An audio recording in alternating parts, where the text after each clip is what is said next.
Oh, what a knobbo. Are you trapped inside? Have you been quarantined? Being forced to take holiday from your job? Don't worry. I'm here to entertain you in your quarantine time. I mean, you should probably worry. Like, there's a horrible virus out there. I'm gonna stop talking. I'm here to entertain you. I'm not here to add to your worries. Wait, what are we talking about today? Yeah, this isn't anything to be worried about. This isn't the video called The Great Recession. This is all about the 5 biggest startup scams, which probably haven't affected you in any way. And Danny has added to the title here, allegedly. Because, don't sue me, bro. Okay. If you're wondering what goes on here, Danny writes the scripts. I read them and react to them. Occasionally I give them a little slap. Because why not? This is double-sided. Oh my god, how long is this? It's 3 double-sided pages, Danny. I need a chair. It's not always easy to figure out the exact defining moment when a promising new venture loses sight of its original honest ambitions and crosses the line into scam territory. Unless you're Theranos, then it was a scam from day one. Unless you're Bernie Madoff, then it was a scam from day one. Unless you're unnamed pyramid scheme company, which you've definitely heard of, but I won't mention for legal reasons, then it's always been a scam since day one. Alarm bells should have been ringing straight away when I was first asked to invest all my life savings in scoundrel and charlatan slightly wonky pyramid opportunity, but I didn't heed the advice of my friends at the time. Ba-dum-bum-bum. In the case of Theranos, oh my god, I should read these ahead. The path to deception is a little more fuzzy. We covered this, one of the biggest startup scandals, in a previous Business Blaze episode, which you shouldn't go check out right now, because then you have to leave this video, and that makes YouTube sad. And I'm gonna link to it below. It'll probably just be a rickroll. But you get the impression that the young Elizabeth Holmes at least started off with a desire to genuinely bring about a revolution in the blood testing industry. Oh, I suppose she did, but it became dodgy really quickly when she realized that it wasn't possible but continued making a $1 billion company. And then she spoke like this. It's just not clear at what point she looked herself in the mirror and admitted that she was fraudulently raking in millions of dollars of investment for a bread maker that didn't even make bread. There are other examples where a new startup actually enjoys initial success on a completely legitimate footing, but then the founder goes and gets a little bit carried away with his own good fortune. And that's the perfect place to begin the story of Silicon Valley's wildest party animal, Rothenberg Ventures.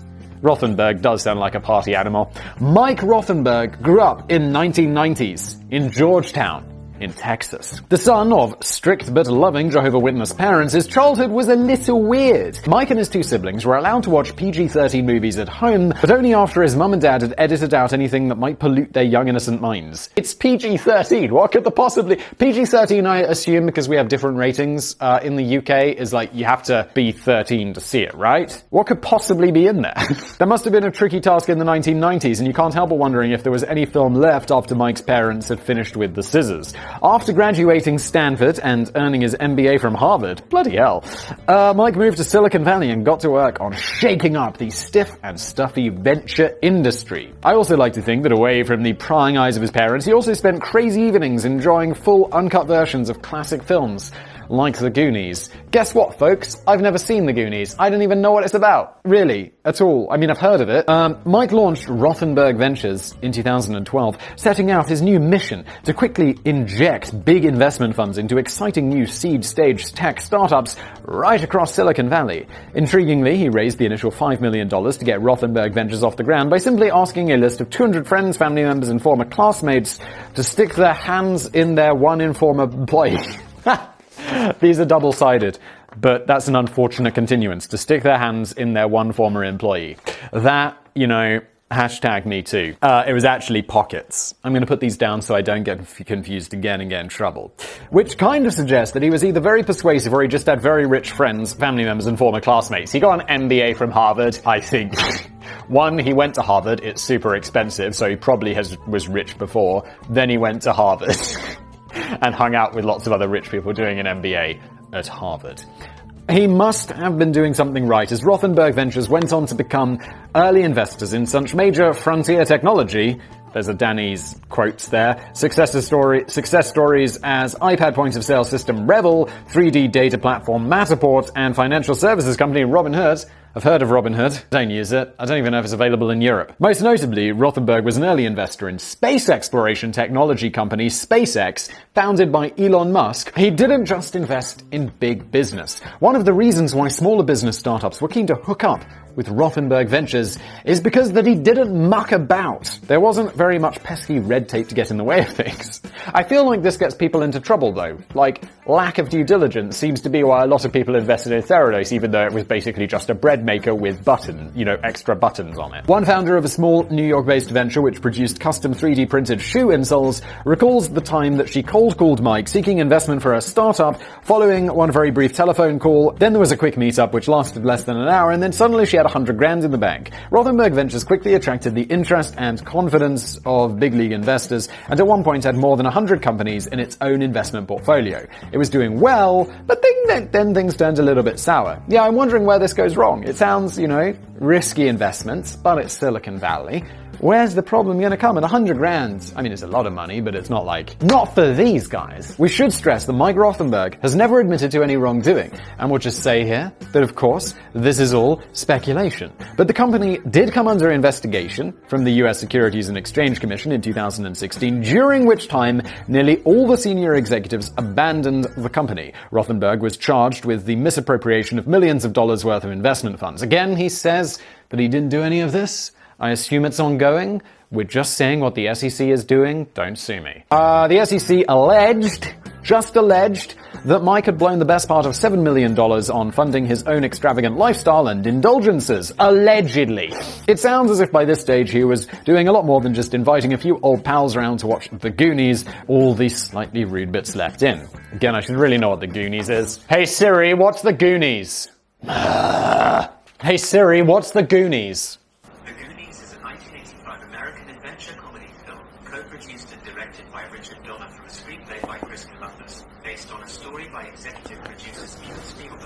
The most notable thing I heard about that was that it was made by a guy called Christopher Columbus. He's like, well, my surname's Columbus, I'll call him Christopher. Oh. Okay, that didn't really add anything useful to this video, did it? Let's just carry on. On top of that, it turns out that one of the companies receiving the lion's share of investment from Rothenberg Ventures was a virtual reality production company called River Studios. Don't see what the problem is. The new outfit created virtual reality videos for the likes of... Is it Bjork? Björk Guðmundsdóttir. I couldn't name a single Bjork song. Björk. And Coldplay. I like Coldplay. And they received an investment of $5 million from Rothenberg, which was approximately 50 times the size of a typical Rothenberg investment. The only problem was that River Studios actually belonged to Mike Rothenberg. Oh, I see. So he's invested in his own company with investors' money. Let's see what the problem is. And he reportedly allegedly, hadn't disclosed to investors that he was pumping all of the money back into his own private venture. That probably seems a little bit sketchy. If I was an investor in that, I'd be like, Mike, are you investing in your own companies and not telling us? Allegedly.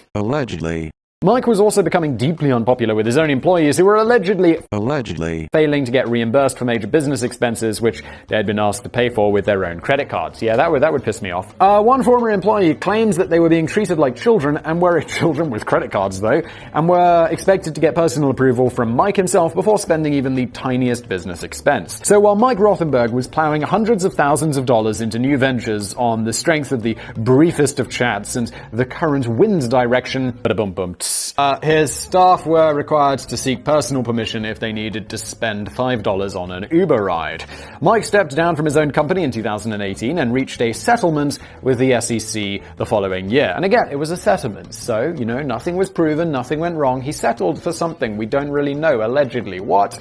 Allegedly. The SEC allegedly, that he was alleged to have. Mike Rothenberg had orchestrated a years-long massive fraud and posed a substantial risk of loss to investors with $18.8 million misappropriated. That is a quote from the SEC. I don't believe this or say this myself. Mike admitted no guilt, but agreed to pay a total of $31 million in fines to the SEC. Someone at this point might say guilty conscience, Mike. And accepted a ban of 5 years from the brokerage and investment industry. So I don't even know why we're including him in this video. He's clearly completely innocent. I'm glad. When I wrote this to Danny and I wanted to do startup scams, I was like, Danny, please couch the language very heavily, because I don't want to get sued. I don't even have at the time of making this, I don't even have advertising turned on this channel, so that would suck. Boxtie, Bouxtie. I'm not going to look it up because I can't be bothered.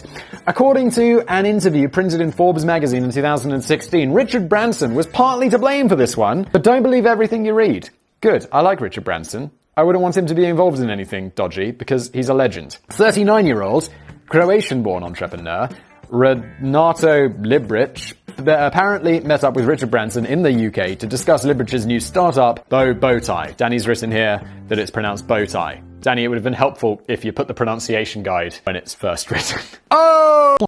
Libriich claims that Branson had advised him to go to Silicon Valley and seek his fortune. Go forth, young man, go to the valley, and seeketh thou fortune. Because his vision was too big for the UK and Europe to handle. If he was making bow ties, I'm already gonna call bullshit on this. I mean, alleged bullshit. If there's any shred to that story, and there probably isn't, then I suspect Branson was just politely telling Libriich to piss off to Silicon Valley and get as far away from him as possible. Because the truth is that Bowtie didn't seem very big at all. In fact, it seemed a little bit crap. Allegedly. It was really just a gift card app aimed at retailers. Libriich's company would be the middleman, leasing out the smartphone app to retailers who could then encourage their customers to use the app to order personalized gift cards for their friends and family. Who would use this? Why don't people already have gift cards? Gift cards are not broken. There was nothing particularly amazing or distinctive about Bowtie other than users could order the custom gift card straight from their phones and quickly add a special photograph or message. This was in 2016? Hasn't Amazon been doing this forever? Or like something similar?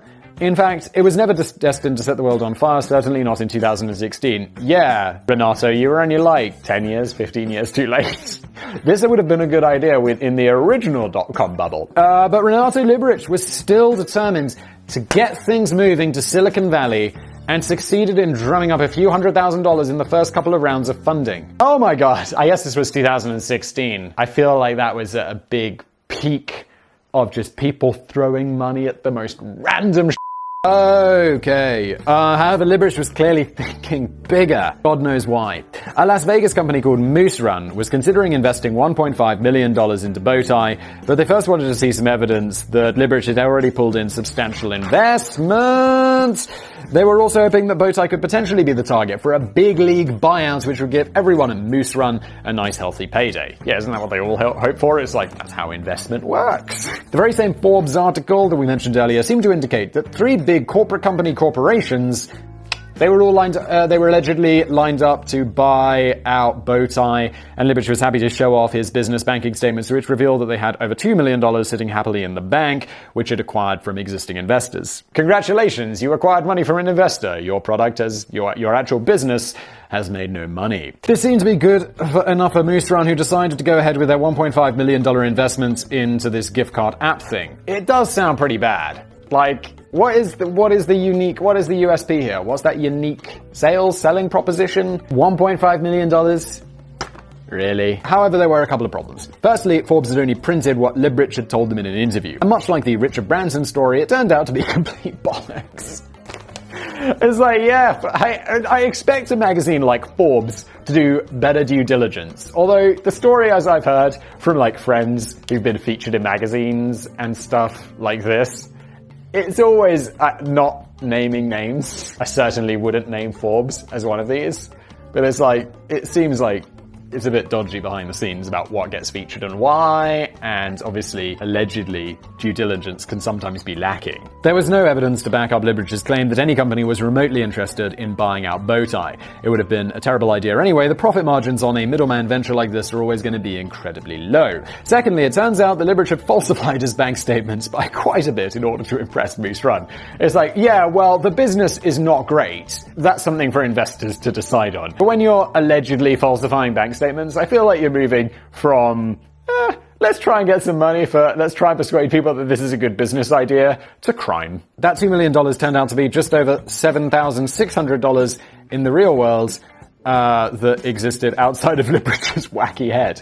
What's more, on the very same day that he banked the big check from Moose Run, he transferred $130,000 of it to his own personal account. How can you be doing this and think you're going to get away with it? Maybe he just wanted to buy a few gifts for his friends and family to celebrate the big deal. And if he used his own shitty app, he could have done it all from his phone, attached a nice jolly photograph of himself to the gift card. Alas, he probably wouldn't be allowed a smartphone in prison, and that's exactly where he ended up. In 2018, he pled guilty to a single count of wire fraud, receiving a $1.5 million fine and 3 years in jail. Oh, dude, can you imagine that? It's like, oh, what did I do? Well, I told some people that I had some money that I didn't, and now I'm in prison for 3 years. Don't be a criminal. Don't falsify your bank statements. And then get someone to give you $1.5 million.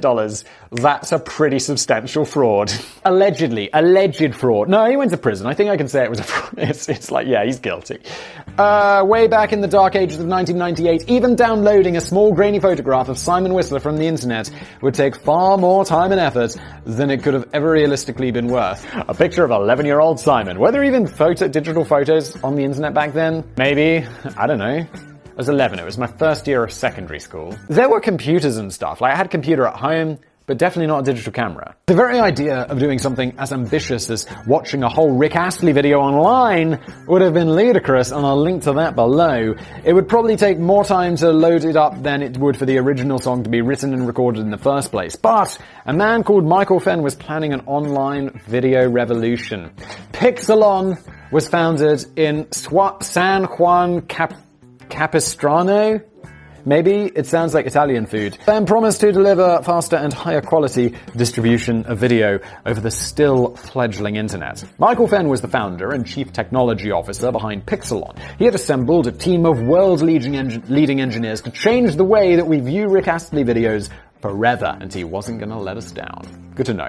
I get the feeling he's going to let us down because of the subject of this video. The concept would probably be quite useful in a lot of ways too, and Pixelon quickly generated around $30 million in early investment funding. In 1998, even Captain Picard was taking an interest. Paramount Pictures had decided they wanted to make use of the new technology for the online marketing of the new Star Trek film Insurrection, which was definitely not my favorite Star Trek movie, but it was the one after what I believe to be the greatest Star Trek movie of all time, Star Trek First Contact. I don't know. I think people generally disagree with that, but it was a fine movie. I would rate it highly. Hey Siri, what does the movie Star Trek First Contact get on Rotten Tomatoes? Yeah, I know you're there. It'd be nice if you answer my questions. They were doing so well that by 1999, Michael Fen decided to splash...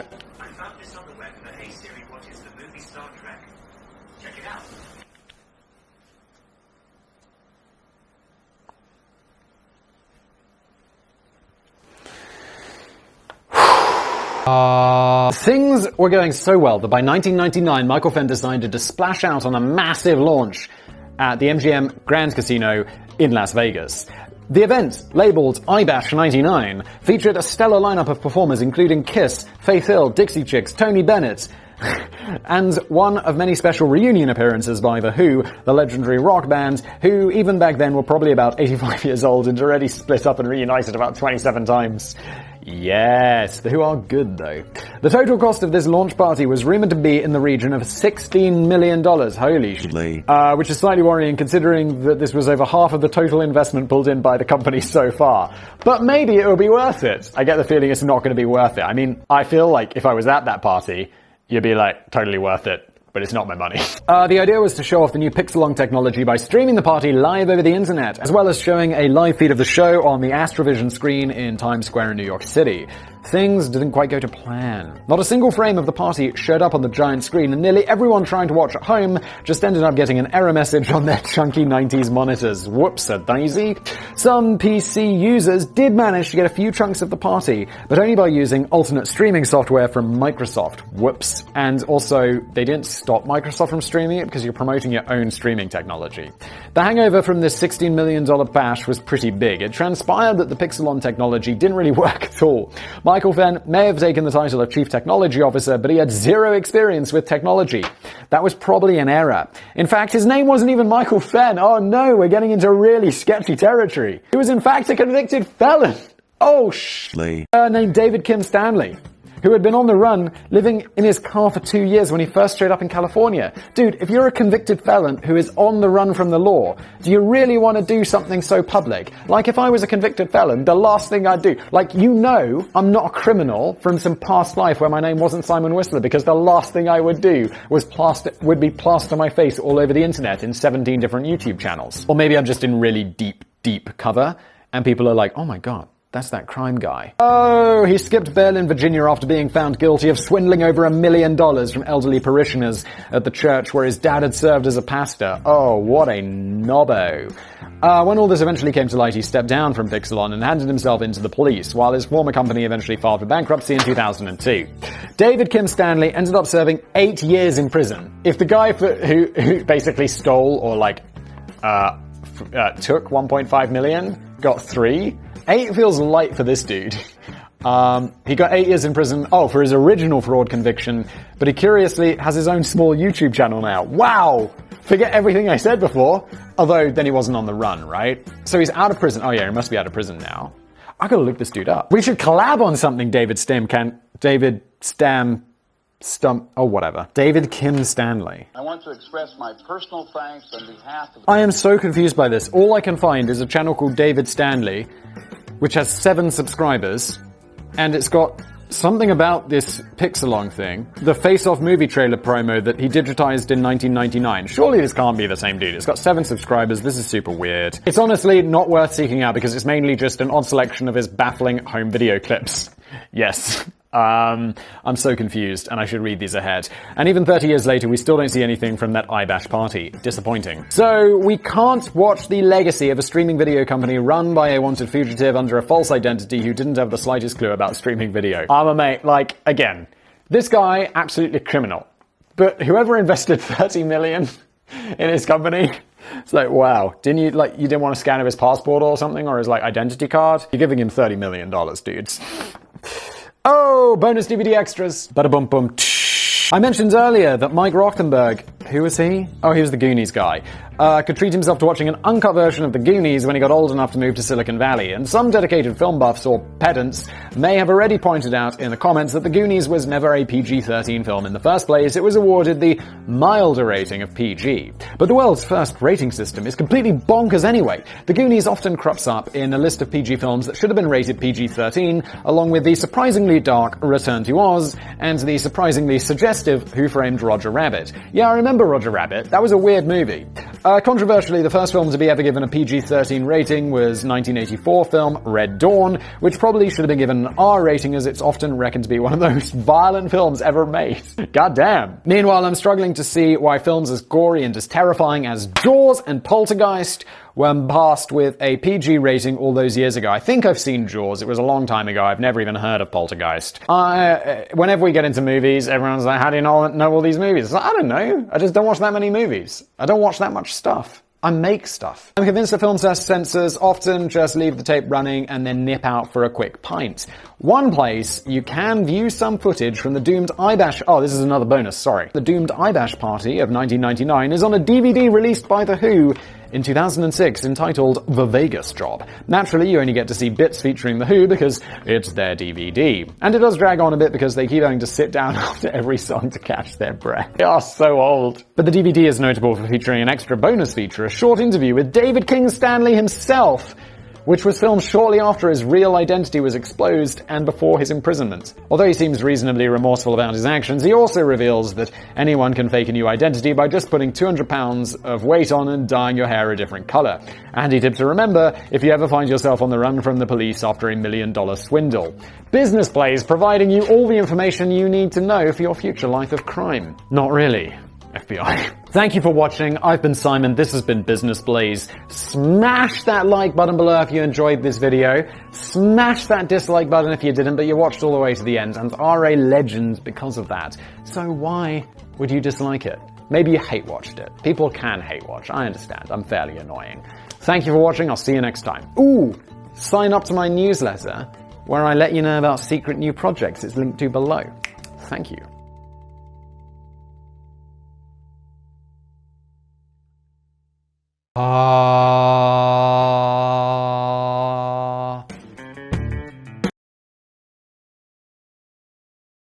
I want, what I really...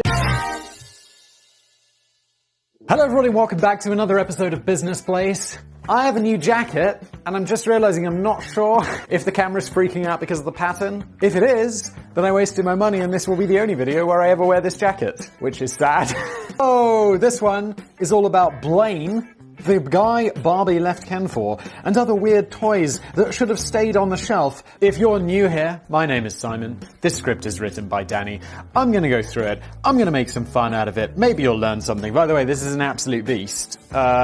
It's like 6 pages, but look how tiny those margins are. I made the margins really tiny because I'm still running out of paper at home. I found a few pieces more. Last time I had like tiny text, tiny margins, and double-sided. I found a little bit more, so we're okay. If you're watching this in the future, it's because it's the virus time now.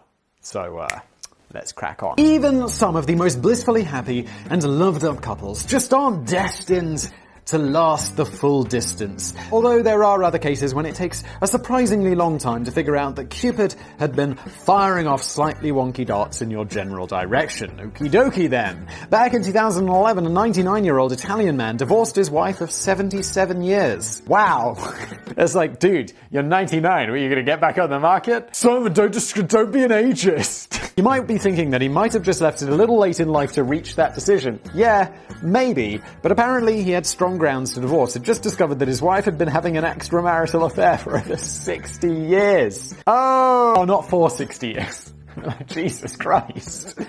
That she'd had an extramarital affair 60 years ago in the 1940s. Yes, okay. Let's hope that they both live long enough to enjoy the dawn of a whole fresh chapter in their lives, or at least long enough for the ink to dry on the divorce papers. They probably didn't. They're really old. Your odds of dying in the next year at 99 have got to be pretty high, right? They have those actuary tables that exist which tell you what the chances of you dying in the next, month, 6 months, year, 5 years are, just as a random healthy person of your age. It's like, or not. I mean, statistically, I'm going to live a really long time more, which is nice. Another rather more famous long-running relationship that came to an abrupt end in 2004 after no less than 43 years.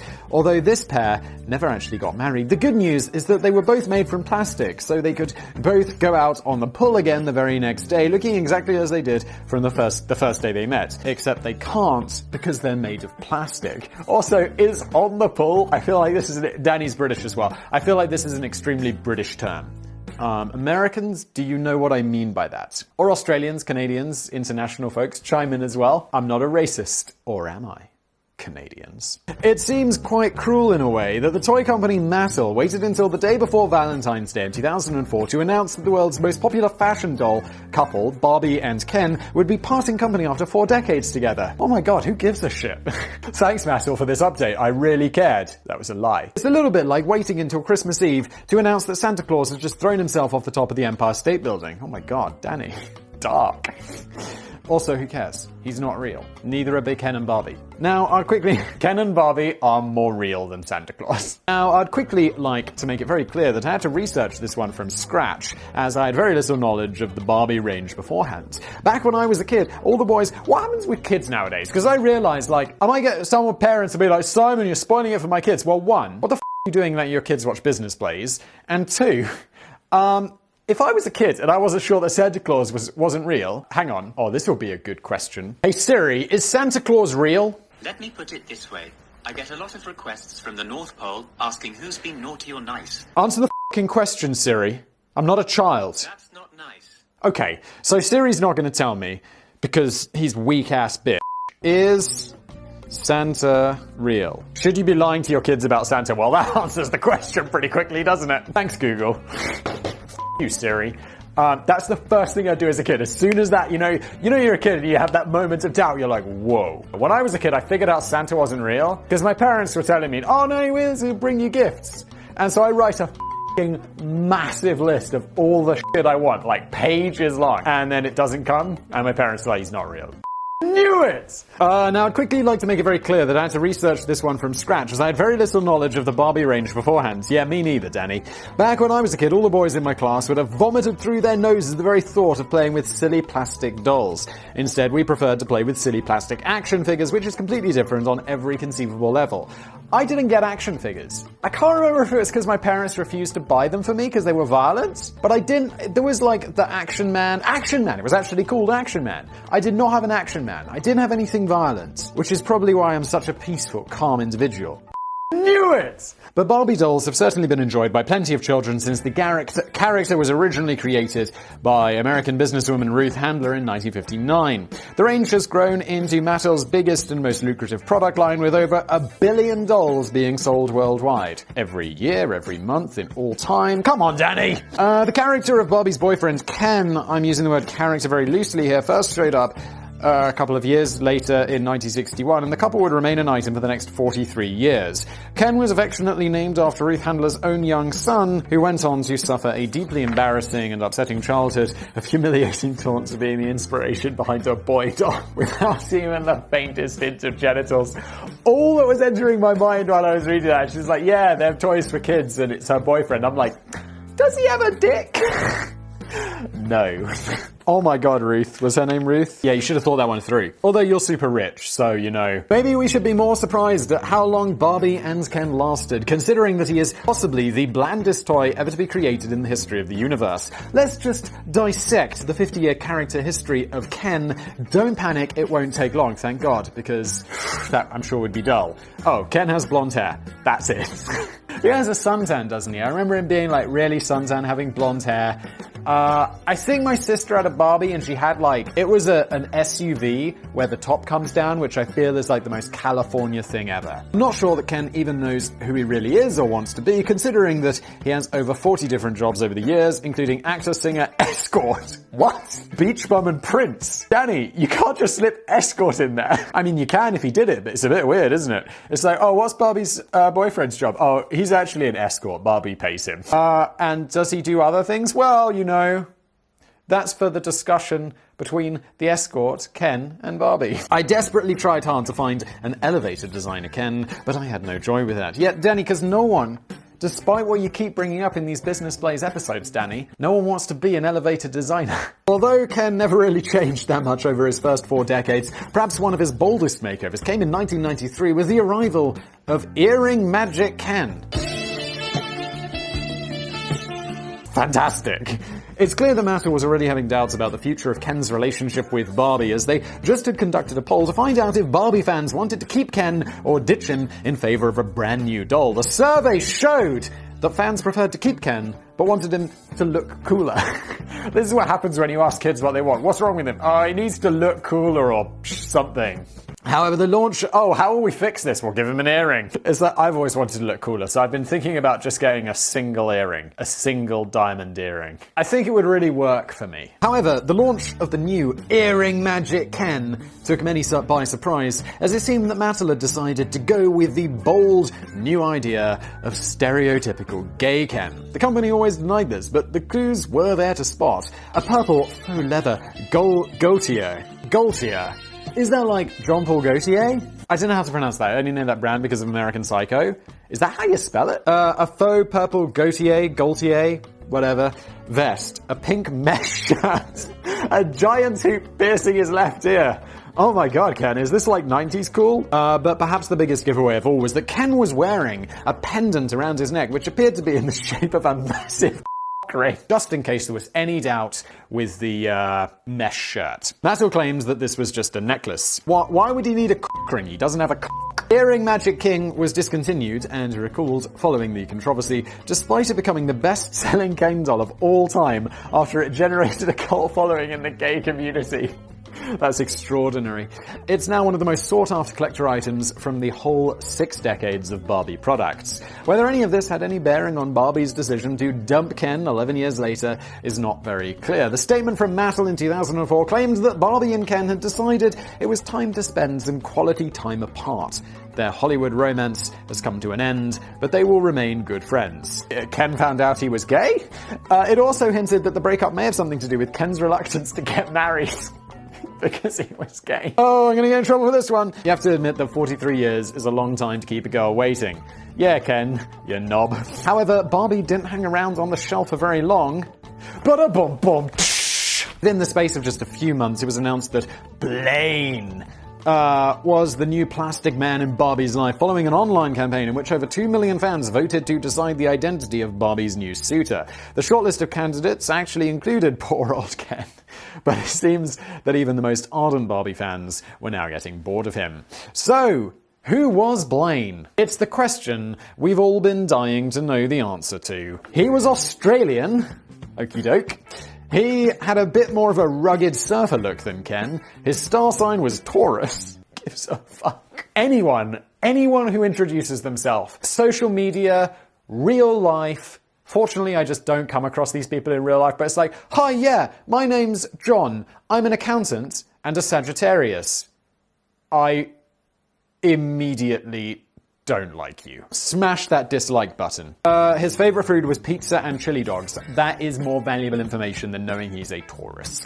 How could Barbie ever resist such an intriguing and enigmatic chili dog loving figure? During those wilderness years for Ken, he was completely stripped of his identity and sold as a generic handsome groom doll without so much as a name. That's so sad. It's possible that he turned to drink and petty crime during this period, but little of it has been documented. Rumours that a zebra sex mask Ken surfaced during the period have proved to be completely untrue. However, Blaine would only be around for 2 years before he was given the axe by Mattel and a new look. Is it Mattel or Mattel? No one cares. I care about that as much as I do about the Sagittarius thing. And a new look and restyled version of Ken was launched in 2006, although it was made very clear at the time that he and Barbie were now enjoying a purely platonic relationship. I'm not sure that I've ever given less of a about anything.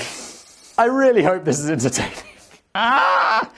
Who cares? Oh my god. It's like when I do a Today I Found Out video about baseball. From what I can see, Ken was now apparently a changed man who exuded a new sense of his own personal style. From what I can see, I think they just ruffled up his hair a bit. Fast forward to a happy ending on Valentine's Day in 2011 when a huge marketing campaign revealed that Ken had finally won back Barbie's heart and the couple were officially together again. But what about Blaine? Poor Blaine. He was so, that chili dog loving motherfucker. He was, he's just left out in the cold. He's from Australia, so he's left out in the warm, I guess. Barbie announced that my heart beats only for Ken, and Blaine's little heart broke. You never got any of this kind of crap with G.I. Joe or Action Man. It's actually, and my parents also didn't let me watch Power Rangers because it was too violent. And I remember my cousin Ollie was allowed to watch Power Rangers. And my parents bought him a video of Power Rangers for his birthday, which I thought was very strange because they wouldn't let me watch it. And so I opened this video, assuming, I just found it on the kitchen counter one day after school, assuming wow, they bought me a Power Rangers tape. So I watched the Power Rangers. It was not very good. I still very remember this very clearly. And then I got in trouble for opening my cousin's birthday gift. It's actually quite hard to see. I was so deprived. It was actually quite hard to see where Meta were going with this. A lot of people claim that the whole thing was a particularly long-winded and meticulously detailed exercise in marketing, but do toy companies really think that far ahead? I don't think so. That's a really, I'm not going to give them that much credit. Surely the little kids playing with Barbie dolls in 2011 would be a completely different set of little kids to the ones who endured the painful breakup in 2004. Well, yes, obviously. It's 7 years later. If you've been playing with Barbies for 7 years, check yourself before you wreck yourself. I'm not sure the Barbie dolls lend to the concept of long story arcs that span 7 years. No, they really don't. Even TV shows which think they can keep going for 7 seasons or 7 years usually can't. It's got pretty weak. I've been watching The Blacklist. Blacklist is one of my favorite shows with James Spader. Amazing show. And now I'm just what is going on? I'm so confused. I'm not sure the Barbie dolls, the breakup and reunion with Ken may not have done much to help Barbie in the long term anyway. Sales of Barbie dolls have seen a dramatic decline in recent years, and it seems that the world's youngsters may have fallen out of love with the fashion doll range. But whatever the future may hold for Barbie, at least she enjoyed over 6 decades of success before the kids got bored. There are several other toys which should probably have never made it onto the shelves in the first place. Oh, okay, I read that like it was the end of a section. Because Danny put a random paragraph break in here, Danny. Come on, Danny. You expect me to read these ahead of time, Danny? There are several other toys which should probably have never made it onto the shelves in the first place. Here in the UK, we had a oh god, am I going to have heard of this? We had a psychedelic TV show for toddlers during the late 90s called Teletubbies. I have absolutely heard of that. It was super weird.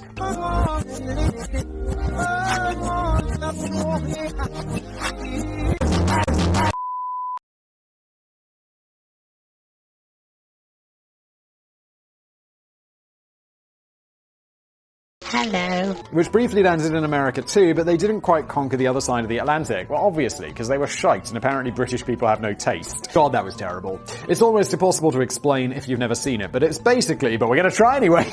But it's basically just 4 people in weird, brightly coloured costumes with antennas on their heads, pissing about around a floral landscape and talking to each other in a made-up gobbledygook language. Yeah, but honestly, I have a niece who is maybe 2 years old, 2.5, and I don't know, maybe a year ago, or like, she's really young, but she watches these TV shows for kids before they have any dialogue, and I'm like, this is so shit. And I have a kid who's 4 months old, and I'm like, oh my god, am I gonna have to... And like when it was, before I had my kid, and when I was at my parents' house, or at my sister's house, and this came on, I'd just be like, alright, I'm just gonna leave or use my phone because this isn't my responsibility. And now I'm like, oh my god, am I gonna have to watch these? It was quite popular for a while. Bizarrely, they even had a UK #1 single in 1997, which probably shows you the state of the UK music industry at the time. I'll tell you what I want, what I really... How could they have beaten the Spice Girls? I gather they weren't just popular with the toddlers, they managed to attract a cult following from college and university students too. Yeah, if they're dumb. The talking toy version of the Teletubby character Po was released in 1998, but it was quickly pulled from the US shelves when parents complained that the cute soft toy was delivering a slew of gay slurs and offensive comments to children. No, it wasn't. In particular, the parents believed that Po was coming out with such novelty phrases as fatty fatty and bite my butt and far, far worse. If you are so sensitive to complain about that, get your shit together. The truth was that Po wasn't actually saying any real words at all. He was communicating in the usual gibberish teletalk seen in the TV series. But the problem was that US parents who bought the toys weren't necessarily familiar with the show and didn't understand that the Teletubbies typically spent every episode spouting indecipherable bollocks. Now, if I was doing the voiceover for Po, I'd definitely try and make it sound as close as I could to like gay slurs or whatever, just to with people. So instead, parents were drawing their own conclusions about what the doll might be saying. The manufacturer's Hasbro blames the confusion on the fact that the voice actress had a strong Cantonese accent. It's probably also close to the mark to say that Poe's voice had become lost in translation after landing in an unfamiliar marketplace. Future versions of the doll were packaged with language cards to make it a bit clearer that Poe wasn't an angry, homophobic doll dripping with blind hatred for your child. Quite amazing, isn't it? This is a lot more interesting than the Ken thing. I didn't just make this coffee, it's been sitting over there for a while, and now it's really cold, but I need the caffeine. Although everyone says on this channel that one thing I really don't need is caffeine. Other toys turned out to be massively popular, but possibly for very wrong reasons. Oh god, look what we've got coming up. Fans of Harry Potter should be familiar with the Nimbus 2000 broomstick, and Massa released a toy version of the flying stick aimed at kids between the ages of 8 and 12. I have read Harry Potter. It's going to shock you to know that I've never seen the movies. Alright, no, I think I saw the first movie when I was a kid. I haven't seen any of the others. I didn't really like it. Sadly, it didn't really fly. What a surprise. But the battery-powered toy did at least try to simulate the effects of flying by producing a strong vibrating effect when you placed the stick between your legs. Oh my. The Nimbus 2000 didn't end up flying off the shelves of usual toy shops, but it started flying off the shelves of adult stores around the world. Although many Amazon reviews have long been deleted, they apparently included such gems as, the only problem is the batteries drain far too fast. I thought my daughter might be too old for this, but she loves it. Amazon reviews are absolutely some of the most, like the sarcastic ones, are absolutely some of the most gold on the internet. I was thinking about doing YouTube stories for Amazon reviews, like reactions to them. If you guys have some good idea for how to integrate these into business plays, I would love to know it because it's a gold mine. Even my daughter's friends enjoyed playing with this fun toy. I was surprised at how long they can just sit in her room and play with this magic broomstick. Holy shit, that's inappropriate. Although the Nimbus 2000 proved to generate a surprisingly big buzz for Mattel, it was discreetly discontinued shortly after its release. On a similar note, about 20 years earlier, the ET Fingerlight from Knickerbocker was possibly one of the strangest looking toys that you'll find on the shelves of Toys R Us in 1982. Yeah, that looks like a long, thin penis. Finger glows when pressed. Well, my penis doesn't do that. It was very quickly pulled out of circulation the same year and replaced with a full glove version, but not before it had gone on to become one of the best-selling toys of the year. It's just weird how not many kids recall ever getting one in their Christmas stockings, so I've no idea who was buying them. Now, this is not an epic blaze, but we're getting into epic territory.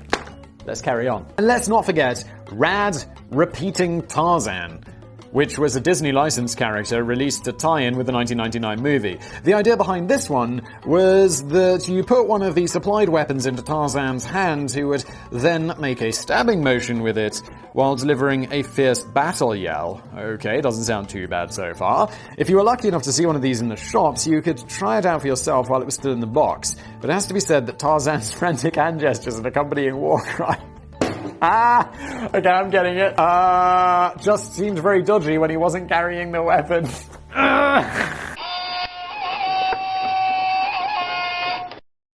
Finally! I don't know how this is finally, because there's 2 long pages left. Finally, we return yet again to Mattel for a range of toys that went far beyond any careless oversights or breakdowns in automated communications and into the downright dangerous territory. Oh. So we're ending this video with real-life misery rather than just accidental sex toys. Okay, the Cabbage Patch snack time dolls seemed like a harmless enough concept. Sold exclusively in the United States in 1996, young kids were invited to feed their new favorite dolls by placing special plastic food in the doll's mouth and then watch it happily munch away using a patented chewing mechanism. This was essentially just a pair of one-way metal rollers hidden behind the plastic lips, which would deliver the food through the body of the doll until it magically reappeared in the doll's backpack. Yeah, that's what happens to most of my food. Like, I'll eat a burger and then later on in the day I take the burger out of my backpack. At least I had one of these when I was a kid, and that's how I learned how digestion works. The minor design flaw here was that the Cabbage Patch snack time dolls didn't seem to know when to stop chewing, and there was no quick and handy off switch. You had to detach the whole backpack to stop the doll from snacking. Hundreds of angry parents began raising concerns to Mattel when the kids ended up getting their hair and fingers trapped inside the doll's mouth. Holy shit. Kids, they're gonna put their hands in, like, mouth in everything, you know. All my kid does is chew on shit. It'll be like, hey, what's going on? Oh, you're chewing on that again, of course. In one case, it took the parents half an hour to finally switch off a doll who had managed to gobble up their daughter's hair right up to her ear. Also, though, this just happened to one kid. That kid was special. Mattel's initial response was to place warning stickers on top of the boxes, although it's difficult to imagine what these stickers might have said. Maybe something like, parental caution advised, this doll will eat your kid's hair and fingers and we're not even kidding. It probably didn't say that, Danny, because, you know, you don't want to be inappropriate to kids. They're gonna read that and, you know, learn the word f***ing. Thankfully, following an agreement between Mattel and the Consumer Product Safety Commission, the line was voluntarily withdrawn, and parents were offered a full $40 refund if they returned their toy. If everyone claimed their refund, it's estimated that Mattel would have lost around $20 million from the dolls that just didn't know when to stop. But you can pick them up from eBay if you're ever short of a gift idea for your least favorite child. Bonus Barbie fails. Let's do it. Having spent several hours torturing my brain by researching the history of Barbie, Jesus, Danny, and then torturing the rest of us. So this is all my fault. I really apologize. If you're here at this point in the video, I'm genuinely sorry. I think now it's only fair that we can upload some of this pain by sharing some of the facts that I will have hopefully forgotten by tomorrow. In particular, they relate to Barbie product lines that Mattel may well prefer that you completely forgot too. Barbie has enjoyed many different jobs over the years. Cheerleader, McDonald's cashier, chicken farmer, chef, astronaut. Holy shit, Barbie. I'm sure many of us can relate to such a typical career path. Cheerleader, McDonald's cashier, chicken farmer, chef. All of those are pretty, you know, standard careers, I suppose. Although cheerleader, I don't know if that's a job. But one of the most controversial jobs that Barbie ever undertook was unveiled on a Spanish version of on a special Spanish version of Barbie, which depicted her as a bullfighter, complete with a matador's outfit and a muleta, whatever that is. Following an outcry from parents and animal rights campaigners, the doll was hastily withdrawn from sale. It's hard to see why they didn't just go with the obvious flamenco dancer Barbie for a Spanish version, but never mind. Bullfighting is way more intense than I thought. Like, I thought, yeah, they chase the bull around and then they kill it. No, it's bad, but I mean, it's not insane. And it's like, oh no, really? They've got this dude called a picador. I've got a Spanish friend who was telling you all about it. They've got this dude who's called a picador, and he sticks like little knives in the bull before he goes out just to make him angry. It's like, fuck. It's like, I'm the furthest thing from a vegetarian, but I don't think we need to torture our animals before we eat them. One particular doll on the product line had a curious distinction of being enjoyed by boys more than it was by girls. Boring old Ken had a younger sister called Skippy, and in 1975 a new line of growing up Skippy dolls were launched which seemed to celebrate the miracle of puberty. This is not gonna go well, Mattel. When you cranked little Skippy's arm, you could witness the magical effect of turning her into a teenager. Well, a Mattel-style version of a teenager anyway. What actually happened is that the doll's waist grew thinner and her chest grew significantly bigger. You can have fun with Skipper when she's little, then suddenly you can make her grow up enough to wear her glamorous teenage skirt. New Growing Up Skipper is 2 dolls in 1 for 2 kinds of fun. Growing Up Skipper gets taller when you turn her arm and comes with these fashion accessories. New from Mattel. How did this get out, Mattel? Oh, this was 1975. Still! This led to lots of sniggering little boys around the world commandeering the doll and cranking the arm of poor Skippy for hours on end, leaving their sisters to make do with the brutal Spanish bullfighter Barbie. Oh, how those long summer holidays must have flown by. Moving on, perhaps the most controversial ever Barbie design happened much later in 1997 when Mattel launched the Oreo Fun Barbie. This was a collaboration between Nabisco, who make biscuits, the manufacturers of the famous sandwich cookies Oreo, with the chocolate waves on the outside and the white gunky stuff in the middle. Thanks, Danny. I was unsure what a f***ing Oreo was. The idea was that this version of Barbie came packaged with Oreo-themed accessories, including a snazzy Oreo-shaped purse. La-di-da. My god. 2 separate versions of this doll were released, a white one and an African-American version. But Mattel perhaps ought to have done a little more market research on this one, because the word Oreo can also be used as a derogatory slang to insult people of color who are accused of acting white on the inside. Oh, I see how that works. I've never heard of this. That's a little bit insensitive, isn't it? It does seem like a bit of an error there, doesn't it, Mattel? So, an African-American version of Barbie with the word Oreo splattered all over the packaging and accessories wasn't really Mattel's finest move. It appears that the black version of the doll was quickly pulled, although they continued to sell the white version of the doll without any issues. On the plus side, if you were ever given the racially insensitive black version of the toy as a child, and you still have it, you could probably now retire on the money that it will fetch from obsessive Barbie collectors. This has been Business Blaze. I've been Simon. Thank you, Danny, for putting the script together. Sam does the video editing and puts all the memes in and shit. If you enjoyed this video, smash that like button. If you didn't, I probably said something offensive to you, so smash that dislike button. It's okay. Let's just do it. You watched to the end. That's all that matters. You're a legend for doing so. Subscribe to my newsletter, by the way, for, news and shit from me. There won't be... Yeah, I've... Do it below. You'll see what it's about. Thank you for watching. Why would he need a cock ring? He doesn't have a cock.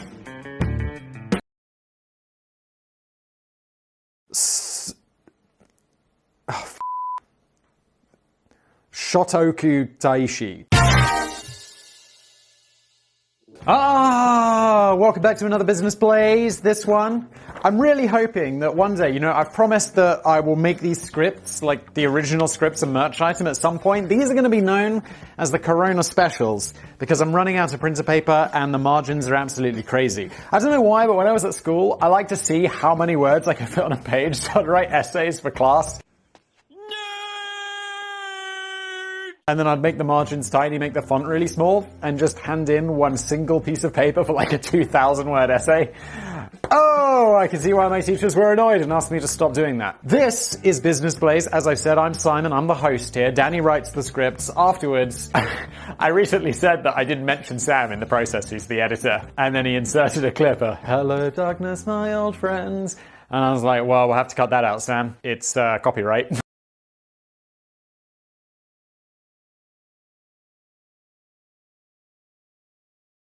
This is history's oldest companies. Thank you, Danny, for putting it together. Let's just jump in, shall we? Join me as we blaze. I wonder how old a company should ideally be before they're allowed to start boasting about the year in which they were first established. I suppose it's not entirely... By the way, this is absolutely massive.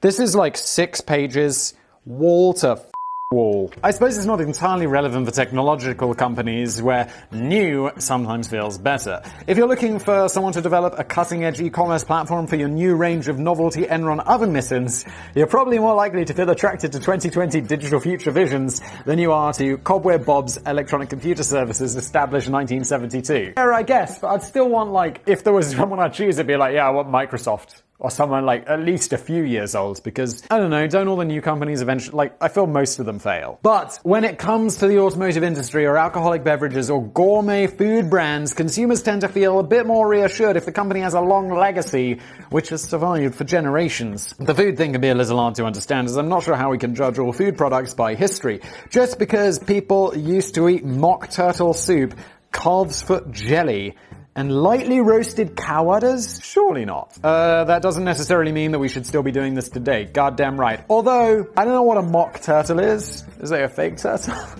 But I'd definitely try all of those. Maybe, we've got a podcast, by the way. I recently did an episode talking about this guy, whose name I can't remember, but it's in the podcast. It's called The Simon Whistler Show. You can YouTube search it if you want. It's also on podcast platforms. And he ate, his life's goal was to eat all of the world's animals. And I mean, not all of the animals, but to taste every single one. And I was like, that's bold. Maybe some people just like to think that these products hark back to the good old days when apparently everything was made better. Or maybe we can just take it as quite a good sign that these companies have managed to last for so long without going bankrupt or killing anyone. Oh, they've killed people. Like, your company's been around for long and you make food, you literally make something that goes inside someone's body, you've killed people. The jar of Robertson's Golden Shred marmalade in my fridge, Danny's fridge, proudly claims on the packaging that the company has been using the same recipe since 1874, which seems a bit lazy to me. Also, I'd be disappointed. We did a video on, like, patent medicines from the 19th century, like all the crazy shit that was in them. I'd be slightly disappointed if there wasn't tons of cocaine in that marmalade, judging by how they made things in the past. Still, at least their marketing has moved very slowly with the times, and they finally retired the Gollywog character, who was the racially insensitive face of Golden Shred marmalade for 92 years. Oh my. But even churning out the same orange shreds of gunky goo for the best part of 150 years pales in significance when compared to the enduring track record of certain other long-running companies. The names that we will look at get older as we move down the list, and will eventually arrive at the oldest company in the world that is still running today. Well, kind of. It gets a bit complicated and there's not always very much in the way of concrete evidence. This is the classic situation. I'm like, hey Danny, write a piece about the world's oldest companies. And like, Simon, we don't really know how to define that and there's different issues with ownership. Write the bloody script! God damn! But I should stress that I've avoided sticking to a strict countdown of only the very oldest companies in the world. Jesus Christ, Danny. What did I for? Make me a list of the oldest companies in the world. I've avoided a list of the oldest companies in the world. Otherwise, we'd just end up with a very repetitive video devoted entirely to British pubs and Japanese hotels that Simon would have trouble pronouncing. True. Instead, I've tried to mix it up a bit by including old companies of different natures, and maybe even one or two that you might actually have heard of. We'll see about that, Danny, won't we? Let's crack on. Galet and Co. established 1466. The youngest kid on the block in our list is the Swiss manufacturer of luxury high-end timepieces. Oh, maybe it's Galet, because it could be French. Whatever. Galet and Co., who claim to have a history stretching all the way back to 1466. That's certainly what their logo would seem to indicate. This was the year that a young French clockmaker called Humbertus, absolutely epic name, Galet, he's French, let's call him Galet from now on. Humbertus Galet. Let's just call him Humbertus. Epic. He went to Geneva and he got himself listed on the census as a builder of tower clocks. Fascinating. And for the next 400 years, the family history would seem to suggest that the descendants of Humbertus followed in his footsteps in clock building, watchmaking, and general goldsmithery. It's believed by many that each new generation of Galet was essentially taking over the reins of the very same family business. But it's not until 1826 that we see any evidence forming of an official company called Galet and C, maybe, CIE. This is when Julien Galet first registered the name Le Chaux de Fonds, maybe. And it has to be noted that the most of the real... I feel like with French, you just kind of speak a bit lazy and don't say the consonants at the end of words. Le Chaux de Fonds. Sure. So the idea of a wristwatch has been invented years earlier. Although the idea of a wristwatch had been invented years earlier, Galet had a claim on introducing the first mass-produced wristwatch worn for the American market in 1892. Well, we're getting mighty specific now. Yeah, it's the first wristwatch for Americans that was mass-produced in the 18th century by me. Sadly, nobody was remotely interested in such a silly idea as wearing the time on your wrist, and nearly all watches ended up getting sent straight back to Switzerland, where they were replaced with today's sponsor, Vincero Watches. Not really, but now would be a good time. Apparently, men found the concept too feminine, while women just found it too strange. The idea only really began to gain traction during the First World War, when soldiers realized that a wristwatch was quite a handy way of being able to quickly tell the time while you were being shot at by enemy forces. It's like, oh no, we're under attack! John, what's the time? 3:15! Run! Why is the time relevant? If I'm being shot at, literally don't care. Like, what's the time? Time to run, mate! Bada-boom, boom, tsh. Yes, I just did it on my own joke. By the way, I was trying to come up with cool things to do when this channel reaches specific milestones. I was thinking that if it does get to like 1 million subscribers, I've got some ideas for 100,000 already because we're quite close to being there, which is epic. I was thinking for like around 1 million or maybe 500,000, I'd buy a full drum set. I cannot play the drums, but I would learn to do the extended bada boom boom rim shot. Maybe someone could teach me. Let me know in the comments if that sounds like a good idea. How much are drum sets? Over the course of the 20th century, Galet was the company behind a number of timepiece innovations, including the Flying Officer Chronograph. Originally designed for pilots and navigators of the US Air Force, this was the very first watch to feature a rotating bezel, which made it possible to self-calculate changes in time zone as pilots flew across lines of latitude. I do really like pilot watches.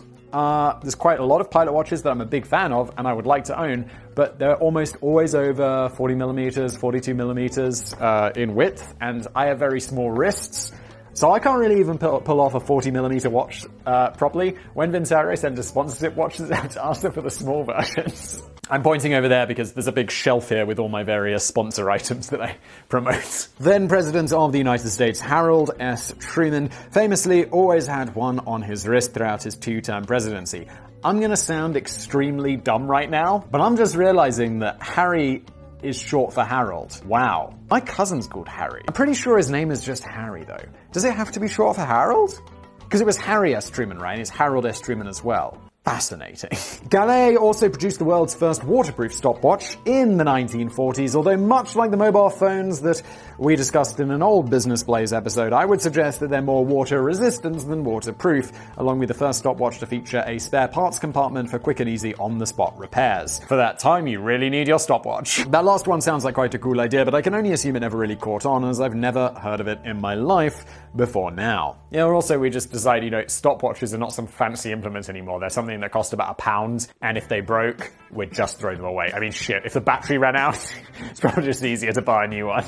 Where's the tiny screwdriver? At the peak of their success, Galet was shifting around 100,000 watches a year, and although that may not seem like an incredibly high number, you have to bear in mind that they cost a fortune and were often viewed as status symbols for the filthy rich. Kind of like today, then. However, Galet ended up withdrawing from the US market in the 1980s when everyone began to realize that you could get a pretty good quartz watch produced in Japan for a tiny fraction of the price. That is a whole, I could do a Business Blaze. Would people be interested in this, in the quartz crisis, which was this thing in the watchmaking world where, mechanical watches were almost going to be made extinct because quartz watches are far cheaper, they tell way better time, and people are like, why do we have mechanical watches anymore? And now mechanical watches are kind of back, they have a renaissance, for a long time now, because people are like, it's insanely cool that, all the mechanics of it. I love watches, I find it insanely cool. Maybe that's just me, let me know. Company now largely focused on supplying components and moving parts to other watch and clock manufacturers, although they do still produce the odd, wildly expensive collector's piece from time to time. Whether they really are and wildly expensive with watches can be absolutely wild. I gotta know how much this is. It can just go up into the millions. Oh, they have some vintage ones on here. They're not outrageous. I say that, they are several $1,000s. In the watchmaking world, that's not an insane price. Although I guess these are the older ones, so... Wow, these are really nice. I'm not shopping for watches right now. I'm making a business, Blaze. Whether they really are the oldest surviving watch and clockmakers in the world is open to question. Although the family business roots do seem to stretch all the way back to 1466, it's only very recently that Galet added this establishment year to their logo and marketing, and the company that we know of today didn't officially get started until 1826, which is still really old. I don't think you can claim just because your family made watches back in the day that your company's been around since the 1400s. I don't know about that, but it's certainly a good example of a business that's kept in the family for hundreds of years. Although it's sad to note that this long tradition finally came to an end in 2006 when Bernard Galet passed away without an heir to take over the sands of time. In fact, 2006 would be quite a bad year for incredibly old businesses, but more on that later. Oh my god, I can't wait. Stella Artois, established 1366-ish. Previously mentioned on this channel, Stella Artois in the UK, we call it wife beater. And I think some Americans commented that they call, or you guys, if you're American, you call the wife beater like a singlet, the vest without the arms, and it comes down here. And I'm like, yeah, we call that a wife beater as well. We have two uses for wife beater. If you are wearing a singlet while drinking Stella, you're a double wife beater. One of the most overpriced pub trips I ever experienced in my life was during a 2-hour wait at Abu Dhabi airport as I waited for a connecting flight to Manila. Danny, where are you going? What is going on? I'm not even sure. Is Manila in the Philippines? I'd originally intended to take this opportunity to explore the international melting pot of rich cuisine on offer at the airport. But then I found a British-themed pub, which I found strangely comforting. I ended up hauling myself in there until it was time to catch the next flight. I think I've been to Abu Dhabi airport as well. It might have been there, or in Dubai airport, or one of these, Middle Eastern airports that you almost always lay over in if you're going anywhere further east. The beer was insanely expensive. And I was like, I don't know how many, dinars or whatever this is. So I was just like, well, I guess I'll put it on my card. How expensive can it be? A lot. It was expensive. This was about 10 years ago, and it cost me about £40, which is $50, to enjoy 3 pints of Stella Artois lager. After I bought the first pint, I sent loads of text messages to friends ranting and raving about the ridiculous prices, but then I still bought 2 more. It's true. And then Danny beat his wife. Even outside of airports, Stella Artois has always been the reassuringly expensive choice. That's their marketing. However, no one thinks of that. Please don't sue me. Although it earns the nickname of wife beater in the UK because of its high strength and perceived connection with binge drinking and domestic violence. I don't know why I'm laughing, this is terrible. But that seems a bit harsh. It's certainly stronger stuff than Heineken, but it's probably more socially acceptable than sitting in a park bench with a 4-pack of treacle thick super strength lager while starting an argument with the pigeons. Yeah, it's true. Is Stella Artois really that strong? It's like 5.2%. Regular beer is like 5%. So I don't know what proof that is, Americans. It's like 5.2% alcohol. Stella, 5% is regular beer. It's not a big difference. It's like a 5% difference. Not even that. I think there's some, maybe it's got drugs in it that makes people beat their wives. It doesn't really. That's a joke, Stella lawyers. Oh! According to the Stella logo, the Belgian drink has been around since 1366, but again, the history here is open to interpretation. It was back in 1366, the original Den Hoorn brewery, fucking epic name, found in Leuven, but it wasn't until much later in 1717 that the then head brewer Sebastian Artois decided to buy the company and rename it God damn it, Dutch. Klutzak Brouwerij Artois. Oh wait, where is this? Is Leuven in Belgium? I thought it was in the Netherlands. Or maybe it just sounds Dutch. This is definitely the Dutch language though. Brewery. The Stella brand was originally launched in 1926 as a Christmas beer, and it's worth remembering that Stella is the name of the specific drink rather than the company itself, which went through a string of mergers in the 20th century and is currently owned by Interbrew International BV. Sounds like the most generic beverage company. What's the name? Interbrew International? Sounds like a fake drink company from cartoons. Stella Artois is now one of the best-selling lagers in the world, although it has to be said it's not very popular on its home turf. While Belgium is happy to export millions of barrels of the stuff around the globe, the home country generally regards Stella to be average at best. Despite the slightly cloudy company history, the heritage of Stella Artois is often hyped up in the marketing and presentation. I actually went off it in more recent years when British pubs were told to start serving it in slightly ridiculous chalice glasses, which apparently pays homage to the lager's medieval lineage. After the company came under fire in 2008 for launching a TV commercial campaign which appeared to suggest that Stella had been brewed from the same four ingredients, maize, malted barley, hops and water, since 1366. I remember that. The problem with the claim is that maize hadn't even landed in Europe until 1492. Whoops! Weirdly, although the commercial was investigated by the UK Advertising Standards Authority, the complaints were thrown out on the grounds that the commercial was of fantastical and unreal nature and the claims weren't meant to be taken too literally. That seems like a very generous interpretation, ASA. And I know from YouTube friends that you're really hard-assed about like what you can and can't promote. What is the fantastic interpretation? Stella Artois has been made from four ingredients forever, and then it hasn't. And they're like, that's cool. Although the company may be playing a little too much on that was me moving my little radiator because it's still coronavirus and my boiler is still broken and it's still winter. Technically it's spring, it feels like winter, I'll tell you that. Doesn't matter, it's not like I can go outside. God, it's gonna be weird watching these videos in like 5 years. Although the company may be playing a little too much on the heritage angle, it's fair to say that Stella Artois at least has some roots as a brewery that was founded in 1366. It's just a bit misleading to try and suggest the brewery has been sticking to the exact same recipe for over 600 years, because it hasn't. There wasn't even the ingredients. Incidentally, an international lobbying company called Portland Communications attempted to try and delete any trace of the phrase wife beater from Wikipedia's page on Stella in 2012. Oh, let's see how that went. Stella Artois wiki wife beater. They did not succeed. On the Wikipedia page, the only mention of wife beater is their attempt to remove the references to wife beater. That backfired. This attracted some controversy when it was revealed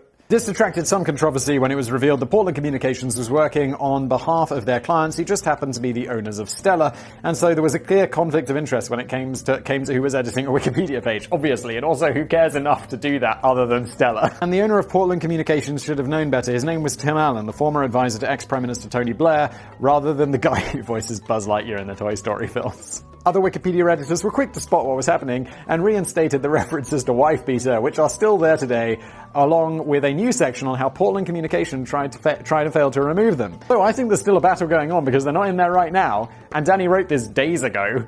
So I'm betting if I look in the revision history, there's going to be plenty of references to wife beater being removed. Oh my! So it would appear that the brewers of Stella aren't too keen on the phrase wife beater being connected with their beverage. What a fucking shock. Let's hope that nobody uses it about 4 times in quick succession on a YouTube video. And rather appropriately, the next one is called the Bingely Arms. Established 953 AD-ish. It was only while researching this script that I suddenly realized I'd been lied to for over 20 years. Oh my god, am I going to find out the same? I'd always believed that I'd enjoyed several pints of wife beater over the years in the oldest pub in Europe. And let's just start the legal disclaimers now, because obviously I don't think Danny could be referring to any number of beers here, including things like Foster's, Heineken, Carlsberg, even international beers like Kingfisher, Singha, Pilsner Urquell, or perhaps other international beers like Stella. We just don't know. It could be any of those that I've mentioned. There's a pub in York, in the UK, called Ye Old Star Inn, which, quite apart from having a fabulously medieval name, also had a sign on the wall which claimed that it was probably the oldest pub in Europe. Well, that's about like claiming like Business Blaze. Probably the best channel on YouTube. Probably. I had to check with my friend Alex Southern over this one, as I was beginning to think that my memory was playing tricks on me, or that I'd drunk too many pints of wife beater while I was in there. Again, that can refer to any beer. Alex studied archaeology at York University, and he knows a thing or two about history. More importantly than that, he's an infamous stumble-bum drunkard who has been thrown out of every pub in Britain. Alex confirmed the sign was definitely still there, and it probably is today. But it turns out that hundreds of other pubs are also making the exact same claim, and it's difficult to prove this one way or the other. The Old Star Inn probably wouldn't even make the real top 50, as it only claims to have been licensed since 1644, which is almost new and shiny by historic pub standards. However, the medieval structure suggests that it might have been serving up tankards of beer under a completely different name before then. The fabulously named Ye Old Fighting Cocks. That's incredible. And if anyone's comments Simon, it's Yoldy. It's not. That's just how it was written. It's pronounced old. In St Albans, Hertfordshire also claims to be the oldest pub in Europe, but that's very unlikely as the building has a 16th century appearance, and that's still relatively fresh. The old trip to Jerusalem in Nottingham makes the much more ambitious claim that it was established in 1189, but there's no documentation to prove that it was a pub until 1751, and it's generally believed that the current building is no more recent than 1660. How do you even get away with that? It's 500 years. You can look at the building and be like, well, no, that's a completely different era. Business Blaze, established 1432. That's the strongest contender is the Bingley Arms. Oh, it's Bingley. But we could just call it Bingley, couldn't we? The Bingley Arms in Leeds, which claims that it has a history stretching all the way back to 953 AD. The building has certainly been around that long. In fact, it's probably older than that, but 953 AD is the year we first see evidence of it being used as a brewery. For hundreds of years, the pub went by the name. It must have really small doors. Like, people seem to be short in the past or some shit like that, and all the doors are really, like, small. Like, when I was at school, there was one building that was, I don't know, like 500 years or whatever, like one of the original school buildings, and the doors were, like, up to here on an adult. You'd really, like, fully have to duck to get in.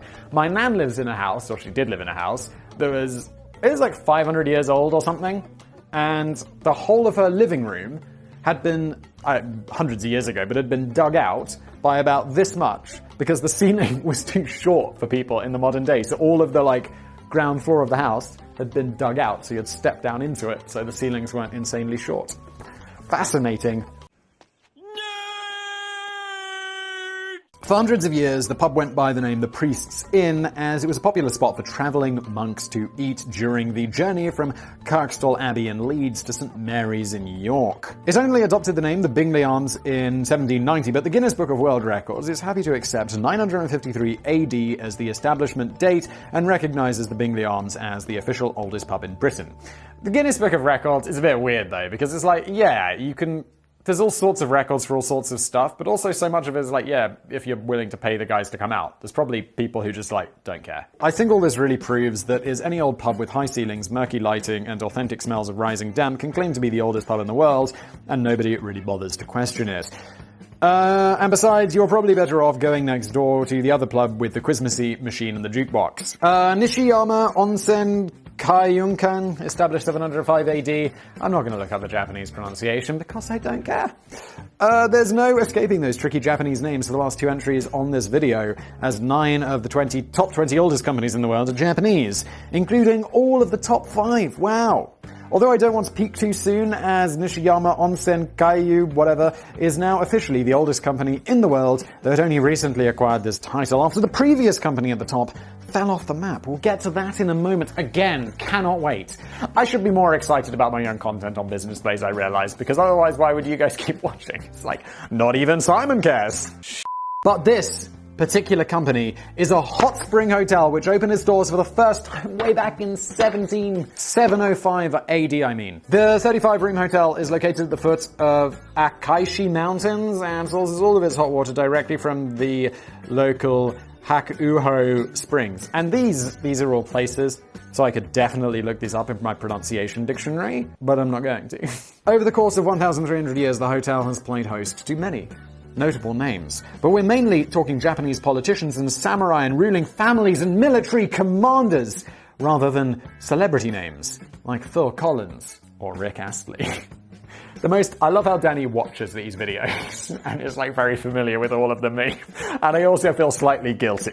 The most astounding thing about this hot spring hotel is that it has managed to remain a family business for all this time. I'm always quite impressed when I hear about third generation or even fourth generation owners of long-running family business. But in this case, the hotel is currently run by the 52nd generation owners of the company. Oh my god. From a family line which can accurately be traced all the way back to the original founder, Fujiwara Mahito, in 705 AD. Oh my god, in like the year 3006, I don't know why I added the 6 on there, but it's gonna be like, yeah, Simon Whistler the 79th, and he's gonna be blazing it up. He's not. It's definitely not. Let's just say that YouTube channels don't have the same lifespan as Japanese whatever the fuck we're talking about. But in this case, hotels. And in fact, this is one of the key reasons why so many of the world's oldest companies are Japanese. Of course, you'd naturally expect such an old country with such an old economy to have a head start on most of the rest of the world, but this doesn't explain why so many of them have lasted so incredibly long. England has quite a long economic history too, but we still get excited when a company manages to keep making marmalade for over 100 years. No, we don't. According to a report published by the Bank of Korea in 2008, there are 5,586 companies in the world that have lasted for over 200 years. And a jaw-dropping 3,146 of those are Japanese, accounting for 56% of the entire list. Way down in second place is Germany, which accounts for 15% of the list. The reason for the longevity can be boiled down to the fact that Japan has a very different philosophy to business, which is entirely rooted in family. Nepotism. Unlike the rest of the world, where everything revolves around rapid maximization of profit and company mergers and corporate takeovers, Japanese business is more about sustainability and keeping the business in solid, healthy shape for the next heir in line to take over the reins. So that's $6 billion from Theranos to buy out the company might seem like a tempting offer, but it's nowhere near as important as making sure that the business stays in the family for the next generation. It's a philosophy which seems to have stood the test of time. Apparently so. But I sure would like $6 billion. By the way, if you're interested in booking a night stay at the Nishiyama Onsen I should warn you that the prices are a bit steep, but you do get access to 6 massive natural spring baths which deliver spectacular views of the wilds of Japan. Just be warned though, that free Wi-Fi can be a bit ropey. Yeah, I'm not in then. I mean, all the views of Japan you want, but it's like, if there's no Wi-Fi, kinda out. Oh, that's terrible, isn't it? Congo Gumi.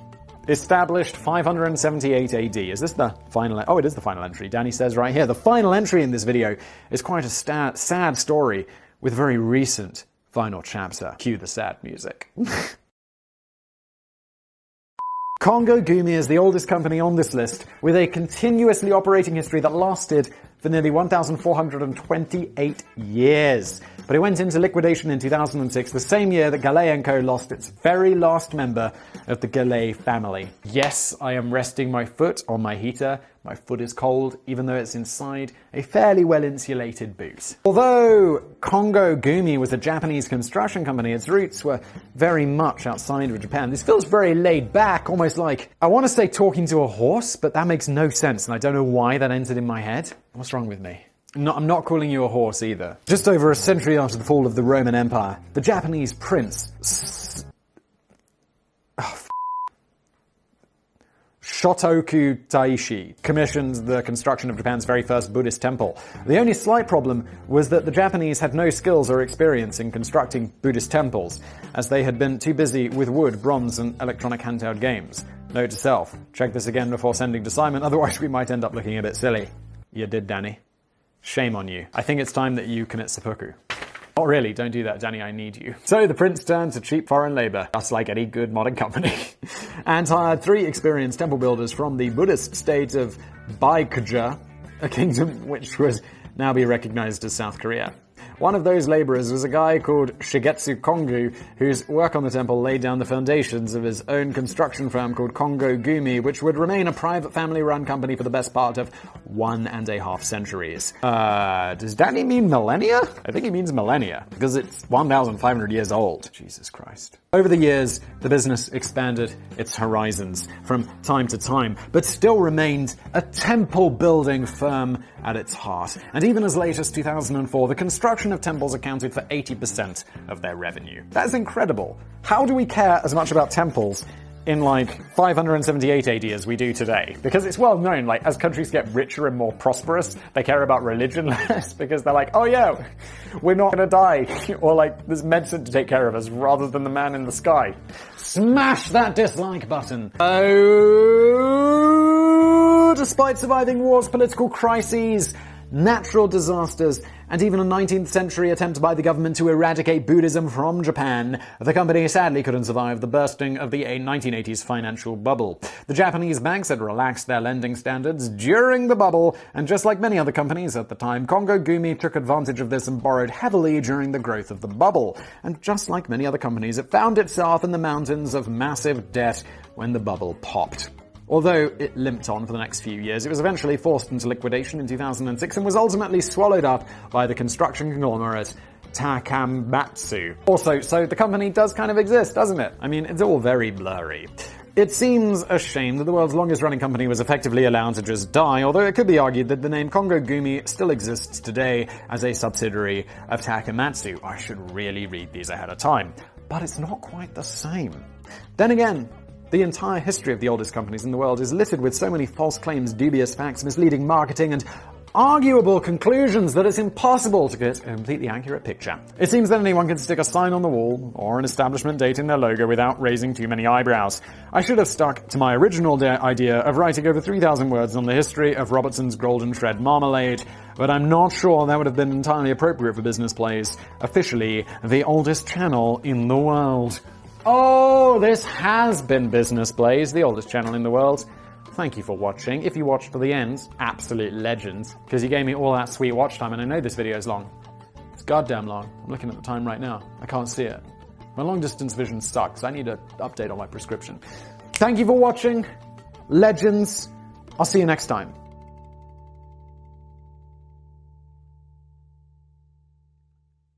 So the idea of a wristwatch has been invented years earlier. We need to be able to sell the large things of Toblerone and the big packets of M&Ms, the greedy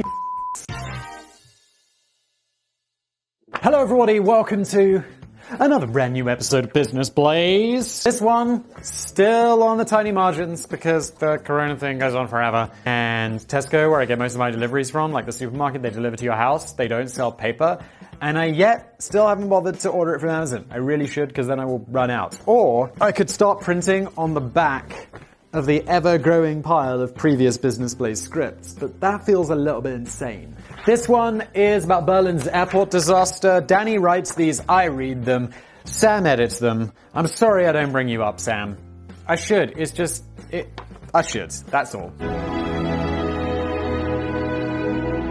New Year's Eve, 1989. Oh, and thank you, apparently, Claudio Bizarma. You suggested this one. It's noted there in the top for me, because otherwise I would definitely forget. So thank you, Claudio. Let's crack on. On New Year's Eve, 1989, American actor and singer David Hasselhoff. He's not a singer, really, is he? Didn't he just sing that one, Get Into My Car song, which kind of sounds creepy? Got a copyright struck on this song, so instead this is what we have. Fucking copyright, yeah. He climbs into a crane, which was hoisted above thousands of adoring German fans. Oh my god, what's he up to? He had gathered in celebration at the Berlin Wall to hear the Hoff perform his single, Looking for Freedom. Wait, was he really a singer? Isn't David Hasselhoff an actor? And then I thought he did a song, even though he's an actor. Denied. Holy shit, I had no idea. Oh, added to the list of things that I'm just completely unaware of. They wanted to show their gratitude for the man who had single-handedly reunited East and West Germany after nearly 3 decades of concrete division, and I know my history and I know that to be true. Some of us might remember David Hasselhoff as the star of critically lauded shows like Knight Rider and Baywatch. Critically lauded. David Hasselhoff rolling around in Knight Rider with the original Siri that wasn't All these weird gadgets, you'd think they'd give you a radio. What would you like to hear? What the hell was that? Most of us probably don't remember him as a singer. Damn right, as nobody outside of Germany ever bought his lousy records. Wait, so he was just a big deal in Germany? What? But it's perhaps easy to forget that David Hasselhoff was also directly responsible for the fall of the Berlin Wall. What is going on? Or at least that's what he seemed to believe at the time. Okay, this is the most bizarre beginning of a Business Plays ever. I mean, maybe. I've put some pretty crazy clips at the beginning. People were pointing out on one I did recently, at least at the time of recording, that the video just starts off with me shouting as loud as I possibly can, "Silence, infidel," and what my neighbours might think of that. Like, what's going on in his studio? There's that weird man downstairs who makes videos and shouts. Oh, I'm totally lost. Do you wish further information on Silicon Valley? Hell no, I want to know who you are and how you're listening in. I'm pretty sure there must have been a few other factors too, but the Hoff seemed convinced that his 8-week summer stint at the top of the German music charts with Looking for Freedom helped to lead a divided Germany into revolution. David Hasselhoff is American though, right? Hasselhoff, it sounds German, but he was singing in American. in English. And looking for freedom definitely sounds English. 15 years later, he would express disappointment that the Checkpoint Charlie Museum, a museum in Berlin dedicated to the rise and fall of the Berlin Wall, didn't feature a single photograph of him. How soon people forget. Of course, the fall of the Berlin Wall wasn't just about helping David Hasselhoff flog a few more copies of his album. No. Berlin was now in a position to celebrate its new status as the capital of a reunited country and become a major new global destination.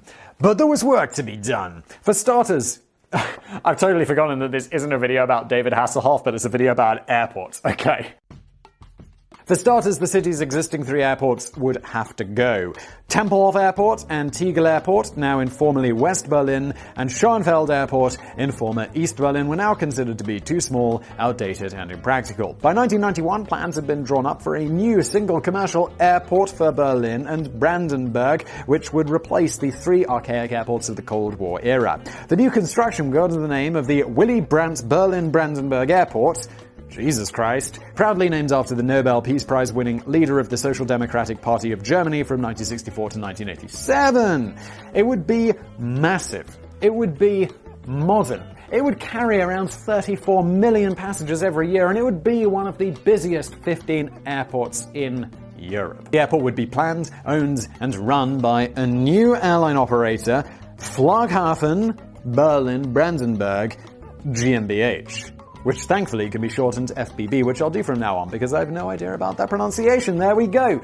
They were in turn owned by Berlin, Brandenburg, and the federal government. It would cost the German taxpayer around 2.83 billion euros, and it would take a little time to build, as you'd naturally expect. After 15 years of planning, construction finally got underway on the new airport in 2006, with a projected completion date of October 2011. 5 years. That is not messing around. Sadly, there were a few minor hiccups and delays along the way. Well, actually, there were more than a few. As I write this in self-isolation during the virus time of 2020, good news, I got an email newsletter this morning telling me that we can now talk about coronavirus on YouTube without getting automatically demonetized, which is nice. So, during the coronavirus time, coronavirus, COVID-19 virus of 2020, we're still having to wait for the airport to open. Oh my god, seriously? I assume I'd been to this airport because I've been to Berlin airports, but no, Berlin is called something else. Is it Schoenfeld? Is that the main airport? Yeah, but then they say that's one of the closed ones. Whatever. We're carrying on. This airport is still not open, even though it's been 14 years. Germany, if there's one thing that you're famous for, it's being efficient. This doesn't seem very efficient. So far, the costs have tripled to 9.4 billion euros, although even that won't be the final figure. It was meant to be a new source of hope and pride for a reunited country and a showcase of German efficiency in motion. Did not work out. So how did the Berlin-Brandenburg airport develop into such an embarrassing catastrophe? The idea of a new airport was never likely to be popular with everyone, and particularly not with local residents. Yeah, I mean, oh my god, I'm sure some people are going to give me shit for this, but like the debate about whether Heathrow should get another runway has been going on forever. I think they finally decided that it can have one, or a third one, or something, and it's like the busiest airport in the world, and it's got 1 or 2 runways. It's time, guys. I know it sucks that your house is underneath a new flight path, but I don't know, deal with it. Diamond. 2 villages ended up getting completely removed from the map to make way for the airport. Or yeah, if your house gets demolished, that sucks. And that really is bad. And if my house got demolished, I'd be really pissed. But I'd also hope that I could see the bigger picture. And also I wouldn't complain about it forever. I'd be like, well, that sucks. What can I do about it? Well, I'll try taking it to court, and then I lose, and then basically the people have decided that I have to go. Okay, I'll accept it. I'm not going to be hanging out in my house not letting them demolish it or complaining about it all the time. I've got better things to do, like purchasing a new house. The 335 citizens of Daipensi received compensation and were rehomed elsewhere, and it was the same story with the 35 villagers of Selchow, although 35 does seem like an incredibly low population for a whole village in the first place. You suspect that they didn't even have a pub or a bingo hall, missing out on all those important German essentials, like the bingo hall. Other nearby homes would receive comprehensive soundproofing provided by the FBI. No, provided by FBB. Don't know what that is. Although this ended up costing around 50 million euros more than they'd originally budgeted for. Good lord. This little oversight would be the least of their problems, though. For several years, construction of the airport appeared to be running quite smoothly. Well, it was only going to take 5 years, so how long could this have been going on for? Oh, that's right. 14 years and counting. Although the completion date was pushed back from October 2011 to June 2012, this hardly seemed like a major crisis at the time. Almost you'd expect it to be pushed back, even in Germany. In fact, one of the most surprising things about this whole story is that in May 2012, just 1 month before the rescheduled grand opening, everyone seemed genuinely convinced that it was going to happen. Even Chancellor Angela Merkel was having her hair done in preparation for the planned opening ceremony. Okie dokie. It now transpires that many people involved in the construction at the time were trying to warn FBB that there might be one or two problems that needed addressing. But the largely politician-led operators were sticking their fingers in their ears. Yeah, it's a great idea when you put politicians in charge of giant construction and business operations, because they're really, really known to focus on efficiency, controlled spending, and all of those important business things. They didn't want to hear anything about anything that might wreck this glorious moment for Berlin. However, they did eventually have no choice but to participate in a humiliating press conference to announce another short delay on the airport after a local official refused to certify the building's fire safety system. It was during this period that the new construction boss, Hartmut Mehrdorn, decided to make a list of other faults and failures that would need urgent attention before another opening date could be promised. Let's hope he had plenty of pens and a really big notepad. Here we go. Because it turns out that there were more than just one or two small issues that needed addressing. There were over 500,000. I'm not even exaggerating. Danny's written it in bold and all caps. How can you even write? How can one man note 500,000 things? We obviously don't want to go through all of them in this video, obviously not. But here are some of the more notable problems that Hartmut and his buddies found. There weren't enough check-in desks in the new terminal, and it was discovered that staff members would only be able to handle about half as many check-ins as realistically needed. Only 499,999 to go! Proposed solution to this had to be to erect temporary check-in tents outside the airport. You go into the check-in tent and it's like, this is Germany, right? Because it sure feels like random third world country. But a storm of controversy was soon whipped up when it was revealed that FBB had plans for German airlines to receive preferential treatment at the normal check-in desks, whilst ethnic second-class airlines, and that's a quote, would have to make do with outside tents. The supposedly sophisticated fire safety systems were not functioning, and they appeared to have been designed without a legal permit for the use of any brain cells. The fire protection flaps had been designed to exhaust smoke downwards underneath the airport floor during an emergency, which is fine until you remember that smoke actually rises upwards. Oh During construction, the workers had cleverly got around this slight problem of not having a working fire safety system by simply hiding temporary employees to sit around all day in strategic positions and raise the alarm with a quick phone call if they ever saw any smoke drifting out from under doors. That sounds sustainable and safe. 750 of the monitors that displayed flight information had been quietly humming away to themselves in rehearsal during the years of construction and now burned out without ever being seen by a single passenger. Meaning they would now need to be replaced at a cost of more than 50,000 euros. Don't worry, that's a drop in the bucket compared to the overall expense of this. Thousands of light bulbs had to stay permanently switched on 24 hours a day because no one could figure out how to turn them off. This is awesome. I mean, awesomely terrible. But, I don't know, on business plays, it's always much more fun when goes horribly wrong. Some of the cabling had been incorrectly installed. In fact, 90,000 meters of it would need to be replaced. Guys, what is going on? 4,000 doors, but I mean, come on. Just throw an extra zero on there, it wouldn't be unbelievable. 4 billion doors had to be apparently replaced. Could believe it. Not really though. 4,000 doors had apparently been wrongly numbered, which does beg the question as to why a single airport would need quite so many doors, even if they had the correct numbering. On top of all of this, some of the escalators were too short. You can imagine getting to the top and it's like, oh yeah, there's just a few steps. So you're lugging up your bags and it's like, oh, great, thanks guys. Or you just get up to the top, like in, what was that game where you got to install escalators? Was it Sim Tower? But you get up to the top and then you just drop off. Escalators to nowhere. The airport's roof was twice the authorized weight. That sounds legitimately incredibly dangerous. Flight paths and sound protection zones had been incorrectly calculated. 3,000 smoke detectors had gone missing, and hundreds of freshly planted trees would need to be chopped down and replaced because they were of the wrong variety. That sounds unnecessary. Come on, poor trees. In short, there still needed to be a fair amount of work done before this comedy airport for traveling clowns could be officially opened. Sounds like a perfect place for Ryanair to operate from, to be honest. But the Germans usually have a strong reputation for engineering efficiency, so just how are things allowed to evolve into such a bewildering mess and such an unexpected drain on the state resources and the German taxpayer? I'd be really pissed if I was a German taxpayer. A big part of the problem seems to be that the wrong people have been placed in the wrong positions. Yeah, the politicians were in charge. It went wrong. Surprise! One of the original architects for the project was a guy called Ronald McDonald. Not really. Meinhard von Gerken, who was possibly one of Germany's most famous architects of the time, although he was well into his 70s by this point. The thing is, Meinhard didn't like shopping, or shoppers. He felt that airport design should be rooted entirely in the purity of international travel, rather than catering for bothersome passengers who wanted to fill their carrier bags with cheap duty-free shit. So he decided to ban any traces of shop space from his shiny new airport, without bothering to tell officials. What have you done, Meinhard? How are people going to buy the cheap shit? We need to be able to sell the large things of Toblerone and the big packets of M&M's, the greedy the problem here is that 50% of a modern airport's revenue comes from retail shops, so the planners quickly had to add whole new floors of shopping space after construction had already begun. Did you not look at the plans and be like, where are all the shops? I swear I go to an airport, most of it is shops. Other than the outside bit with the planes. But inside, even like the gate, it's like, there's a Starbucks at the gate. I fucking love it. The purity of international travel. Can you imagine an airport without shops? It would be just a horrible experience. Like, what else am I going to do? What else? Literally. Does that include pubs? Because if I'm not shopping, I need to be getting drunk.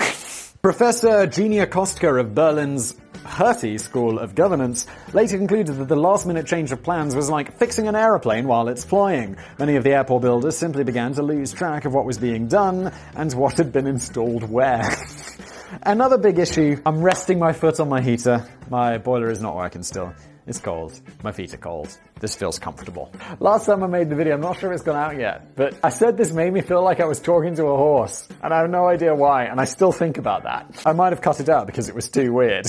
Many of the airport builders simply began to lose track of what was being done, blah, blah, blah.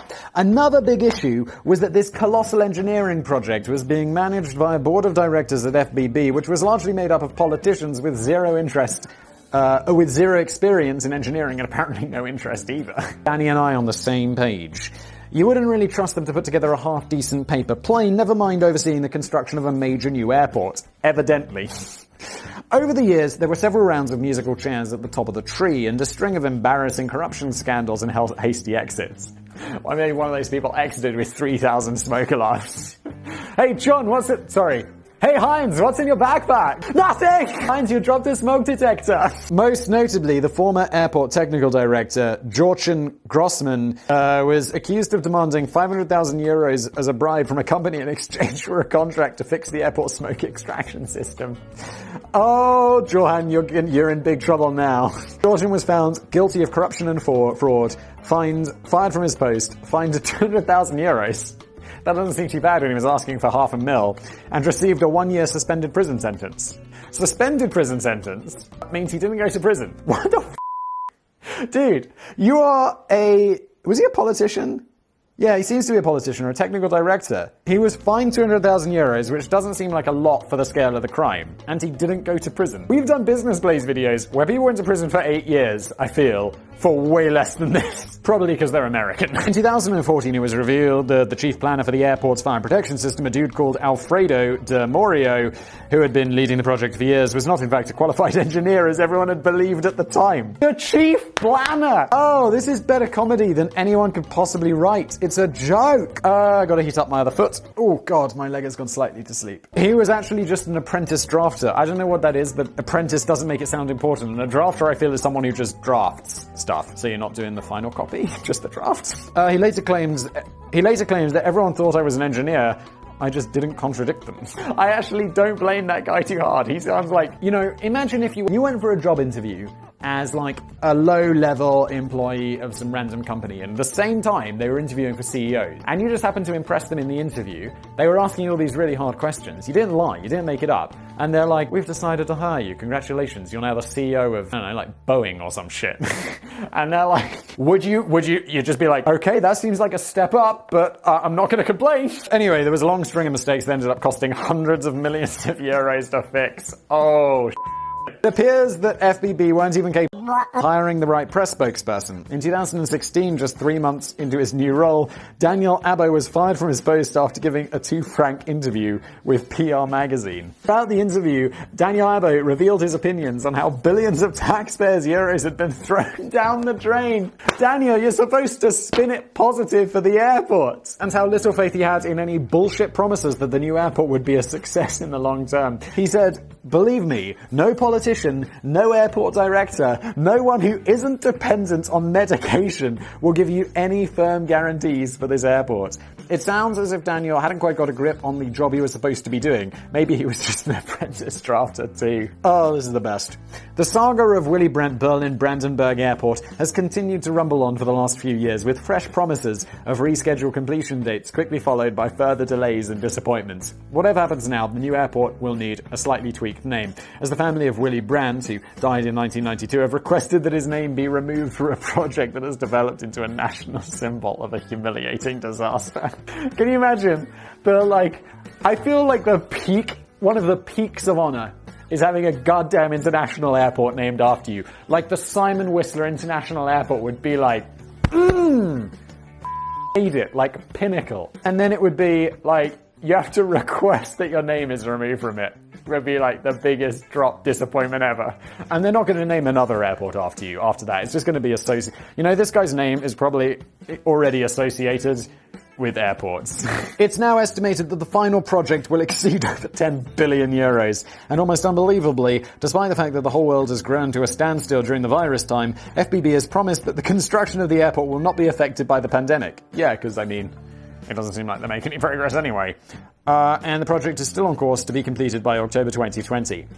Tell you what, I won't be making any bets on that happening. It seems to fly in the face of the fact that all construction workers have withdrawn from the site until further notice. Jesus Christ. Now many believe that it would have worked out far better to just completely dismantle the whole site back in 2011 when those 500,000 issues first came to light and start from scratch again. I guess the German government and the architects of this project, or whoever's in charge, haven't heard of the economic concept of sunk costs.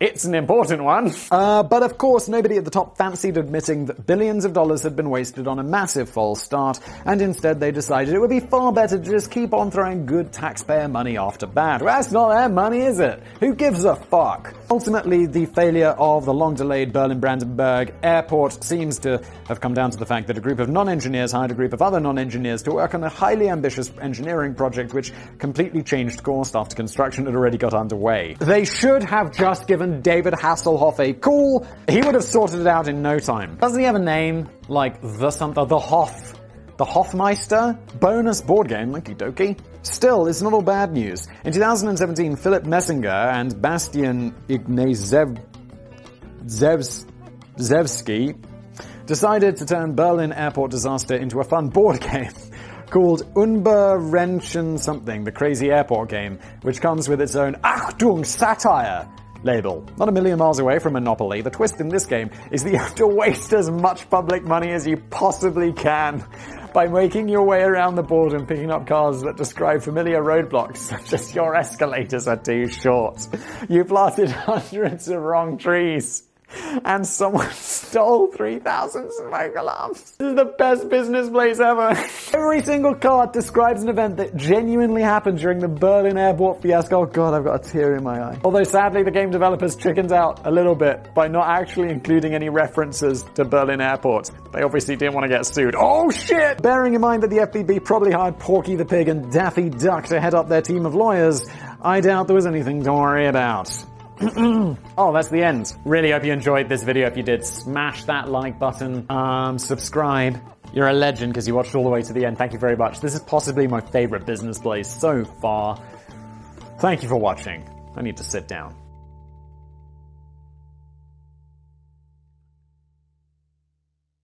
Fucking copyright, yeah. Hello everybody, welcome back to another Business Plays episode. This one, I'm not sure how hard I clickbaited it, because I've been thinking of putting in the thumbnail on this one. Elon Musk was in the mafia, the PayPal mafia, and well, if you clicked on it, and now you're disappointed, you can click off. Thanks for watching. Seriously though, this is Business Plays. I am Simon. Welcome to my channel. You can buy my merch. I am wearing a t-shirt with my face on it. It's slightly chilly in here today, so I'm going to do up my jacket. It also makes me look more professional, and even more like I'm having a midlife crisis. Let's crack on. Danny writes these scripts, I read them. That's what's going on this channel. You probably know that by now. Deep in the heart of Silicon Valley, a notorious group of ruthless criminals ruled over the local community with a climate of fear. The mafia syndicate raked in dirty dollars through protection rackets, loan sharking, drug trafficking, illegal gambling, and fraud. Fortunately, they were all just naughty rabbits and none of them had much impact on the human world. This is not their story. The PayPal mafia is in an entirely different kettle of digital carrots. Ba-da-bum-bum.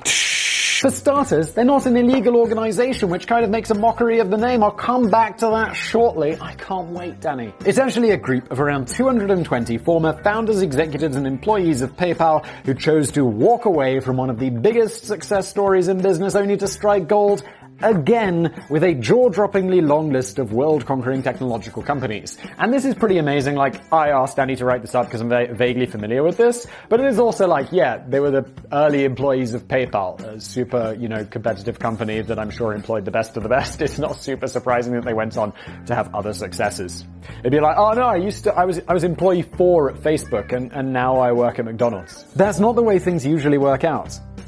It is for these guys, isn't it? More often than not, slightly grumpy breakups at the peak of global triumph inevitably become a downhill ride. When the Beatles split up at the zenith of their creative prowess, which is a word I like, nobody expected any members of the band to repeat the same levels of success or acclaim they had collectively enjoyed. Well, yeah, because aren't they regarded as, like, the greatest band of all time? I don't think they are, but people think they are. Well, I'm not some sort of Beatles-hating hipster. The Beatles are relatively good. Which is a good job, because they didn't. I mean, some of them did alright. I don't think Paul McCartney was ever short of a few quid. In fact, I think he's a billionaire. Which is crazy. You're a musician. It's pretty great. But when John Lennon ends up recording double-sided albums of him largely wailing and screaming with his wife, you just feel the days of Sgt. Pepper are long gone. Yes, you do. Someone left, I absolutely ripped into Yoko Ono so hard on a previous video, and someone left a comment being like, Simon,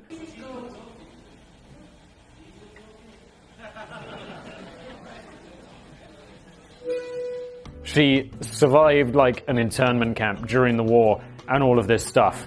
And so this is her expressing how hard it's been.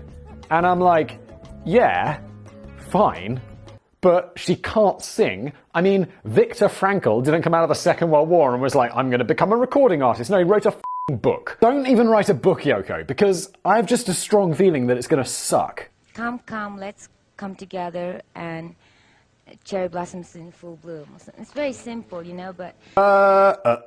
When a TV soap star enjoys a lengthy spell of being one of the most famous faces in the country, but then decides to move on to fresh projects, you just know they're either going to end up playing the role of Buttons in Christmas pantomime or flogging pension plans in TV commercials. The extraordinary thing about the members of the PayPal... I once met a guy who was like in a TV show once, but like a soap opera. And then he was doing commercials, and he seemed a bit sad about it. I shouldn't laugh. I'll be doing TV... I won't even be able to do TV commercials in like 5 years. I'll just be flipping burgers. The extraordinary thing about the members of the PayPal mafia is that they all quit their jobs at the multi-billion-dollar venture that revolutionized online payments in the 21st century, but then went on to achieve even bigger success in the years to follow. Yelp, Tesla, SpaceX, LinkedIn, even YouTube. Really? All of these companies were founded or co-founded by members of the PayPal mafia. And that's not to mention all of the other companies that were helped along by substantial investments from the mob, including Pinterest, Zynga, Airbnb, and Facebook. And we should just say, it wasn't the mob, it was the PayPal mafia. I'm not accusing Facebook of accepting mob financing to help grow. Also, what the hell's Zynga?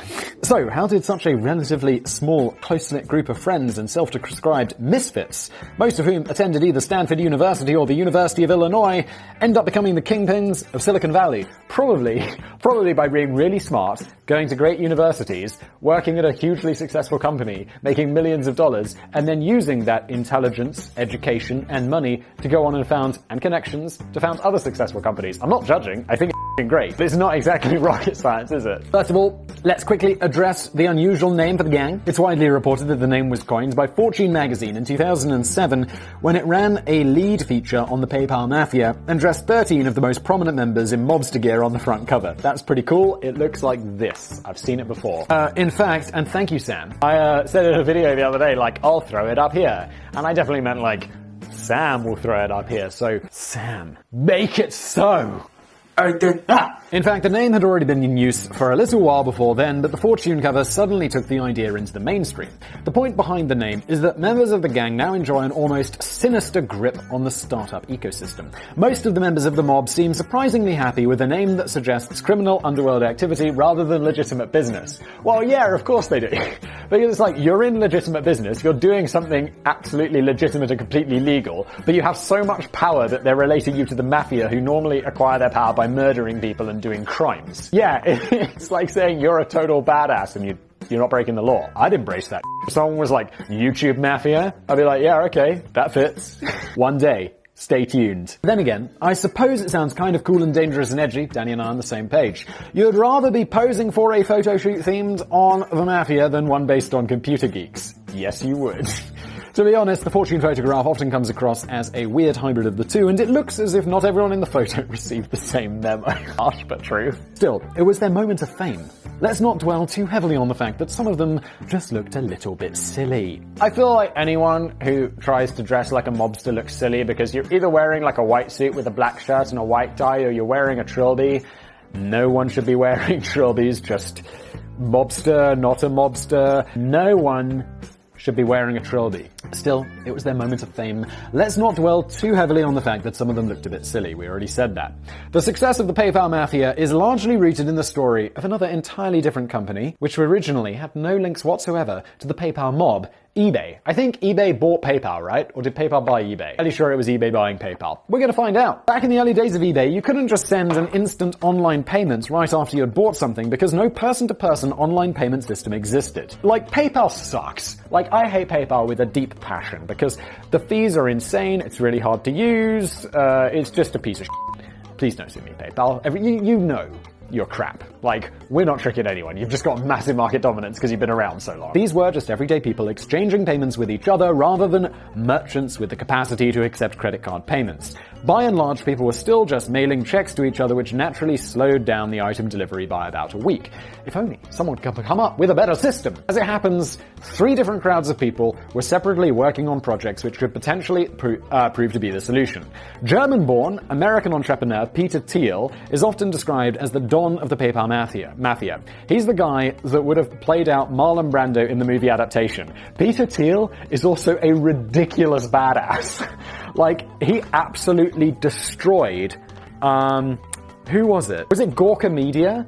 Who I think was it the story? I must read up on this. We could do a whole video about this. I think Gawker Media outed him as gay, and then he came back years later and absolutely destroyed Gawker Media through Hulk Hogan's sex tape, maybe? It doesn't matter, but the whole thing to take away from this story is that Peter Thiel is a scary, dangerous, awesome dude.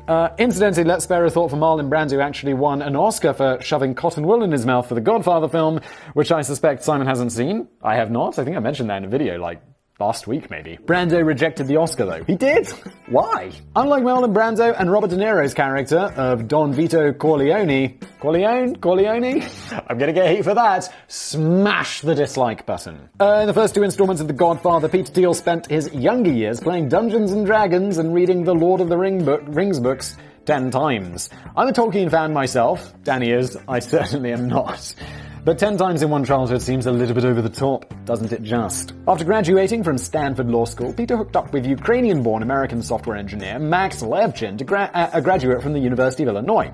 Max is now usually labeled as the consigliere of the PayPal mafia. I think I'm saying that right, not sure. I don't really like gangster movies, so I haven't seen The Godfather. I've seen Goodfellas. It was okay. I've seen a couple of others, but I'm not really into it. He's the consigliere of the PayPal mafia, the advisor to the leader, and general dispute resolver, a role played by Robert Duvall in the Godfather movies. Fascinating. Along with 4 other graduates from either Stanford or Illinois, a new team founded the company Confinity in 1998, which originally focused on creating security software for the Palm Pilot and other personal digital assistant devices. I never knew anyone with a Palm Pilot, although they were briefly all the rage in the late 1990s apparently. Pretty sure my dad had a Palm Pilot, business people had Palm Pilots. You might remember that Apple had a go at revolutionizing handheld tech with their ill-fated Apple Newton in 1993, which is a bit of a meme on this channel. In the days long before smartphones and tablets, the problem with Apple's device is that it was overpriced and largely rubbish, quickly developing into one of Apple's most notorious failures. We actually did a video all about Apple's most notorious failures. It is linked to below, or maybe it's just a rickroll. In 2020, you're welcome. American company Palm later took the best features from the Apple Newton, such as the device's ability to recognize writing that you would quickly scribble on with an external stylus. They made it all work properly, sort of, and then they sold the Palm Pilots at a fraction of the cost of the high-flying business workers and cool kids. Yeah, I mean, all the cool kids at my school had Palm Pilots. Those legends. The consigliere, Max Levchin, was instrumental in developing a system in which the Palm Pilot users could instantly beam payments to each other via the infrared ports on their snazzy devices. That is so ahead of its time and so extremely cool. I mean, now, it's like, of course, I could send anyone money fairly instantly within moments. But this was 90s, and that is cool. But after realizing that users didn't necessarily even need a Palm Pilot, as the new software could be synced to email accounts and web browsers, this project rapidly developed into the PayPal service, which could pretty much be used by anyone with an internet connection. I love this story. The real game changer was when designer Chad Hurley came up with a few simple but really transformative lines of code which allowed PayPal members to create and share a unique link where they could receive payments from buyers. The concept quickly gained traction on eBay. Now, for the first time, sellers didn't necessarily have to hang around waiting for a check to arrive. They could instead just paste their link to the product listing and let potential buyers know that they accept instant online payments for speedier delivery. Another key factor of PayPal's rapid growth was the fact that they were literally giving away money in order to attract new members. This is talked about heavily in a great book by, who wrote Elon Musk's biography? Ashley Vance. Great book, they talk all about this, it's really fun. During those early years, new signups automatically received a $10 credit in their new PayPal account, whilst you could also earn an additional $10 for every single referral that you generated. So, assuming you had friends, you could potentially earn quite a bit of money here for just recommending someone a better and faster way to pay for crap on eBay. Confinity was clearly going places with PayPal. But they had competition. Elon Musk. Oh, I really thought it was Elon Musk who was giving away the money at the beginning. I'm pretty sure it was $10. Anyway, Elon Musk is perhaps the most well-known member of the PayPal mafia in his own right, but is one of the few members to distance himself from membership of the mob because of the implications of the term. I really feel like Elon Musk is not someone who has a lot of caring about what people think of him, which makes him seem very cool. He declined to appear with the other key players on the cover of Fortune magazine, and he doesn't usually get a title such as Don or Consigliere. But I'll give him one anyway. If you're familiar with either the Beach Boys or Take That, you should understand what I mean when I describe him as either the Brian Wilson or the Robbie Williams of the PayPal Mafia. I get both of these references. He's a massively successful and talented member of the group who doesn't have much to do with the original members anymore. A citizen of South Africa, Canada, and the United States. Wow. It's even cooler that Elon Musk has 3 passports. One of the coolest things about young Elon Musk's life is at the age of just 12 years old, he wrote a PC game in BASIC called Blaster, for which he received $500 when the code was published in PC and Office Technology magazine. You can now play a browser-based version of this game if you fancy it, although in the interests of research, I've done this for you so you don't have to. Danny is making the sacrifice for business, Blaze. Let him know how much you appreciate him in the comments below. You guys always do anyway, so obviously that's great. It's painfully simplistic rubbish, but I'll give Elon some credit, he was only 12. Harsh. Musk also spent time at Stanford, but in his case, he only lasted 2 days before dropping out of his studies to pursue business. He probably made the right decision.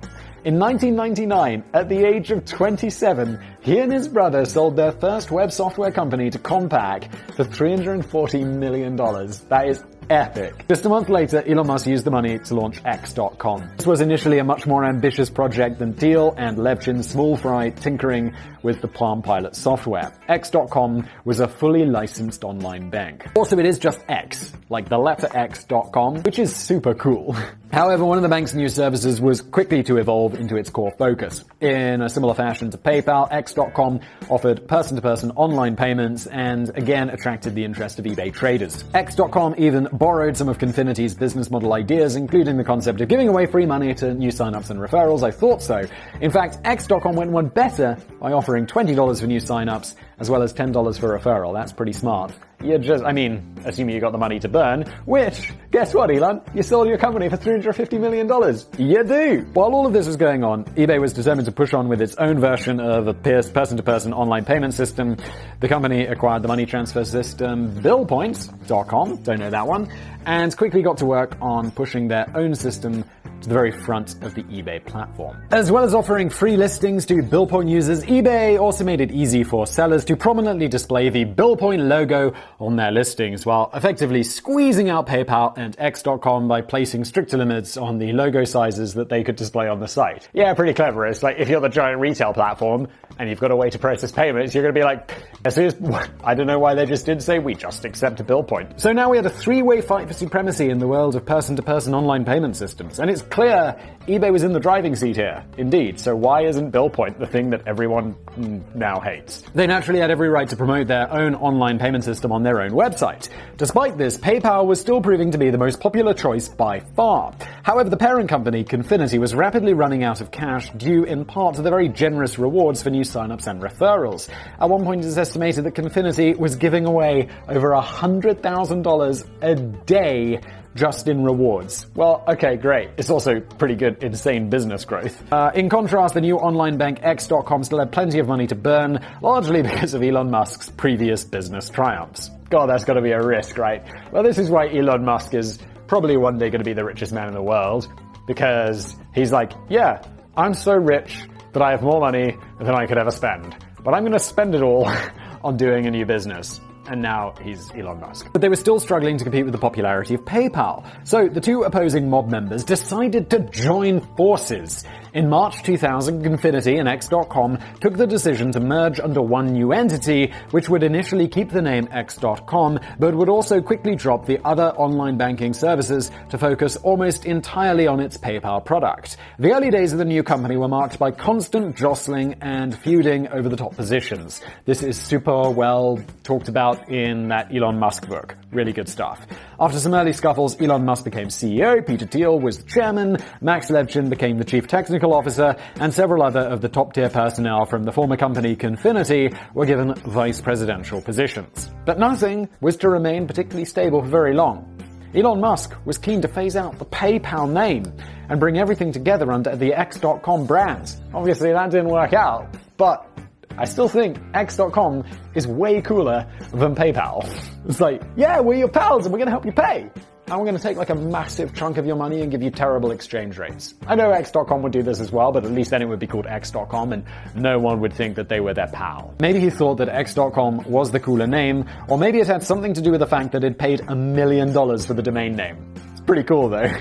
Either way, the former staff of Confinity didn't share his enthusiasm. Many of them preferred the original sender-friendly sound of PayPal, while others thought that X.com sounded a bit too much like a porn site. Does it though? However, Elon Musk dismissed their concerns and gave the order for the PayPal name to be dropped completely before heading off on a honeymoon vacation in Sydney, Australia, but the order was never carried out. Wasn't he the CEO? Yeah, but the other guy was chairman. Business is complicated. Instead, a disgruntled Max Levchin led a revolt against Elon Musk and persuaded the board to remove Musk from his position as CEO and replacing him with Peter Thiel, who was the chairman. Although Musk frantically tried to resolve the situation by phone, he eventually conceded defeat, and the X.com company was rebranded as PayPal in 2001. Elon Musk later lamented, "That's the problem with vacations." It's like, dude, yeah, you should have your staff members tighter leash or more whipped. He didn't seem to have much luck with vacation. After rescheduling his honeymoon for later in the year, so he went back from his honeymoon to deal with this. His poor wife. He ends up catching malaria. Oh! He did get another chance for a vacation about 12 years later, so fingers crossed that one worked out. Hold that thought. Although Musk was no longer CEO, he remained on the board and still had a vested interest in the future success of PayPal, as he was still a major shareholder. Under the guidance of original Confinity co-founder Peter Thiel, the company went from strength to strength. Despite eBay's continued efforts to squeeze out PayPal, the latter was winning the battle. Almost 3/4 of eBay's customer base were now happily using PayPal, and BillPoint was losing eBay about $10 to $15 million every year. By 2002, PayPal had become a public company, raising $63 million in the process, and it was very shortly afterwards that the company decided the time was ripe to seek a potential buyer. Peter Thiel, along with Reid Hoffman, another member of the mob, another Stanford graduate, and then executive vice president of PayPal, approached Google and Yahoo with a minimum expectation of $600 million for the company. That's a lot of money, although it does, this was 2001 or whatever, it's nearly 20 years later. But it's 15 years later? Instagram for $1 billion when it was a small company, WhatsApp for $19 billion, that's pretty crazy. Mind-blowing. Not suicidal. As someone was like, Simon, you doing that head shoot thing reminds me of suicide. And I'm like, okay. So Google and Yahoo declined, feeling that PayPal was almost certainly reliant on eBay, over which they would have no control. eBay themselves came sniffing around with an initial offer of $400 million. Allegedly, an eBay representative told PayPal that, "We're going to make this offer once and then crush you. You should really take this offer." That's badass. お前はもう死んでいる。何? It turns out that this was just tough talk, though. Reid Hoffman was convinced that eBay was prepared to pay more, and he was right. The PayPal mafia held out for $1.5 billion, and this was exactly what they got when eBay acquired PayPal in July 2002. So it all worked out. That may sound like a good deal for the PayPal mafia, but considering that PayPal is worth over $100 billion today, it turned out to be a pretty good deal for eBay too. How can PayPal be worth so much but be so bad? $0.1 trillion. Mad. Although the original members of PayPal stayed on board after the new acquisition, it wasn't long before they walked away from their new eBay masters. This shouldn't come as too much of a surprise, partly because of their track record of executive musical chairs, fallouts, oustings, and coups. Yeah, I'd be like, now we're all super rich, we're probably contractually obliged to do like a year or two in management. I'd be like, I could not imagine a time where I'd give less of a unless they had some sort of earn out on there, but I'd be like, I'd be so gone.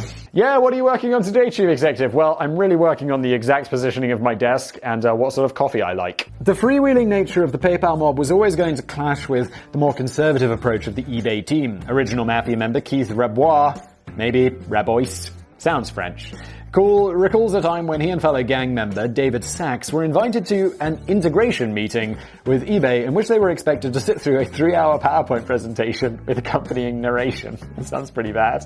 None of the PayPal Mafia had ever had a 3-hour meeting in their lives. It's like, yeah, you go from like a cool startup company and then they're like, welcome to business. When David Sachs began to impatiently flip ahead of some of the pages that had been dumped in his lap, he was greeted with gasps and looks of horror from the eBay team. Chill out, eBay. Upon leaving the meeting, Sachs turned to Keith Rabois and said, "If we stay here, you're going to have to build a whole PowerPoint team, because that's the only way to communicate with these people." Within the space of just a few short years, nearly all of the original PayPal Mafia had departed for ventures new.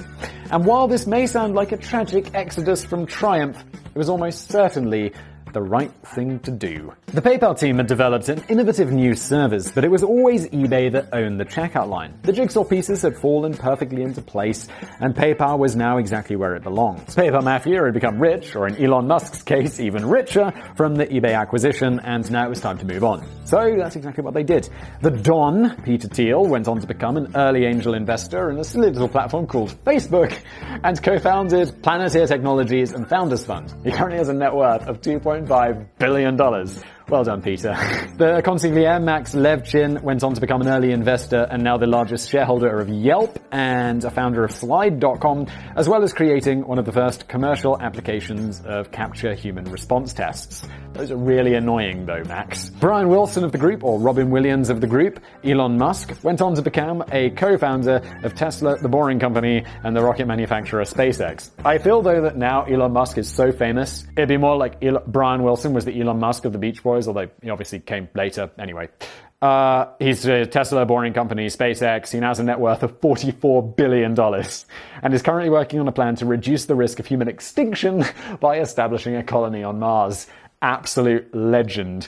Sadly, but I don't know if he's a real legend because he probably doesn't watch these videos all the way to the end. If you do, what's up, Elon? Sadly, there's been no word on the follow-up to his terrible game, Blaster. Between them, the remaining members of the mob have either found themselves heavily invested in dozens of massively successful digital ventures like LinkedIn, Pinterest, Reddit, Yammer, and YouTube. What's Yammer? So, you have the PayPal mafia to blame for the rise of Simon Whistler. Incidentally, the crucial tagging and video sharing aspects of YouTube were coded by its co-founder Chad Hurley, the very same guy who came up with the game-changing link sharing code for PayPal just a few years earlier.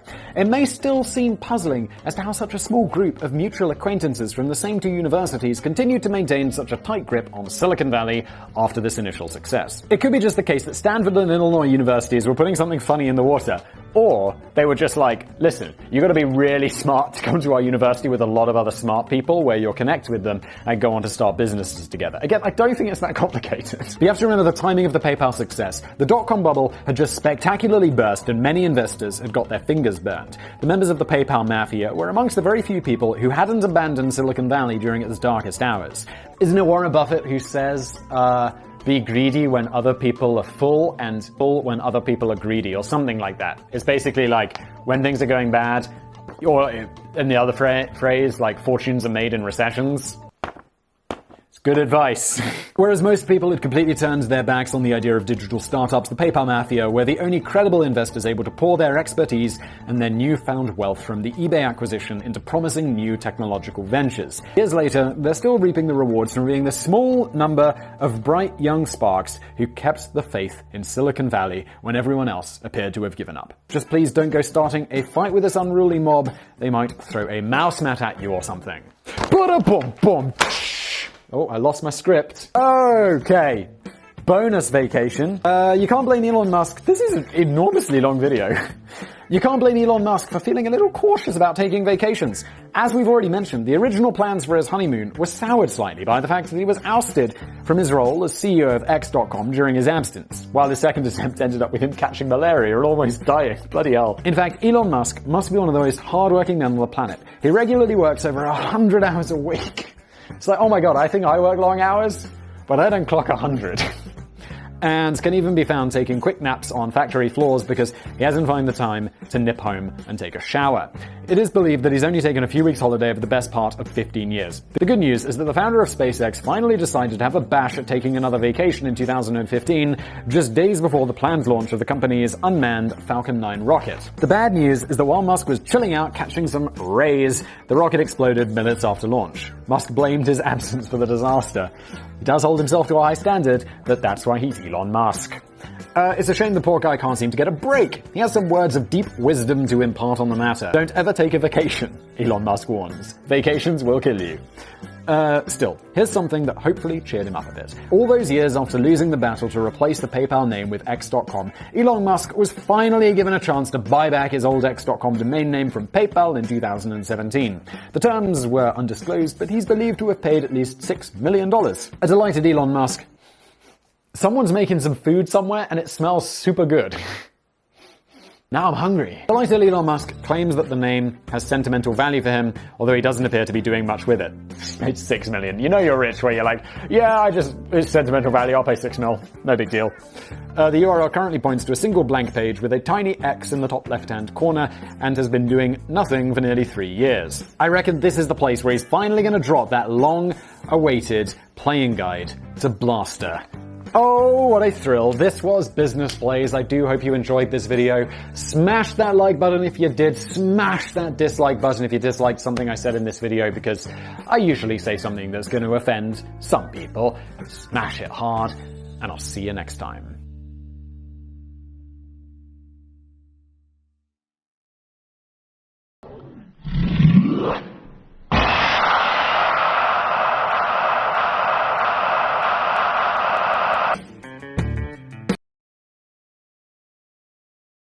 Ja Rule, man, what are you up to?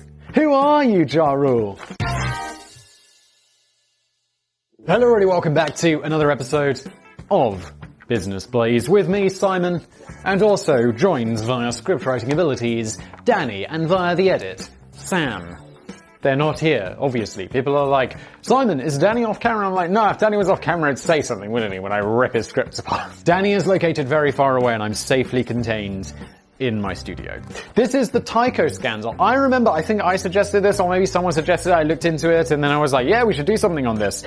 But that was a long time ago, and I've completely forgotten what it was all about. But I remember it being bad, so let's jump in. I honestly don't even know what Tyco is. Back in the days when I still used to get invited to parties, hello darkness, my old friends, I was often quite impressed if the host had provided something as avant-garde as paper napkins, bendy straws, a karaoke machine, a bouncy castle, or live entertainment from a clown who could twist balloons into animal shapes. It sounds like the last time Danny got invited to parties, he was 7. I never got invited to one of Dennis I never got invited to one of Dennis Kozlowski's parties, but I think it may have been a bit too much for my brain to handle. When the CEO of Tyco International threw a 40th birthday party for his second wife, Karen, in 2001, he was thinking way beyond karaoke and clowns. Of course he was, because he's not 7. Held on the Italian island of Sardinia, the wildly extravagant party later became known as the Tyco Roman Orgy. Holy shit. Featuring half-naked models and dancers cavorting around a giant swimming pool, an ice sculpture of the statue of David, which urinated Stolichnaya vodka for the pleasure of guests, and a special live performance by Jimmy Buffett, who I'll admit I've never heard of, but he's apparently famous for singing drunken Caribbean rock and roll, and has sold 20 million albums worldwide, so I'd imagine he feels justified charging $250,000 with a gig. Holy shit. I gotta get to that business. I have no idea who Jimmy Buffett is either. And I don't know if selling 20 million albums a lot? It sounds like a lot. Also, who wants to drink vodka out of a statue of David's It's weird. The bill for the party came in at just over $2 million, which may give you some idea as to the wealth of Dennis Kozlowski. However, it's probably helped a bit by the fact that he only footed half the bill and left Tyco Company to pick up the rest of the tab. By this point, Dealer Day Dennis was celebrated as a figure who regularly appeared on the cover of prestigious magazines and enjoyed a reputation as one of the world's wealthiest, smartest, and even, perhaps most ruthless CEOs. Just a few years later, you would be more likely to see the greedy pig on the cover of New York Times under the captivating headline, Oink Oink, captivating, or perhaps posing for the New York City Police's mugshot gallery. But just who was Dennis Kozlowski? Was he really a criminal fraudster, or just the poor victim of a massive injustice carried out by a wealth-envious jury? To be honest, Dennis Kozlowski doesn't look like a typical CEO. I suppose CEOs do come in all shapes and sizes, from the withered old man with a beer belly who you sometimes have to prod to check that he's still breathing, to the socially awkward, I know we're talking about here, it's the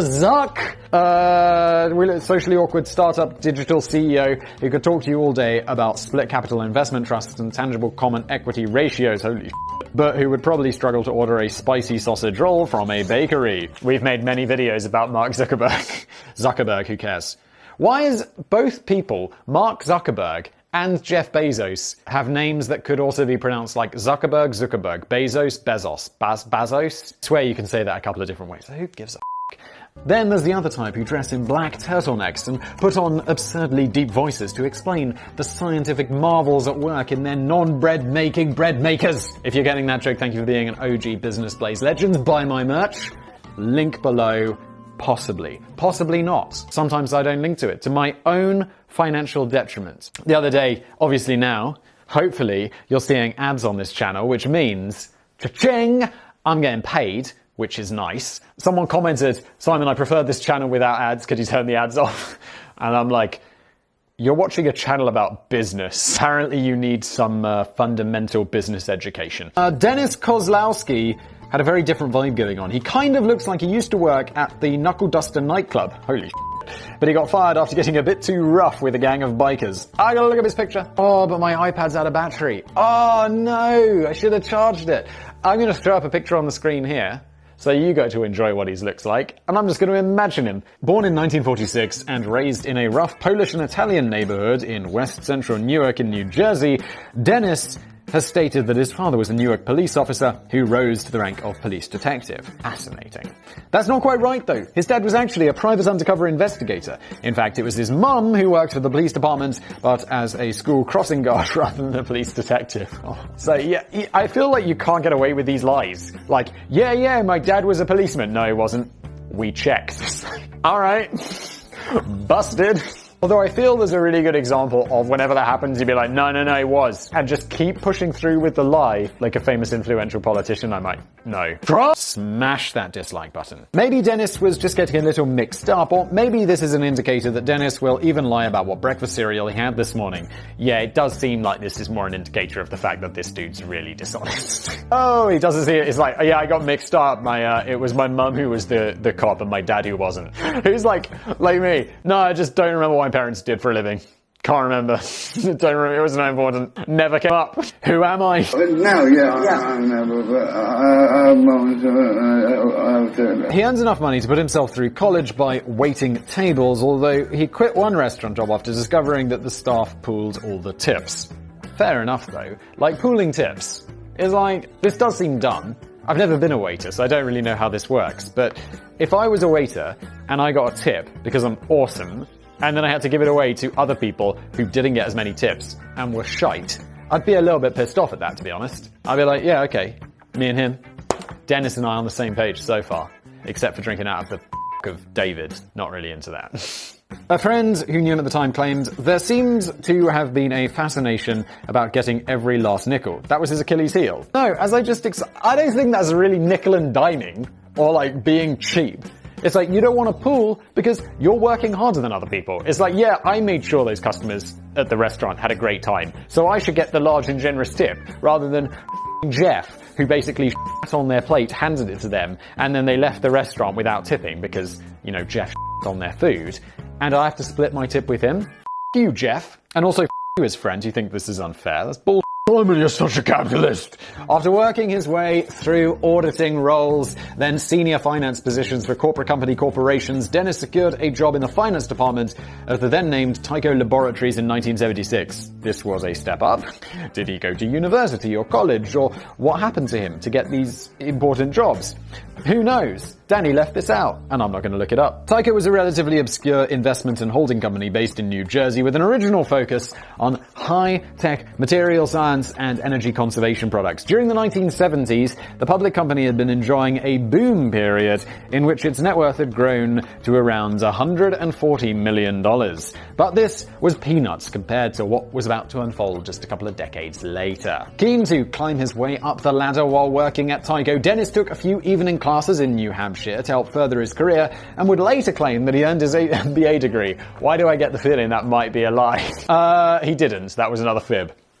That's why. Thank you, Danny. But I don't think it really matters, as I'm sure most employers can't really be asked to check out that stuff anyway. Yeah, does anyone else find this, until, I don't know, even when I was 20-something, people would be like, oh, make sure you hold on to those exam certificates from when you're 16, because companies want to see those. And I've applied for jobs where they're like, yeah, we require this at GCSE or whatever. No one's ever asked to see that. I'm pretty sure I could just lie. Yeah, I got all A's. All A stars. All A triple stars. Simon, A triple stars didn't exist. Yeah, they gave special exemption to me because I'm f***ing awesome. And I've since thrown away all of those certificates. I think I've even thrown away my degree certificate because, well, let's just face it, I've got a fairly substantial gap on my CV anyway, so mostly I'm just going to be looking at working in the supermarket if all of this goes wrong. Oh! Incidentally, here's one life hack I thought I'd share with any young students who are currently slaving their way through school or college. Don't throw your degree certificate away. That's not advice from Simon.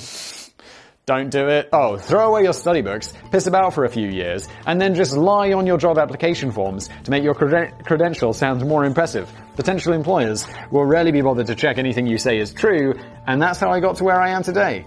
Wherever that might be. That's true. Danny told me that he had a AAA star in English language creative writing and actually had won the Pulitzer Prize. I didn't check, but I'm sure he did. Thanks, Danny. Anyway, regardless of fictional qualifications and degrees, Dennis still managed to work his way up to CEO. CEO of the company, soon to be rebranded as Tyco International in 1992. He earned the nickname of penis-drinking Dennis. Not really. He earned the nickname Deal a Day Dennis by quickly snapping up a string of small, promising, but underperforming companies and expanding the company's portfolio to include everything from fire alarms to baby food and probably Tim's emergency underpants. Okie dokie. Within the first few years alone, had thrashed out 88 major new deals, including several strategic mergers and no less than 24 company acquisitions. Pretty impressive. It's claimed that Dennis had quite an unusual approach to business. He didn't have time for such trivialities as meetings and memos and consultations and direction. And thinking about it, I mean, I don't run a big business, but I do none of those things. Like, I can't remember the last time I had a meeting, or a memo, or a consultation. That's not true. I occasionally have some consultations with, like, professionals and And direction. Direction from who? You're in charge. His cunning strategy was to cut through all of the bullshit and empower his managers to make big decisions without any need to bother him at the golf course. That sounds fantastic. Except, you know, you're in charge. You should be making the decisions, Dennis. Just as long as his managers met their targets, they could pretty much run their divisions any way they saw fit. Some say that Dennis was a genius, and he was often hailed as the best CEO in the country. Others had issues with the fact that most staff relied on performance-based compensation to make up for a relatively low wage. I think maybe Danny and I have a difference of opinion on this one. I'm like, if someone was like, we're going to pay you less, and we're going to do it on performance, I'll be like, great, how's the performance work? And if the performance is good, I'm like, yeah, I can probably do better than other people, because I work hard and I give a I'll be like, I'll take the performance thing. What's wrong with that? At least make it an option. And it's like, okay, if it's low wages and I don't want to work on performance, I'll go get a job somewhere else. But I'd like the job based on performance because then I can earn as much as I want. Or, I mean, even if I can't, at least it's in my hands. And even if I fail, at least the failure's in my hands. But whatever your opinion, thanks, Danny. There was no denying that something appeared to be working. Helped along in no small part by a booming economy, the fast and friendly mergers and acquisitions continued to grow at a rapid pace until Tyco International had evolved into a mighty conglomerate pulling in about $36 billion in revenues. As you can imagine, Dennis was worth a small fortune at this point and was possibly one of the wealthiest and most generously rewarded CEOs on the planet. They do like to reward themselves, those CEOs, don't they? Like, what do you think you deserve to get paid? Oh, many millions. Did you start this company? No. Did you oversee a period of substantial growth? Well, yes, but I mean, the economy was doing great. Did you oversee a period of substantial decline? Yeah, possibly. Well, good news. Here's $10 million.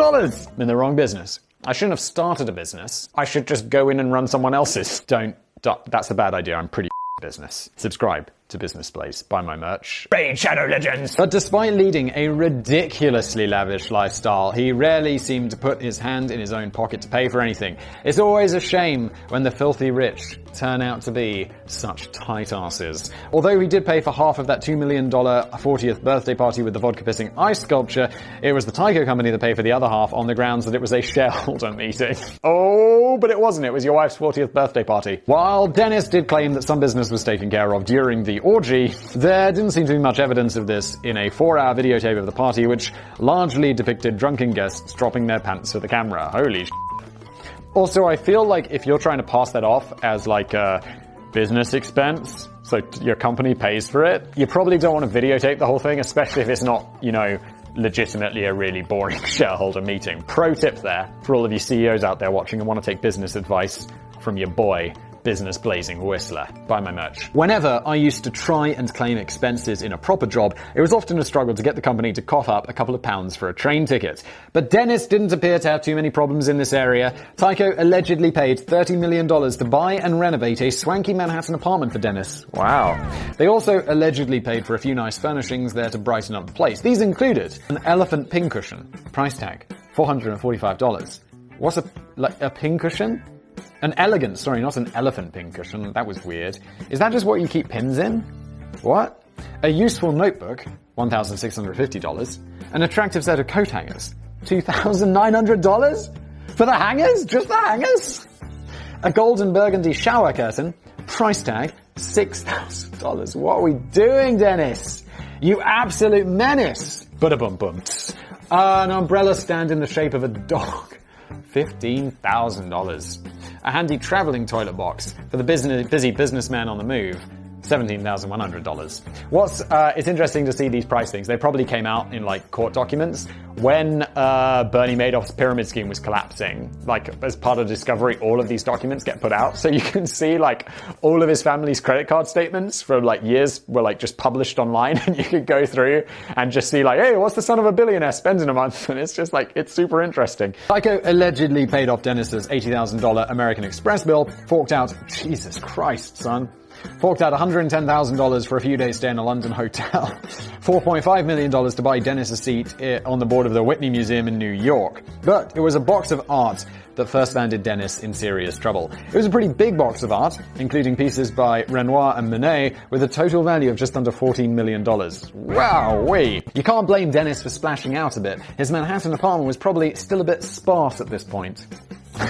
Yeah, that's what I think. Like, I moved into a new apartment. It's got a wall that's blank. What am I going to do? Guess I'll get a Monet. However, he should have paid the 8.25% New York sales tax on the art collection, which would have come to just over $1 million in itself. Sneaky Dennis got around this by getting the art dealers to secretly ship the artwork to Tycho headquarters in New Hampshire first, so that it could then be discreetly forwarded on to Dennis's personal apartment in New York. This minor tax evasion opened the floodgates to a wider investigation of dealer Day Dennis's business activities in 2002. He probably regrets that, doesn't he?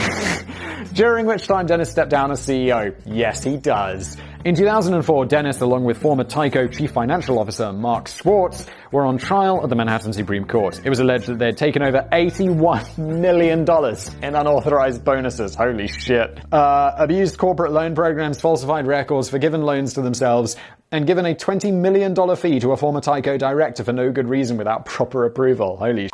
Dude. The original trial was apparently just half an hour away from the jury reaching a guilty verdict when the judge suddenly declared a mistrial. One of the jurors had come under intense public scrutiny when she appeared to flash an encouraging OK sign at the defense team, and had later received death threats from the public when her identity was revealed in the press.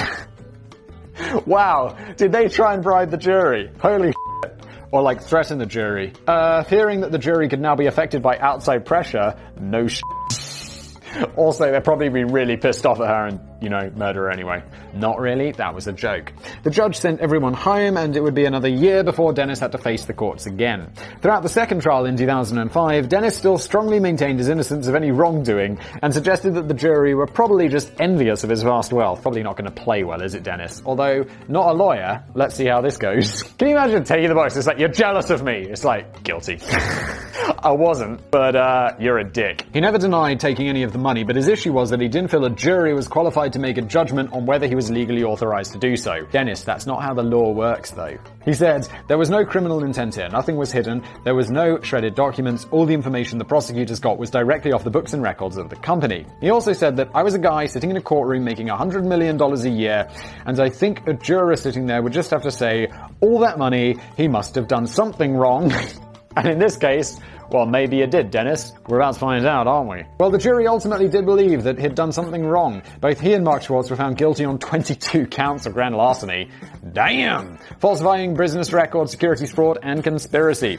They were ordered to pay back $134 million in restitution, while Dennis was also fined an additional $70 million and sentenced to a minimum of 8 years in jail. Oh, that's not a good time. And he's probably not even rich anymore, so he can't I don't know, if you got money in prison, are you okay?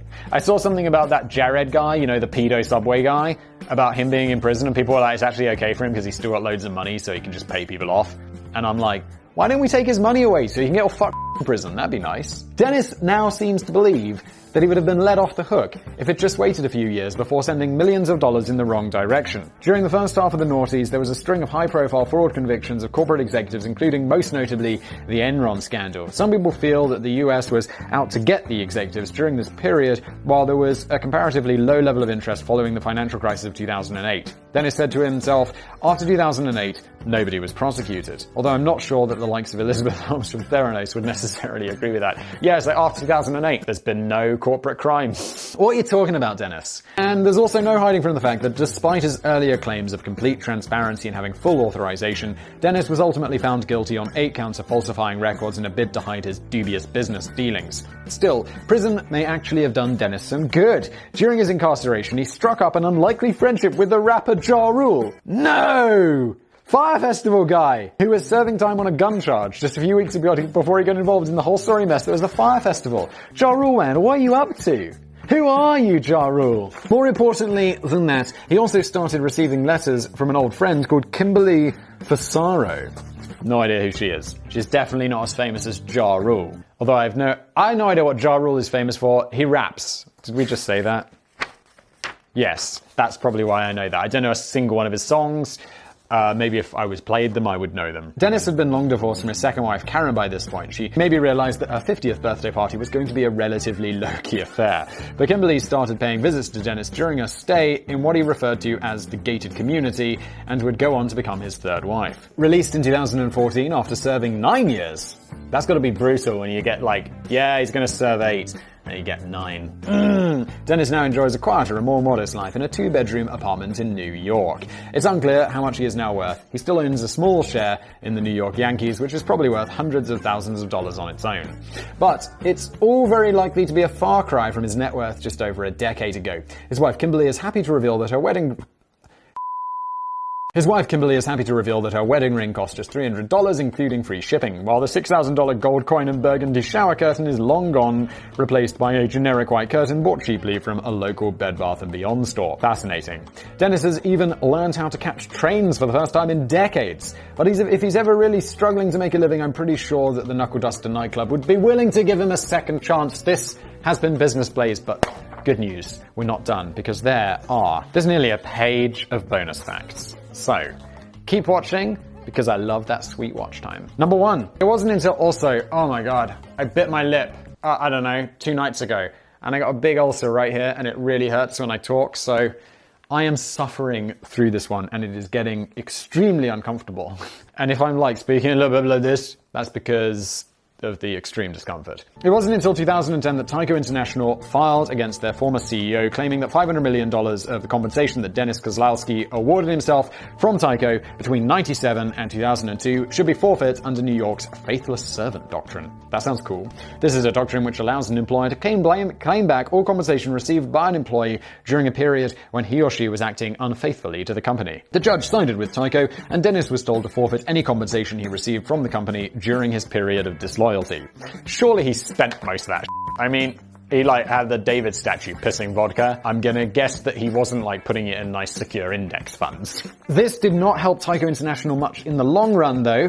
Even without Dennis Kozlowski on board, they still managed to court controversy. In 2012, they were fined $13 million in civic penalties by the U.S. Securities and Exchange Commission for violating the Foreign Corrupt Practices Act. Okay, I don't know what that is. Tyco effectively disappeared in 2016 when it merged with Johnson Controls to create an entirely new company called Johnson Controls International, based in Cork, Ireland. The reason behind this merger and relocation was largely down to avoiding about $150 million in American taxes, a move which was condemned by Hillary Clinton and described as outrageous by Fortune magazine. One final word on that Tyco Roman orgy which Dennis threw for his second wife's 40th birthday bash. It was actually Tyco's event manager who had ultimate responsibility for charging half of the tab to the company. She had played a big role in getting the company to cover many of Dennis's personal expenses, but it gets a bit complicated because it turns out that she was having an affair with Dennis during this whole period. Oh no! Dennis, it seems like you're a piece of shit human being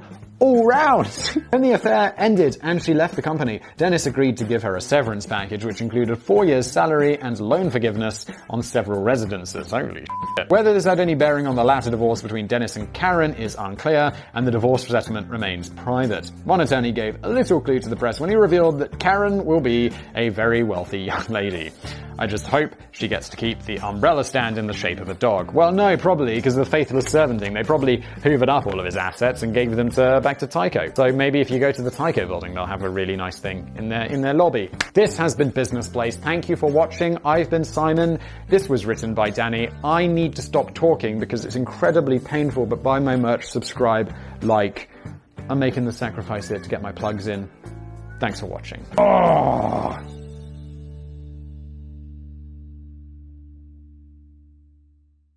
Also, who wants to drink vodka out of a statue of David's cock? Weird. You, printer! Print my script, bitch! Yo, yo, yo, welcome back to another episode of Business Blaze. It's your boy with the Blaze, Simon. Wow, let's just agree never to say that again. This script, as always, is written by Danny. I present it, I go through it, and maybe make a bit of fun of it.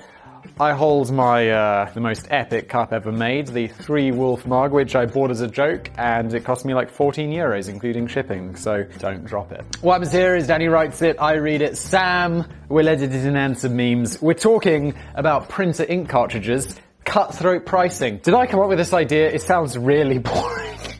Let's see how it goes. I can still remember the excitement of getting my very first printer. It would have been during the 1990s when my trusty old Commodore 64 was already completely out of date. We already heard previously that Danny's trusty old Commodore 64. He ran a dating website off. And people have been like, Simon, when you get to 1 million subscribers, if you get to 1 million subscribers, it's not a guarantee, is it? You should do a biography about Danny, because what's up with Danny's life? I remember getting my first printer. I went on to Microsoft Works. 97 or whatever it was, you know, it's sort of like Word. I think it was before Word, and they had these different like origami things you could print out, and so I printed out a paper airplane, like the design of the paper airplane. You fold it into place, except I printed it out in blue, and I printed 2 of them, and the printer just printed a whole page of blue. And my dad was like, it'd be great if you didn't do that again, because the cartridges are really expensive, and you've just used the whole blue cartridge. This was during my young entrepreneurial years when I was running my own local dating agency, I told you, called Perfect Partners. And the only reason I needed a paid printer was to create the in-depth 3-page questionnaire for my customers. Wow. Oh yeah, in the past, I guess it was offline, so you'd have to go and give these to people. Danny, your life, man. Magic. Absolute magic. I got no other words for it. These would include probing personal questions to help along with the intensely complicated matching process. Questions like, are you a man or a woman? Whoa, Danny. It's 2020. Do you like poached eggs? My answer to that would be absolutely, but I don't like making them. Do you mind if your partner is a bit ugly? Oh, the printer that I eventually got hold of, man. Can you imagine Danny's got his like dating thing and he's just got a pile of people just a bit ugly. The printer that I eventually got hold of for my Commodore 64 would have cost about £200 when it first went on sale, but I managed to pick it up second hand fairly cheaply. I thought it was a quite flashy thing to have in my bedroom at the time. Looking back now, it was terrible. It used to take ages just to sputter out a single page of black text. So this developed into a problem when I had hundreds of 3-page questionnaires to print. I really feel like when I've got lots of stuff to print, I mean nowadays I'll just print it at home because who cares? But in the past, like when printers were slow and super expensive, you'd just go and copy them for like 5p a sheet at the newsagents or whatever. Or I mean, the last time I really had to do this, I was at university, so you just copy them and then you're supposed to log them in the printing book. Like, yeah, I printed like 50 copies. And yeah, I'll definitely pay for those. And it was a dot matrix printer, so the text always looked really crap and hard to read anyway. Maybe that's why I didn't get so many customers. Also, Danny, based on your survey, do you like poached eggs? Well, it's not exactly, you know, Tinder, is it, Danny? Oh, I do remember that the ink cartridge lasted quite a long time and it was reasonably cheap to replace though. Oh, okay. Well, this was a dot matrix, right? That works slightly different. So the first one I was talking about with the blue was an inkjet, and I do remember those inks were really expensive. Fast forward a couple of decades, and buying my last printer for my PC was a completely different experience. I hadn't even meant to buy a new printer when I stumbled into PC World on that day. But when I came across, who goes to like computer shops to buy? But when I came across a shiny silver beast that could rapidly print out pages of super sharp text and images in glorious full color, I had to take it home. I feel like this is Danny discovering a, color printer in 1995 rather than a recent trip to PC World. It only cost about 30 quid as well. That's much less than I paid for my painfully slow and crap dot matrix printer, which is probably still trying to print out those damn questionnaires somewhere in the attic in Rotherham. And Danny's given me a pronunciation guide. I think I mentioned this before because people are like, Simon Jones pronounced Rotherham, and it's like, guys, I've never been to the north. I think the furthest north I've ever been, other than Scotland, was York. I don't even know if is York in the north? I don't really know. Look, I have never heard of Rotherham or Rotherham or whatever it's called, but I googled it, and the number one thing that came up, I've definitely made this joke before, but it's not a joke. The number one thing when you Google Rotherham is not the Wikipedia page for Rotherham, but like the Rotherham child gang raping something. It was terrible. I shouldn't laugh, but it is weird that that is the thing your town is most famous for. It's like the Catholic Church, famous for the Pope and child sexual abuse. Oh, and I feel like these days, maybe like Catholic, you know, if you played that game of association, you know, where it's like cup, coffee, tea, and then you jump around, and it's like Catholic Church, child abuse, maybe the Pope. It's only really just occurred to me that I haven't really used that printer for about 5 years. It's still right here in my office, taking up quite a bit of room, but I now mainly just use it as a very big drinks coaster. Danny, why are you putting your drinks on your printer? I mean, then you'll be sitting there and it'll be like really high up and at risk of spilling over things. It's very curious. Also, what are those old AOL CDs for? And that's because when the ink cartridges last ran out after just a few weeks of use, I seriously couldn't be asked to go to the hassle and expense of replacing them yet again, so I just gave up on printing. And I don't blame you. I didn't have a printer I got a printer for the first time since being a student nearly 10 years ago. Like a year ago, last year. Printing's not really necessary. Except if you host business blaze. But, you know, that's a one-off use case. As I'm sure most of us already know, the problem with modern inkjet printers is that while the actual machines come relatively cheap these days, the cost of replacement ink cartridges is staggeringly high, and they don't even last particularly long. But is it really just a complete scam, or is there at least a shred of perfectly legitimate logic and reasoning behind the pricing structure? Now, I've got guesses about this, and I don't want to guess because I'm pretty sure Danny's gonna, you know, take us through everything in more depth and intelligence than I could muster. But I will just add, I think I've also mentioned this before, that all of this is printed on something called an Epson L1800, I think, which is a continuous ink printer. So you just pour a giant thing of ink in the side, and I bought that printer last year. I blaze the 3 times a week, and I print giant A3 photos with it. The inks are not even half done. It's incredible. Get an Epson L1800, you'll never buy printer inks again. And when you replace them, you just buy a giant bottle of genuine Epson ink. It's less than $10 for like the giant canister of ink. Docking up on new inkjet cartridges can typically cost you about $50 today, and it does instinctively seem like a bit of a rip-off handing over that much cash for a couple of chunks of plastic containing a little bit of ink. In fact, measure for measure printer ink is now more expensive than vintage champagne and nowhere near as nice to drink. Not recommended. Business Blaze does not recommend the consumption of printer inks, just to be absolutely clear on that.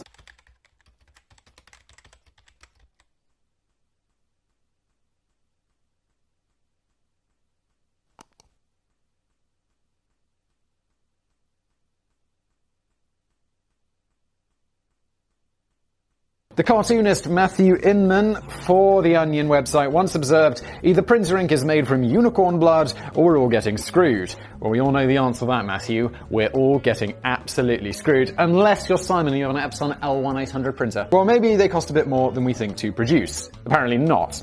YouTuber Gregory Austin McConnell, oh, I've seen this video, it's so good.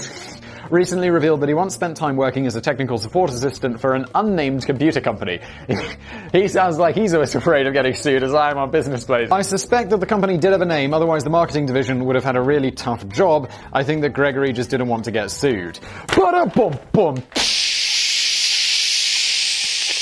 During a telephone conversation with a customer, Gregory pulled up the details of a standard capacity multicolor ink cartridges that he was trying to flog to a customer at the time. The details revealed the retail price alongside the manufacturing price, and there was a fairly big difference between the two. The company with no name was flogging these cartridges for a customer for $60 a go. The manufacturing price was just 23 cents, and honestly, that feels high. I mean, the ink is made en masse, so obviously the cost of that is nothing. The plastic that it surrounds it, also nothing. The cost of assembly of something that small in China, surely it's less than 23 cents. It's insane still. What the f***?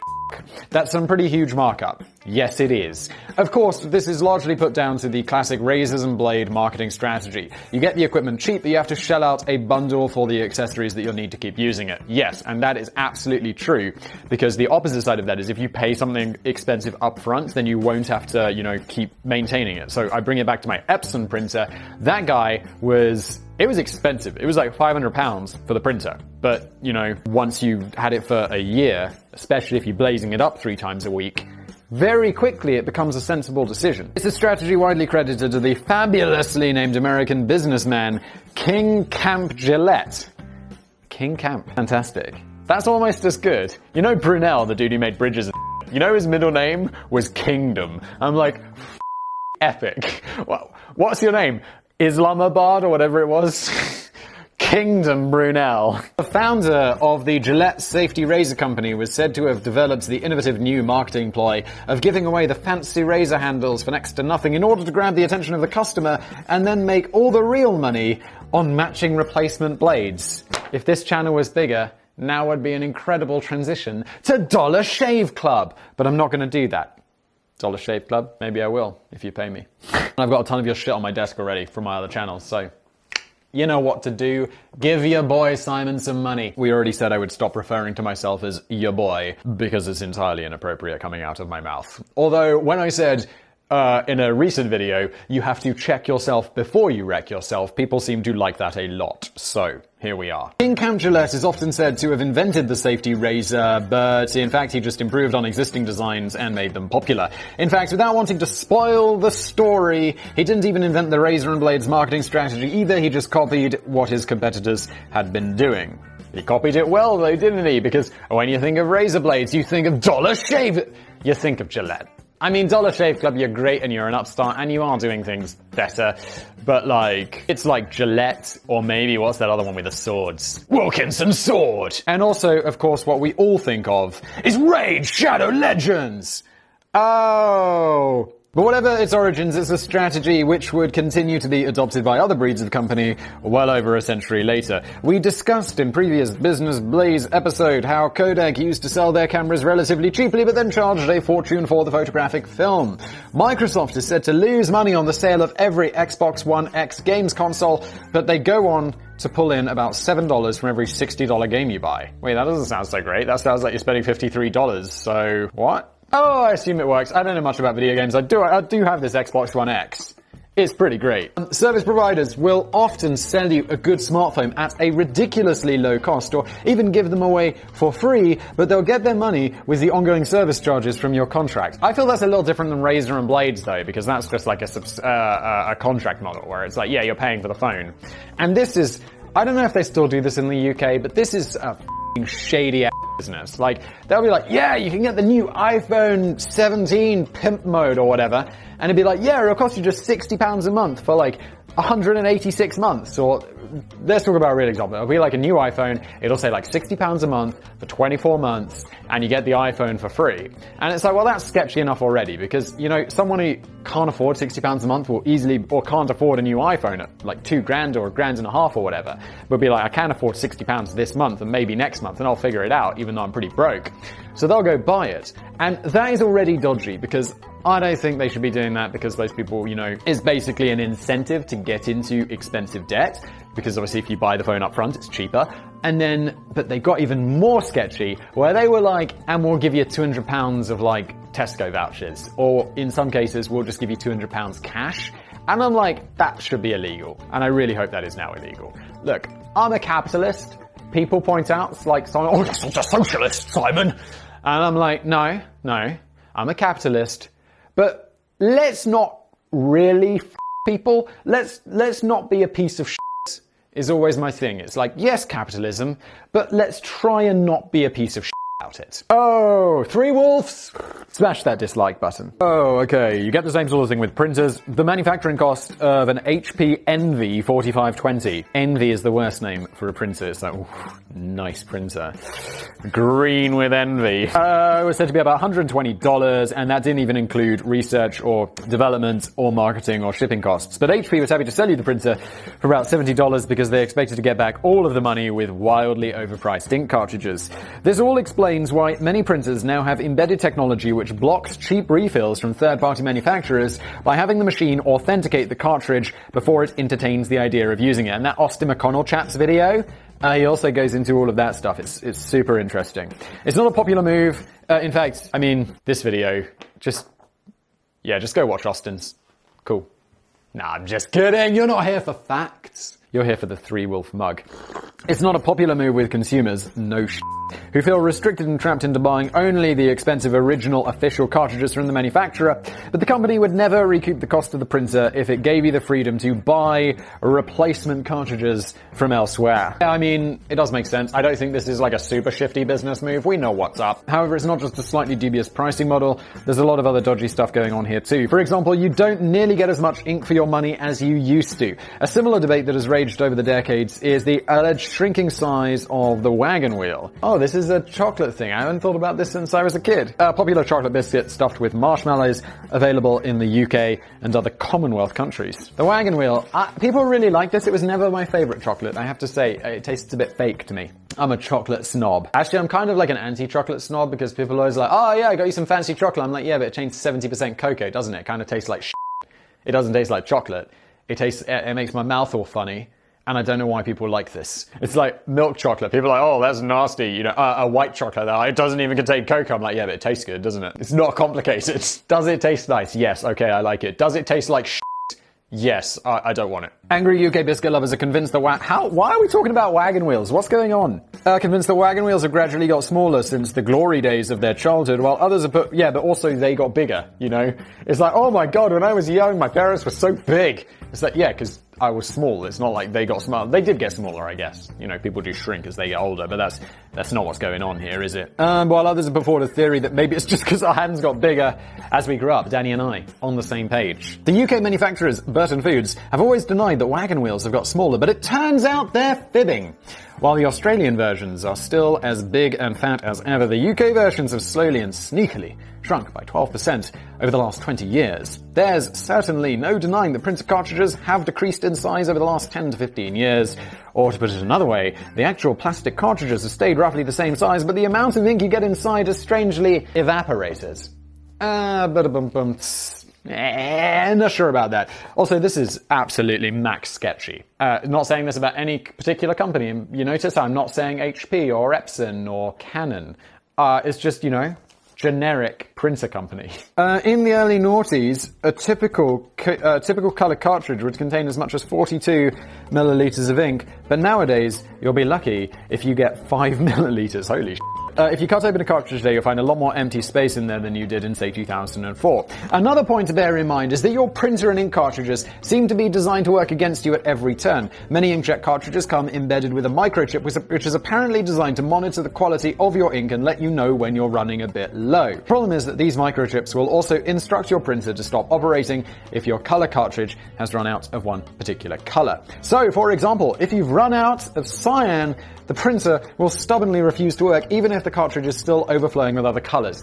And this drove me absolutely insane back in the day before, you know, I got away from using print cartridges, which was, you know, you'd want to print like, oh yeah, I want to print a business play script. It is black and white. And it's like, yeah, you're out of cyan, mate. It's like, you printer, print my script, bitch.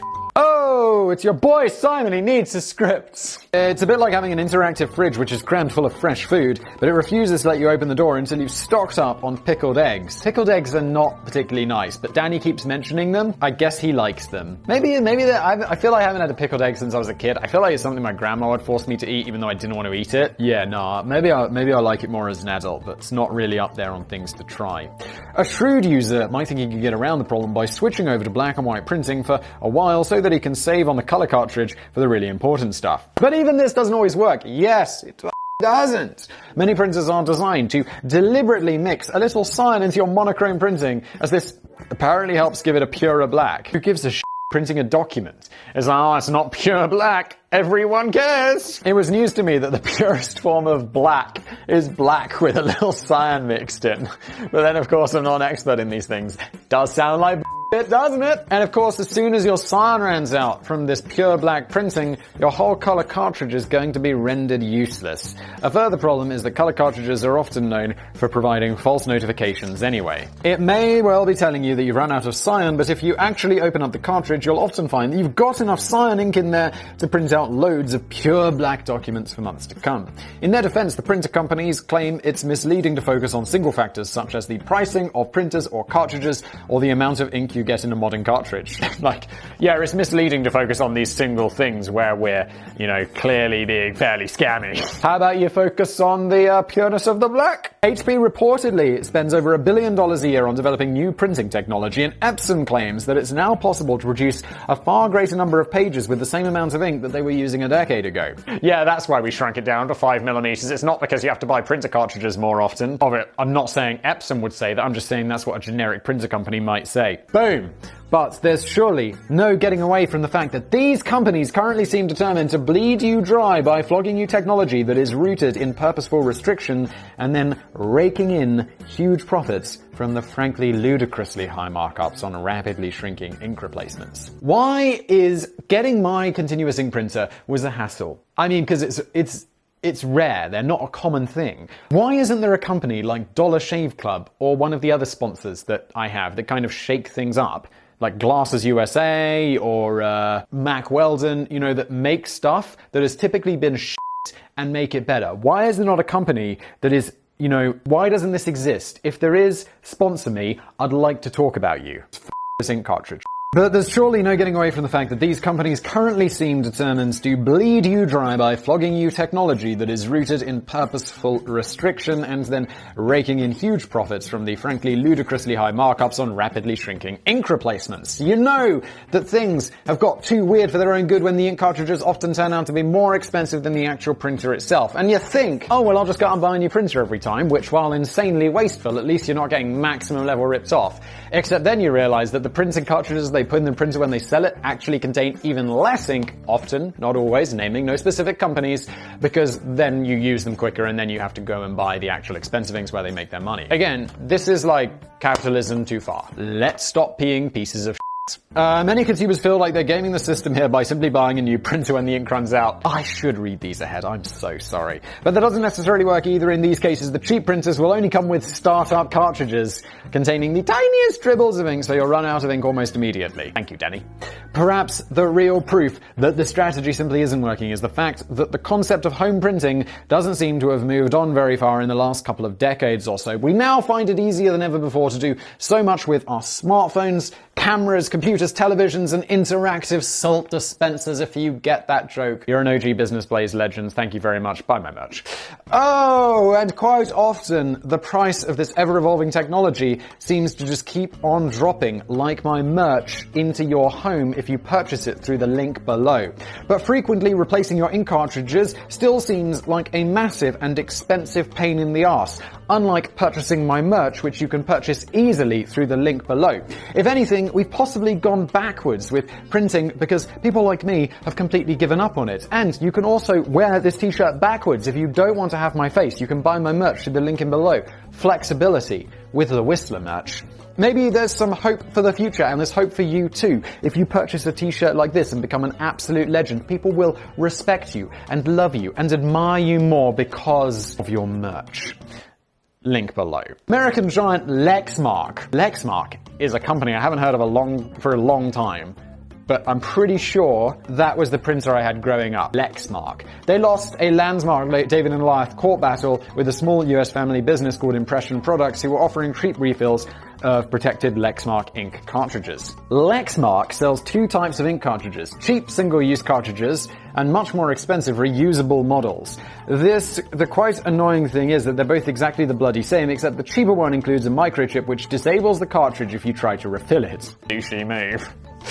Impression Products, along with a lot of other small businesses, found a way to disable this protection, enabling customers to pop their supposedly one-use cartridges into the post and receive cheap refills. Awesome. Lexmark complains that this was patent infringement. I'm not really sure what patent they would be infringing there, but I guess Lexmark's got good lawyers.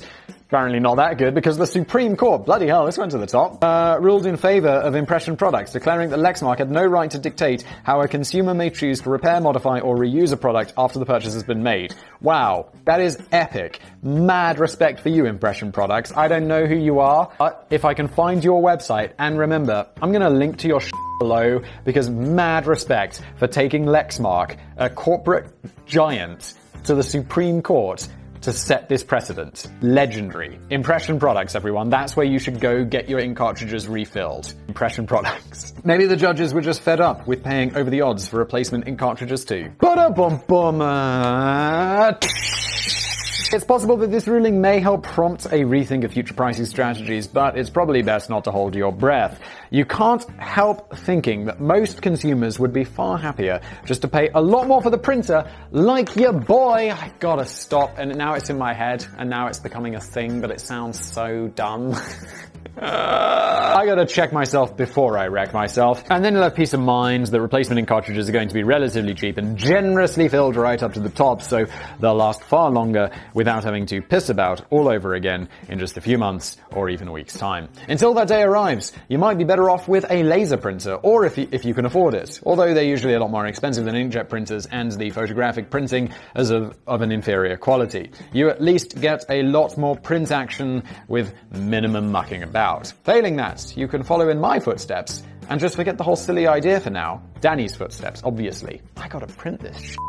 For now, and everyone's like, Simon, why didn't you use an iPad? Because then I couldn't do this! I mean, I could, but it would be really expensive. If you ever do need to produce some important printing, it shouldn't be too hard to find some other mug to do it for you. Simon, can you let me know when you finally printed out those 450 Campbell soup recipes I asked you for ages ago? You can skip the ones with parsnips and butternut squash. I'm not a bloody animal. Danny, man, what's up with your lack of... Butternut squash is tasty shit. Like, that's probably my favorite squash. Are there other squashes? It's the only one I know, but it's extremely good. Bonus fact. And yes, Danny, I can print those for you because I got a continuous ink printer. Weird flex, but okay. The reason that Marvel's clumsy superhero, the Incredible Hulk, is green is purely because printers are crap and they don't work properly. I know so little about comic books and Marvel. Like, I've seen one of those Marvel movies other than Iron Man. I had no idea the Incredible Hulk was clumsy. I know that he's a man who turns into a green monster. When he's angry? Oh my god, he's called Bruce Banner. How do I know that? How do I know that? He is called Bruce Banner, right? When the character made his debut appearance in comics in 1962, the character was depicted as grey, or at least he was meant to be. Creator Stan Lee had carefully chosen the character's grey skin as he was keen to avoid referencing any specific ethnic group with the Hulk. Well, green also solves that problem, doesn't it? However, it proved to be very difficult to maintain the consistency of the grey colour in printing in that very first issue. The colour of the Hulk's skin varied from page to page, often coming out as bright silver, charcoal black, or green.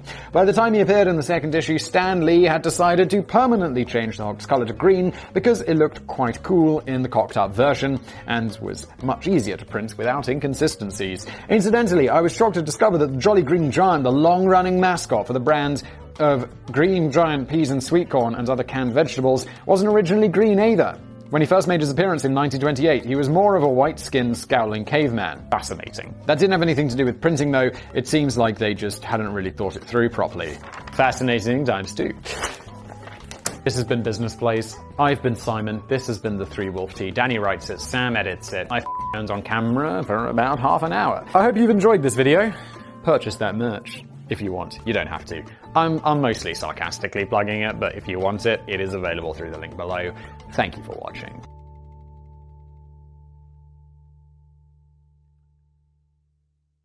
Let's not really f*** people. Let's not be a piece of shit.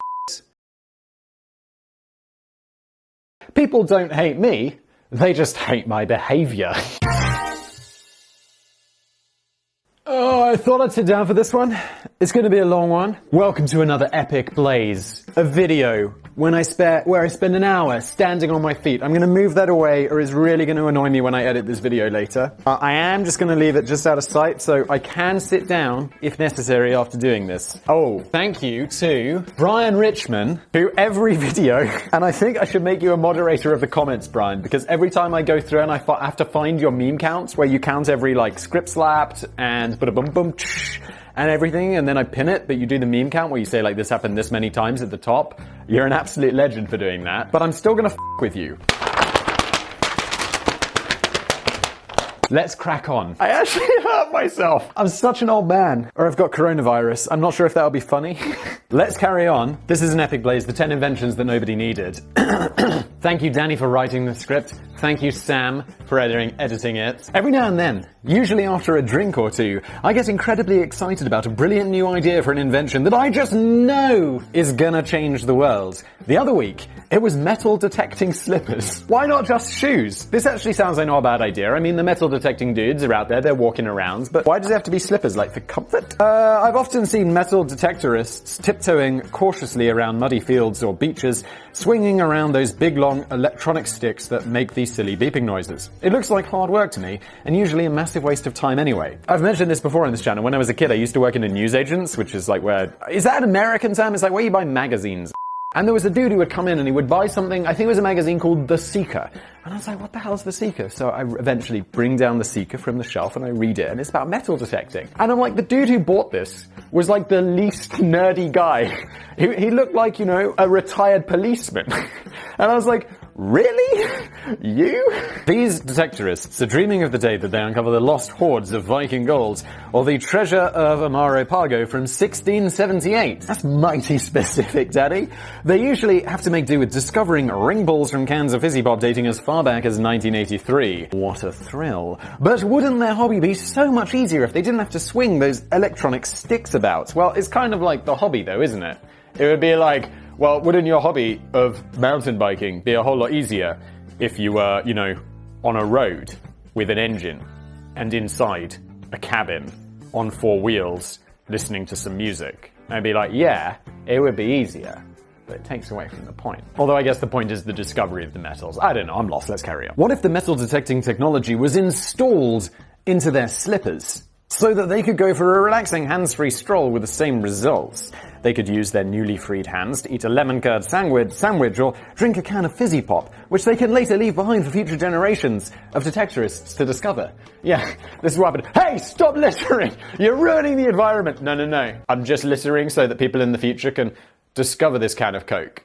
It's good. Archaeologists love it. I mean, all of those Roman pots and shit, if they'd have thrown them away or like incinerated them, we wouldn't know about the Romans at all. That's how history works, right? I suppose they don't have to be slippers. Depending on the location, the enthusiast could choose to wear metal detecting rubber boots or metal detecting flip-flops. I mean, the equipment's going to be quite large though, but it's all academic now anyway. It turns out that somebody beat Danny to the idea and made a complete hash of it. About 10 years ago, a pair of metal detecting lightning sandals were briefly made available from Hamach Schemmler. A copper coil was embedded. I'm betting Hamach Schemmler is a German Gesellschaft. Gesellschaft is the only German word I know because I studied a module at university on European law, and it was always like, so-and-so versus Gesellschaft. A copper coil was embedded into the right foot, which was connected by a USB port to a bulky battery pack, which you had to strap around your calf, making the wearer look a bit like he was a high-risk criminal with a security tag. Sadly, they didn't really work very well. They weren't too bad if you waved a bit of metal directly at the sandal, but the chances of uncovering the Ivory Coast crown jewels buried several feet beneath the surface was basically zero. I do feel like, Danny, you know, you're making fun of the metal detectorologists, but you also have a strong knowledge of hidden gems. Maybe you've missed your calling. Still, I like to think that the idea was perfectly sound. It's just that the technology maybe hasn't caught up with such ingenious thinking. And that's got to be more forgivable than investing huge amounts of time and money and resources into products that absolutely nobody in the world even asked for. And this begins our epic blaze with number 1, Microsoft Bob. I perfectly understand why kids are far more likely to absorb useful information if it's delivered to them by fictional characters. Back when I was a kid, I learned how to cross the road safely by watching a series of road TV advertisements featuring the Green Cross Code Man. I remember that a superhero character in a green and white costume played by Darth Vader himself, Dave Prowse. Really? That's like the time I found out that the dude from the Beatles, Ringo Starr, was the voice of Thomas the Tank Engine. It's like, you were Darth Vader, Dave. One day I'm gonna be doing the voice of, you know, the next station is Ashford International. Actually, that would be kind of cool. I feel like a bit of a step down. In the commercials, it would magically pop up on the street just in the nick of time to stop a couple of dozy children from carelessly walking into the middle of the road and getting mowed down by traffic. Wait, that just sounds like it sends the message that he's going to save you when you wander into traffic. He would then run through a few basics of the Green Cross code, which was loads of boring rubbish about stopping and thinking and looking and using your ears and then stopping and thinking again. Oh my god, I'm already lost. How did the children keep track? I can't remember much about it now. Maybe this is why I used to run over by the ice cream van so often. Poor Danny. In a situation that echoed his role as Darth Vader in Star Wars, Dave Prowse played the body of the Green Cross Man, but wasn't allowed to provide the voice in the early commercials. This was dubbed over by another actor because Dave Prowse has a funny accent. Poor guy. I also didn't know that Darth Vader was dubbed over. But then again, I've never seen Star Wars, so why would I? But anyway, my point is that all of this kind of thing is fine for kids who don't know any better yet. But it's surely not necessary for grown-ups who should have developed a capacity to absorb useful information without the need for silly characters to guide them through the process. Yes, it is kind of insulting, isn't it? Where it's like, Clippy is the absolute golden example of this. It looks like you're trying to write a letter. Yeah, I am Clippy, and I know how to write a to you, ass. Did you mean to put the date on the right? Yes, Clippy, that's how we do it in the UK. It appears that nobody sent the memo to Microsoft. Microsoft Bob was a bit before my time. That's not an indicator of my age, I just mean that I hadn't got a proper PC yet. This was before even Windows 95. I think I had Windows 3.1, was super early, but I do remember not having Windows. Had something called Magic Desktop, and before that just had to operate everything through DOS, which was a massive pain in the ass. Microsoft Bob was meant to be a colourful social interface software package for novices in which cute cartoon characters would guide you through the tricky process of using a computer for the first time. Now, I do think that this could be useful for some people. Like I think about, my more elderly relatives. It was an attempt to turn your desktop into a house full of lots of different rooms populated by helpful characters and a big graphic of familiar objects that represented desktop applications. So you click on a notebook on a desk to open a simple word processor. You click on a calendar hanging on the wall to open up a calendar. You click on a grandfather clock to, well, I'm sure you get the idea. Wait, isn't this just like a normal desktop? You just click on it. It's like, I can read. It says calendar.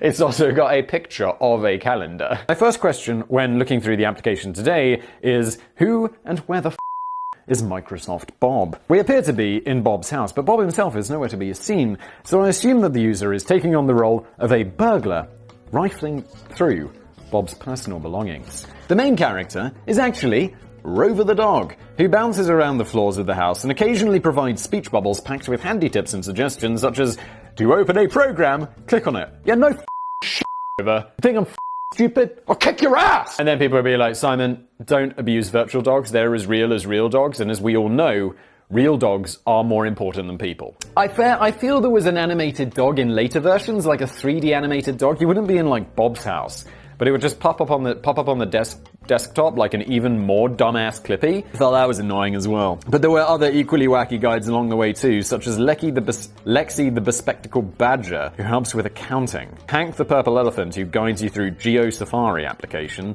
Scuzz the sewer rat, who seems to spend most of his time ignoring you and just rummaging through garbage cans. This is super weird. Badgers are well known for their maths. The obvious problem with all of this is that it would only appeal to kids who are under 7 years of age. Your average computer novice just wants to be clearly and simply shown how to do things. You don't need cartoon animals pissing about and scratching themselves and wagging their tails and playing around with footballs while you're trying to figure out how to open a spreadsheet. The whole thing just came across as patronizing drivel. Those Green Code Man adverts for young kids honestly had more maturity and credibility than Microsoft Bob. Another problem was the original retail price of $100. What are you buying? This wasn't for free? Yeah, I've bought Windows 95, but the help manual's $100 and it's shit. Those software packages, it does seem a tad expensive. Especially with inflation. This is like Windows 95, 1995. That's 25 years of inflation. That's gotta be what? At least $200 today. That's insane. Windows is like $200. Although, like, paying for Windows, right? I built my own PC and I downloaded Windows, and then they were like, yeah, you gotta register Windows. And I'm like, okay, I'll get to it. However long, they're gonna hassle me and then it'll stop working, so that's when I'll do it. It's been 2 years. I'm still using Windows. I don't know it just says at the bottom right-hand corner of the screen, I'm looking at my computer, it just says activate Windows. And I'm like, why? It seems to be working completely fine, Microsoft. Am I going to get in trouble? I didn't pirate it. I downloaded it from the official Microsoft website. There was also the problem that it didn't run on basic PCs and you needed a higher spec PC. Oh god.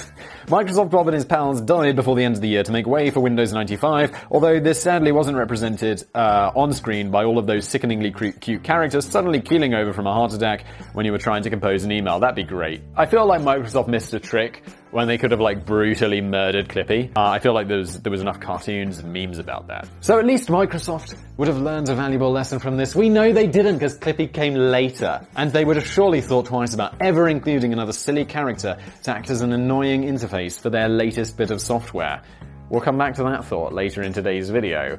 I'm already excited. Stay tuned. Give me that sweet, sweet watch time. Incidentally, although Microsoft Bob's lifespan was less than 1 year, it left behind a legacy of a very different kind that lasted long into the future. The Comic Sans typeface was originally created by Microsoft designer Vincent Conner, who is I guess now hated by every designer everywhere, specifically for inclusion in the Microsoft Bob software. It's not hard to see why it probably would have made a perfect fit. And it was the only place it would be a perfect fit. He sadly couldn't complete the typeface in time, so it was never included in the package, but Comic Sans went on to become perhaps one of the most hated and inappropriately used fonts in history. Just blame Bob. Number 2, the radio newspaper. Traveling further back in time, to the 1930s, American newspapers were beginning to feel deeply concerned about this newfangled radio invention. I get the feeling the radio newspaper isn't going to be something as cool as those podcasts where they tell you the news.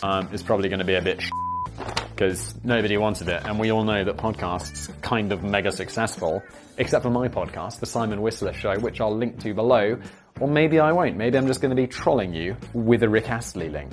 You will find out. They were obviously worried that readers would become less interested in going to the effort of buying a physical newspaper full of last night's news when they could just twiddle a few knobs on this chunky new futuristic device and get the very latest news beamed instantly into their living rooms. It does amaze me. Like newspapers, they were worried about going out of business in the 1930s and they're worried about going out of business today. It'll be like 2130 and we'll be having news beamed directly into our brains through this Elon Musk neural link, and people will be like, oh, well, I still get a paper. It's like, you weirdo. At the time, many leading newspapers were even refusing to print radio program schedules in their pages as they believed that such a move would be only helping to seal their own fate. I can understand that. So I'm not sure how newspaper editors would have felt about the arrival of radio newspaper in 1938. Some may have believed that the radio was now muscling in on their print business too, while others may have seen the potential for getting their own newspapers directly into the homes of their customers without anybody having to trudge down to the shops. Wait, how do you... Well, I guess we're going to find out. The concept of radio facsimile transmission is largely credited to William G.H. Finch. The idea was that you'd have a radio receiver in your home which would be attached to special thermal printing paper. Wait, are we faxing people newspapers in the 1930s? That's actually incredible. The radio facsimile edition of a newspaper would be transmitted by commercial radio stations in the very early hours of the morning when they weren't busy trying to broadcast proper radio programs. Didn't they do this with games back in the day? So that they'd broadcast the code, the computer code, through a radio, and then you could record it onto a tape or some insanity like that. I think we did a video about it ages ago, and it blew my mind. People also point out, sometimes they'll be like, yeah, Simon, of course you know about this. You did a video about it. And I'll be like, yeah, I did a video about it in 2017. It's been 3 years and 4,000 videos later. Cut me some slack, chaps. This would be picked up by your home radio receiver and then slowly printed onto a continuous roll of thermal paper, which could then be cut and folded until your DIY newspaper was ready to be fully absorbed over a couple of boiled eggs and buttered pancakes at the breakfast table. This is well ahead of its time. I remember in the 90s when printers, home printers, were really becoming a thing for the first time, an affordable consumer product. And the newspapers would be advertising about just print out your newspaper. And I was like, wow, this is... looking back on that today, it's that was wasteful. Let's print our newspaper articles onto really high quality paper. It's good iPads came along, right? Smash that dislike button, Samsung Master Race. Sorry, I should say Android Master Race. Samsung is not just Samsung, it's the whole Android Master Race. From the perspective of the far-sighted newspaper editor, this could have developed into quite a handy way to distribute papers into homes while passing all printing and distribution costs over to the customer. Yeah, but one of the reasons we didn't all stop printing our newspapers in the 90s is because we're like, oh, printer is expensive, and I bet this facsimile paper is not for free. It's the 1930s and it's a fax machine. You're gonna have to be like Howard Hughes or some have this. But it never really took off, mainly because nobody really ever asked for it. The first problem was the expense. Damn Danny and I. Same page, always. Simon, Danny and Sam, the magic trio of business blaze. It would cost literally thousands of today's dollars to get this equipment installed in your home, and even then you'd have to keep regularly topping up your expensive supplies of thermal paper. The process of printing your radio newspaper was painfully slow and incredibly noisy. It usually took about 6 hours to print out a complete edition of a single newspaper. Oh my god, I just imagine it being printed on like receipt-size paper, so you'd be like going through it like, oh yes, fascinating. This might not have been quite so bad if it wasn't happening during the early hours of the morning. In other words, the whole household would be kept awake at night as your printer got to work bringing you the latest headlines. It'd be like, guys, just listen to the radio like a normal person or buy a newspaper. I mean, it's an amazing idea, but it's just too far ahead of its time. I said that about electric cars the other day. In a general sense, and I really meant it just for me because I don't have a power. I live in a city. I live in an apartment. So I have a garage, but it's not powered. I have a parking space, but it's also not powered. So where am I supposed to park like an electric car and charge it up? There's not enough superchargers. There's not enough electrical parking on the street. I also don't want to park my street car on the street because it's going to get dinged to because I live in a city. It's just not the time for me. I think electric cars are awesome. I very much hope that I will be driving an electric car in 5 years. Therefore, I will exclusively drive Hummers because I really want to get all my carbon burning in now so I could, don't have to worry about burning it all later. The radio transmission was vulnerable to static, which would often completely cock up the radio facsimile, and even when it worked properly, the final newspaper was quite small and generally just not as good as a proper newspaper. It's difficult to understand how any reader would have thought that splashing out all this money and equipment that kept you awake at night to produce a substandard version of a newspaper, which you then had to assemble yourself, was in any way preferable to buying a real newspaper. 100%! And not many people did. However, although it may sound now like a fairly absurd invention, the radio newspaper can now be seen as one of the first steps towards the development of the fax machine, which ended up becoming a lot more useful. I was customizing a menu on Windows 10 the other day. You know, when you right-click and you click send to, and it's like, send a fax. And I was like, who is using this? Fax machines have not been a thing in my lifetime. I think maybe some people when I was a kid, if their dad had an office at home, they would have a fax machine in there. But it was weird. And I was like, what's a fax machine? Number 3, maybe the Juicero Press. I feel like the name is already not brilliant. If you're the kind of person who enjoys the idea of drinking freshly squeezed farm-fresh fruit and vegetable juice, but can't be arsed with any of that dangerous chopping up or the hassle of cleaning up after yourself, the Juicero Press may well have been for you. This actually sounds pretty good. I mean, I'll definitely do the vegetable stuff, but like, the one about like fruit drinks, where it's like, yeah, it's blended fruit, it's good for you. It's like, it's got like 6 bananas in it and like 7 oranges. Do you have any idea how much sugar that is? And you're just blending it up? Yeah, just have a can of Coke, really. I mean, it's probably got less sugar. It's like, does your liver really know a difference? The California, I feel like juice is just the biggest empty calorie ever. It's like, I'd much rather have like a delicious piece of Kentucky Fried Chicken, which is, I don't know, however many hundreds of calories, rather than like, oh, also Starbucks drinks. It's like, yeah, this one contains 1,600 calories. I'd much rather have food. The California-based company Juicero, of course it was based in California, launched their press in 2013 with an original retail price of $700. This is the most Californian thing I have ever heard. The idea was that you bought vacuum-sealed packets of pre-pulped and cold-pressed fruit and vegetables directly from the Juicero company. Oh god, this is the most, like, you know everyone's rich when this is what's happening, right? You've run out of problems. Then you shove them into your shiny new $700 bit of kit, which contains the cutting-edge technology that will quickly squeeze the packets and pour out a perfect glass of healthy hipster juice. The Juicero Press came equipped with Wi-Fi capabilities, because of course it did. In fact, the machine would stubbornly refuse to work unless it was hooked up to a Wi-Fi connection. Oh my lord. This initially confused me a little bit, but it turns out that there were reasonably valid health reasons behind the concept. I can't possibly imagine what this could be. What is the possible health reason behind needing your juicer to connect to the internet? Each packet of cold-pressed goodness had a very short lifespan and came with a QR code, which the Juicero Press needed to scan to verify online to make sure that the ingredients were still on date. Only then would it fully commit to squeezing the fresh packet on your behalf. I don't want to discount this incredible piece of technology, but there is this thing we've had for a while, which is called a sell-by date. Just put that on there. Not hard, is it? Or, you open it up, oh, it smells like let's not eat it. Or, yeah, it smells good. Let's juice this. What are we doing? Oh, Juicero managed to drum up 120 million. I'm out. Why aren't I just making a Juicero press? Where's my 120 million? Business Blaze is more useful for than this, and Business Blaze has very little utility, let's be frank. So $120 million comes from Kleiner Perkins and Alphabet. That's the company that owns Google, which owns YouTube, which owns me.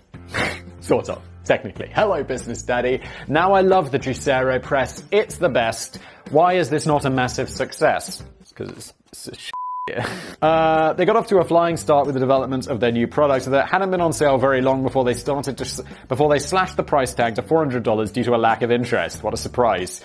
Yeah, also, it was like, yeah, it's now $400. I'm like, so what, that $300, you're still profitable? And that $300 was just you bilking me a little bit extra because I'm a Californian hipster? Although, I've made comments before that this is my midlife crisis outfit, you know, the blazer over a casual t-shirt, and someone was like, oh, I think you're a Californian hipster. The exact person who would buy a Juicero press. I think it would be quite funny if I bought one of these, right? Although they won't work anymore because you need the special packets, and I guess they just... these must sell for like nothing. However, whether you're willing to pay $700 or $400, it's still quite a bit of work to fork out for a Wi-Fi juicer. You're also a clown. And the small packets of Juicero fruit and vegetables cost up to $8 a go. Why not just go to the juice place then? Why not just, you could order it off Uber Eats and it would cost this much. $8 for juice? I would never pay this. If I was thirsty in the desert, if it had been like I've been trekking through the Sahara for many days and I'd had to like drink the blood of my compatriot to stay alive, and then there was like a juice bar and it was like $8, I'd be like, no, I'm good. So this was always going to be a very expensive way of getting your juice fix. The other slight flaw in this business model was revealed in a 60-second video produced by Bloomberg News in 2017. Although Juicero claimed that their press was the only machine on Earth capable of squeezing these vacuum-sealed packets and transforming them into a juice drink, it turns out this wasn't quite true. Bloomberg showed how you could achieve a very similar effect by just throwing the press in the bin and squeezing out the juice packet with your own human hands. Wait, so it's not even juicing it, it's just taking the juice out of a packet? What the f*** is going on? The Juicero press quickly became a target for online mockery. Good. Now that it's been revealed that the company had been charging hundreds of dollars. Charging hundreds of dollars doesn't quite capture the $700 that this machine went for a machine that did pretty much the same job as your hands. But you don't want to get your, like, beautiful hipster programming hands. I don't know, I just imagine that all hipsters in California are programmers. Or they own coffee shops. I'm basing this largely on that TV show Silicon Valley and that TV show Flaked. You can't help feeling that the company just approached this in an absurdly complicated way.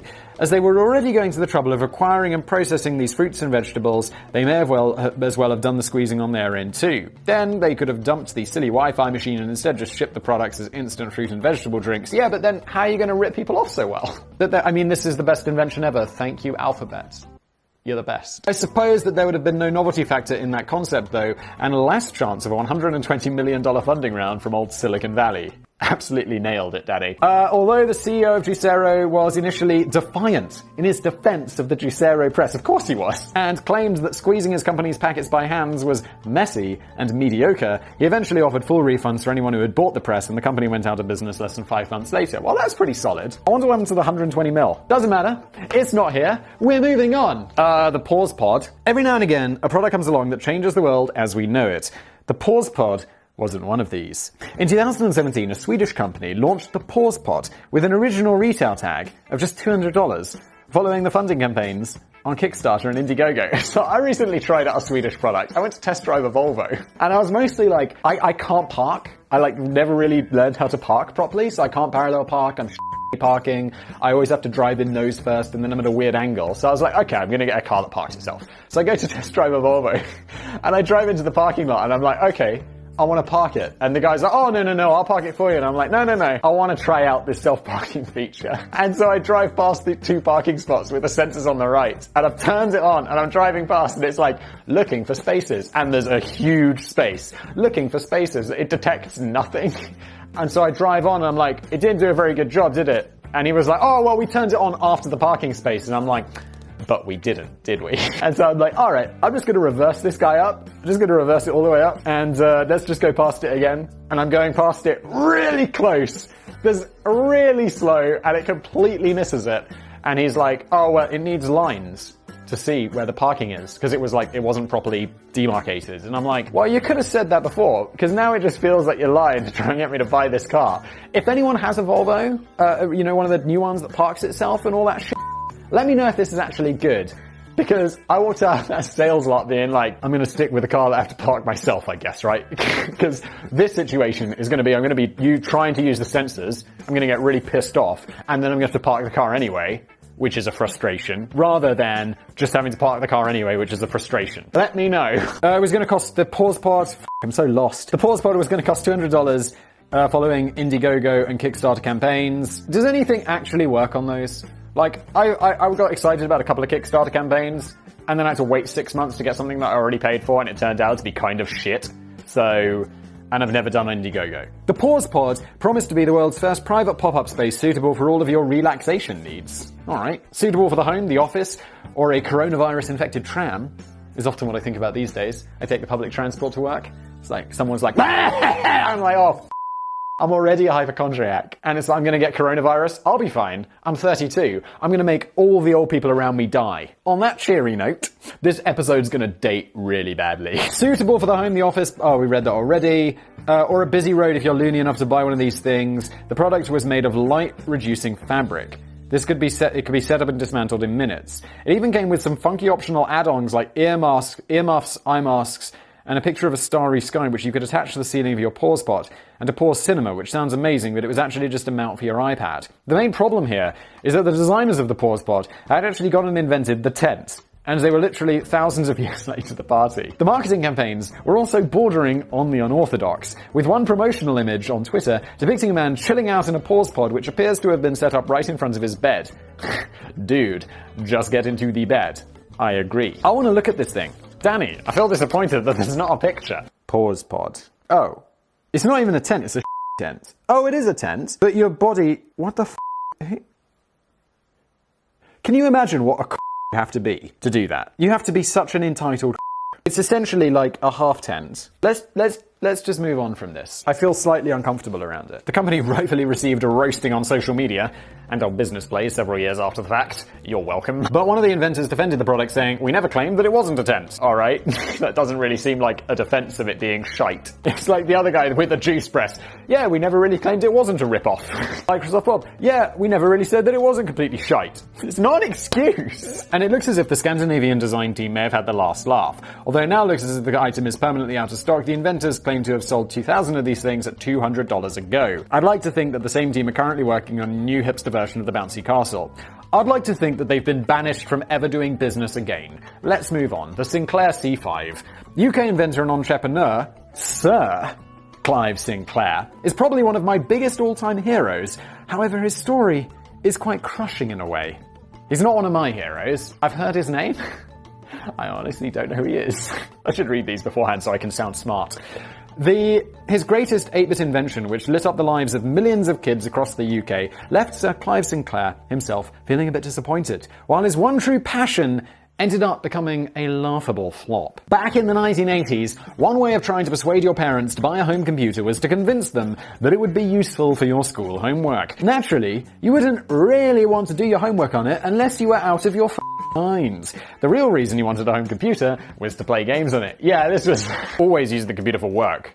That's the primary use of the computer. Nowadays, the sad thing is I've become such an adult that I have this kick-ass PC for like editing videos and stuff, and it's that absolute gaming monster, and I never play games because I have no time, because I spend all my time making 1-hour-long videos for some reason. Even though it's against all good advice on YouTube to make a video an hour long, like an idiot. So Clive had already developed the world's first pocket electronic calculator in 1972 and turned to the home computer market in the 1980s. His crowning achievement was the Sinclair ZX Spectrum in 1982, and I pronounce it the British way because Sir Clive is obviously British. He's a sir. He's a knight. It was a small, odd-looking thing with weird rubber keys and not so much as a joystick port, but it was very much affordable. Well, even as a kid, I had one, so it must have been. I didn't have one of these. It was the 1980s, so it was before my time. So Clive's intent was that the ZX Spectrum would be seen as a serious computer. At the time, the BBC was on a mission to lend a financial helping hand to get computers into the classrooms of the UK.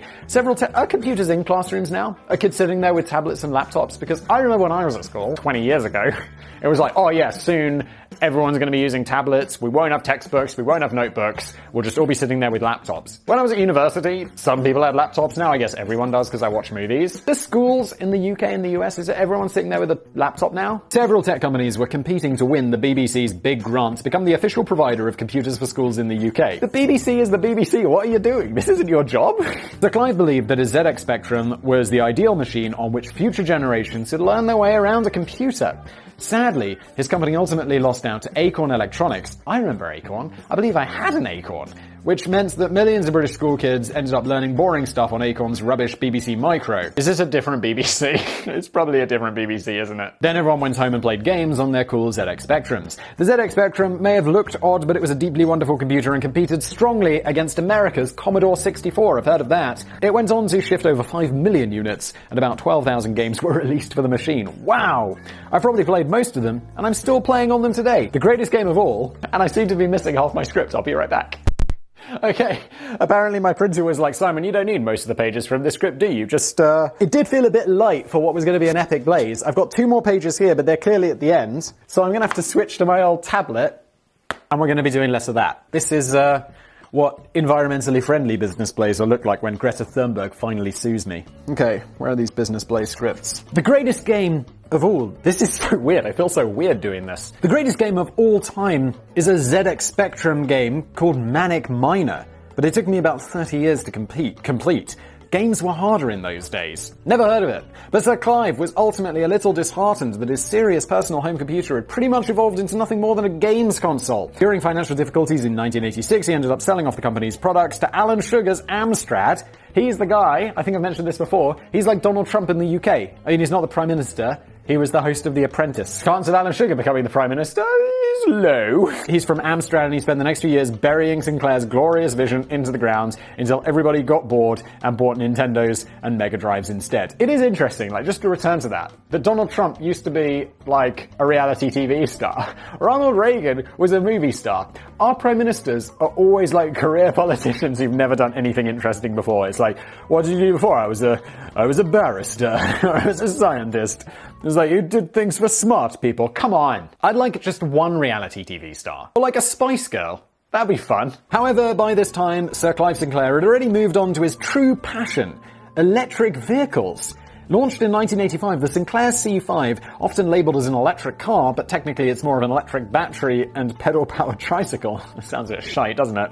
The driver sits in a low-down, open cockpit, steering the wheel with handlebars positioned underneath your knees, and pushing the pedals with your feet if the electric battery has run out. There's also a handy trunk at the back for your luggage, although I suspect you wouldn't be travelling very far in one of those. I have no idea what this looks like. It looks like this. How does it have the steering below your knees? That sounds insanely uncomfortable. I mean, this whole thing sounds terrible, but oh my. Oh, it looks good. Oh no. This definitely looks like just a buggy for adults. Oh wow, so your hands are kind of down by your butt. This looks terrible, Clive. Many other prestigious companies collaborated on the product, which seemed to give it some initial credibility.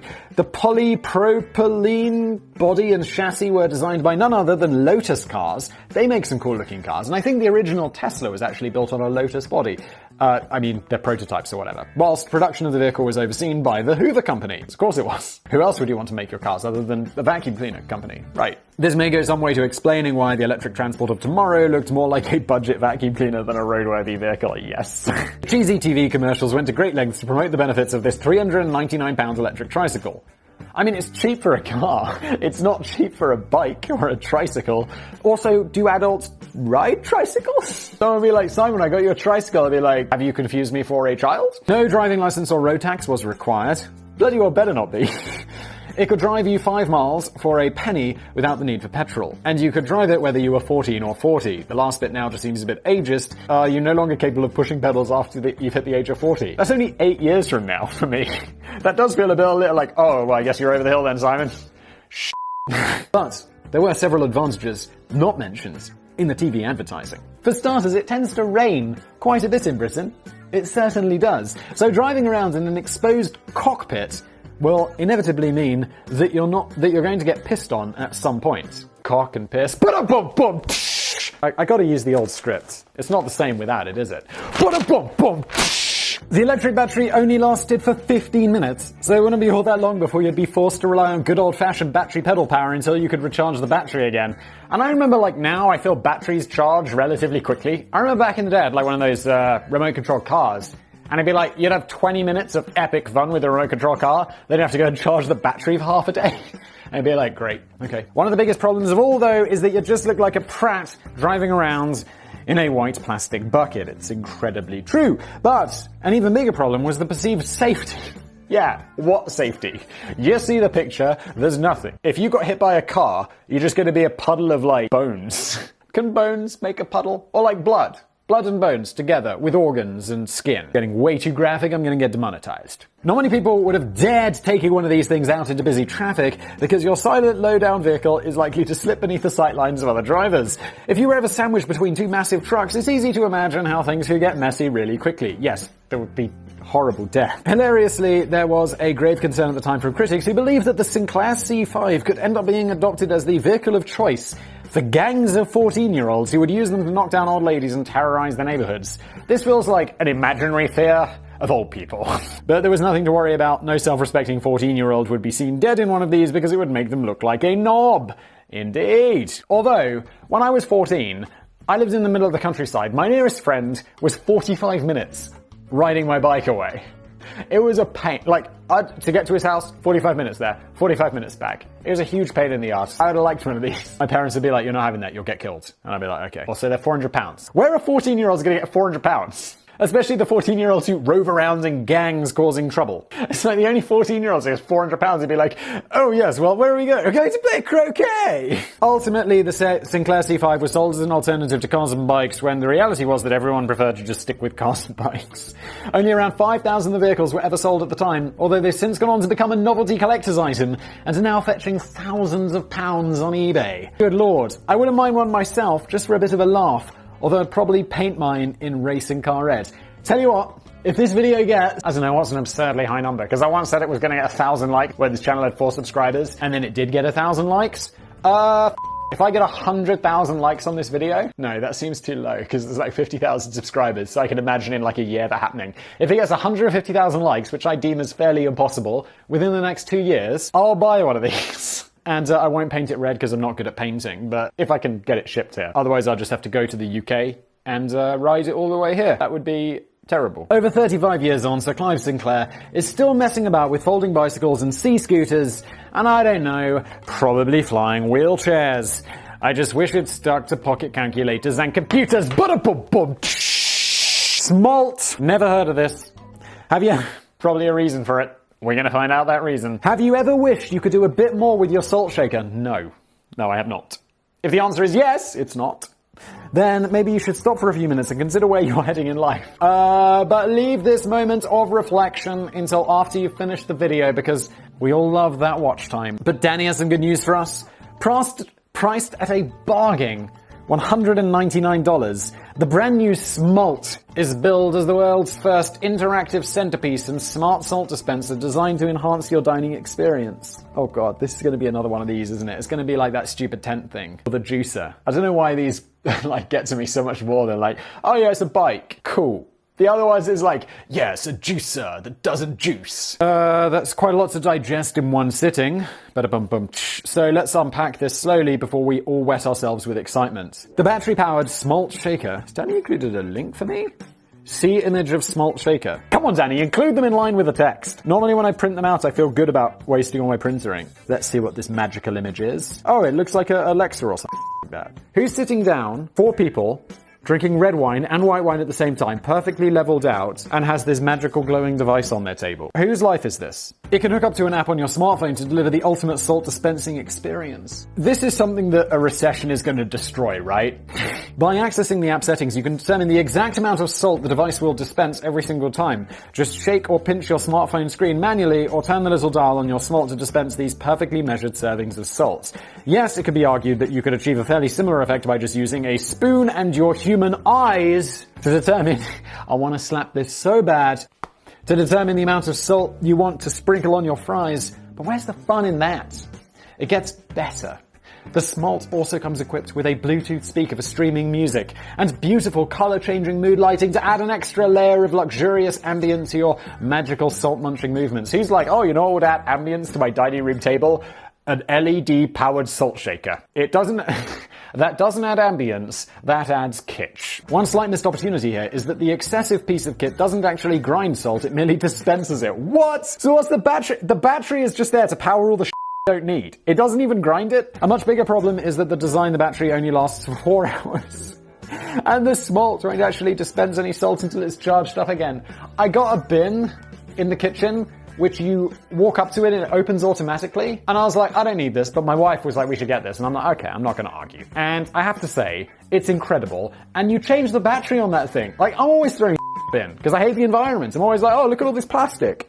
Shove that in there. But it's always, I've changed the battery twice, ever. And I asked my wife, because normally I just assume that if it's working really well, she's doing it. And she's like, no, haven't changed it. I changed it once. It's been like 2 years. It's incredible. It was also like £200 or something insane. And I'm like, really? £200 on a bin, wife? Come on. What the f***? But it's really good. She was correct. So salt won't actually dispense until it's charged up again. So if you've invited your posh friends around for dinner, you could end up looking like a complete cockwomble by encouraging them to use a fancy $200 salt dispenser, which is completely incapable of dispensing salt. Although it's not available yet, you can currently register your interest in owning your very own smalt and get put on the waiting list with the possibility of a 50% early bird discount. I kind of want it to have on this channel and absolutely rip into it so hard. Or company, if you want to send me one, I'll have a look at it. For the full-on twat effect, make sure that you fill it right to the top with pink Himalayan salt. If you understand that joke, thank you for being an OG Business Blaze legend. Let's move on. Lift Shuttle. LYFT, because we can't spell things normally in what I assume is going to be Silicon Valley. Ride-sharing platforms like Uber and Lyft, of course it's Silicon Valley, it's this Lyft company, may well have shaken up the taxi industry without actually making any profit yet, or paying its drivers a decent wage, as we discovered in a recent Business Blaze video. We used maths and science and statistics and guessing. Fuck you, science! To figure out that the average Uber driver gets paid about $9.73 an hour, which is some way off the 90,000 years a dollar that the company originally claimed. Yeah, this was brilliant. They were like, yeah, our Uber drivers make up to $90,000 a year. And it's like, no, they don't. They just don't. And we can demonstrate this fairly easily. But in the summer of 2017, Lyft dared to dream beyond the taxi. The Lyft shuttle was based on the intriguing idea of having their drivers run regular specific routes at specific times of day with specific stops at which several passengers could be picked up or dropped off. So like a bus? We should perhaps applaud Lyft for coming up with this bold new twist on the ride-sharing concept, except of course what we're describing here is essentially just a bus. Danny and I. It turns out that buses have been running for over 100 years. So it's like an uncomfortable bus that might smell. I mean, buses smell funny anyway. But like, the uncomfortable thing about this is like the worst thing about, at least the worst thing about me being in an Uber is like, I just want to sit in silence. I don't want to talk. And some drivers, and it's fine, like I understand, like it's not that I have anything against Uber drivers, I just have a thing against everyone. I don't want to chat. And I just want to like listen to an audiobook or crack through some emails or some social media and do something productive rather than talk about, I don't know, what it's like to be an Uber driver. Or any other career. I'm not discriminating. I just don't care. So now you're just going to be stuck in a car and you don't even have the commonality of the subject about, so what do we have in common? Well, we're in a lift together. Yeah, no, just take a regular lift. It's cheap anyway. One of the most unusual things about the Lyft shuttle concept is that it completely went against the grain of one of the building blocks of the original ride-sharing model, namely that it was a cheaper alternative to traditional taxis. Okay, in this case, the people of San Francisco and Chicago, where the scheme was originally trialed were largely baffled to discover that using the Lyft shuttle platform was usually a lot more expensive than catching public transport. So it appears that the Lyft shuttle was essentially meant to be a new high-end deluxe version of the American bus service aimed at wealthier passengers who were far too posh to catch a bog-standard laser cruiser with the smelly ordinary people. Again, the main problem here is that nobody asked for such a service. Although, Danny, nobody asked for business plays, and it's actually turned out it's doing quite okay. Budget-conscious travellers would naturally stick to the more cost-effective method of just catching a bloody bus, while there'd be no reason at all for wealthier travellers to fit in with the schedule of a service that they may well have to share with other passengers. They'd surely just book a standard private Lyft or Uber ride. Following those brief trial runs in San Francisco and Chicago, Lyft very discreetly dropped the whole idea and pretended that it hadn't happened. Good, probably for the best there. The Pavlok. Here in the UK, we call it Dragon's Den. American and Australian TV viewers are more likely to know it as Shark Tank. I just said that just more American. I don't know why. I didn't know this until recently, but both of these long-running TV hit shows are actually based on an original Japanese format called Tigers of Money, which only ran for 4 years. That's quite a run. Also, Tigers of Money is the most badass name ever. Shark Tank, Dragon's Den. You should have just licensed the name. Tigers of Money. But whatever version you watch, we're essentially talking about the same show. A budding entrepreneur walks into a room, pitches his or her massively overvalued and completely unworkable business idea to a group of ruthless investors who proceed to tear the proposal to shreds for entertainment. It's glorious. If the entrepreneur is very lucky, he or she might walk away with an investment if they give up to a 90% stake in their business and the souls of their children. It's true. It's like Dragon's Den, the show where nobody gets exactly what they want. Life, the experience where nobody gets exactly what they want. Business Plays, the show where nobody gets exactly what they want. One particularly memorable moment popped up in 2016 edition of the US version of Shark Tank, in which American inventor Manish Sethi asked the sharks for an investment in his new Pavlok company and ended up getting verbally abused and sworn at until he left the room. We'll come back to that in just a moment, but first, there's no way I can play that because it's going to get claimed the shit out of. But first, let's take a look at that device that Manish's company was flogging and why it appears on this list. It's a device you can now buy if you're interested, or if you just start raving bonkers. The Pavlok claims to be an award-winning wearable device that releases a mild electric stimulus to help you reduce cravings, break bad habits, and increase your productivity. Good lord, so it's basically a shock collar. So it's really just a relatively simple wristband with a button that releases up to 150 volts of zaptic feedback when pressed. The idea is that whenever you find yourself about to engage in a negative habit, such as reaching for a cigarette, snorting a line of coke, or watching a Business Blaze video, come on, what the although I get the cocaine reference. Who doesn't love cocaine?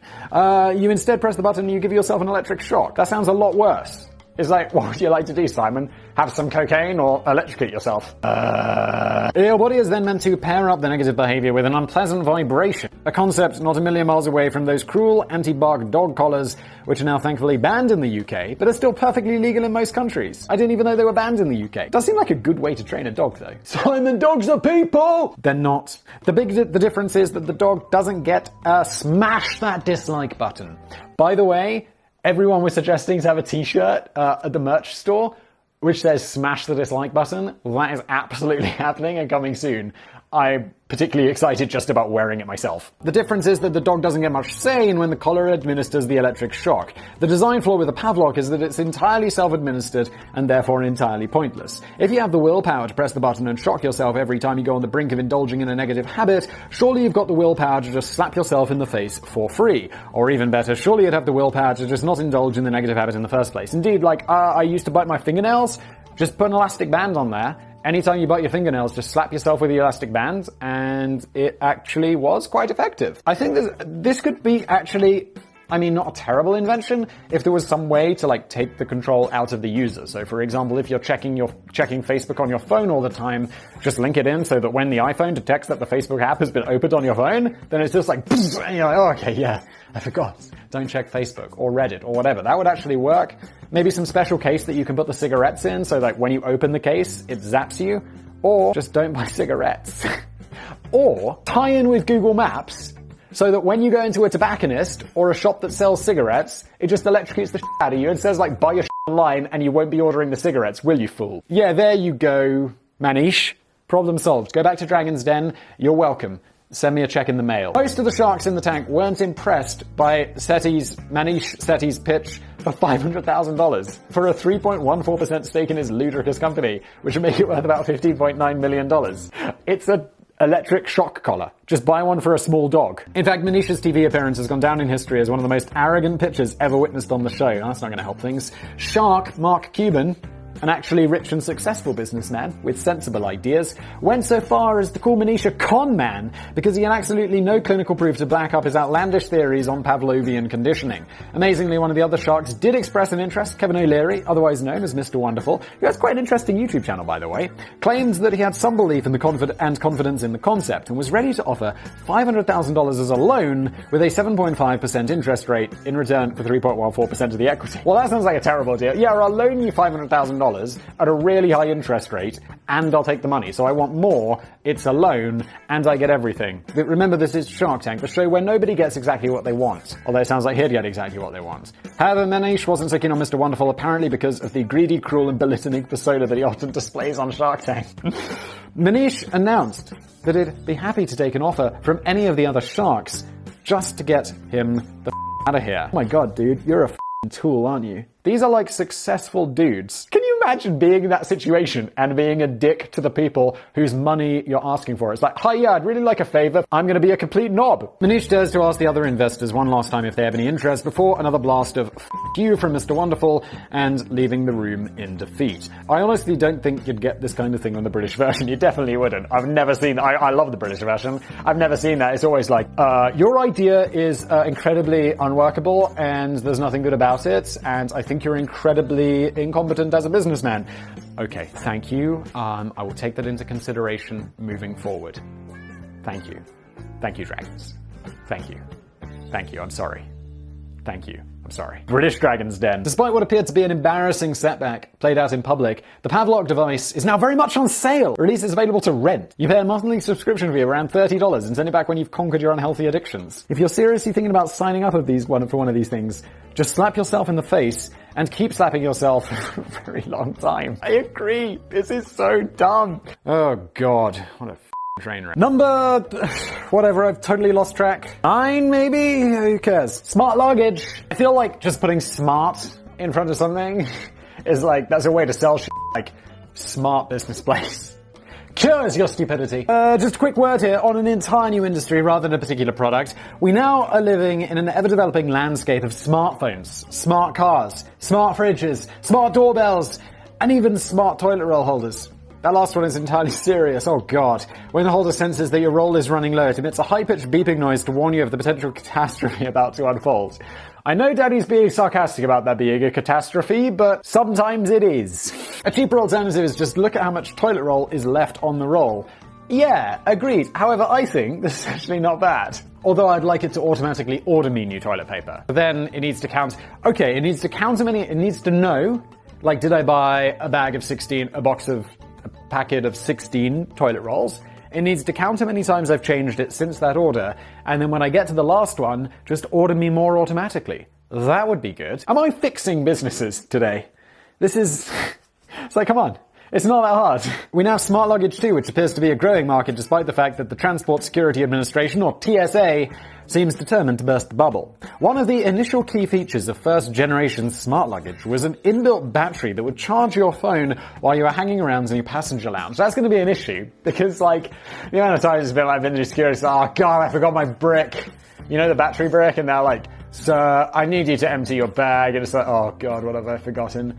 And then it's like the giant battery. This is going to be an issue. Can you remove these things? This may sound faintly useful, although it would have worked out far cheaper to just buy a simple external portable battery charger instead of forking out the sky-high prices for these clever suitcases. Yeah, like clever, smart. It's like, okay, so you put a battery in it. It's like, hang on. It's this is a rechargeable battery.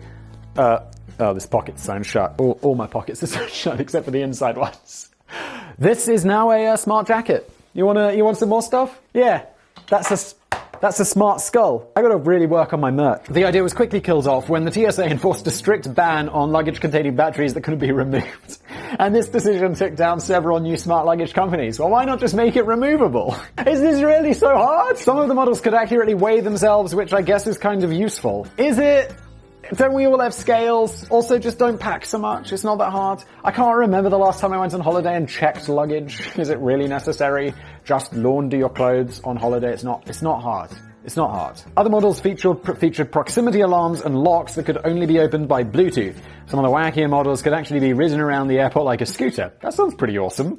Although many airlines were quick to stamp out this foolishness, while others were designed to follow you around like a loyal puppy so that you could keep your hands free as your luggage obediently trundles along after you. Because wheeling my luggage along is one of life's great difficulties. Not, that was sarcasm. I don't know about you, but I wouldn't feel hugely confident about the idea of my valuables mooching around the busy airport on their own accord. Yeah, you'd just be wandering along, assuming that your briefcase is following you, and you turn around and it's just gone.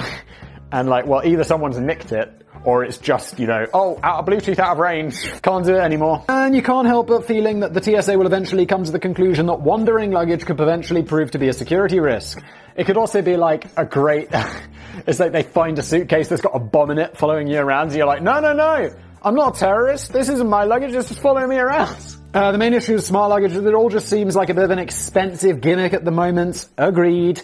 Many of the features aren't really that useful. Some of them don't even work very well. And even the vaguely useful features can be achieved yourself with very little effort at a fraction of the cost. I'm not convinced that we've yet hit a point in our evolution cycle where there's been a desperate need to reinvent the suitcase.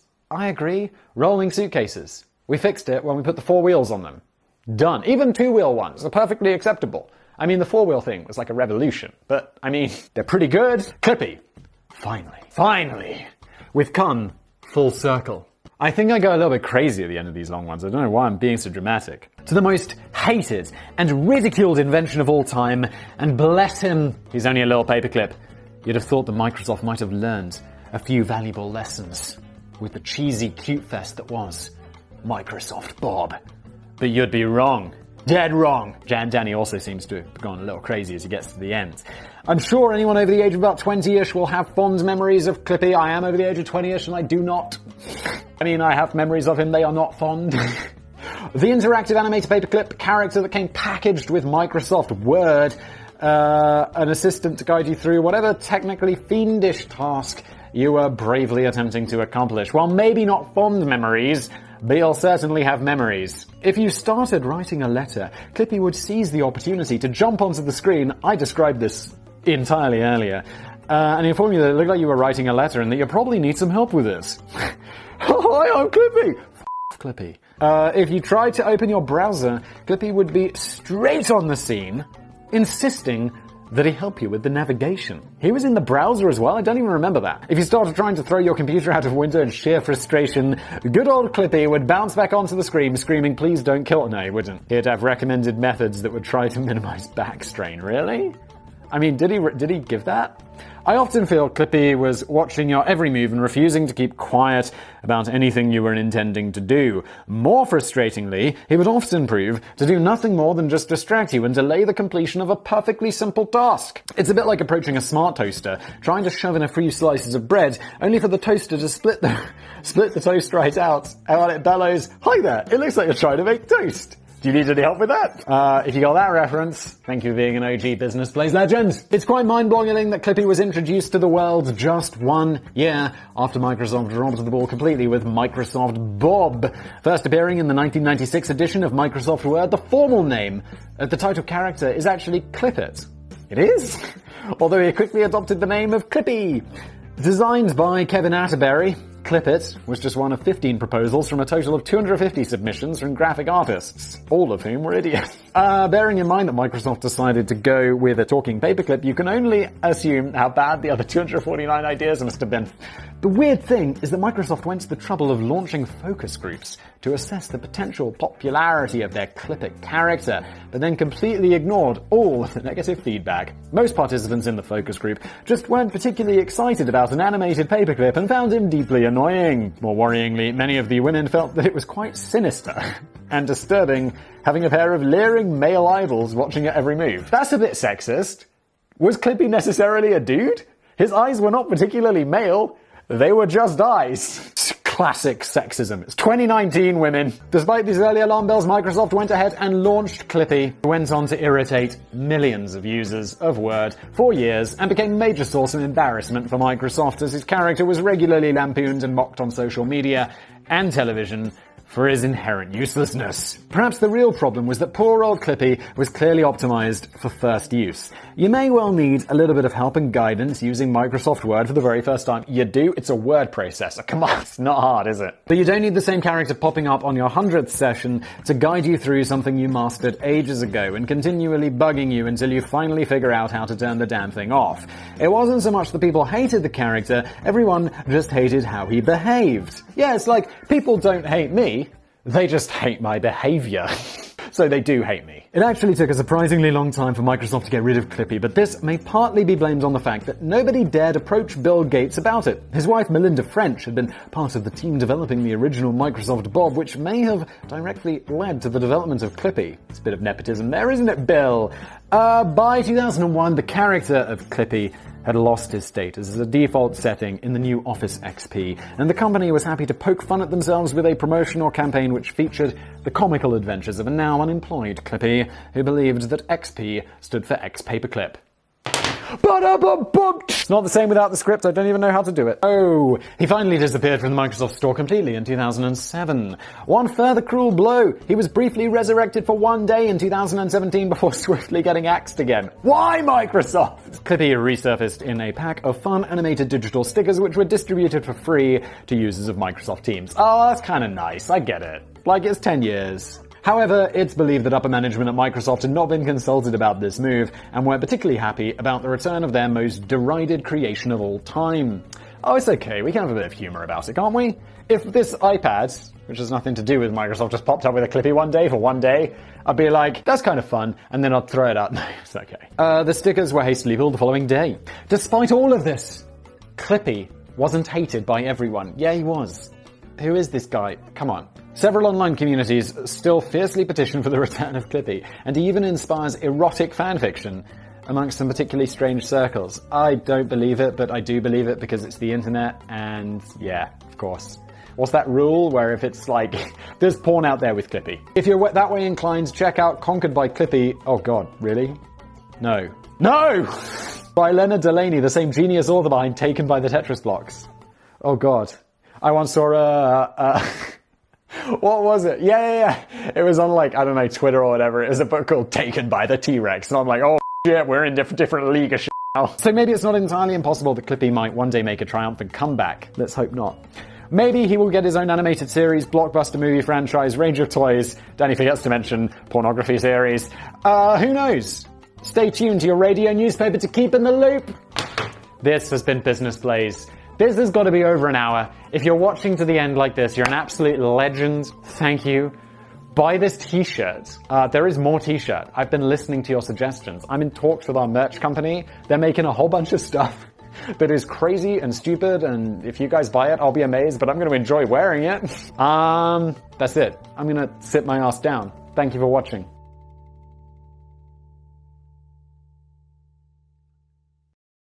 Someone will be like, Simon, I got you a tricycle. I'll be like, have you confused me for a child? This is ridiculous. Welcome back to another episode of Business Blaze. It's your boy with the Blaze. I said that in a previous video, and then I said I don't know why I said it, and then I said I should never say it again, and everyone was in the comments like, no, it's cool. Say it again. It's your boy with the Blaze. The most expensive private planes. Did I come up with this idea? I don't know if this is going to be good. We will see. Danny writes it. I read it. Sam edits later. It's the holy trinity of the business Blaze. I know nothing about religion. Let's carry on. I'm sure many people look back with fondness at their very first car, even if it was a bit crap. I absolutely do. My first car was something called a Toyota Starlet, which I feel is quite unfortunately named, but it was a great little car. It was red. It had a 1.3 litre petrol engine. It was quite nippy. It was quite a lot of fun. I enjoyed it. I locked my keys inside it way too many times before I got, a modern car where it's impossible to lock the keys inside. That was a bit of a revolution for me. I had the AA. The car only ever broke down once in the many years that I owned it. My biggest use for the AA was when I locked my keys inside and had to come and open it up. I'd be like, yeah, I'm at the shopping centre again, I locked my keys inside. I've only ever owned one car in my life, and I admit that my memories of it aren't particularly special. I think I've owned 3 cars. I've owned 3 cars. This is because I bought it in my late teens when I was still learning to drive, but unfortunately, I never passed my test. Whoa! I know Danny is older than me because he makes all these old references that I don't get, like Commodore 64. One of the biggest things I find surprising is people are in the comments being like, whoa, Simon's younger than me! And it's like, do I look so old? I'm 32. I am going to be 33. Well, not really soon, but like in a month. Oh, by the time this video goes up, maybe I will be 33. Danny blew a fortune on driving lessons. But my attempts to pass the actual test kept getting progressively worse until I ended up almost killing myself and the terror-stricken driving examiner on the 4th attempt. I think my sister, she passed her driving test on her 5th attempt. She also studied in America for like, I don't know how long it was, but she took a driving test there and she passed it first try, no issues. And it took her 5 tries in the UK. And I was like, yeah, it seems our driving tests are a little bit more intense. You also have to learn to drive manual if you want a manual license, and you do. I don't know anyone who has just an automatic license. It's like if you've just got an automatic license, because there's the stick shift.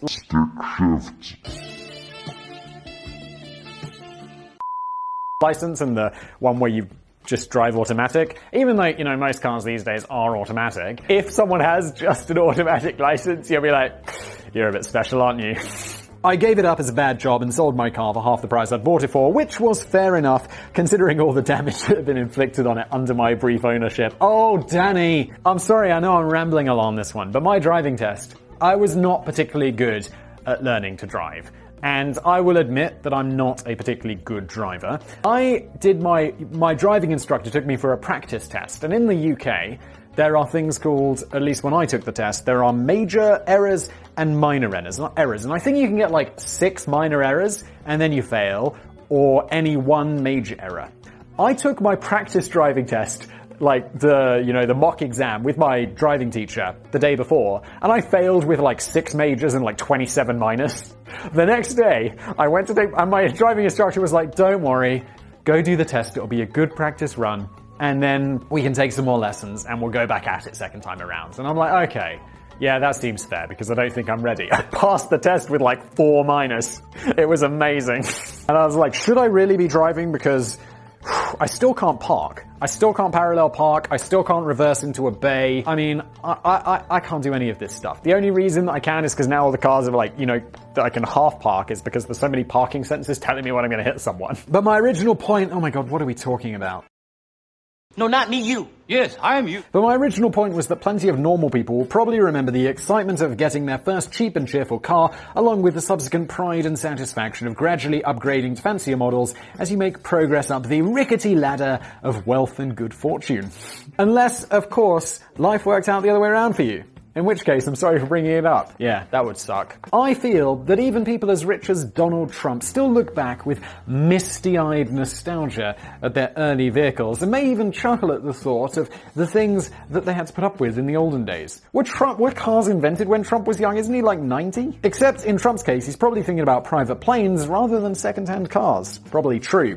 One of the most famous private jets of the 90s and aughties was Trump's Boeing 727, which was given the cheeky nickname of Trump Force One. How original. Rumored to be worth around $100 million, it briefly served in active duty for the short-lived Trump Shuttle airline before the future president adopted it as his own private jet in 1997. $100 million I know is a lot of money, but for a private 727, that doesn't seem extraordinary. Like, doesn't one of those Gulfstream G6s or G7s or G19s or whatever they're on now, I feel those are like 60 to 70 million, right? So having a private commercial-sized jet for 100 million actually sounds like a good deal. You can tell it belongs to Trump because it's got his name written on the side in huge letters. Indeed, it looks like this. Presumably, so it doesn't get mixed up with any other big private planes. During its years, in service as a commercial airline. The craft could seat 240 passengers, but after Trump had finished with the custom redesign, it's now believed to comfortably fit around 43 people. That's a lot of people in a private plane. Craft is powered by 2 mighty Rolls-Royce turbofan engines, while the interior features fancy furnishings with Trump's name, again, plastered over absolutely everything, because of course, if the Trump video has gone out by the time this goes out, I don't know which one will go out first, yeah, you will know all about that. And if it hasn't gone out yet, don't forget to subscribe to Business Plays, because it's probably the next video. There were seatbelts plated in 24-karat gold, a massive cinema system, along with a library of over 1,000 films and 2,500 CDs. Betty still doesn't have any bookshelves, though. But as impressive as all that sounds, that Boeing 727 could still be considered Trump's first cheap and cheerful private plane. At the time of writing, President Trump has access to an even flashier sky ride nowadays. More on that later. Do we need more on that later? It's definitely Air Force One. And in comparison to certain other high-end private aircraft taken to the skies, Trump's first plane now seems a bit like the very first bike you had as a kid, with wonky steering and rusty stabilizers on the back wheel. Can relate. Not to the plane, to the bike. Gulfstream 3. When media mogul Tyler Perry first snapped up his Gulfstream 3, he reportedly only paid around $65 million for it. Only. But after he finished pimping his ride, the craft is estimated to be worth in excess of $125 million. What can you possibly do to a plane that is costing you that much money? How much money is that? It's like, $50 million. Holy shit. But to be honest, I've not really heard of Tyler Perry, me neither. I mean, I've heard the name. I have to say, when he first said it, I thought it was like, is that a musician? Like Tyler Perry? He sounds like, you know, one of the Backstreet Boys or something. But one of the Backstreet Boys can't afford a $125 million plane. Or maybe they can. The Backstreet Boys rich? Probably not that rich. I originally came up with loads of brilliant jokes about the withered lead singer of Aerosmith and... that's who I'm confusing it with. Danny too, Steven Tyler. Although I feel like Tyler Perry definitely sounds like a musician. Tyler Perry is perhaps not so well known in the UK, but apparently he's an American actor, comedian, writer and producer who was listed by Forbes as the highest paid man in entertainment in 2011, pulling in $130 million per year. Good God. Goals. So he can certainly afford a private jet or two, indeed. And to be fair, he probably needed at least one of them for quick hops to his own private island, White Bay Cay in the Bahamas, which he bought himself as a nice little treat for his 40th birthday in 2009. The Gulfstream 3 can only hold 14 passengers, but they do get to fly in the lap of luxury. They bloody well better be. I mean, it's like there's basically $10 million per head, per seat on that plane. I mean, for the cost of the plane, not per trip, obviously. We're not stupid. The aircraft includes formal dining and lounge areas, a huge high-definition LCD TV with cinema-quality audio, and ambient mood lighting, which may or may not come with one of the wings has just fallen off as a setting. Okie dokie. It's very likely that many of Tyler Perry's showbiz buddies have enjoyed a VIP ride in his private jet. It's known for certain that American singer and actress Whitney Houston took a trip on the Gulfstream 3, but sadly, she wouldn't have enjoyed the experience because she was dead. Oh my. What? After Whitney passed away in Beverly Hills in 2012, Tyler Perry offered the use of his jet to fly her family so that the singer's body could be flown back to her home city in Newark, New Jersey, and laid to rest. It's a bit weird, isn't it, Tyler? Why are you doing that? I mean, it's nice, but don't they make... I mean, I don't want to be insensitive, but isn't that... I mean, what cargo planes are for? Although the Gulfstream 3 is Tyler Perry's flashiest private jet, it does seem he's gone through a few others over the years. I feel like that's next level wealth, where you've got more than one private jet. I bet all the people who've got like one private jet are like, finally I got the pinnacle of private jets, the G6. And then like Kanye West rolls up in like a Boeing 747, you're like, progress to be made. I don't know if he has a Boeing 747, but there's an episode of Entourage where he has like a full-size plane. It was cool. In 2019, he sold one of them to American TV and evangelist and sinister, grinning lunatic Kenneth Copeland.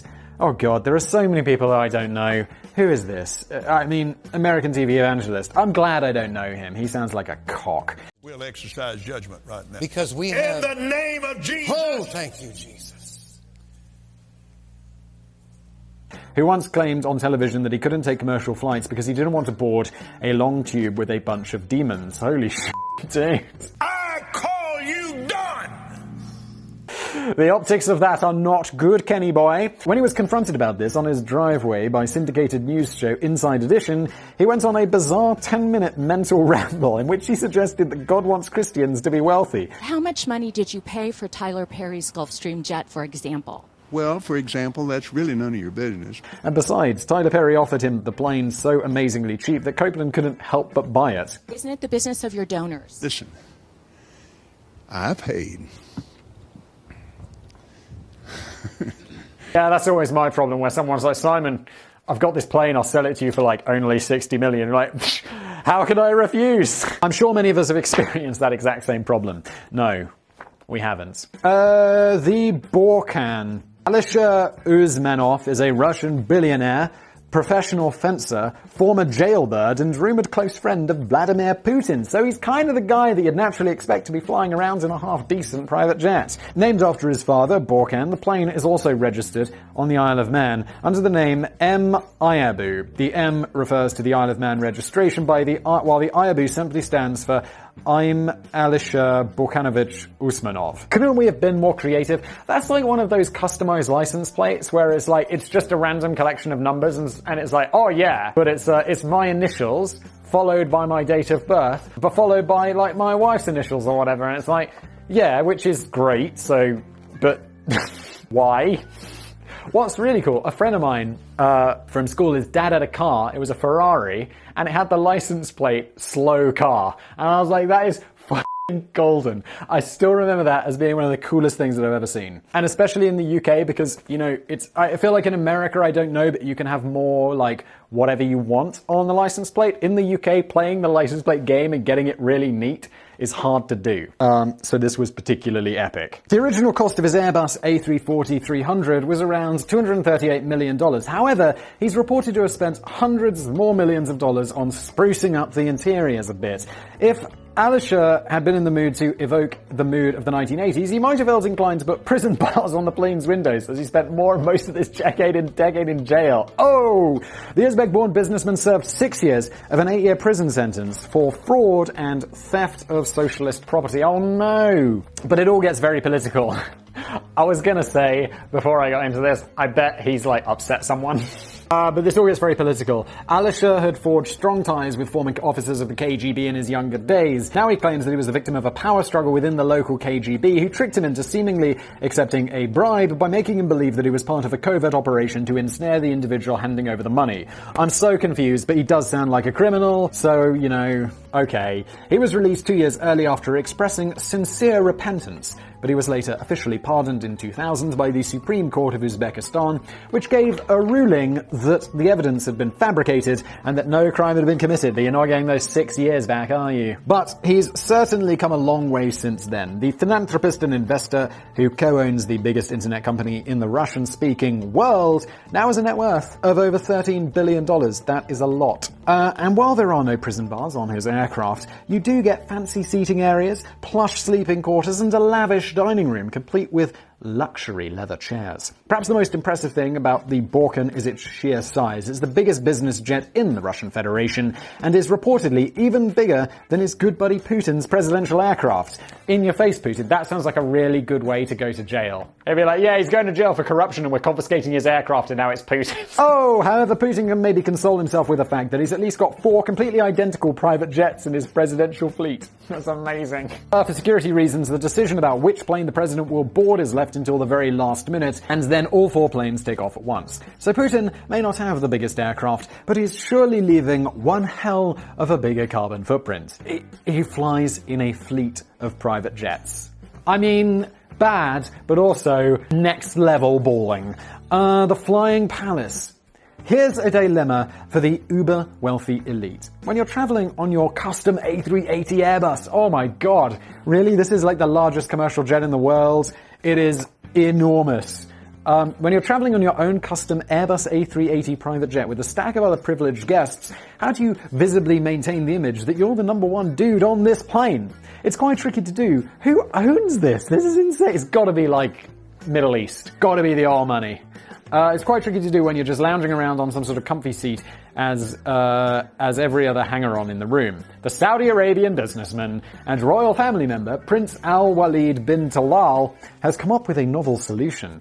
He makes sure that he's sitting on a giant fuck-off throne for the duration of the entire flight. No, he doesn't! Having said that, the throne doesn't seem to be quite as impressive as I first imagined. In fact, it just looks like this, like a normal airliner passenger seat with a bit of fancy decoration going on around the back. I would have a word with his designers. Still, the rest of the Saudi prince's flying palace is not to be sniffed at. The craft includes a special spiral staircase connecting 3 floors of the plane. Oh my god. A Turkish bath? You absolute legend. A prayer room with electronic mats that automatically rotate towards Neka from any direction. I mean, useless for me, but very cool. I'd be in there, just like lounging on a mat or spinning around. I've probably said something really offensive there. A concert hall complete with a grand piano, a full-size boardroom, and even a garage for the Prince's Rolls Royce. This is ridiculous. A bog standard commercial Airbus A380 would push you back at least $400 million, but all the custom interior work would place the value of this particular plane over $500 million. Half a bill! The design company that worked on the interiors claimed that the plane is not only the most luxurious aircraft in existence, but also reflects the cultural values and status of its owner. God, the plane reflects the cultural values of its owner. What, being rich? Maybe. I would still insist on a better throne, though. Indeed. The Boeing 747-8 VIP. How can we possibly top this, though, Danny? I mean, we've got, like, a bunch of pages left. But, dude, I mean, shit. Boeing 747-8 VIP. The one private plane that would give even the Flying Palace a serious loop-the-loop for its money is the custom Boeing 747 refit job, which was recently snapped up by an anonymous billionaire. The starting price of $367 million doesn't take into account the costs of the ridiculously extravagant custom interior work, which are believed to push the total value of the craft above $600 million. The UK used to broadcast a slightly tacky, long-running TV panel show called Through the Keyhole, hosted by Sir David Frost. Never heard of it. What a surprise. Each episode would show footage of American-British broadcaster and journalist Lloyd Grossman poking his nose around the empty house of a mysterious celebrity. Wait, is this Cribs? Is this like original Cribs with British people? It would then cut back to Sir David Frost in the studio, who would ask a team of panelists who would like to live in a house like this. The panelists then had to try and guess the identity of the mysterious celebrity from the small trail of sneaky clues provided by Lloyd in his video footage. This actually sounds pretty cool. The answer was usually someone like Freddie Starr, Uri Geller, or Jimmy Savile. I don't know who Freddie Starr is. Uri Geller is that guy who pretends that he can bend spoons, and Jimmy Savile is a paedophile. It would be interesting to see if the format could be revised and tweaked slightly for a new YouTube channel hosted by Simon Whistler, in which he invites the audience to solve the curious riddle of who would fly in a private jet like this. Danny, that actually sounds awesome, and I get to go poke around all these fancy private jets. That actually sounds right up my street. I'm not sure we get many clues as to the real identity of this particular plane owner, though. All we can say is that the owner is extremely rich. The craft includes several bedrooms, including a master suite, an onboard restaurant, a massive conference room, a stately dining room, 2 separate lounge areas. Intriguingly, the bathroom fixtures and fittings are all gold, including a pure gold bathroom sink, which I'm hoping Sam can throw a picture up of right now. Alright, good. Chop suey, Sam.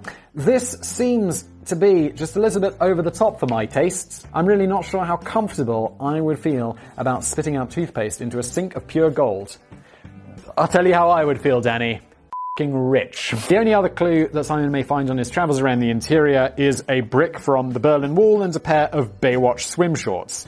But they may have all been placed there as red herrings. Wait, so we don't actually know who this belongs to? Wow. Also, that doesn't sound as fancy as the Flying Palace, in my opinion. My humble opinion. Air Force One! Finally, we embark upon Air Force One, a craft which is probably the most expensive non-commercial plane in the world, although it's obviously owned by the US military rather than an individual rolling around in their own money. And even as... I'd still be amazed if this costs more than that, like, pimp-ass A380. Although I suppose it's gonna have all this military stuff, like, I don't know, flares and that, like, coffin capsule that the president will escape from. If the movie Air Force One is anything to go on. And even as I write these words, I can already hear the muffled screams from some viewers who are bursting out to point out that Air Force One is not technically the name of the plane. I knew this is just the name of the plane when he's on board, when the president's on board. And yes, in much the same way that Frankenstein is the name of the scientist rather than the creature. Holy shit, I did not know that! And Big Ben is the name of the bell rather than the clock tower in London. I did know that. Air Force is technically the name of the radio call sign rather than the aircraft. It's probably got a really boring name, I think. Having said that, it's now common parlance to use the term for any craft that happens to be carrying the President of the United States. So in theory, a self-assembly plane with wooden propellers could briefly go under the name Air Force One if it took to the skies with the incumbent president on board. The radio call sign, that's never going to happen. It'd be like, no, we really have to protect him. He's the president. The radio call sign was first officially adopted in 1953 when President Eisenhower was traveling in an aircraft by the name of Air Force 8610. The plane entered the same airspace as a commercial plane with a very similar name of Eastern Air Flight 8610, and it was noted that this could cause some confusion as to which of the two planes was carrying the commander-in-chief. I'm going to go ahead and guess that it would be the plane with Air Force in front of it rather than Eastern Air Flight, but, you know, that's just me. The simple but effective name of Air Force One was chosen as a signal to distinguish the important plane from the other plane, which was only carrying the expendable lives of ordinary folk. John F. Kennedy was the first president to get his hands on a jet aircraft that was specifically built for presidential purposes in 1962, and his wife Jackie played a strong role in the design of the iconic blue exterior that is now still recognizable in today's presidential planes. On a more somber note, it was this very same Boeing 707 that was to carry JFK's body back to Washington after his assassination in Dallas in 1963. On the same flight that an impromptu swearing-in ceremony was held for Vice President Lyndon Johnson as he stood alongside Jackie Kennedy, still wearing her blood-spattered clothing. A decade later, the same jet would again be used to transport Lyndon Johnson's body to Texas after his state funeral in Washington. Blimey. Yeah, I'm like, normally on business plays I like to think of some jokes. All we have now is, blimey, it's gone a bit dark. Yes, it has. Let's brighten things up with a bit of a look at the specs of the current planes that fly under the name of Air Force One. There are actually two presidential planes in action at the moment, a pair of Boeing 747s which have been in service since the early 1990s and are now fast approaching retirement age. I didn't realize there were two of them.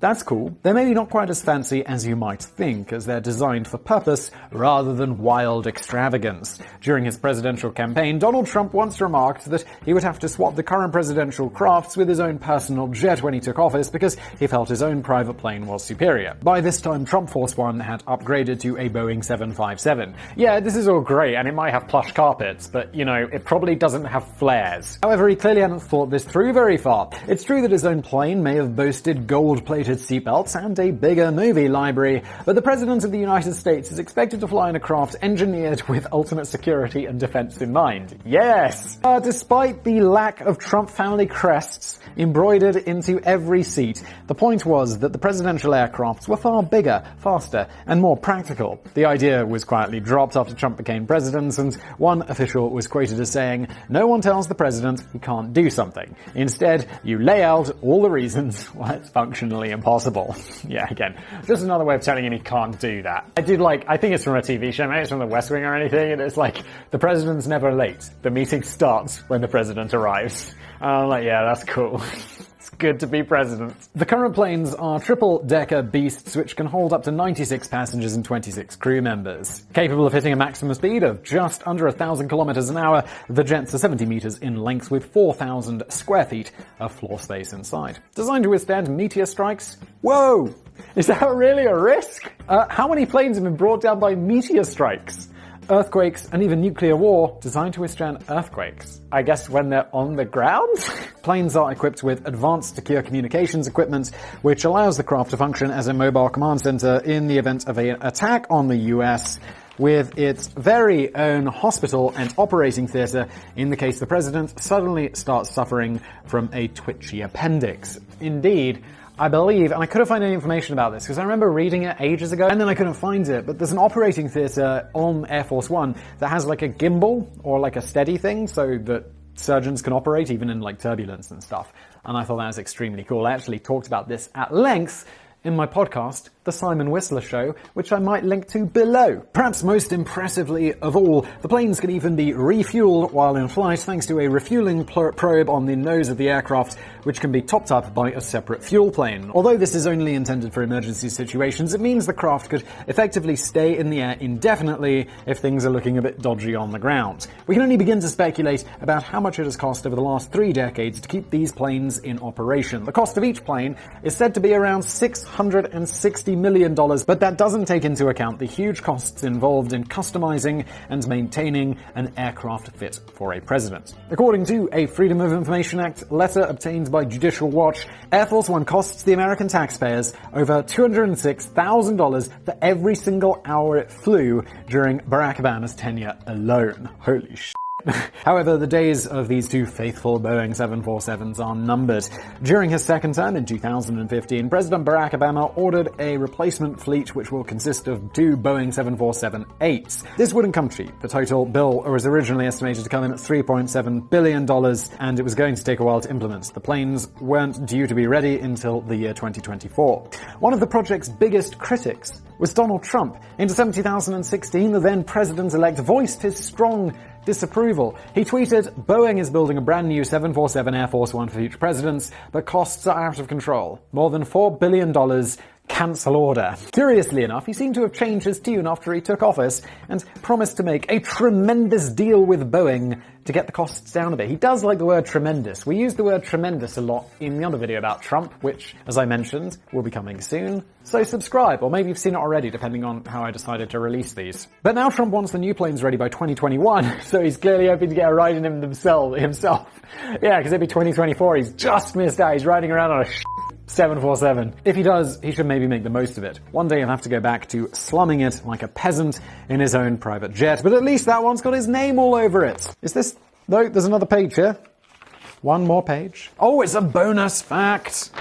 How exciting. Long before the days of Air Force One and jet planes, Theodore Roosevelt became the first ever president to fly in an aircraft in 1910, although he was no longer in office at the time, and he largely just seemed to be pissing about, waving to the crowds below who had gathered at a country fair. In 1933, Franklin D. Roosevelt became the first serving president to fly in an aircraft, a Douglas Dolphin amphibian, which was also the first aircraft to be obtained specifically for presidential travel. On a similarly historic note, in the 1980s, Ronald Reagan became the first and so far only president to insist that Air Force One cupboards were always heavily stocked with jelly beans. Alright, Ronnie. He apparently became heavily addicted to jelly beans after giving up smoking. Donald Trump is more likely to be seen tucking into a Big Mac or KFC bucket while he's enjoying a ride in the presidential plane, but it does make you wonder where he got them from. Is that really true? That's kind of cool. I like KFC as well. There are apparently top secret rooms in Air Force One which other passengers and guests are strictly barred from entering. That makes total sense. It's the president's plane. I'm sure they have like secret communication rooms and bunkers in a plane and all that stuff. And I bet there's a cool coffin which they can escape from, like in Air Force One, the movie. Although there's been much speculation as to what security secrets may be lurking within those walls, I strongly suspect that they just hide very small branches of KFC or McDonald's. This has been Business Place. Thank you for watching. I've been Simon. Subscribe to this channel. Smash that like button. This has been a video that mentioned Trump, so it's possible that you're going to need to smash that dislike button at some point. Some people are like that. Below. Thank you for watching.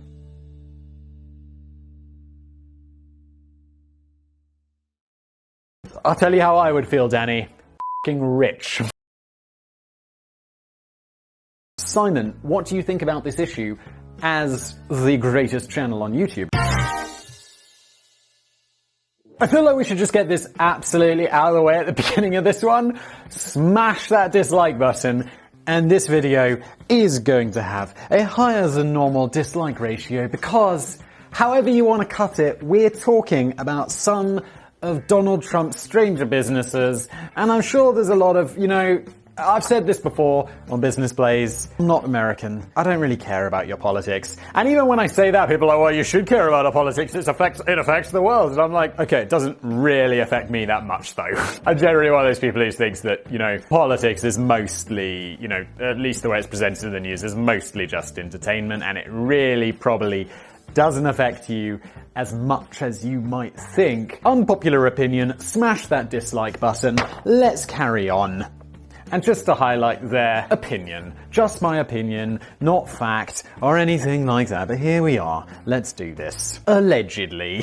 If you are ever on the lookout for expert business advice from an experienced entrepreneur, you might be interested in checking out the long list of books written by American business tycoon Donald Trump. There are about 20 to choose from, with titles including The Art of the Deal, Surviving at the Top, How to Get Rich, The Way to Success, and Think Big and Kick Ass. I mean, I can see why people would buy these. These actually don't sound bad, and Donald Trump, however you want to cut it, is a pretty successful dude. He is the leader of the free world. Many of them have topped the bestseller charts, and Trump once claimed that The Art of the Deal was the #1 best-selling business book of all time. Given Donald Trump's reputation, I'm going to say that that might not be true. And someone could go, but like Donald Trump, it's objectively not, if it's not. And he'll be like, oh, it is. It just is. Other business books out there have sold over 15 times as many copies, but Trump's books do sell pretty well. And you naturally expect such tremendous figures from such a tremendously talented businessman. He doesn't write them himself, of course, because he can't. No, he can write. He can write. He obviously wouldn't have time for any of that nonsense. In fact, I'd be very surprised if he's even read half of them. But he's fairly open about the fact that he uses ghostwriters who occasionally get their name mentioned in small letters on the front cover, or at least a name check in the acknowledgement section. Now, yeah, I don't really have a problem with ghostwriters. I think a lot of people who are, not writers but want to have a book use ghostwriters. I just, where you sit down with them and you discuss the book and you go through everything and you give them a ton of notes and then they write a book that is essentially by you, if you could, write well. Like, I am absolutely terrible at writing. And if I did, an autobiography someday when I'm actually notable and old, I would definitely not write it myself because no one would like it. But I would sit down with someone who can actually write and have them put it together with me. Regardless of who was putting quill to paper, the fact is that Trump's name alone can often sell stuff by the KFC bucket load. Now I am hungry. And although we usually associate those 5 letters with real estate and skyscrapers and hotels and casinos and golf courses, and now the presidency, it turns out that his name crops up in a lot of unexpected places too. You might have noticed that I've missed out the small detail of his presidency of the United States of America. No, Danny didn't notice. But that's because we're dealing purely with his more bizarre business dealings in today's video. Yeah, it's true, this video isn't called Political Blaze. So, if you are a Trump supporter, rest assured that we're not going to get all political. Sam always cuts out those bits anyway. Yeah, there are bits where I'll just go on a bit of a rant about something. I'll be like, okay, that's just not going to be really popular, so I'll trim it down a bit. Chop chop! But before we move on to his stranger business ventures, I wouldn't mind just taking a very quick look at Donald Trump's business background and posing the question, is Donald Trump a good businessman? I wonder. I mean, I heard that he got a small loan of $1 million and then he became a billionaire. So I'm like, well, that's quite impressive, but I don't really know much else. Don't really care. But we're gonna find out. I mean, I care so much. This video is the best. Enjoy it. He must have done something right, as he now has a net worth of somewhere between $2 billion and $10 billion, depending on who's asking at the time. I'm sure we all get a warm, fuzzy glow in our tummies when we hear of rags to riches stories, the joyous tales of entrepreneurs who started out with next to nothing and independently forged their own path to business success. Lord Alan Sugar, the face of the UK version of The Apprentice, started off selling radio aerials out of the back of a grotty van on his way to becoming a billionaire. Danny, don't judge his van. Maybe it was extremely clean. Why does it have to be grotty? Grotty vans sounds like a paedophile's van. Sir Richard, and all paedophiles have vans. Sir Richard Branson. Oh, I'm a big fan of Richard Branson. His books are amazing. They are worth reading. The man is an absolute legend. Sir Richard Branson was squatting, although his family were well middle class, I thought. Anyway, he was squatting in London flats and flogging Christmas trees and budgerigars, which are a type of bird, when he does. I feel like, yeah, maybe I'm stating the obvious there, but I feel proud that I know what a budgerigar is, because hell yeah. When he took the first steps to becoming one of the most successful and influential entrepreneurs of all time. Oprah Winfrey came from a brutal and poverty-stricken background and later worked her way up from local radio to become one of the wealthiest self-made women in America.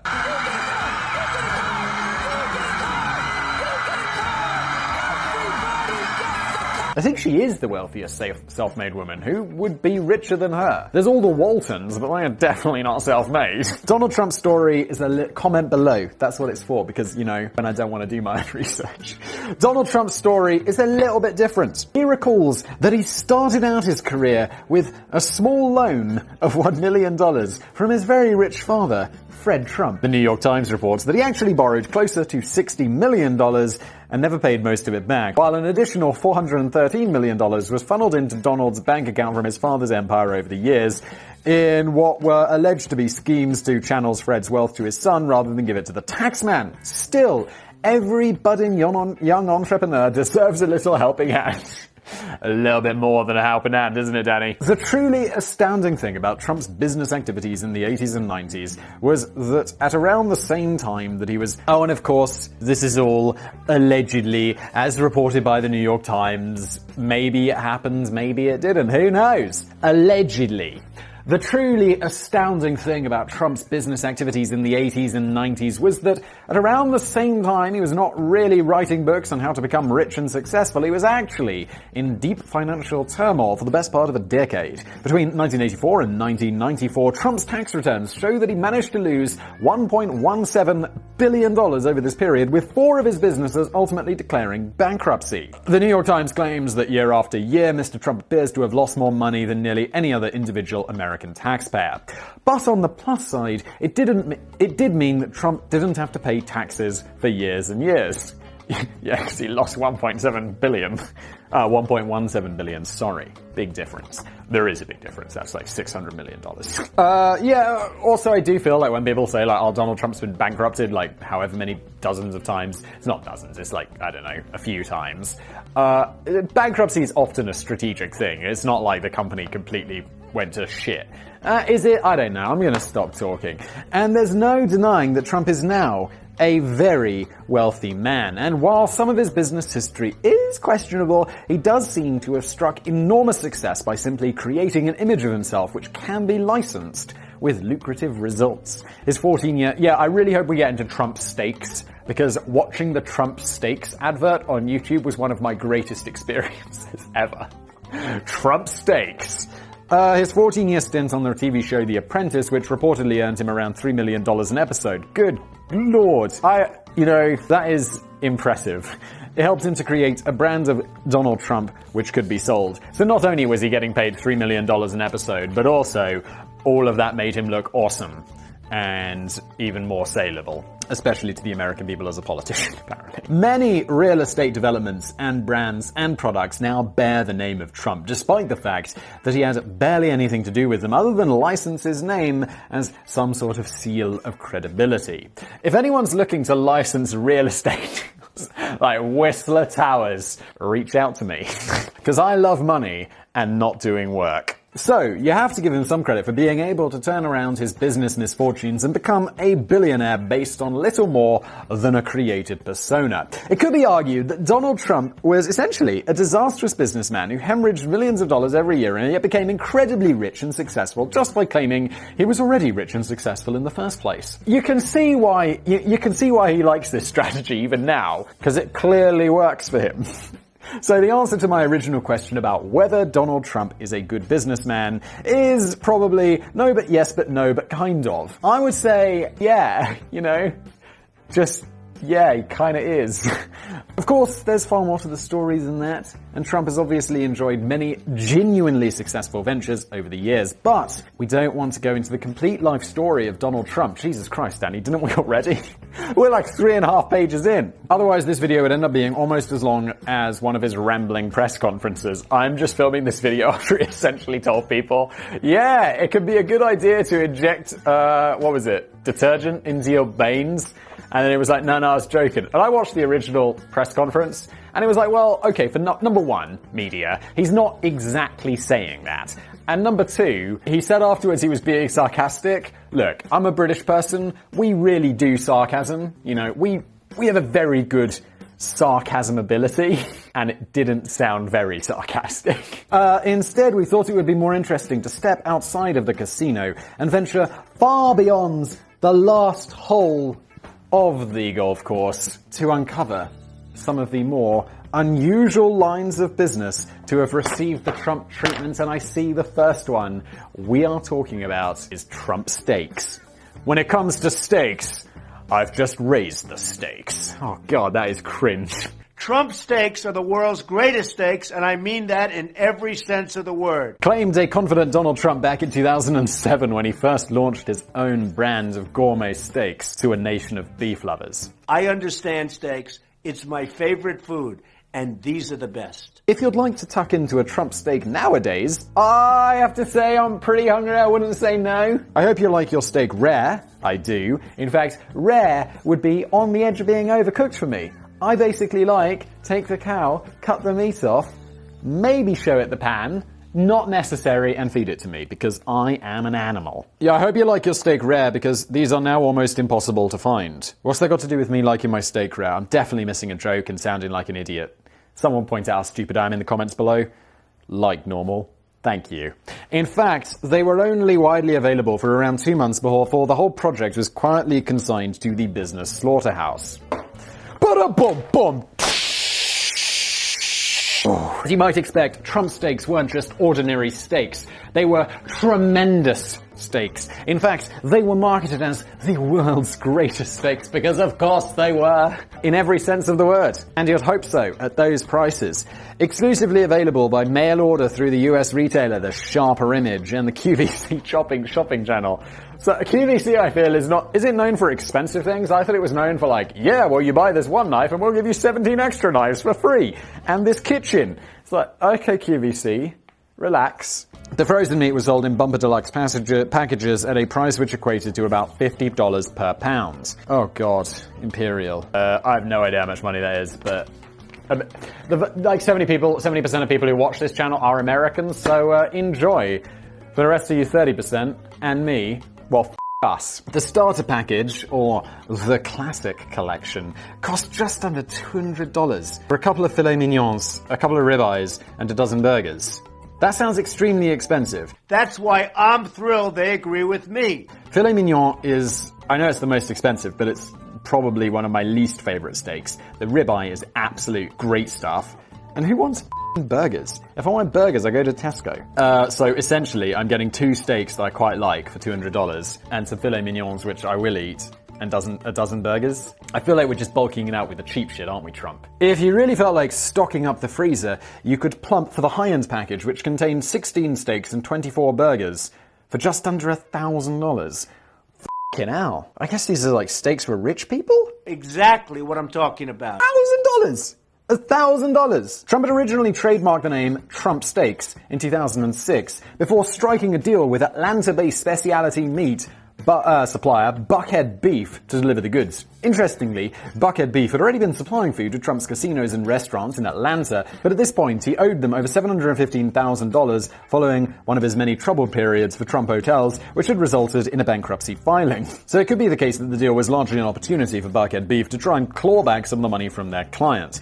Sadly, Trump steaks never really caught fire, despite a huge launch campaign, which even involved Trump managing to promote them on The Apprentice. Sales were very disappointing. In fact, the CEO of the Sharper Image would later reveal that we literally sold almost no steaks. Oh no! Well, that's because they're insanely expensive. And also, I understand that Trump has this big image, he's a big American man who loves steak. But that doesn't mean he knows anything about steak. Why wouldn't I just buy my steak from a butcher? Like a normal person. Reviews of the world's greatest and probably most expensive steaks were very mixed too, with some reviewers claiming on the QVC website that they were edible but not particularly good, while the burgers were dismissed as nothing but grease. Well over half of the reviews on the website were classed as extremely negative. Oh, okay, so they're expensive and allegedly, according to these small selection of reviewers. Although you can technically still buy Trump-branded steaks when dining out at one of his many establishments, the boxed frozen products were later dropped after 2 months, and the trademark was cancelled after a few years. I'm not completely sure that Donald got the memo, though. While he was celebrating his latest primary victories at a news conference in Florida in 2006, Trump was showing off some of the many products that bear his name as a display of his phenomenal success in business over the years. The display included several packs of what he proudly referred to as Trump steaks, but they were actually steaks provided by a local butcher from West Palm Beach whose branding was still clearly visible on the packaging. Just continue the lie. It's okay. If you stick with it strong enough, people will believe it. Like, I'm constantly saying that Business Blaze is the best channel on YouTube, and people have been reaching out to me, like the Washington Post, for comment. Like, Simon, what do you think about this issue as the greatest channel on YouTube? And I'm like, well, let me tell you, that doesn't really happen. But maybe it will someday, because this is the best channel on YouTube. Trump University. Back in 2005, Donald Trump had some tremendous news. I wonder how many times we're going to use tremendous in this episode. For budding young real estate investors. Even if you were a completely hopeless loser, Trump had the power to turn you into a success. It's in a compelling commercial for the new Trump University. An opening voiceover revealed how the most celebrated entrepreneur on earth was ready to share his investment secrets. So Richard Branson is going to be sharing his investment. Oh, I see. It's a joke. Trump himself declared in the commercial that he had handpicked the university's instructors. And his final words to camera were, I can turn anyone into a successful real estate investor. Even you. And then off camera he probably says, you knobbo. Oh, the idea was first dreamed up by an associate, Michael Sexton, who originally envisioned an online training program and simply wanted to pay Trump a stack of money for the privilege of being able to slap his name all over it. It sounds like that, which Paul brother was it? Was it Jake Paul who released the course on, like, how to be rich? And it was just like, yeah, someone paid you to use your name, Jake. Makes you look like a bit of a tool, doesn't it? However, Trump seemed to get excited about the thought of running his own university and decided that he wanted to be the principal owner. The project soon expanded. Can you just call something a university? If I was like, yeah, I'm starting a university, don't I have to get some sort of certification or some shit? You can't just be, you need like a .ac.uk email address or whatever American, you know, like, a .edu. Because if not, I want to start my own university so I can get Adobe for cheaper. The project was soon expanded to incorporate live classes, courses, and seminars, which the marketing world would lead you to believe led to graduate programs, postgraduate programs, and doctorate programs. It was also hinted that Trump himself was often in town and might just drop in to say hello during one of your university lectures. Surely this can't be real. And I mean, all of those places where you can, like, you know, isn't the University of what? Maybe that's a real university, I don't know, I probably shouldn't name them. But I swear there's like some big online university which is where you just buy a degree and it's fake. Is that still a thing? Let me know in the comments below. Let me know if you want a Business Blaze on that. Maybe I should purchase myself a doctorate in something. I refer myself as Dr. Whistler, which would be good. And my family would finally be proud of me because they're all doctors. Oh! The main problem with Trump University is that it wasn't actually a university at all, and it had no authority to grant students gradings or degrees. I thought so. You can't just be like, it's a university, when it's not. As early as the launch year in 2005, the New York State Education Department warned Trump that his so-called university was breaking the law for operating without a license. Sadly for the students, none of them ever got the privilege of meeting the great man himself. Wasn't there a lawsuit around this? I guess we're going to get to it. Although attendees at one particular seminar were clearly promised that they would get to all have their photograph taken with them at the end. But it turns out that the instructors were actually just referring to a giant cardboard cutout of Trump. They'd be like, yeah, I'm going to be at this big YouTube event. Come meet your boy. And it'd just be like a cardboard cutout, be like, and I'd still be wildly popular somehow and become president. What is going on? Whistler 2020. But then again, it's not as if Trump had that much to do with the seminars anyway. Despite his earlier claims of hand-picked instructors, he later admitted in court that, there was a legal case then, that he didn't choose any of them, nor did he ever review any of the curricula or programming materials or techniques and strategies that were taught. That was all done via a third-party content provider. So he kind of just slapped his name on it, really, didn't he? In fact, the whole thing was later exposed as nothing more than a classic bait and switch. Real universities tend to have fairly strict admission standards, but all you needed to enroll in Trump University was a healthy bank balance. Candidates were invited to a completely free introductory seminar during which they were aggressively encouraged to sign up for a 3-day course at a cost of $1,495. Shit, son, that's like $500 a day. And it's like those courses you buy online that I have YouTube Premium, So I don't get any of these adverts, and I don't really watch make money online videos, but apparently there'll be, other than Raid Shadow Legends advertising throughout this video, you know, in the mid-rolls, it'll be, you know, I make $100,000 a month on Amazon FBA. And it's like, so why are you selling a course for $1,000 then, you knob? Someone will see adverts for that after this. Don't buy that for God's sake. And subscribe to CoffeeZilla, which is a channel that just, Steven, the guy on the channel, just spends his life destroying these dudes, and it's hilarious. It's like what Business Blaze would be if, you know, we were providing a public service other than just ripping into people. I'll link to it below if I remember. And during the 3-day course, they were largely just encouraged to sign up for the Gold Elite program to learn all the real juicy business secrets at a cost of $35,000. Oh, okay, that's not a joke. I'll be like, yeah, I paid you $1,495. You're not going to give me all the juicy business secrets? What the f***? Just buy books, people. They're like $4 on Amazon in ebook form. Just buy a goddamn book. It's all in the books. And a former Trump employee testified that Trump University was a fraudulent scheme which was only interested in selling every person the most expensive seminars that they possibly could. Naturally, Trump denied all of this and claimed that Trump University was a terrific school that did a fantastic job. He also vowed that he would not be settling the lawsuits against him because he was Donald Trump, and Donald Trump never settled lawsuits. He fought them and won. After Trump University closed its doors for the last time in 2010, Donald Trump agreed to pay a $25 million settlement for the lawsuits. Next up, Trump Beverages.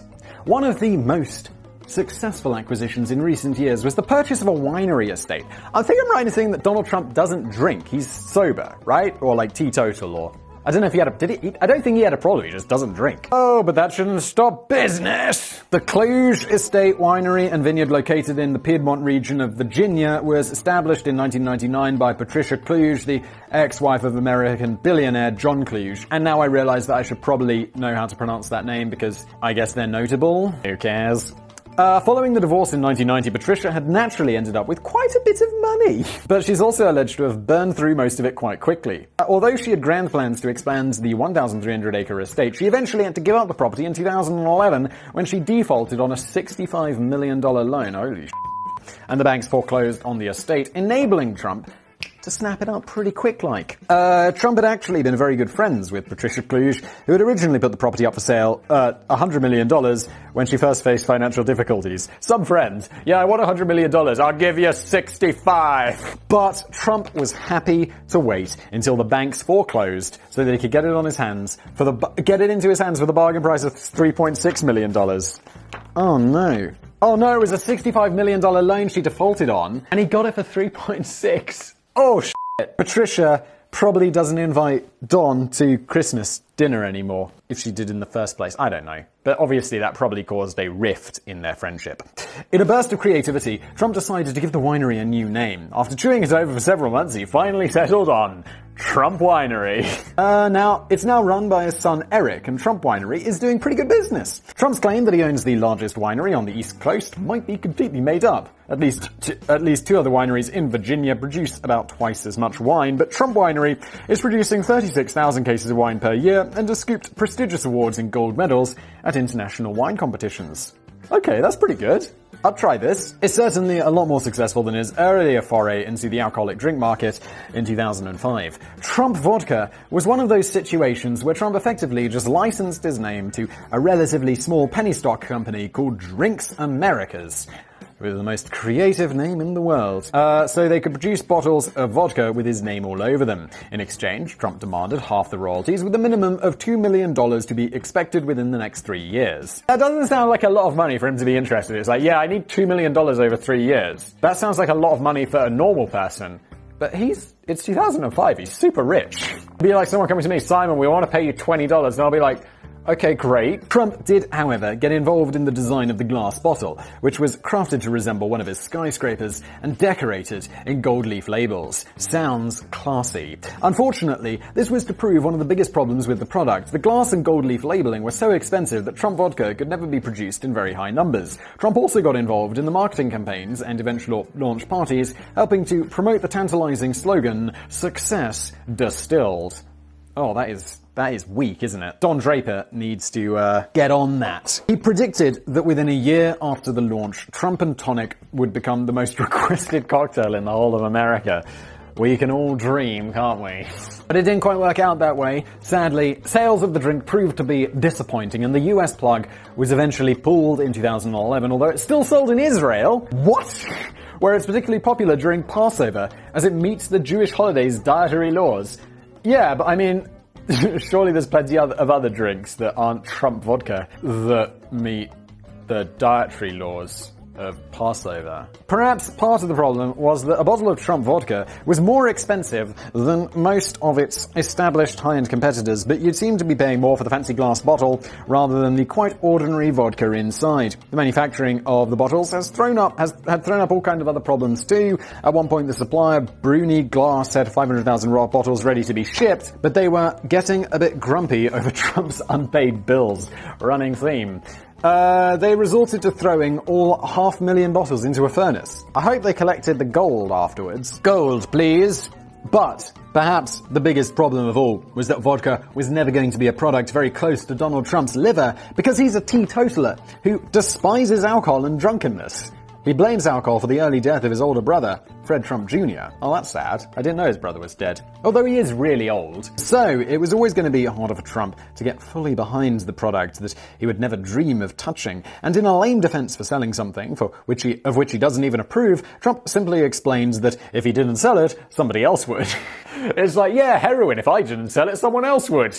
Crack. Meth is what Walter White says. Yeah, well, if I didn't make this huge quantity of high-quality crystal meth, someone else would, and they'd probably make it in Mexico, wouldn't they? It's not a good excuse. Let's just pause for a moment to ponder how Donald Trump might behave if he ever got drunk, and then quickly move on. He should have maybe stuck to selling water or something. It shouldn't be too hard to stick his face on cheap plastic bottles of water, label it as premium water, and charge over the odds for every bottle. I'm pretty sure he did this, and I can see where we're going. Oh, wait a minute. He did that too. Danny and I, same page. Trump Ice Natural Spring Water, or just Trump Ice for short, was initially just available at Trump establishments, but the product eventually landed in US shops in 2003. Trump claims that this was because the water was so good that people wanted to buy cases of it. It was apparently the purest, best-tasting water you can imagine. It's like, yeah, I always think about what's the best-tasting. It tastes like water, Don. It's water.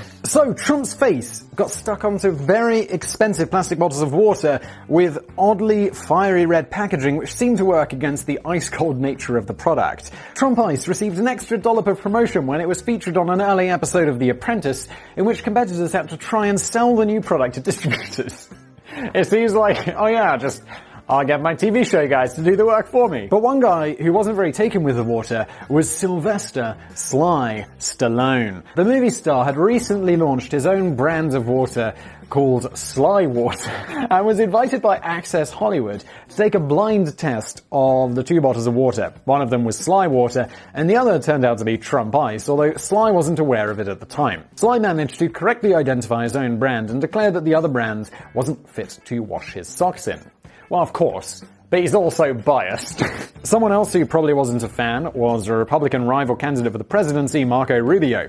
During his 2013 State of the Union rebuttal to President Barack Obama, it had been reported that a perspiring Marco Rubio had made a rather awkward fumble for a glass of water. And this had not gone unnoticed by Trump, who publicly lambasted Marco for being too sweaty. What? Come on, where did the decency in politics go? I was watching, it came up on my homepage the other day. It was like George W. Bush, his press conference or announcement in like the Rose Garden of the White House after he found out that Barack Obama had won the presidency. And it is like the most dignified, nice thing you've ever seen. And it's like, what happened to that? And do you remember we used to not like? People were like, George W. Bush, he doesn't seem very nice. As a fun prank, Trump posted a care package to Marco containing 24 bottles of Trump Ice and a little note reading, "Since you're always sweating, we thought you could use some water. Enjoy. Sick burn?" No? The only way to enjoy Trump Ice now is when you're getting served at one of Trump's fine establishments, as the range was eventually pulled from shops probably at around the same time the customers cottoned onto the fact that they were getting charged a fortune for cheap plastic bottles of ordinary water with Trump's face. Wait, was his face on it as well? Did we mention that? Why? That's very strange. And it would be very ironic if I was wearing my t-shirt with my face on it today. But, yeah, I retract my statement. Nothing else to be said there. We probably shouldn't read too much into the fact that it's still getting served in Trump's hotels and restaurants and casinos. It's probably not even the same product that was sold in the shops, it's just practically everything on the menu has got the word Trump in front of it. Trump shuttle! Is this please be something to do with the space shuttle? I know it's not gonna be, but it'd be cool if he paid to have a space shuttle named after him. I know he didn't, because we'd know about that, wouldn't we? Finally. It's almost inevitable that a businessman as successful as Donald Trump would eventually get around to launching his own airline. That's exactly what he did with the short-lived Trump shuttle in 1989. Just a quick reminder that this was about halfway through the period when the most tremendous businessman that has ever lived was losing millions of dollars every year. Eastern Airlines were facing financial difficulties at this point, and in 1988, a workers' strike had practically ground the airline to a halt. However, Trump managed to raise $365 million from a consortium of 22 banks to purchase the struggling airline's Eastern Shuttle service, which provided quick flights between New York, Boston, and Washington. It's super interesting how, like, for a business purchase, you get, like, a consortium of banks. They'd be like, yeah, I really want to get a mortgage for a house, but the banks, you know, they're not really very helpful. So I got 22 of them together to finally let me buy a property. I mean, given, like, the state of the UK's housing market and how expensive all that is, maybe that's the future. Just get a consortium of banks so you can finally afford a house, young people. It's a little bit sad. Trump's new fleet, naturally rebranded as the Trump Shuttle, consisted of 21 Boeing 727s, and Trump spent an additional $1 million on each plane to add a bit of glitz and flair to every flight. Trump was clearly excited at the press conference launch, announcing that we are the first plane out this morning. We were the most successful flight this morning. We had more people than anybody else. And I think we had better service than anybody else. It's amazing, isn't it? But quite bizarrely, he spent most of the conference taking potshots at Pan Am, his nearest competitor in the shuttle service, instead of promoting the benefits of his own airline. He even went as far as to break the unwritten rule in the airline industry, attacking the safety record of a competitor. Well, if your airline's, like, brand new, it's like, we've had no crashes. Mr. Trump, you've had one flight. Shut the f*** up! One flight, one successful flight. It was a perfect record. We have a perfect record. Trump claims that Pan Am was so strapped for cash that they couldn't even afford to maintain their aircraft to an acceptable safety level. I'm pretty sure that can't be the case, because, you know, there's laws. Following the conference, Trump was warned by his airline's own marketing director never to pull a stunt like that again. But Trump would soon be eating his own words anyway. The very same year, one of his shuttles was forced into making an emergency landing in Boston when the Boeing 727's front landing gear malfunctioned. The potential tragedy was only averted thanks to the heroic and skillful maneuvering of the pilot. Trump would later describe it as the most beautiful landing you've ever seen. And in a bid to subdue media reaction to the story, he personally flew on the next Trump shuttle flight to prove his confidence in his own service. Of course, the 90s proved to be a difficult time for the aviation industry as a whole, as the Gulf War sent oil prices surging alongside an economic recession in the northeast of the US, which reduced customer demand. I feel like that's some really specific economic knowledge to know if you weren't really paying attention to the business news. And yeah, it's like, obviously the northeast of the US had a recession which reduced demand. Of course. How did I not know? Everyone knows that. Already saddled with enormous debt, it became very clear that the Trump shuttle couldn't survive in the current climate. By 1992, the service had been sold to US Air, and eventually evolved into the US Airways shuttle. But Trump still seemed reasonably happy with the way things had turned out. Following the sale, he claimed, "I'm smart. I got out at a good time. I made a few bucks." It's estimated that he personally lost $120 million from the failure. Oh, although Trump can't be blamed for the Gulf War, critics have argued that his whole approach to running an airline was flawed from the very beginning. His idea had been to turn a simple, no-frills service into a luxury Trump-branded service with gold-plated safety buckles and leather seating. But spending $1 million on pimping out each plane seemed like a massive waste of money, bearing in mind that these flights were effectively just very short hops. Customers were more interested in a reliable and punctual service than super fancy seating. It's like, yeah, also, you know, it's like, oh wow, a leather seat, but my knees are rammed against the seat in front of me. Priorities, guys, priorities. What I'm doing on a short-haul flight is getting on the plane and then hoping as quickly as possible I can get off the plane. At one point, Trump had insisted on the installation of marble sinks in his planes until it was pointed out that they're a bit too heavy. He did get his way with the installation of ultra-thick burgundy carpet on the floors, despite the fact that the attendants were finding it impossible to move their trolleys across such a thick and impractical flooring. Trump is alleged to have advised them to just push harder. Perhaps the real flaw with the Trump shuttle is that it was being run by a man with absolutely no experience or knowledge of how to run an airline. Let's just hope that later in life he managed to find a job a bit more suited to his extraordinary portfolio of skills. But what will happen when President Trump reaches the end of his term in office? Some speculate that he'll just go straight back to business and pick up where he left off, but it could be trickier than he imagines. Trump's business successes have always been rooted in his undeniable talent to persuade customers that his products and services are associated with luxury, prestige, and high-end glamour. To me, they are kind of associated with kitsch rather than glamour. It's a bit too much gold. It's a bit too much of his face on the product. But that's just me. But it's possible that the mask has, like, I feel high-end in Britain isn't clothes with labels on them. You know, it's just, it's less ostentatious. But it's possible that the mask has slipped during his presidency, and Trump's image has taken a bit of a battering following the intense media scrutiny of his business affairs. Many consumers are now happy to admit that they purposefully boycott Trump-branded products, and even his most successful casinos and restaurants have seen a dramatic decline in recent years. So it could be the case that when Trump returns to the arena of business, he'll find that the value of his brand has taken a huge hit while he was playing at being president. And this is an interesting one, because either way, if you run for president, like if Oprah runs for president, by the time you're done, like 40% of the American population are going to hate you. Like whether you run as a Democrat, the Republicans will hate you. If you run as a Republican, the Democrats will hate you. It's just going to happen. So it does seem like a really good way to make a lot of people not like you. Like Michael Bloomberg runs for president, and then afterwards everyone's like, yeah, that guy's a bit of a dick. And it's like, Michael Bloomberg is, compared to Trump, it's like a different level of success. And he was just like, you know, very, you know, good mayor, good political record, always won an election. Now it's like, Michael Bloomberg, right? The guy's mad successful. But now, you know, don't run for president if you, you know, everyone's gonna hate you. Sorry.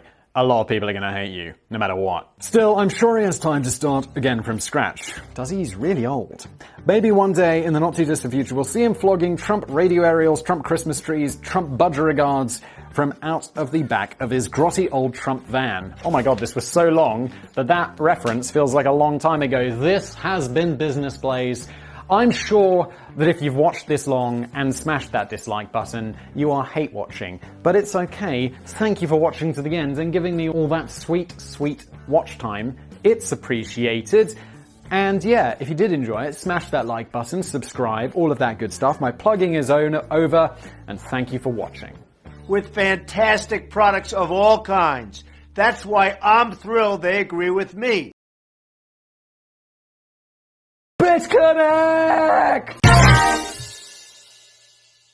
Hello everybody, welcome back to another Business Blaze. Very special one today. I don't really know why it's special. It's special because generally I like the ones where there's some sort of terrible scam. And also, this is particularly rich right now because I'm recording this, and quite recently, the Top 10, another channel I do called Top 10s, which some of you might know, totally got hacked by some hackers, and they were doing some cryptocurrency scam, and it was a huge pain in the ass. And there were so many people who just got sucked in by this. So that really sucked. So I guess in a way I was a little bit of a victim of a cryptocurrency scam, but I think it's slightly different to the ones we're going to be talking about today. Yeah, I will probably talk about that whole hack thing at a future point. I can't really talk about it right now, which will become clear why when I explain it all in the future. It's a bit of a mess, is what I'm trying to say, but this isn't why you're here. You're here for the Blaze, a channel which, if you ever hear someone shilling Bitcoin on, don't do anything. It's not me, unless I've sold out and become a Bitcoin shill. Okay, so let's just jump in. Danny writes these, I read them, Sam adds some memes afterwards. He is as much a memologist as he is the editor of Business Blaze. Let's do it. About 2 or 3 years ago, a mate of mine, who I shan't name because he's a blithering idiot, blithering idiot is possibly the most British thing that someone can say. Oh, you blithering idiot! He just couldn't stop banging on about cryptocurrency. He once spent an entire evening trying to convince me that I should invest everything I had into Bitcoin. Don't do that. Because the value is set to soar over the coming weeks and months. He even bought the flashy hardware required to get involved in the mining of your own Bitcoins, as this was apparently the future. A friend of mine is into this, and he does make it work, according to him, and also he's got this huge rig and he uses it to heat part of his house. I actually think he was planning to retire from the profits within a year or two, even though he was only in his 30s. Yeah, me too. I'm planning to retire off my off Business Blaze in a couple of years. We can all dream. For a while, I'm going to sell Business Blaze for $1 billion, and then it'll just be crypto shill scams. For a while, I was very tempted to start trading on the cryptocurrency exchanges, mainly because I couldn't bear the thought of my mate becoming filthy rich while laughing at me for ignoring his sage advice. This is the classic FOMO, isn't it? Like, where you're like, oh, I don't want to miss out, but I know it's probably a mistake. It's like buying a lottery ticket. Like, if your work's syndicate, you've got a syndicate at work, and everyone's an idiot and they're buying their lottery tickets because, let's be fair, the lottery is a tax on the poor. And can you imagine there's like 30 of you, and you're like, no, I'm going to invest my money. Oh, they'll be like, oh, mate, but Simon, it's only like 20p. Come on, get in for it. And then you're like, no, I'm actually going to use that. And then they win. That would suck so hard. FOMO. It's not about wanting to win the lottery. I don't want to win the lottery. I think winning the lottery would absolutely ruin my life. Because then, if I had success on YouTube, people would be like, oh, wait, bought it, didn't he? It'd be like one of those, the rich kids of like Instagram or whatever. It's like, you're only popular because your dad has like 17 Bentleys. It's like no one actually likes you. But I'm kind of glad that I resisted the temptation now. It might have been a shrewd move back in 2011 when the value of Bitcoin was at around 30 cents. But this was around the end of 2017 when the price had already skyrocketed to over $19,000. Buy the peak! Don't buy the peak. Remember, this is Business Blaze. It's not the place you actually go to for real business advice or analysis or, well, business at all, if we're being quite honest. But it was a time when just about everyone was jumping on the cryptocurrency gravy train because everyone believed that the value was only going to keep on climbing. How could it possibly go down? But it didn't. Within the space of just a year, the value had plummeted to just under £4,000, and my mate ended up losing a stack of money. And he quickly forgot about the mining thing too when he realized that the hardware was draining all of his electricity for the sake of generating about 40 pence a day. Idiot. It's a good job I don't ever listen to anyone's advice, ever. Which I recently found out was a trait of being a narcissist. I was always like, no, I'm not really a narcissist. Although the fact that I have 8 YouTube channels with my face plastered all over them might beg to differ. But I'm not someone who spends a lot of time looking at myself in the mirror. But then there are all these other traits of narcissism, like thinking you're only always right and not taking other people's advice. And I was like, huh, wow. I guess I am a narcissist. There's certainly no shortage of controversy when it comes, and so is Danny. That was my point here. There's certainly no shortage of controversy when it comes to cryptocurrencies. Some people see the likes of Bitcoin, Litecoin, and Ethereum as the inevitable successors to conventional currency. Good luck with that one, guys. Blazing a path to global digital currency free from any government manipulation. Also, the number of like conspiracy or whatever you want to call them, people are like, no, we should be back on the gold standard. And I'm like, well, you sound like you're basing that on a lot of fear and a very limited understanding of economics. Others believe that cryptocurrencies are dangerously volatile and that we're currently just witnessing a speculative bubble which is destined to burst in the very near future. I don't know about that. I'm probably somewhere in the middle. Personally, I kind of was hoping that I could assume everyone will already have a rudimentary understanding of cryptocurrency, so I won't have to spend about 40 minutes explaining how this works. But bearing in mind that I recently felt it necessary to explain what an Oreo sandwich cookie was, that now seems like a bit of a cop-out. Yeah, there was a script recently, I think it was on the, who was, what happened to Ken, Barbie's husband, boyfriend, toy boy, escort, as we found out in that video, Danny described an Oreo, and I was like, Danny, it's not really necessary. Everyone knows what an Oreo is. Okay, so now we're going to get 40 minutes on cryptocurrencies as punishment.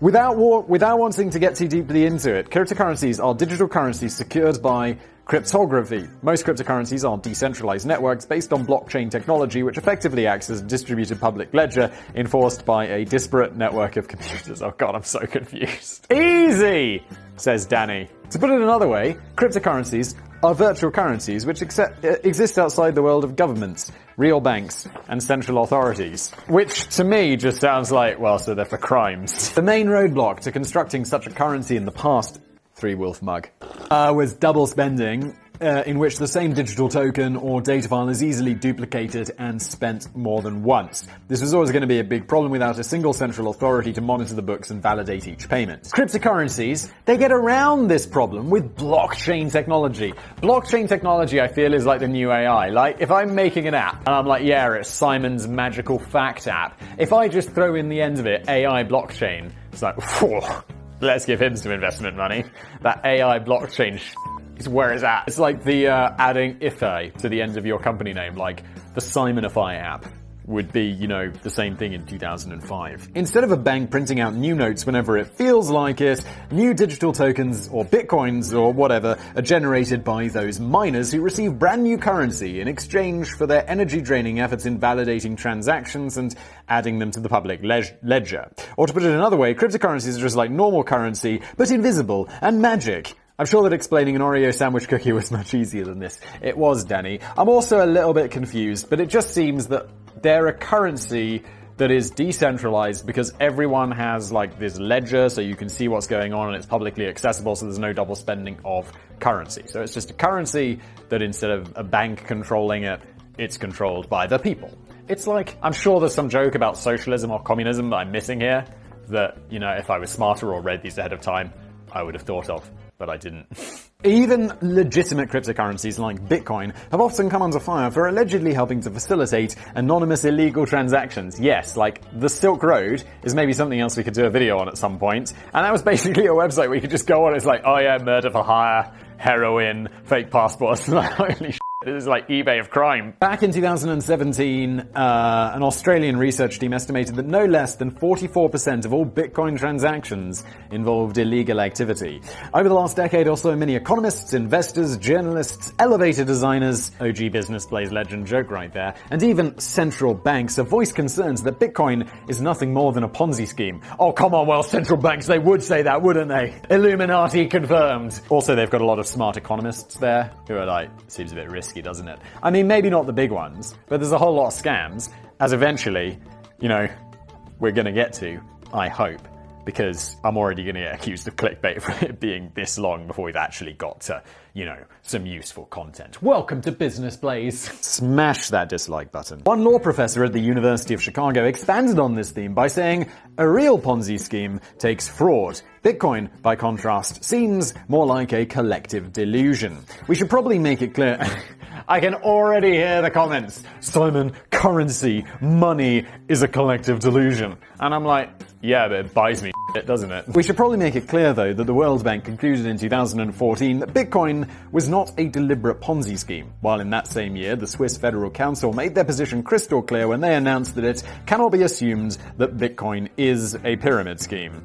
This is very complicated wording, the exact sort of thing I'd expect from, you know, a big government entity. However, while the current frontrunners in the cryptocurrency industry are managing to attract such strongly worded exonerations and gushing approval from leading financial institutions, not really. It should also be noted that the industry has also allegedly attracted more than its fair share of alleged fraudulent companies who have alleged is going to be a big part of this video. I get a strong feeling about that. You know, we're not saying this, this is just what people might say, who have been accused of allegedly scamming real money out of the alleged hands of alleged victims.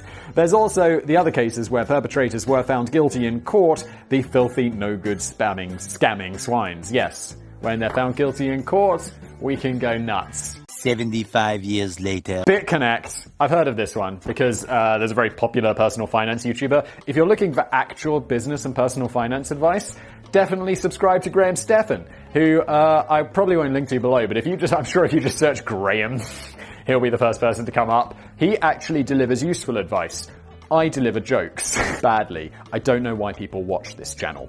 In October of 2017, the cryptocurrency platform BitConnect hosted its very... Oh, and I think, did I mention it? My whole point was he rips into BitConnect all the time. They hosted the very first annual ceremony in Pattaya in Thailand. It would be its very last, which is a shame because big chunks of it were were glittering comedy gold. One particularly enthusiastic investor called Carlos Matos took to the stage to share his optimistic outlook for the future of BitConnect and to quell any concerns about the press stories circulating at the time, which were suggesting that the platform might just be a scam. His unique approach was to dance around the stage as if he was completely off his tits and frequently shout, BitConnect! BitConnect! I think I have seen that video actually, for some reason. But I don't remember how he shouts, but let's assume it was exactly like that. I'm hoping Sam can show a little bit of the thrilling footage at this point. Please do, Sam. And if it's not here, dear audience, afterwards, it's because I had to remove it because I got a copyright claim. I don't know, whoever owns that footage. Maybe BitConnect?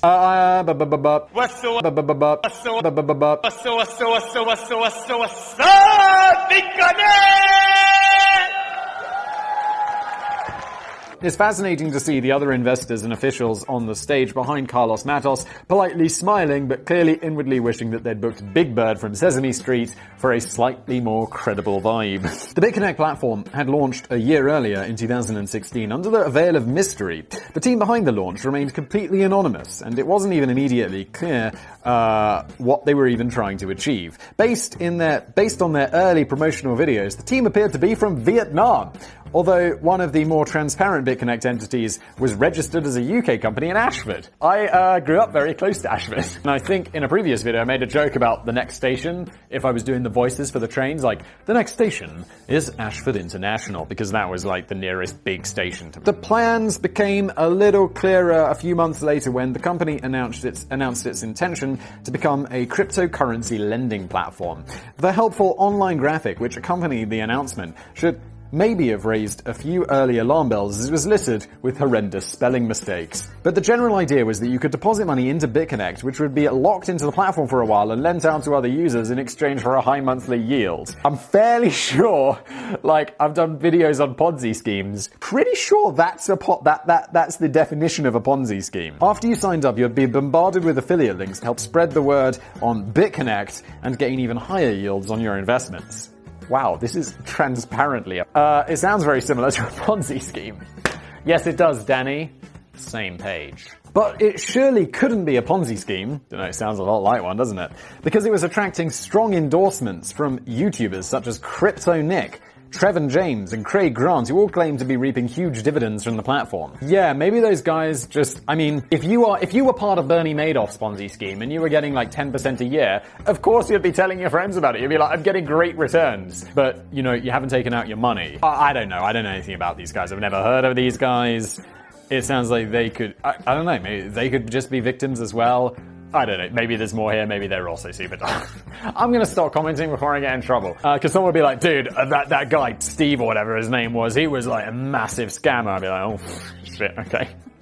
Probably should have looked into this. It seemed to be doing pretty well. At the beginning of 2018, the platform's new BCC coin was being traded at just under $500 per coin, while the BitConnect project as a whole was valued at $2.6 billion.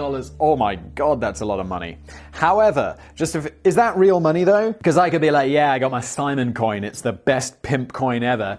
And it's worth, they're £1 million each, and I've got 1,000 of them, so that's worth $1 billion. However, a few weeks later, BitConnect closed down its lending platform. The value of BCC coin dropped to $1 per coin, and approximately $3 million worth of investor money was wiped out. Perhaps the main reason that BitConnect closed down its lending platform because it ran out of fresh investment to pay off those high-yield monthly returns, in much the same way that a Ponzi scheme might, even though this definitely wasn't one of those. Whoa, what's up? I guess this hasn't been proven in court yet, so we're couching our language very carefully. Maybe it was. Also, those high-yield promises were completely impossible to honor. According to their claims, a deposit of $1,000 would generate a 40% monthly return. What? Although your money would be locked in for between 120 and 299 days. That's not a bad deal, really, because if you kept reinvesting the interest each month, you'd finish off with about $55,000 after just 1 year. Pro tip, guys. Whenever, and this also happens on YouTube, there are these people who are like, yeah, I'm the stock trading wizard, and I just aim for a return of 2% a week. And you're like, oh, that doesn't sound like much, that sounds totally feasible. Don't. Just don't. Just go look at what Warren Buffett makes in a percentage a year, and just bear in mind that he's the best person in the world. And some dude who's selling you a course on YouTube promising to make you like 2% a week? No. Just no. No one does that. No one does that. And if they did, they would be a billionaire, and they wouldn't sell a course for $500. I'm telling him behind the list, this is real. No. That's a scam. Or if you had a bit more money to invest and you were willing to keep reinvesting your interest for 10 years, you could potentially end up turning a $10,000 investment into a cool $92 million. Pro tip. You can't. It's perhaps not too surprising that the bottom fell out of such a ludicrous enterprise, which was clearly not a Ponzi scheme in any way, shape, or form. Absolutely not. Following the decision to drop the lending platform and the subsequent fall in value of the BCC coin in early 2018, which is now suspected to be caused by those on the inside offloading all their coins back onto the market, the currency was eventually delisted from every cryptocurrency exchange in the world, rendering the BCC coin utterly worthless. So you could get out. You could get out. I don't know if that makes a difference to whether that would be allegedly a Ponzi scheme or not. Not sure. The most gutting, no comment. The most gutting aspect of all is that although over 1.5 million people lost their money in BitConnect, in many cases their whole life savings, the shadowy team behind the enterprise have so far not faced justice, and it seems very unlikely that anyone will get their money back. It appears that BitConnect constructed a labyrinth of different entities which were registered in different tax havens, and much of the money is now considered to be untraceable. Several lawsuits are still in progress, including cases against some of the high-profile YouTubers who helped promote BitConnect. The alleged leader of Indian operations, Divesh Darji, a man with previous form on money laundering schemes, was arrested in 2019 but released on bail and is now a wanted man on run from the police. Holy shit. John Bigoton, who has been identified as the director of Australian promotions, is currently under investigation by Australian Federal Police. He has regularly claimed that he and his wife Madeline have been the target of death threats from disgruntled investors who lost all their money. Disturbingly, Madeline Bigoton dropped her kids off at school on March the 25th, 2018, and has never been seen since. Holy shit. This got real. Meanwhile, that enthusiastic investor, Carlos Matos, doesn't sound quite so keen on BitConnect today, having admitted that at one point he had over $250,000 invested in the platform, which has now been completely wiped out. Whoa! He's currently promoting some weird health and fitness shit, which sounds equally dubious. Oh no, who is this guy? But it's very probably that the real legacy of BitConnect will be the memes and stickers and remixes and parodies of that distinctive onstage performance in 2018. Next up, Pincoin. Sometimes all you really need to pull the wool over people's eyes is a half-decent website and a couple of nice events where guests can eat sausages on sticks and talk to each other about how fabulously wealthy they're going to become. You may be thinking that anyone who chose to invest in BitConnect on the understanding that they would get monthly returns of 40% probably deserved to lose all their money because they should have stopped to work out the maths. No, I actually disagree there. I think these things are designed to suck people in. People are not that financially literate, which I believe is a failure of our educational system. And no, I don't think these people are actually to blame. I think the who set up these alleged scams are the people who carry 99% of the blame. But spare a thought, more than that. But spare a thought for Pincoin investors. They were told they would get 48%. The Vietnam company what's up with Vietnam? And the Vietnam company Modern Tech launched Pincoin in January 2018, which it was curiously the exact same month that BitConnect, who were also believed to have Vietnamese origins, started to run into trouble. But we probably shouldn't draw any speculative conclusions from that. Maybe they shared the same window cleaners though. Pincoin was launched through an ICO, an initial coin offering, which is kind of like the cryptocurrency version of a company's initial public offering, except that it's completely unregulated, and investors aren't usually offered a stake in the company. Sounds kind of shitty, doesn't it? It's probably closer to Kickstarter in the sense that investors are effectively given perks for throwing their money at the project, usually a shitload of the new actual currency itself, or a promise to get rich quick on monthly returns. This is all so shady, isn't it? And like Kickstarter, I think I've mentioned it before, I think I've been involved in 2 Kickstarter projects. They both kind of sucked.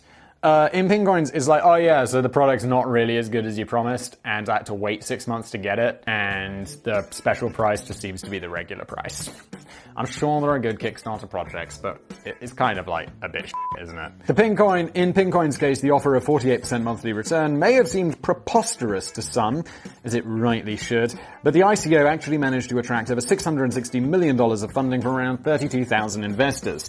This seemed to be based on very little more than the fact that Modern Tech had been throwing a few special parties all over Asia to build up a loyal user base for Pincoin, and they had a very nice website with fancy graphics, as well as a compelling white paper which sounded professional on first glance and promised much. It has to be said, though, that even just slightly scratching the surface of the website and the white paper revealed a few clues that those promises might not end up getting fulfilled. For starters, they were full of horrendous spelling mistakes. So it seems like if you're ever thinking about investing in something, if it's out of Vietnam and they don't know how to spell, maybe just step away. Pretty much like BitConnect's online announcement, although again we're drawing no parallels there, certainly not.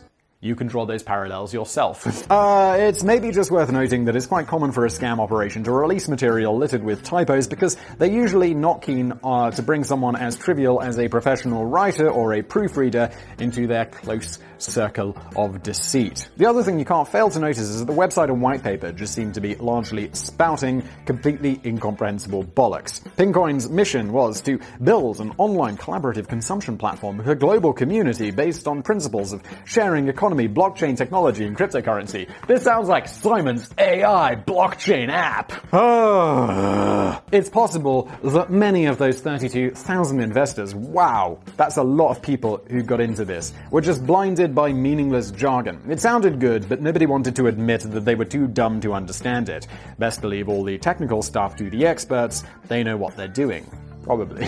A month after launch, all the investors received their expected monthly returns, but by the second month, things weren't quite looking so good, because that's when you start getting up to that 100% return, isn't it? Instead of receiving their monthly returns in cash as they had the previous month, investors suddenly started receiving their returns in something called iFan tokens, which are apparently much more valuable than boring old money. It's like, yeah, I mean, when I go to the shop, I just pay with iFan tokens. Modern Tech had taken the time to launch a second new cryptocurrency called iFan, which was apparently meant to be a social media token used by celebrities around the world, possibly at the Fire Festival. It was an incredibly vague concept, and nobody really knew what it was supposed to be or do. iFan wasn't even listed on any cryptocurrency exchange, by the way, so the tokens were completely worthless. Well, damn. It felt as if investors had been promised a 48% return in cash, but ended up receiving it in monopoly money, which is what happens when you're promised a 48% return a month. Some of the investors weren't happy with being fobbed off with a bunch of utterly worthless digital tokens, and so they organized protests outside the super swanky Modern Tech office in Ho Chi Minh City. Sadly, they were too late. The office was completely deserted. Even the window cleaners had downed tools and disappeared. The founders of the scheme had taken all the money, hundreds of millions of dollars or several trillion, wow, that's an inflated currency, Vietnamese dong, and disappeared. Wow, that is brutal. Although the Vietnamese Prime Minister has ordered 6 governmental ministries to investigate the scam, it's again very unlikely that anyone will ever get back a single dollar or dong. The people believed to be behind the scheme are likely to have already fled the country, and the decentralized nature of cryptocurrencies means that it would be almost impossible to trace the stolen loot anyway. However, the investigation has brought several suspected Vietnamese names to light, but I won't list them here, partly because they haven't been tried or found guilty of any crimes, but more importantly, because it would just sound as if Simon was making a bunch of silly noises. Thank you, Danny, it's appreciated. One coin to rule them all! I should not make Lord of the Rings references because I have not seen it or read it, and have no desire to. Or time. It's with some relief that I can approach OneCoin without having to be quite so careful about my choice of language, because there's no shred of doubt that OneCoin was a filthy scam. The only surprise is how it managed to keep on going for quite so long, having been closed down just very recently after 5 years of blatantly fraudulent activity. The concept of OneCoin was first introduced in the UK. What's up with Vietnam and the UK?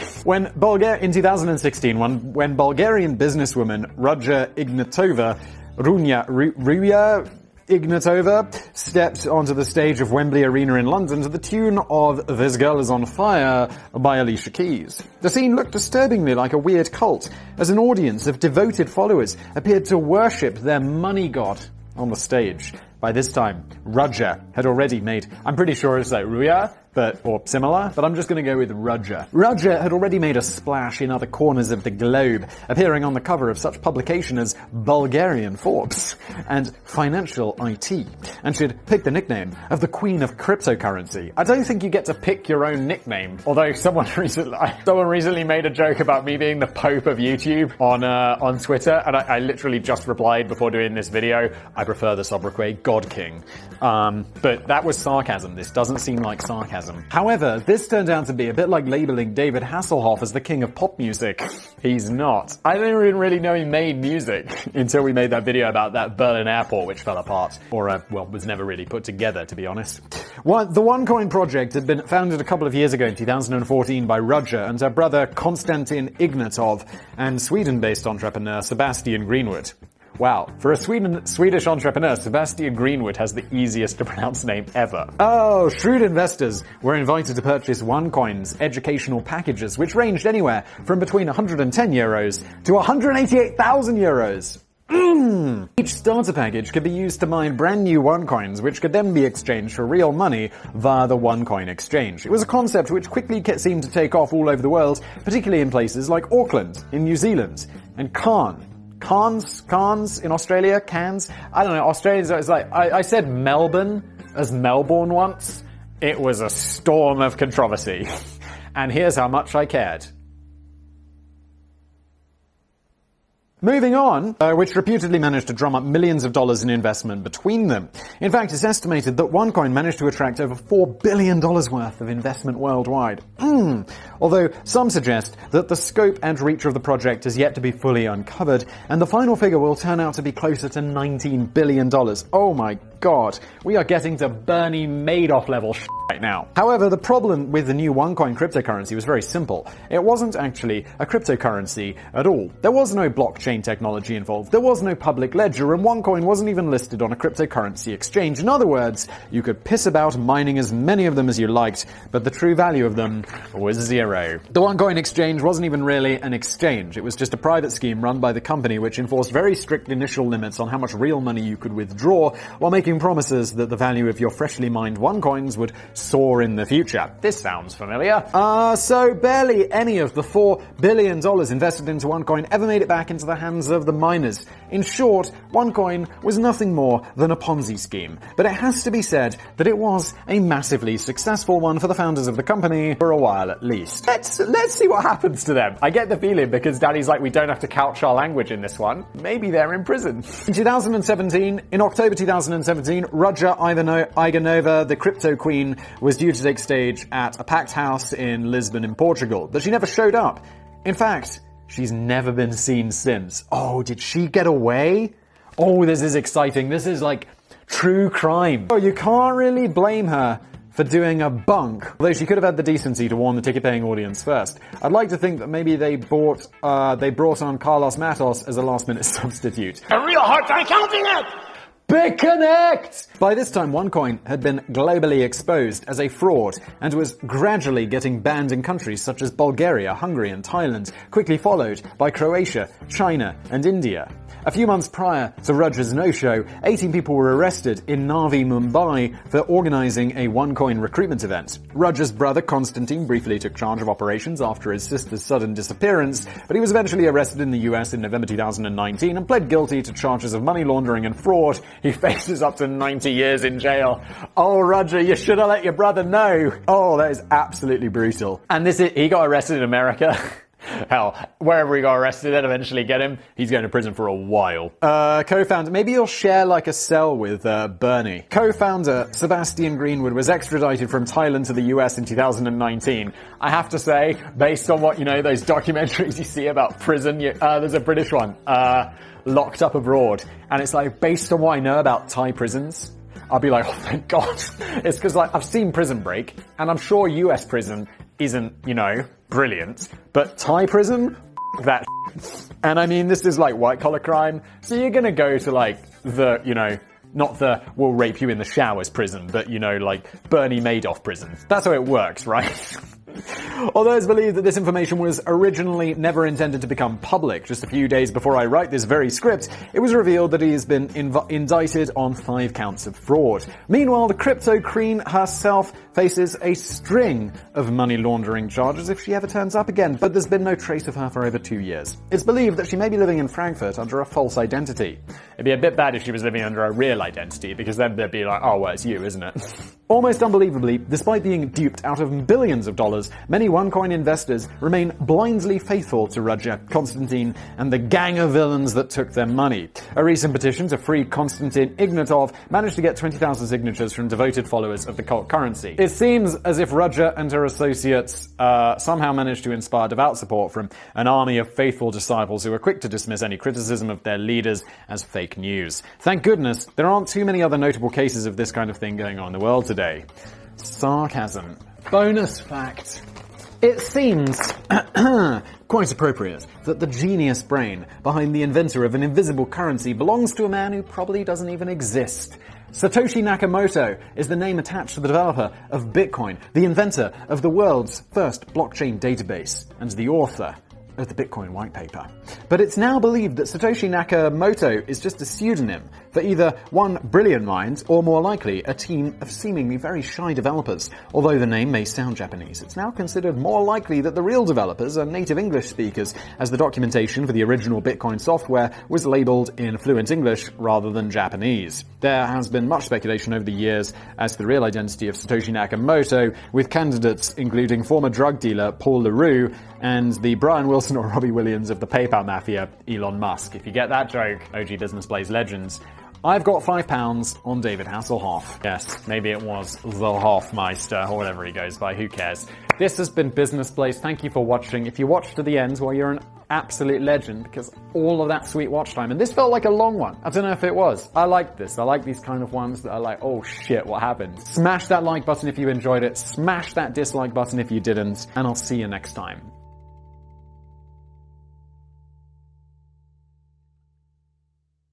I don't know why people watch this channel. I'm sure I've said something that is going to make some people want to smash the dislike button.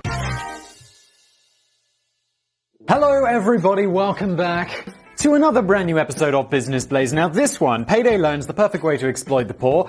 Obviously what goes on here is if you're new to Business Plays, which in this case welcome, you might enjoy it, you might not. It's a little bit weird. It's probably not like something you've seen before. I have a script that Danny writes, I read it, never seen this before, and react to it, and then Sam edits it and throws in a ton of memes. Woo! What does meme mean? You know how they meme. This one, payday loans, the perfect way to exploit the poor. This is a viewer suggestion. Thank you, Richard Sanchez.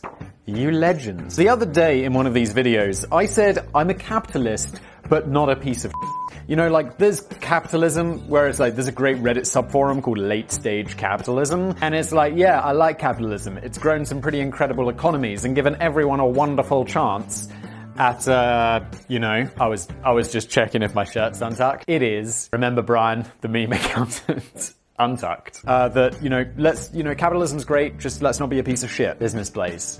Life lessons.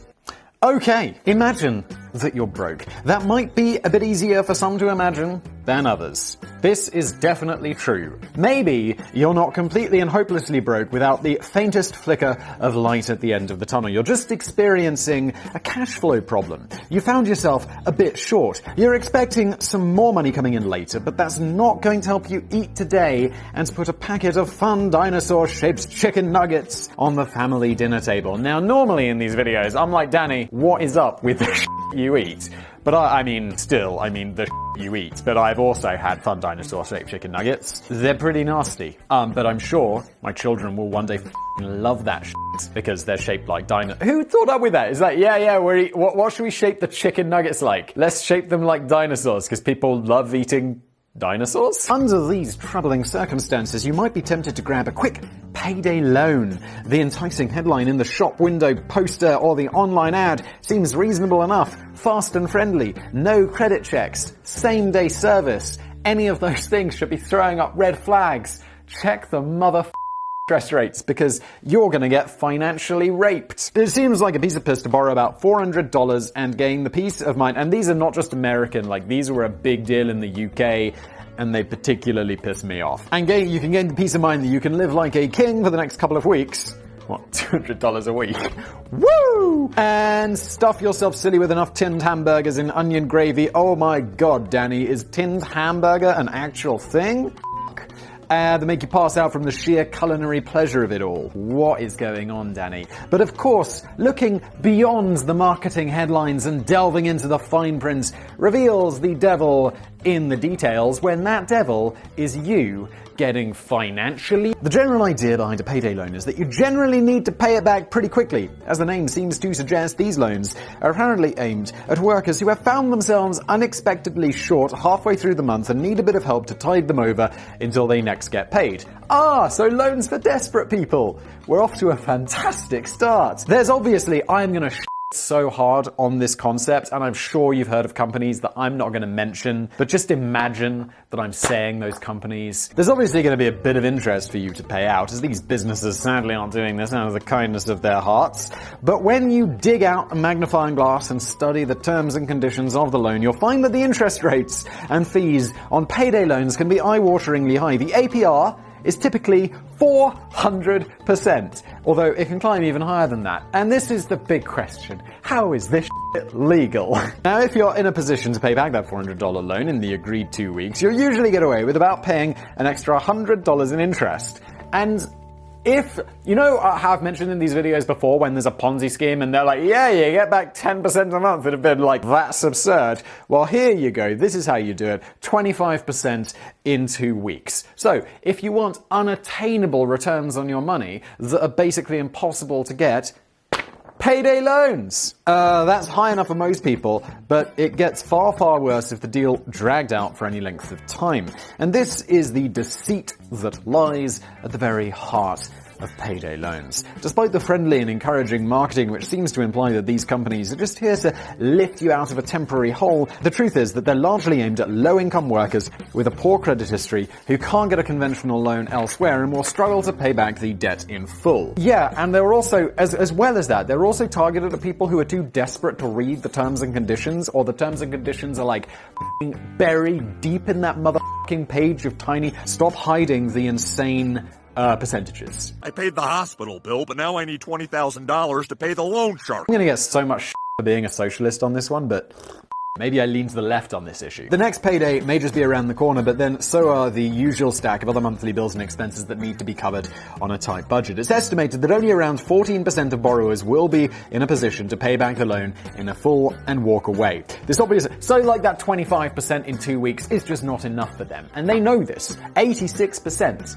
will go over that, and they will pay more. This obviously means that an overwhelming majority of borrowers have ended up digging an even bigger hole and have now become trapped in an endless cycle of debt. Even if you manage to pay back the debt within months, it's not uncommon to end up paying over $800 in interest for that $400 loan. An alternative outcome is to pay back the debt in full, on time, but then almost immediately take out another loan to cover your other bills and expenses for the month ahead. If you get stuck in this kind of loop for a full year, you could end up forking out $1,200 in interest for that original $400 loan. And that's if you do it properly. And that's if you play the game and you still f***ing lose. And it's gone. And the story may even not be over as you head back to the payday loan company throughout the following 12 months and beyond. Payday loans are certainly a big business. The industry is worth about $46 billion a year in the United States alone, and it's been reported that over $774 million worth of consumer spending is pissed away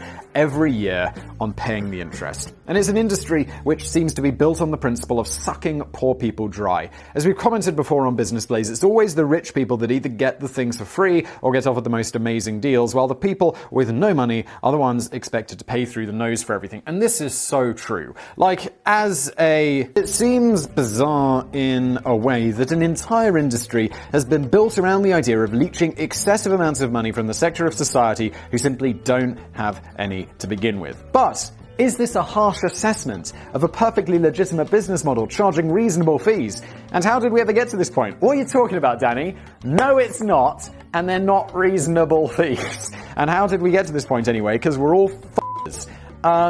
Business place is normally like amusing. This one is 90% rant. And I'm not sure if it's actually amusing. Is it amusing? American businessman and former wrestler Alan Jones is largely to blame. The concept of salary purchases, in which a lender effectively buys a worker's next salary for less than the full value, have been knocking around since the early 1900s. That's very clever and also shitty. But it was Alan Jones who went on to take the title of the father of the payday loan industry when he launched the check-into-cash company in 1993. A few years earlier, banking deregulation had caused many local community banks to go out of business, which meant that low-income customers had suddenly lost all access to short-term credit. The payday loan industry was Alan Jones's proposed solution to fill the vacuum. He'd actually stolen the idea from a former credit bureau manager who was running a very similar operation from a small local service station. I can see how this is a good idea, which can be done to be profitable and not super exploitative, because you can reduce the risk, because you can have the worker sign over their next paycheck ahead of time, much like you'd sign over a check if you cash it. And then you can charge a reasonable amount of money, say 5%, and that is, I'm only saying that's reasonable because it's so low compared to where the current payday lenders sit, but 5% for like 2 weeks is still so far above the 1.6% a year, or let's say, more reasonably 3.5% that is, offered on things like secured loans. But maybe they didn't follow that sort of ethical solution and instead turned into late-stage capitalists. Let us see. The idea behind the traditional retail business model is that the borrower writes a post-dated check to the lender for the full value of the loan and fees, which the lender keeps for a while and then submits to the bank after the borrower has received his or her next salary packet. Just like I said. If the check bounces, additional fees are accrued and the loan continues to generate interest for the lender. I once bounced a check by accident, and I had to pay a fine of like £7.50. And I was a little bit upset about that because I guess it was my own fault because I just didn't have enough money. But yeah, no, that was embarrassing. Variations on this model have sprung up since then, and many loan companies now inviting borrowers to submit a simple online application and fax through the relevant documentation. They're going to purchase a fax machine from somewhere with this money? I've made fun of fax machines before, and then people are like, we still use them in the medical industry, and I was like, well, that's backwards. With the repayments and charges getting automatically deducted from the borrower's bank account on the agreed date. One minor problem that Alan Jones encountered during the early years of check-into-cash was the legality of his business was often brought into question. In many US states, loans with sky-high interest rates were downright illegal. So what has happened? But Jones got around this by donating huge amounts of money to multiple state legislatures, which encouraged them to see Alan's perspective. So allegedly, some people might describe that as bribery. Laws that had previously placed tight caps on interest rates were charged, and new acts were introduced which identified the sky-high interest rates as perfectly legal fees rather than perfectly illegal sky-high interest rates. What's that great movie about lobbying? Thank You for Smoking. That's a great movie. Worth checking out. Lobbying is all kinds of shady. It's often been alleged by critics, and I stress the word alleged, not in fear of Simon getting sued, but in fear of Alan Jones looking like one big tough bastard, that Alan Jones effectively bought the slate legislation that allowed him to carry out his business. What? Allegedly? Who's saying that? Definitely not Danny or me. But however he went about it, there's no doubt that Jones became incredibly wealthy and was able to lead a wildly extravagant lifestyle by squeezing every last crumb from the poor and desperate. Allegedly. Don't sue me. And he was certainly the man who kickstarted a whole new massive industry. Within a decade of check-into-cash opening the first of its many stores, 10,000 other payday loan offices sprang up around the US. By the year 2008, payday loan stores had even outnumbered branches of Starbucks and McDonald's on the streets of America. Now we don't have any money and our feelings are hurt. That is all kinds of depressing. All this does beg the question, if we all know they're a bit of a scam, how are they making so much money and who exactly is still using them? We already know this, the poor and desperate. It's like, if you are not making a lot of money and you're living paycheck to paycheck and an unexpected expense comes up, you're kind of Some hard-nosed cynics may suggest anyone silly enough to take out a payday loan without thinking it through properly deserves to be saddled in a never-ending cycle of debt. Yes, totally, if they are silly enough to do that, but the reality is they're often in an insanely hard place, and I am sounding so far left that people are definitely going to have a go at me. Generally, I don't sit that far on that side of I don't really even sit that side of the political spectrum. I'm very much in the center, but that's probably a lot easier to say if you're not the one panicking about keeping a roof over your head this month. While there may be some borrowers who fail to review the fine print, the majority of them are more likely to understand exactly what a payday loan means, but they feel painted into a corner with no other options left on the table. Also, they do make it like it's really those if you don't pay it back on time. Because they always say, pay it back within 2 weeks and you'll be fine. But people don't. They think, oh yeah, I'll totally be able to do that. Because, you know, they're not the most financially literate people in the world. Not everyone in general, just a select group of people who take these. And you're like, yeah, I'll definitely be able to pay that back. Look, I'm getting paid next week. And then things come up and you don't. And then you get into this crazy cycle of paying them a ton of money. According to research conducted by the Pew Charitable Trust, the average payday loan borrower in the US is white, female, and between 25 to 44 years old. But the report also highlights other significant high-risk groups too, including home renters, African Americans, divorcees, those without a college degree, and those who earn less than 40 grand a year. There are usually at least a small number of other viable options for these groups to consider before going down the dark path to payday loans. For example, borrowing money from family and friends with a more reasonable and less crippling interest rate, debt consolidation, cutting down on expenses, having a clear out and flogging stuff you don't urgently need, selling a kidney, Jesus, starting up your own mukbang channel. Well, that's what you should do. It's like, oh shit, I pay my rent, may as well start a mukbang channel, that'll work. It's like whenever my, career goes to shit, oh, thank God I can sell my old Xbox and start a mukbang channel. Or taking some of your more valuable possessions down to the pawnbroker's shop. Some of those were slightly more serious than others, but just to illustrate a point, I know of one guy who would regularly visit the pawnbrokers when he found himself short of cash. Now, Danny's also British. I'm British. We don't really call them pawnbrokers, but they exist. They're like a computer or something exchange, and we just don't call them pawnbrokers. Who must have pawned his Xbox console and then claimed it back more times than he ever got around to actually playing the damn thing. It seemed like a hell of a lot of pissing about to me at the time, but in fairness, he shrewdly avoided having to pay excessive fees for a short-term cash loan. Asking friends and family for a loan is often an ideal solution whenever possible, particularly if they get a chance to earn a little bit of money from the deal too. Wow, I don't think I'd loan my family money anyway. I guess I'd just give it to them if they really needed money. But also, I definitely wouldn't charge them interest because that feels a bit weird. But it can also be hideously embarrassing. I can remember squirming when I had to ask Simon to lend me a couple of quid so I could buy a tin opener to get inside a can of Campbell's creamy cauliflower cooking soup. Danny, what is wrong with you? That I found while rummaging around in the bins. Probably outside the back of the office here, when I let him out of the cellar. He eventually agreed to rent me his own tin opener for half an hour, but it was still an experience I would have rather avoided. It was extremely expensive. It's a very nice tin opener, Danny. And plenty of people in financial difficulty tend to prefer the relatively impersonal and formal nature of dealing with a complete stranger when it comes to asking for money. The irony is that although some borrowers initially dismiss these alternative options in favor of a nice and simple and hideously expensive payday loan, they later up resorting to one of the alternatives in order to pay back the huge payday loan debt. Hopefully, not many people resort to flogging their own kidney, though. It's maybe worth bearing in mind that critics who are calling for a radical overhaul or even a complete ban on payday loans are not usually the ones who are actually using them. Yeah, I mean, I'm not for banning these. I'm really not. I'm just for making them not It's a complicated issue, it clearly is. It's all very, because people do need these. Clearly there's a demand for them. It's all very well for people in stronger financial positions to dismiss the whole thing as a predatory business model which shouldn't be allowed to operate, but getting rid of them altogether could potentially rob borrowers of what they perceive to be their last remaining lifeline. Exactly. They suck, but it's like the only choice. And you could say, and it's easy, and like I'd be tempted to say, well, I've said, make it fair.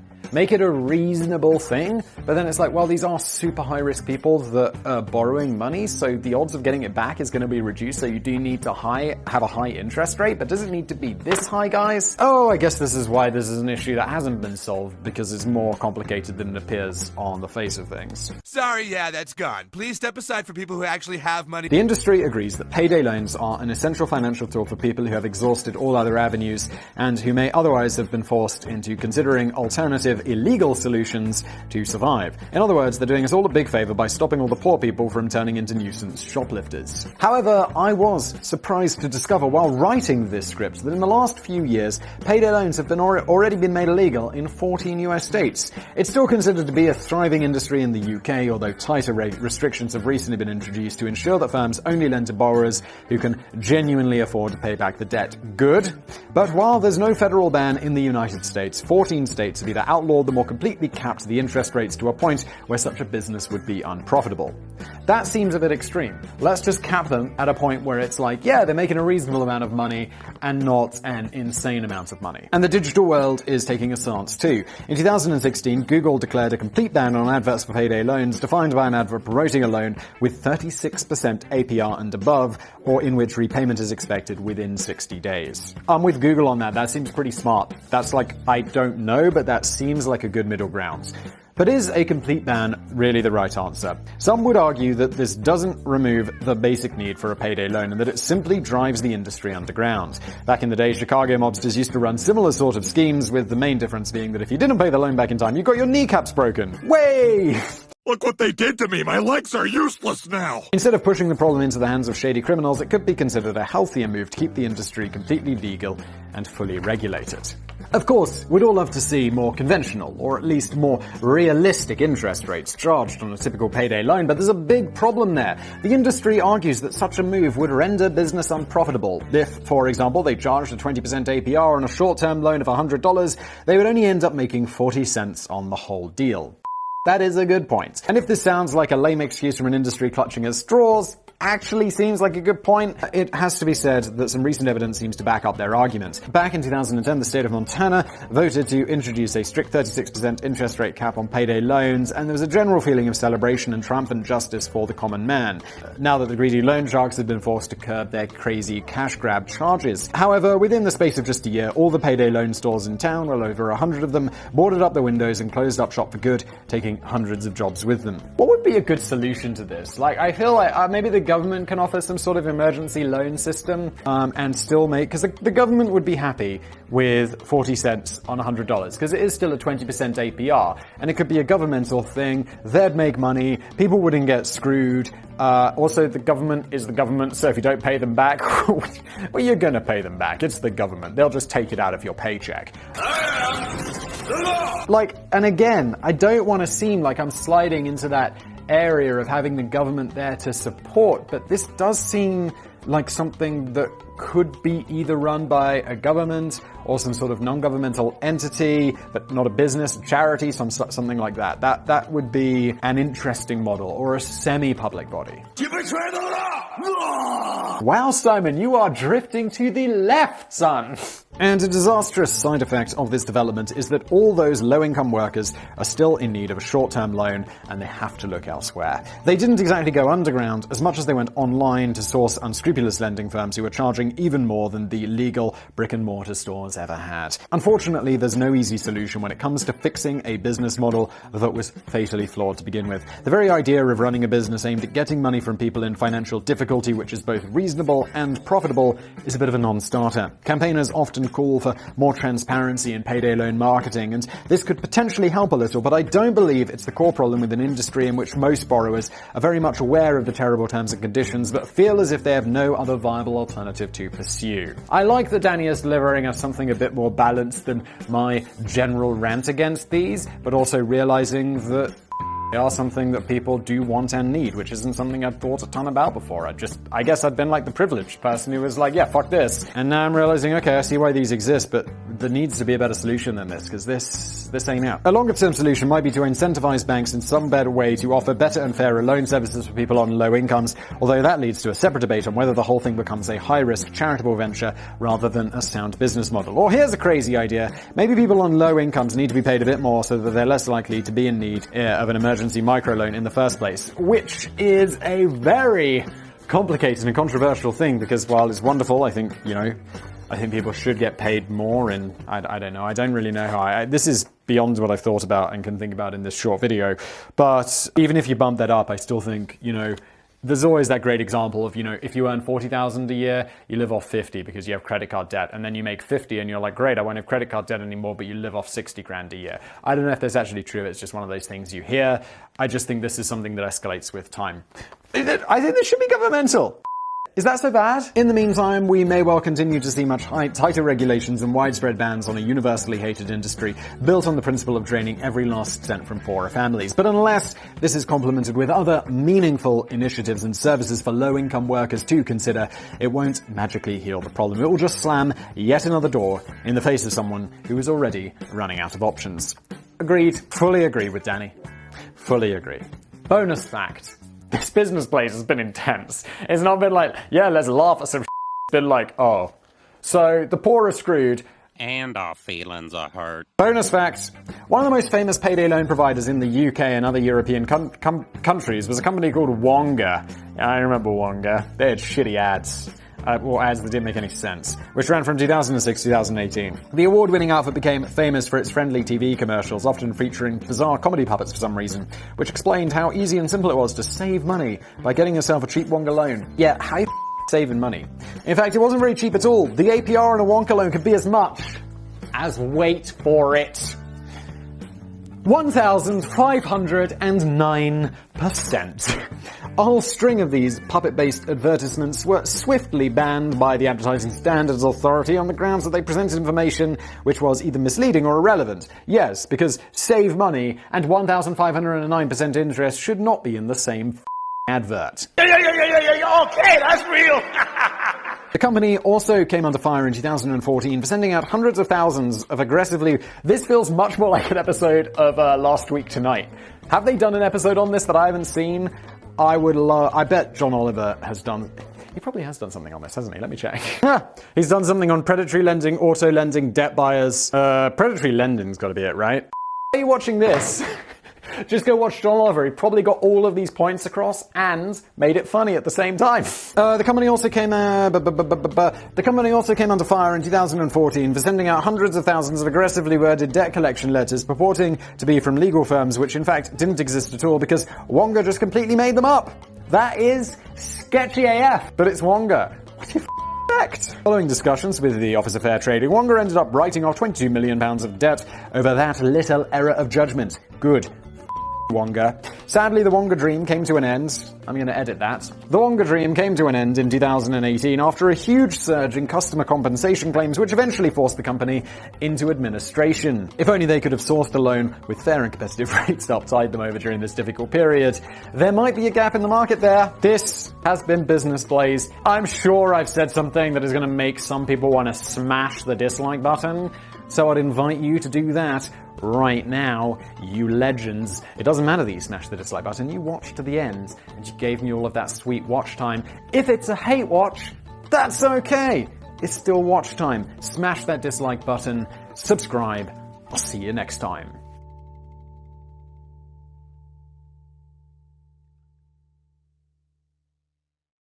It's like whenever my, career goes to shit, oh, thank God I can sell my old Xbox and start a mukbang channel. Spotted dick. Welcome back to another Business Blaze. It's your boy with the Blaze, Simon. In this YouTube channel, on this YouTube channel, what happens is Danny writes me a script. This is it. It's an absolute beast. This is not an epic Blaze, but it may as well be. It's very long. Danny writes it. I reads it. Sam adds some memes afterwards. Let's get cracking. The 10... Oh, wait, it's not 10. I guess I'm just very used to hosting a top 10s channel. Inventions we're all very disappointed that we don't have yet. I believe this was my suggestion, but I'm not sure. Whenever we get reasonably close to Christmas time in the UK, Danny, it is May, the bookshelves of the shops suddenly get flooded with this year's new batch of annuals. They do? What the f*** is this? Is this like the Guinness Book of World Records? While other countries seem to have their own versions of annuals largely relating to comic strips and magazines, the UK format is a curiously distinctive phenomenon. Is it? I don't know what he's talking about.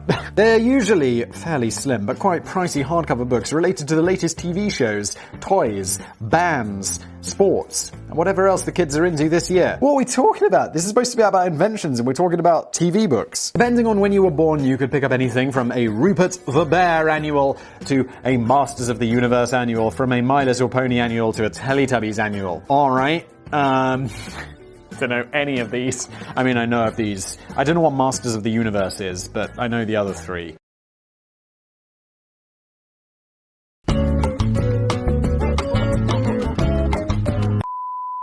My Little Pony and Teletubbies really suck. Also, what the f*** up with bronies? That is... I only found out about this maybe last year. Weird. Very weird. No, I am judging. Like, someone the other day was on Twitter, like, having a go at me for something, and they were like, you shouldn't kink shame. And I was like, bro, look, if you're a brony, just know. They were essentially just cheaply produced stocking fillers for kids, packed with stories, photographs, puzzles, games, and faintly relevant articles. Confusingly for my young brain, Danny's young brain, the covers were always labelled with next year's date rather than the current year, but I later discovered this was so that the books wouldn't look too out of date after Christmas was over and the shops had resorted to shoving any unsold annuals into the bargain bin to try and quickly get rid of them. All the cool shit had usually disappeared by this time, but you could usually find a whole stack of Railway World annuals going cheap. I do sometimes wonder, like, what happens with my childhood, because this is something that Danny is obviously very au fait with, and I have just never even heard of. As a kid, I was always into watching sci-fi TV shows, so if I was lucky, my own Christmas stocking might include something like a Doctor Who, Buck Rogers, or Blake's 7 annual. I know the first two. I've never seen them, of course. I don't even know what Blake 7 is. You uncultured swine! Simon won't have heard of Blake 7? Holy okay. It was basically a British version of Star Trek, except everyone in the show was a mercenary bastard. That sounds pretty awesome. The thing about these is that you only get so much content relating to the TV show. The rest of the stuff is often boring filler, factual material loosely related to science and outer space and stuff. It would be a bit disappointing if you bought, like, the Star Trek annual, and it was just like, here's some facts about space. It's like, annual, I've got Simon Whistler on YouTube for that shit. I don't need it from you. For example, this was how I first discovered that dogs are better than humans because they beat us in becoming the first living creatures to orbit the Earth. That's true, but who put them there, Danny? That was us! Humans are better than dogs. We all know this, and we've all agreed on it. I know at first many of you disagreed, but then I persuaded you with my convincing arguments, and you all came around to my position. And then we started eating dogs. It was the 2019 dog genocide.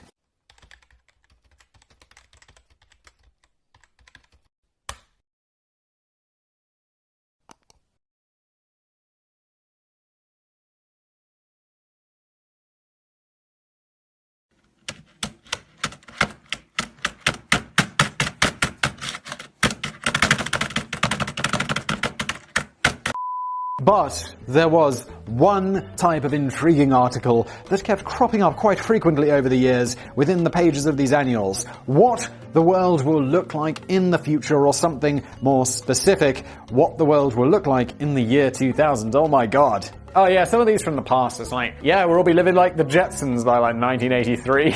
That didn't happen, disappointingly. I want a car that goes blue, blue, blue, blue, blue. Was that the Jetsons? I think that's Futurama, actually, isn't it? Who knows? It's been a long time since I watched both the Jetsons and Futurama. You uncultured swine! They were usually accompanied by glorious artwork depicting human beings in flashy silver spacesuits, pissing around in jetpacks, or getting served dinner by giant talking robots. And I was often fascinated to learn about the thrilling life I was going to lead when I became a grown-up. Some of the predictions were pretty bang on the money too. Ooh, I'm glad we're talking about some that actually were there. We only had 4 TV channels to choose from in the UK when I was a kid. Same for me. When I was a kid, they introduced the 5th channel, and it was like, whoa! What are we going to do? So much content. And now the idea of having 5 channels, which are mostly filled with adverts, is just like, you know, you just turn on the TV, and it'd be like, well, we're halfway through a James Bond movie from the 1960s. It's like, guess that's what I'm watching tonight. So I couldn't quite believe the day might come when I would be able to flick through over 100 of them. And then, like, yeah, we got Sky. I don't know, I must have been like 13, 14, and then suddenly there were hundreds of channels, and I was like, wow, this is great. They were still stuffed with adverts, and now the idea of, even like my parents still have Sky, so when I go to the UK and I visit them, and I'm like, hey guys, what's up? And they're like, oh yeah, we're going to watch some TV. And it's like, wow, but there's adverts and shit, and I don't, why? Why? You have Netflix? What are we doing? The accompanying illustration of a big chunky TV set with over 100 big buttons on the front didn't quite encapsulate how it would work, but the prediction was broadly right, even though the article neglected to mention that the channels would largely just be clogged up with a never-ending cycle of repeats of Judge Judy and Friends. Those are shows I do know. Both are quite entertaining. Judge Judy, it's a little bit weird. Friends, I like Friends. Other predictions tend to be along the right lines, but we still quite haven't got there yet. Self-driving cars are still meant to be on the way, but ideally we need to get to the point where they can accurately identify hazards and stop killing pedestrians before they become a regular sight on the superhighways of tomorrow. What's the difference between a superhighway and a regular highway? I guess it's got automatic cars on them. Although I have driven one of those Teslas, and I was quite impressed by its ability to drive itself. I mean, it's not perfect, and you get to like a roundabout or some and it'll be like, help, I don't know what I'm doing. You just got to grab the wheel and take over. Which, I mean, is the point. But it is alarming when it just starts screaming at you to grab the wheel because it doesn't know what to do. Jesus, Tesla, but I'm drunk now. And we do, not really, I haven't really drunk drove a Tesla. Just in case that wasn't obvious. And we do seem to be dragging our shoes on this one a bit. On what? Oh, the superhighways. Okay. Electronic Age magazine was predicting the rise of the electronic drive car as early as 1958, but we're still waiting for them over 60 years later. No, we're not. We've got Teslas and electric cars and all, you know, the other ones that I can't name, but I'm sure the other brands of electric cars. I saw an e-Golf the other day, like a Volkswagen e-Golf. I guess it's fully electric, because it had the electric license plate. Meanwhile, while robot technology is continually evolving, we're not quite reached the point where every household includes a giant silver mechanical man wearing an apron and sorting out the laundry. Disappointingly so. In fact, we've maybe lost sight of our priorities on this one. I strongly suspect that robots of the future will have learned how to satisfy depraved sexual cravings long before it learns how to take a dog for a walk or put the garbage out. And that's true. Like, it's known, like, in the video world, like, the porn sites lead the charge, and then all the other video sites like YouTube are like, oh, that's a good feature, isn't it? They are the true innovators. Bored of some of the other inventions that we were promised a long time ago in factual articles and speculative works of fiction that haven't materialized in the modern world. So, 2 pages in, we're finally getting into the title of today's content. Smash that dislike button. Simon, you took 10 minutes to get to the title of the video. It's clickbait. It's not. Welcome to Business Blaze. There is far more around than on other channels. If you don't like it, you are free to leave. I will wait. Many months later. Moving on. The hoverboard. I'd like to think that even Simon has at least watched the Back to the Future movies. I have many times. They're fantastic.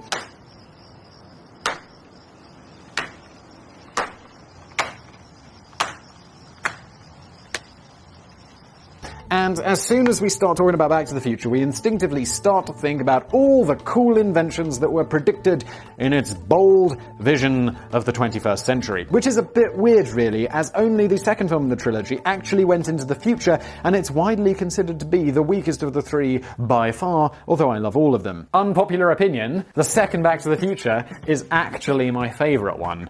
It's clearly 2-1-3, in my opinion. Of course, another weird thing that might make some of us feel odd is that real life has long caught up with the vision of 2015 that was presented in the second futuristic film. So by now we should all be making the most of auto-adjusting and self-drying jackets, sneakers with power laces, bionic brain implants, robotic gas stations, incredibly accurate weather forecasts, and most famously of all, hoverboards. There were bionic brain implants? I don't even remember that. And I saw this movie recently. Anyway, let's carry on. In fact, the name hoverboard, essentially meaning a levitating skateboard without wheels. Well, obviously without wheels, because it's levitating. And, I mean, you could put the wheels on there, but it'd be a bit pointless. What are they for? Oh, it's in case it runs out of batteries. But, of course, that wouldn't be a problem in the future because of fusion technology or some This was first coined several decades before Back to the Future, made popular, cropping up in the 1967 novel called The Hole in the Zero, The Story of the Future by M.K. Joseph. It's one prediction of the future that you might be fooled into thinking actually came true. If you take a look online, you'll come across a whole range of hoverboards that you can buy today, but they're a far cry from the fictional Mattel version that Marty McFly uses in the films. Yeah, I remember seeing a video of one of these a few years ago, and he was like, wow, we've invented a hoverboard, guys! And it's like, well, it barely hovers, it's absolutely massive, and you can only use it over this specific area. And it's like, well, yeah, not really. And then, what are those stupid things with the wheels on the side that are kind of like cheap-ass segways? They were called hoverboards, and I saw them advertised, and I was like, that's not a hoverboard, is it? You f***ing liars. The main issue with the real hoverboards is they have wheels and they don't hover. Ah, yeah, these Segway things. A more accurate description of them would be self-balancing scooters which you control by moving your feet, a bit like a hands-free version of a Segway. Those things suck. Another big problem with them, allegedly. Another big problem with them is they have an alarming tendency to randomly explode. The cheap lithium-ion batteries located in the footrests of the scooters have been known to overheat and catch fire without warning, resulting in several disasters, including the emergency evacuation of a shopping mall in Washington and the burning down of a whole house in Louisiana. Also, who evacuated a shopping mall because something caught on fire? Is that really necessary? In very recent years, several startup companies have claimed to be developing the world's first real hoverboard. I should read these ahead, I apologize. Because now I tell you a story, Danny tells you a story, people in the comments are going to be like, Simon, you should read the scripts. Actually, people in the comments are usually like, Simon, never read the scripts ahead because we love you repeating yourself. Oh, in 2014, a prototype for the Hendo hoverboard was unveiled, which operates on the principle of electromagnetic repulsion.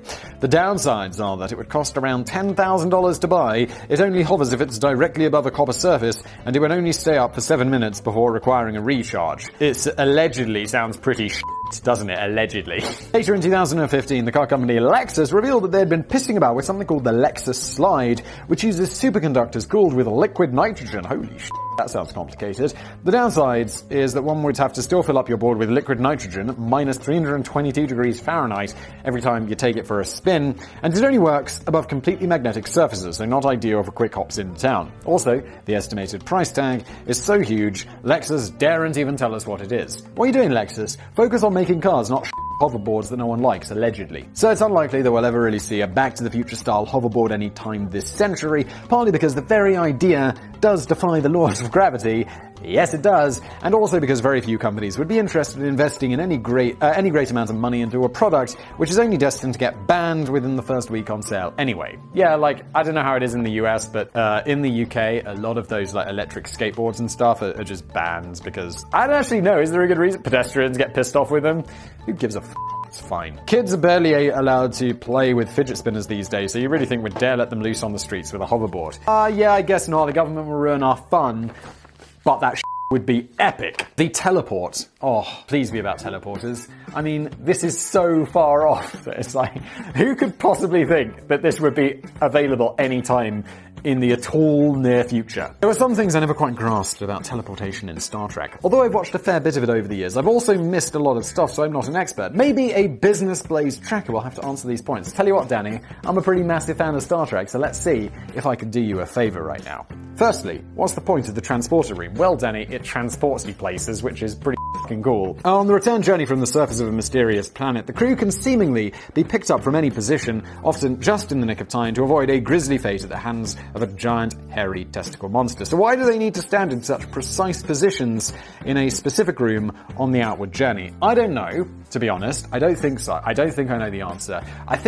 I would guess it's because, like, in the lore, they need to either go from one or be transported back to one. But then they also have site-to-site transportation, which appears definitely in Voyager, and I imagine in other series where it's like, they are just somewhere and then they will transport to another location. It's often used as a plot device. It's pretty cool. I imagine it's just like a more reliable transport, perhaps, or if they're transporting off-ship. It would make more sense if they had to do the same thing on the way back, but they don't. I'm sure I saw later episodes where people were getting beamed all over the place without ever having to leave their comfy chair, so I'm not sure if the transporter room was just a glorified social hall. It was like, yeah, in later episodes they just turned into a restaurant. Secondly, in the recent J.J. Abrams films, characters seemingly have the power to pretty much teleport to and from anywhere at all, which begs the question, why do they even bother building spaceships? Good question. Because, well, they can't transport like across extremely large distances. Although there has been episodes with alien technology where that has been possible. Oh my god, I'm a fucking nerd. Carrying on. Of course, the concept of human teleportation has existed in works of science fiction long before Kirk and pointy ears materialized onto TV, first showing up in 1897 in a novel by Fred T. Jane called To Venus in 5 Seconds, which pretty much summarizes the plot. In the real world, it's easy to see the advantages of an invention that can transport you from your sofa to a business meeting on the other side of the world in just a few seconds without you even having to open your front door. But it's also an invention that would pretty much turn the world as we know it completely on its head. Everyone would suddenly get very fat for starters. I've also thought about this, like if transporters exist, real estate prices would get really f***ed up because it's like, oh yeah, you could like work in the city and live in the middle of the forest with basically no problems whatsoever. So all of that high-priced city real estate is gonna be, it's gonna be a lot cheaper all of a sudden. So in Star Trek, where they transport like around the world all the time instantly because it's all short distances, yeah, real estate in that world must be really screwed up, but also they don't have money, so there's that. Entire industries and millions of jobs would be rendered obsolete overnight. Oh yeah, that too. Terrorists would find that life had suddenly got a lot simpler. In fact, how would you even begin to fight a war in a world where teleportation exists? All traditional military tactics would be wiped out in a second.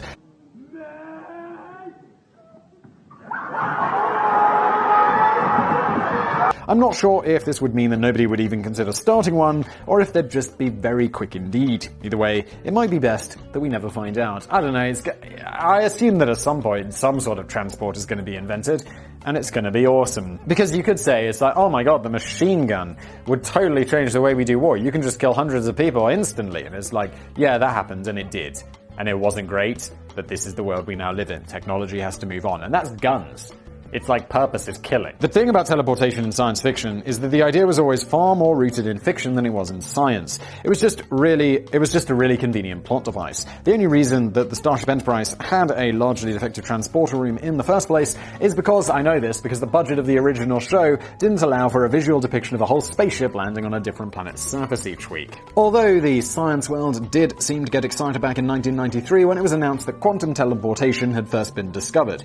But this wasn't really ever the first step to human teleportation that many people believed at the time. Did anyone really believe that? I don't remember when this came out, but I am familiar with quantum teleportation because it's interesting, and it is not the same thing, and anyone who thought it was the same thing just reads too many headlines and not enough information. It was more to do with the transmitting of quantum information through shared quantum entanglement rather than any actual teleportation of particles that we would normally associate with the term. And it's highly unlikely, and it's not interesting because of the teleportation, it's interesting because I believe the information transmitted, although not observable, at a speed faster than the speed of light.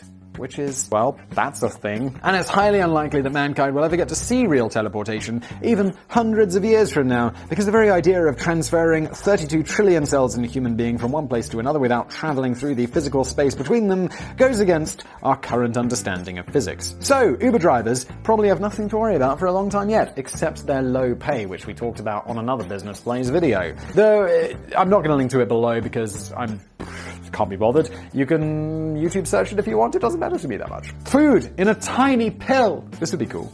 Here's a very familiar scene from countless sci-fi films and books and TV shows which may not appear particularly exciting or something that you'd actually look forward to experiencing yourself in the future, yet it could be the most important invention on this list by far. Danny, we just talked about transportation, which, if invented, would literally change everything. And now it's like, yeah, food in a pill is going to be amazing. Oh. So what have you invented? I've invented a transporter. What have you invented? I've invented food in a pill form. Well, pretty clear who the Nobel Prize goes to on this one, isn't it? Pill Boy. Oh, the scene usually involves a modern-day character who has somehow stepped into a distant tomorrow, having got his head around the flying cars and shrink rays and the talking parking meters and the fax machine mailboxes. He settles down for a bite to eat. A phrase that I always want to say, eat to bite, because of the Terminal movie with Tom Hanks.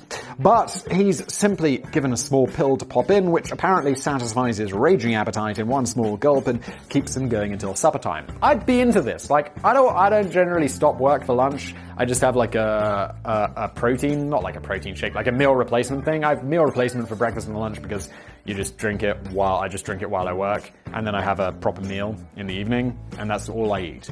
I would just have the food pill, it'd be great. In some variations on the theme, the pill even replicates the feeling of eating a 3-course meal, with a hungry diner gradually feeling full after his taste buds have gone through everything on the pill's menu of the day. That doesn't seem realistic. In the 1930s sci-fi musical, Just Imagine, the protagonist swallows his first futuristic pill and then declares that the roast beef was a little tough. Hilarious. Also, this Just Imagine thing, never heard of it, but it would be a conflict for me, because I love sci-fi, but there is very little I hate more than musicals. However, the only musical that I've ever found remotely acceptable was something that wasn't even really a musical, and it was that Jack Black movie where they teach the kids how to play rock music. That was great. However, the origins of the food pill were rooted in 19th century feminism long before they started popping up and down in science fiction. Oh, popping up and down. Ba-da-bum-bum. Back in how on earth has this got to do anything with feminism? Back in 1883, the American Press Association invited a wide mix of contemporary writers to submit their articles on how they felt the world would look like in 100 years' time. American suffragette Mary Elizabeth Lease. Note to Simon of the future: don't push the script away when you're in the middle of someone's name. It makes it harder to read.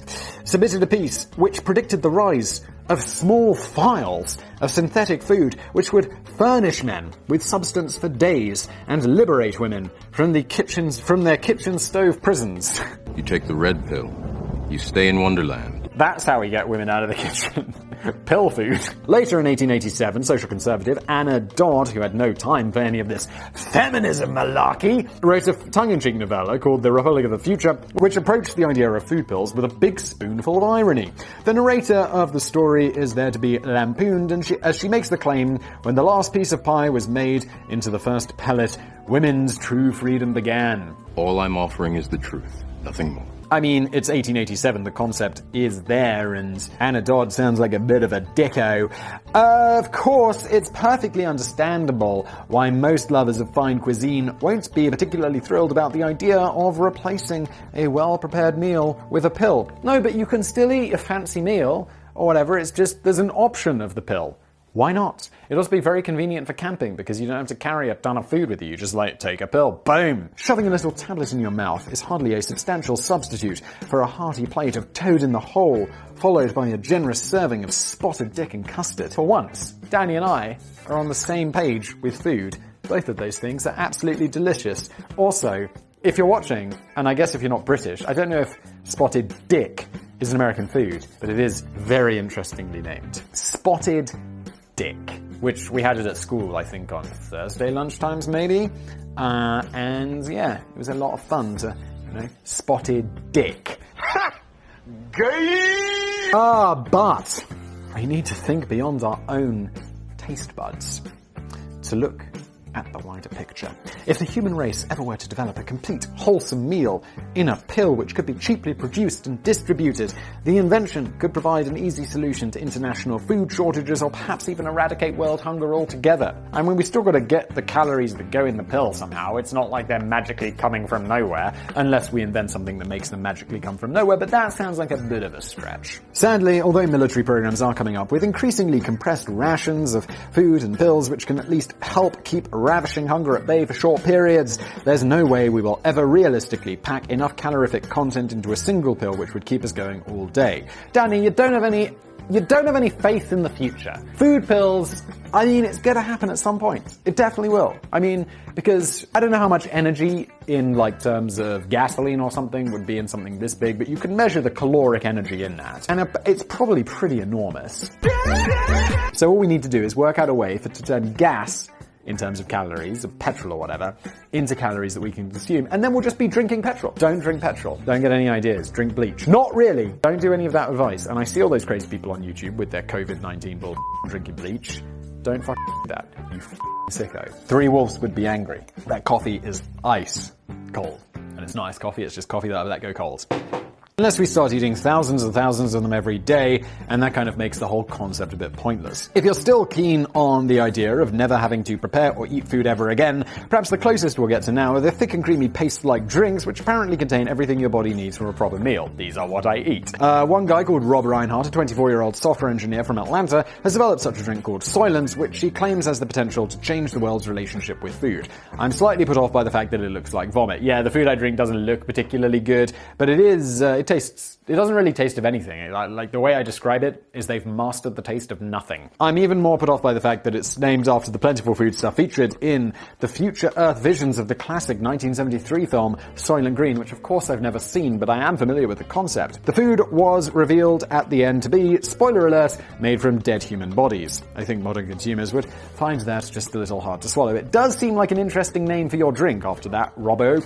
Anyway, next up, jetpacks. Now, jetpacks, it's like, I think the answer is pretty simple of why we don't have them. It's just they require a ton of energy to make work, and we just can't fit that much energy in a jetpack for like a long time. Maybe we will in the future with like when we can store energy more densely, but that's a pretty major hurdle to overcome. Here's an unusual entry on this list. I'm probably just covering stuff that Danny is about to cover, so I'm just going to shut up and read. Here's an unusual entry on this list because it could be argued that jetpacks do actually exist. Yes, but they're shite. The main problem here is not so much technology, although that does obviously play a part, but more to do with the fact that the wide use of jetpacks would be a hopelessly stupid idea that could never feasibly get off the ground. Oh, come on, Danny. A fully functional jetpack, like on Grand Theft Auto. San Andreas is the one where they have a jetpack? That would be awesome. When we think of jetpacks, we usually think of a bulky backpack that behaves a bit like a rocket, belching out flames from canisters of compressed gas as it propels us into the air and gets us quickly to the pub without having to worry about navigating our way through busy traffic. And straight away, it's not hard to see an immediate design problem with that. Human beings often tend to complain about getting a bit saddle sore after riding a bicycle for half an hour, so you can imagine the storm that's likely to unfold after you've effectively blowtorched your legs for any length of time. Agreed. People would definitely complain about that. The world's first jetpack patent was actually issued way back in 1919 to Russian pilot Alexander Andreev, although it appears that he never got around to actually building a complete working model. Fast forward to 1984, and jetpack pilot William Suter wowed the crowds at the opening ceremony at the Los Angeles Summer Olympics as he blasted into the air using a rocket belt model which had been in development since the 1950s and used pressurized hydrogen peroxide for fuel. Isn't hydrogen peroxide that stuff you use to dye your hair white? He was only in the air for less than 20 seconds before he came down to land in the stadium, and the piece of kit made about 130 decibels of noise. That is goddamn loud. The worldwide audience of 2.5 billion, surely not. Oh, Summer Olympics. Yeah, possibly. That's still a lot, especially in 1984. I don't get I don't think I've ever really watched the Olympics. It just seems pretty boring to me. I mean, I don't like sports in general, and it's like the Olympics just takes all the most boring sports, like throwing sticks and running around in circles, and it ignores all the interesting sports. So I don't understand the appeal. Who cares? It's just a big waste of money. The worldwide audience of 2.5 billion seem to enjoy it, but you have to question whether those 20 seconds of glory are worth 30 years of engineering. They weren't. I'll tell you right now. Later in 2015, Australian businessman David Mayman, the CEO of Jetpack Aviation, was filmed flying around the Statue of Liberty in New York in a model called the JB9 jetpack, which runs on kerosene and uses 2 vector jet engines. Sounds like some Iron Man right there. It's claimed that the JB9 can stay in the air for a whole 10 minutes before needing a refuel, but such a trip could be very expensive if the model ever went to market. Although Jetpack Aviation hasn't released any figures, it's estimated that the kit would have cost $250,000. That's pretty awesome. And that's a lot of money to spend on something that can only keep you in the air for a few minutes. 20 minutes is not a few minutes, Danny. That sounds pretty awesome. The main problem with jetpacks is that they're never likely to be as useful as promised in the books and films. They're fine for occasional stunts and spectacles, like showing off a bit at the Olympics opening ceremonies, but it's very unlikely that we'll ever see a marketable model which is light enough to be worn whilst big enough to store the energy required to keep it mobile for more than a few minutes. And I have to say, while I was ragging on the Olympics, the opening ceremonies are usually pretty cool, if a little bit cheesy. And also, was it China who did that insane one that cost them just an insane amount of money in 2008? And it was just like, okay, well, they beat us, didn't they? we don't need to try anymore. Because I saw the London one and I was like, wow, this is really impressive. But you remember that China one, right? Even if we did somehow manage to bypass Newton's laws of motion, a health and safety nightmare. It's one thing to fall off your bike, but it's quite another to come crashing down into a housing estate in a ball of flames. And I can't help thinking that Greta Thunberg might have something to say if we all suddenly start flying around in our own personal fuel-guzzling jetpacks. Okay, yeah, this is bad. Normally I'd make fun of Greta Thunberg, and someone pointed out, Simon, it's not fun to make fun of people who are younger than you. And I'm like, I don't care. You're watching the wrong channel. Ultimately, the last 100 years of jetpack development have so far resulted in a device which can thrust you into the air for a few minutes at a cost of hundreds of thousands of dollars. Yes, for the original device, but then it's not going to cost you that every trip, is it, Danny? God damn! And as a practical vehicle, it's not even in the same league as the Sinclair C5. If you get that joke, you original gangster business blaze legend, thank you. Bonus false predictions of the future, but we're not... Have we got we've got 1.5 pages of bonus predictions of the future that were false, allegedly. Over the course of the 20th century, many scientists, writers, journalists, and futurists made bold predictions about what the world would look like in 100 years' time, and some of them were way off the mark. The Rand Corporation. Number one, the Rand Corporation. A global thing. Aren't we already massively into this video?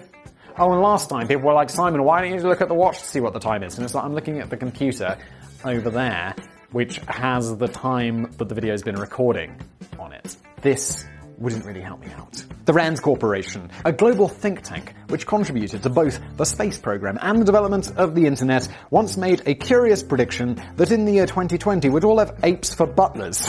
Guys, no. I don't even know what to say. The strangest thing about this prediction is that they made it as recently as 1994. It's 26 years, guys. What the do you think's going to happen? The Rand Corporation claimed that while some households would choose to go with robot butlers, others would prefer to go with real living creatures such as apes, and by this time we'll have discovered how to breed intelligent species of apes which are capable of carrying out manual labor. Let's just agree to never listen to anything that the Rand Corporation ever says again, because, boys, you be smoking the allegedly. It went on to claim that using highly trained apes as family chauffeurs might even cut down on automobile accidents. This is an Onion article, right? Jesus. So that seems to be official confirmation that even an ape can drive better than you. Ba-da-bum-bum! Number two, acclaimed science writer and author Arthur C. Clarke is one of my favourite wordsmiths of all time. But some of his theories were a bit more bonkers than others. I also like Arthur C. Clarke, Danny. Back in 1966, he claimed that by the 21st century, the concept of moving house would have become a very different experience, although the phrase would also be technically more accurate, because we'd actually be moving our houses. How could we predict it?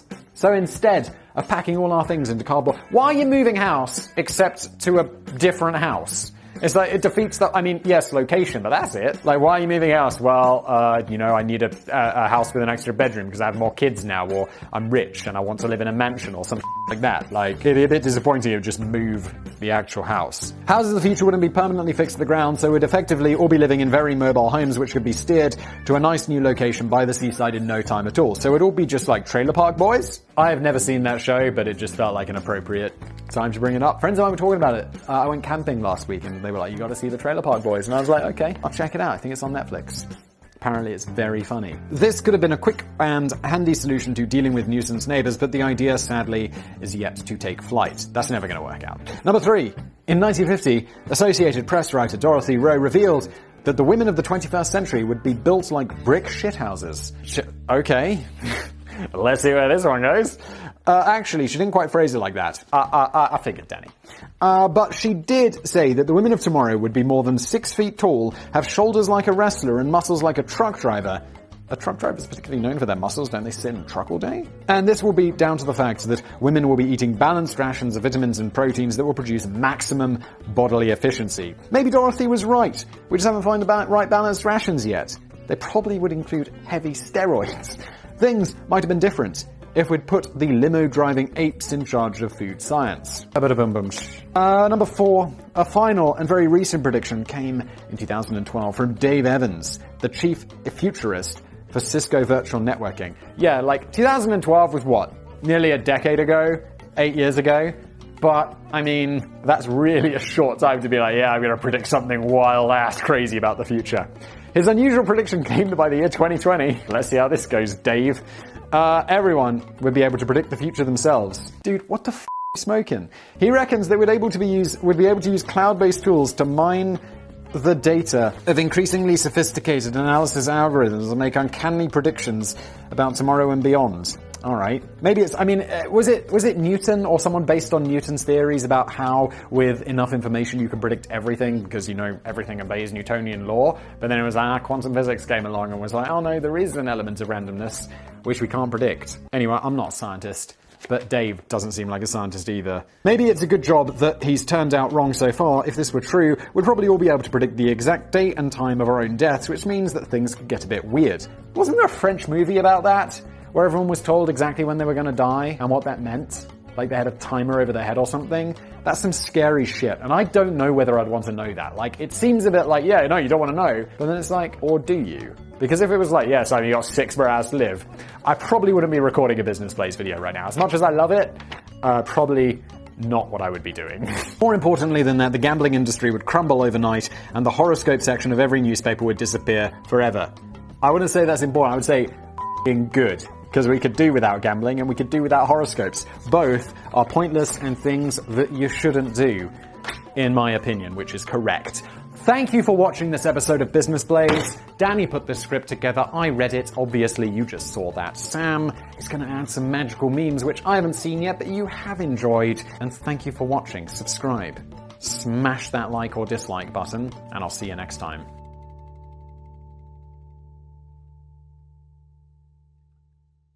And then we started eating dogs.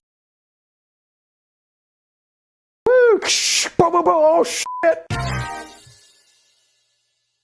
Ladies and gentlemen, boys and girls, welcome to Business Plays. It's your boy with the Blaze, Simon. This one, I'm realizing, is not exactly very businessy. I came up with this idea because I did another channel I do is called Geographics. We did a video about the Suez Canal. There were these boats that got stuck in there, and I was like, let's do a Business Plays about those boats. And then I was like, wait, what's this got to do with business? When I picked this script up today. So if you like the Blaze, but it doesn't have to be business, keep watching. If not, turn off now. If you're wondering, what the f*** is going on? What is this random YouTube channel that I have discovered? We ain't found shit. It seems a bit shit so far. Welcome to Business Plays. It might well be. Let's, what happens? Danny writes a script. I read it. Sam adds some memes.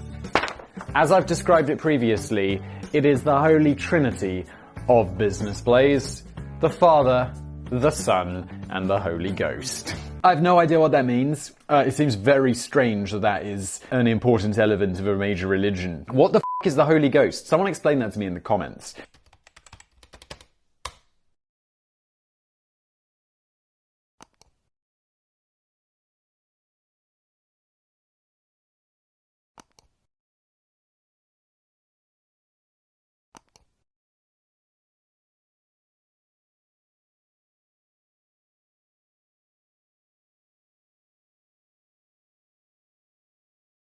On the 25th of May 1975, 2 German cargo ships arrived back home at Hamburg port to be greeted by over 30,000 cheering spectators.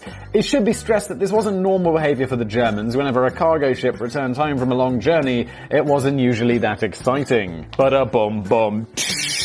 But in the case of Munsterland, and Nordwind ships, their round trip to Australia and back had proved to be unexpectedly long. And also, Germany to Australia is already a long way. I wonder what happened. I already know the answer because I already made a video about this on my other channel.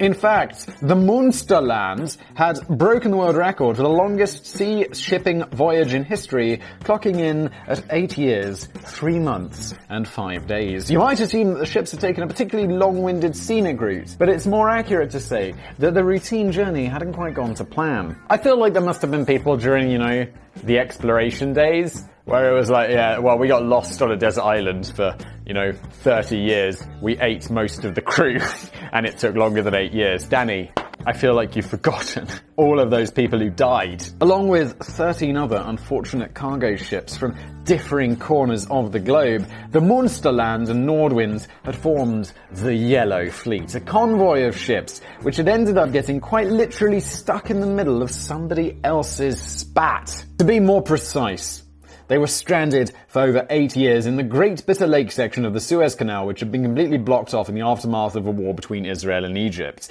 Those ships carrying fresh eggs, bananas, yogurts, and bottles of squeezy cheese were not going to have very happy clients when they finally docked back home. Did they really have bottles of squeezy cheese? That seems like incredibly specific and disgusting. Now, I'll always complain about the squeezy cheese, like the fake liquid cheese that you get on shit, but then as soon as I'm given a big plate of Doritos with it on, I'm like, yeah, I'm gonna eat that. I disgust myself. Boring. You give me back my Doritos right now. Crunchiest Doritos. The good news is that the crew of each ship were not hostages, and they were free to go home whenever replacement crews were brought in every few months to take over duty. So thankfully, the crew manning the Munsterland and Nordwind ships on their long-awaited return journey to Hamburg port were not the original members who had set sail in 1967. That would have been an even more painful and long-winded experience than a where they'd allegedly, I'm gonna bleep out the name of the corporation there, because that is just inviting trouble, where they'd forgotten to bolt down the furniture, and if you get that joke, you OG Business Plays legends. And everyone who's new to this channel, still very much, what the fuck is going on here? But the fascinating thing about the story of the Yellow Fleet is how the cooped-up crew members of the 15 maroon ships made the best of a situation which could generously be described as a bit of a pain in the arse, and ended up building a close-knit micronation from their new home in the Suez Canal, complete with social events, church meetings, ping-pong tournaments, and even the hosting of their own Olympic Games. I've done a dozen videos on micronations, because whenever you make a video on micronations on YouTube, boom! Everyone will watch it. Every time we've made it, I've always been slightly, unless it's a real country like Liechtenstein or Monaco or something, it's always yeah, well, this guy says it's a nation, but it's not really, it's a bit and they mostly just spent their time making fake passports and a made-up language. It's every time I'm disappointed. Stop clicking on those micronation videos, people. They're always disappointing, and I don't know, I'm disappointed reading them. Unless, like I say, it's Liechtenstein or Monaco, then it's actually cool, because those are real countries, despite being the size of small towns. They had Olympic Games.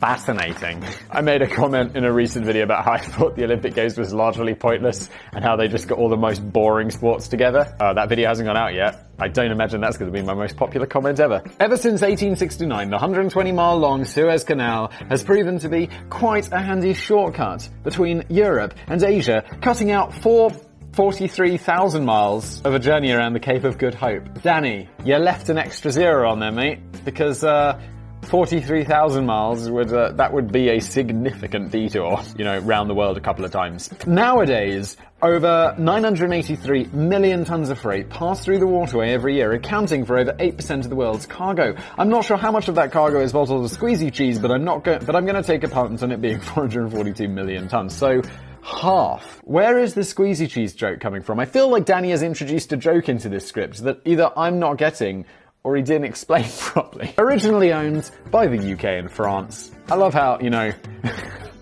careful, Simon, you can't say I love how.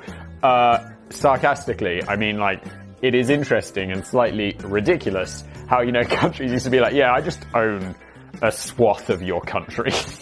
Just like that. I love it. Careful, British man, careful.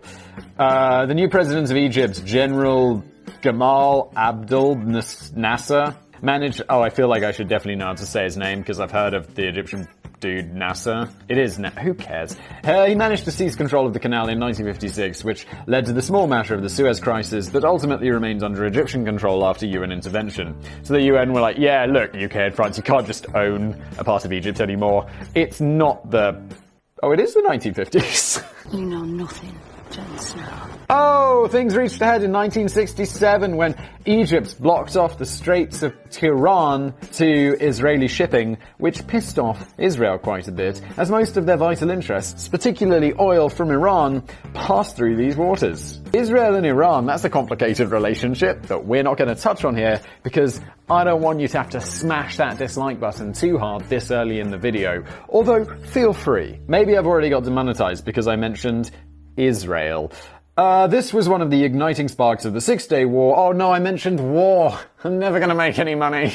Oh, how will I be able to afford Danny so he can afford his weird food? This culminated in Israel capturing the Sinai Peninsula in the east of Egypt and sending Egyptian forces retreating in defeat to the west. During these short but brutal conflicts, President Nasser had ordered an immediate blockade of the Suez Canal. This was primarily to stop Israeli forces from using it for military purposes. But the president was also armed with the knowledge that the blockade could potentially cripple Israel's economy on the long term. Well, that just sounds like a win-win for him, doesn't it? Can you imagine this president guy? He's like, yeah, well, his general presents him this plan. The general's like, listen, Your Excellency, what we're going to do is we can block off the Suez Canal, which is going to cripple Egypt's military ability to bring ships down here and, f us up.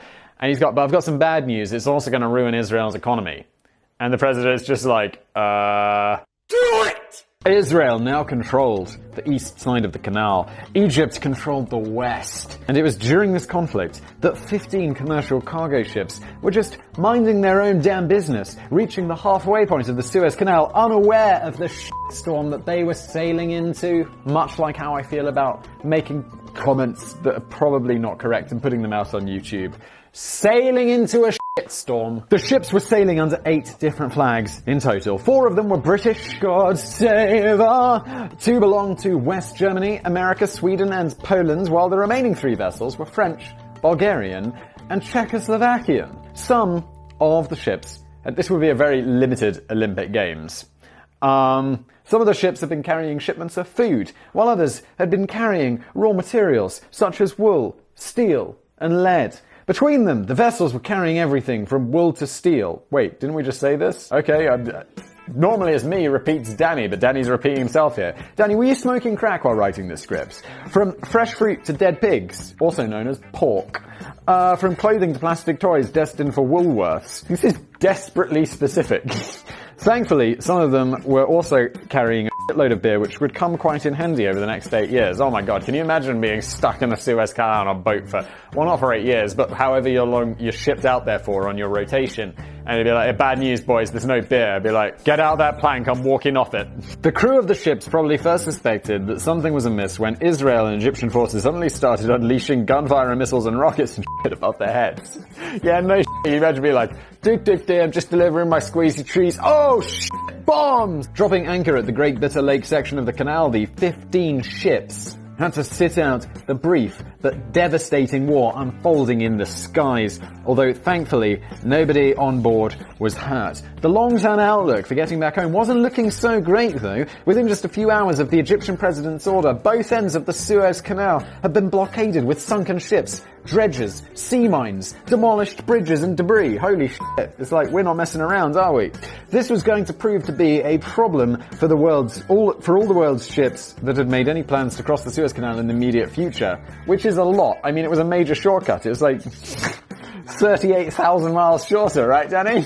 But it was going to be particularly problematic for the 15 ships that had now found themselves sandwiched in the middle of 2 very grumpy opposing armies with no way out at either end. Although a ceasefire to the Six-Day War was agreed in, well, 6 days as it turns out.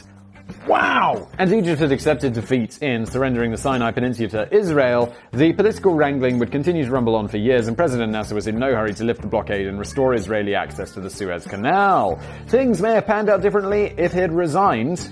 In fact, he very briefly did. On the 9th of June 1967, he publicly declared Egypt's defeat and announced his resignation, ceding all of his powers to his vice president. It might have helped if it told his vice president first, though. Completely taken aback, the vice president refused the post, and hundreds of thousands of people took to the streets to reject NASA's decision, which was promptly retracted the very next day. Meanwhile, the 15 ships were going to remain in limbo in the Great Bitter Lake for a long time yet. Well, to be more accurate, 14 of them would stay anchored in the Great Bitter Lake. One of the US ships, the SS Observer, didn't quite make it there to join the others. It was already cut off by sunken ships, so it dropped anchor in nearby Lake Timsah. It's like he's left out. Oh no, the crew on that one, they're going to be like, these guys are having like fake Olympic Games over in Bitter Lake, and we're over here in Lake Timsah. Lame over here. Collectively, all 15 ships became known as the Yellow Fleet, because over the years, the decks and hulls of these static vessels became increasingly covered in the fine desert sand sweeping in from the region's frequent sandstorms. Oh well, so all the sailors on board, they couldn't clean their shits. It's not like they had to do any sailing, they're just hanging out doing sports. This sounds actually awesome. Can you imagine it's like, yeah, you gotta go off to this boat, you know, it's just in a lake for 3 months and drink beer and play sports.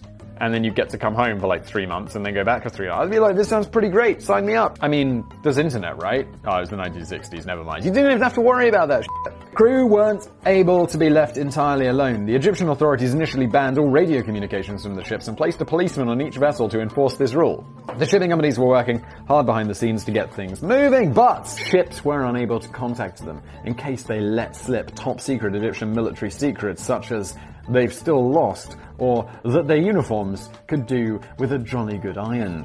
Ba-da-bum-bum! Hilarious. However, the ships were allowed to have contact with each other and with the help of motorboats quickly adopted a useful bartering system. For example, some of the ships were fully stocked with beer while others were carrying prawns, fresh vegetables and eggs. Long term, I don't think the fresh vegetables, prawns and eggs guys are going to do very well. It'd be like very quickly, it goes from like, wow, this is the great food ship to, oh my god, this ship smells so bad and all of the food is off. I would sign up for beer ship day one. Day f***ing one. I mean, you don't get to sign up for it, but listen, the lesson is there for all of you like merchant sailors out there or whatever. Always go on the ship that has beer, not prawns. So it became common to exchange a 6-pack of good beer for a few trays of prawns, a basket of mixed fruit for a bottle of squeezy cheese, or a crate of Heineken lager for a potato. Allegedly, Danny really doesn't like Heineken. He made that clear in our video about Heineken. I think we did a couple of videos about Heineken. One about where they made that racist advert that was like, people were like, oh, it does seem accidental in the comments, and I was like, really? Are you f***ing blind? And it was this new official marketplace that eventually led to the forming of an entire new micronation dubbed the Great Bitter Lake Association. A big part of the reasoning behind the forming of the association was to stop the crew's members from losing the plot or going off the rails. There was now so much beer flowing around the docks and so very little to do apart from routine ship maintenance, and apparently not cleaning the ships, and keeping the engines finely tuned, a concern grew that everyone was just going to sit around and get smashed all day long. Oh no! So, in October 1967, a meeting was held on the UK's Melampus ship, which concluded with the official formation of a unique micro-country that would bring a bit of order to the lives of the stranded crew members. British, spoiling all the fun. Helped along by packages sent from home, the new Great Bitter Lake Association would arrange social events and activities, with each ship assigned a special role. The UK's MS Port Invercargill was the biggest ship with plenty of room for a makeshift football pitch. Wow! That is big! And so this would become home to the Bitter Lake Football League. West Germany's Nordwind ship held church services every Sunday, although some of the crew later admitted that they were a bit more like beer parties than the traditional services you normally get with holy water and wafer biscuits. Epic. I was like, yeah, church sounds like something I would definitely not be doing if I was stuck on a boat, or anyway. But if they were like, there'll be beer, I'd be like, well, I'd be there, except, you know, there's an unlimited supply of beer because we were shipping beer and there's like 20 of us or whatever. The Bulgarian ship Vasilevsky was home to a mini cinema for weekly movie nights, while the Swedish ship MS Nippon was home to the official swimming pool and gymnasium, and the Polish ship MS Boleslaw Beirut became the medical center. This is so cool. There was sadly no sign of go-kart racing or turbo twister water slide, but the residents of the new micronation were still keeping themselves in high spirits with barbecue parties on the deck, bingo nights, and water skiing tournaments in which they used simple surfboats pulled along by the lifeboat. We started off this being like, God, it would suck to be stuck in the Suez Canal forever, and now I'm like, this sounds like the best job ever. The association even formed its own postal service, with Nordwind ships serving as a makeshift post office. They created custom stamps crafted from crayons, coffee, and potato skins, which were distributed for free to all the crew members who were keen to tell everyone at home how much they were enjoying their new Warzone holiday. But it's not even a Warzone anymore. The war's over. It's just kind of like a face-off. They're just sitting there, not doing anything. This did initially sound to me as if everyone just started pissing about a bit. These homemade stamps were effectively Cinderella stamps, which carried no postal validity whatsoever. Yeah, dude, they were made of potato skins. Although they do now fetch a fortune on eBay. Wow, didn't even know that. Most letters were dispatched with genuine Egyptian stamps alongside the decorative DIY stamps to ensure that the postage was properly covered. Okay, I'm betting this didn't happen immediately, because it would take a long time for me to get bored of, like, beer, swimming, all the other cool barbecues that I got up to before I was like, guess I'm gonna make my own decorative stamps. That's super boring. The stamps would often feature creative artistic interpretations of memorable events held by the Great Bitter Lake Association, such as football tournaments, the Christmas celebrations, or perhaps most bizarrely of all, the Great Bitter Lake Olympics of 1968. While the real Summer Olympics in 1968 were taking place in Mexico City, the Yellow Fleet hosted their own mini version, which generated a blaze of global media attention. The UK's Daily Express newspaper even sponsored the football teams, providing strips. It's a football uniform is a strip. As a British person, I really should know that. I have my level of football is, of interest in football, is absolutely fucking zero. I recently found out that two dudes called Ronaldo and Ronaldinho, different people. I just thought there was one footballer who was really good called Ronaldinho. Well, who gives a f***?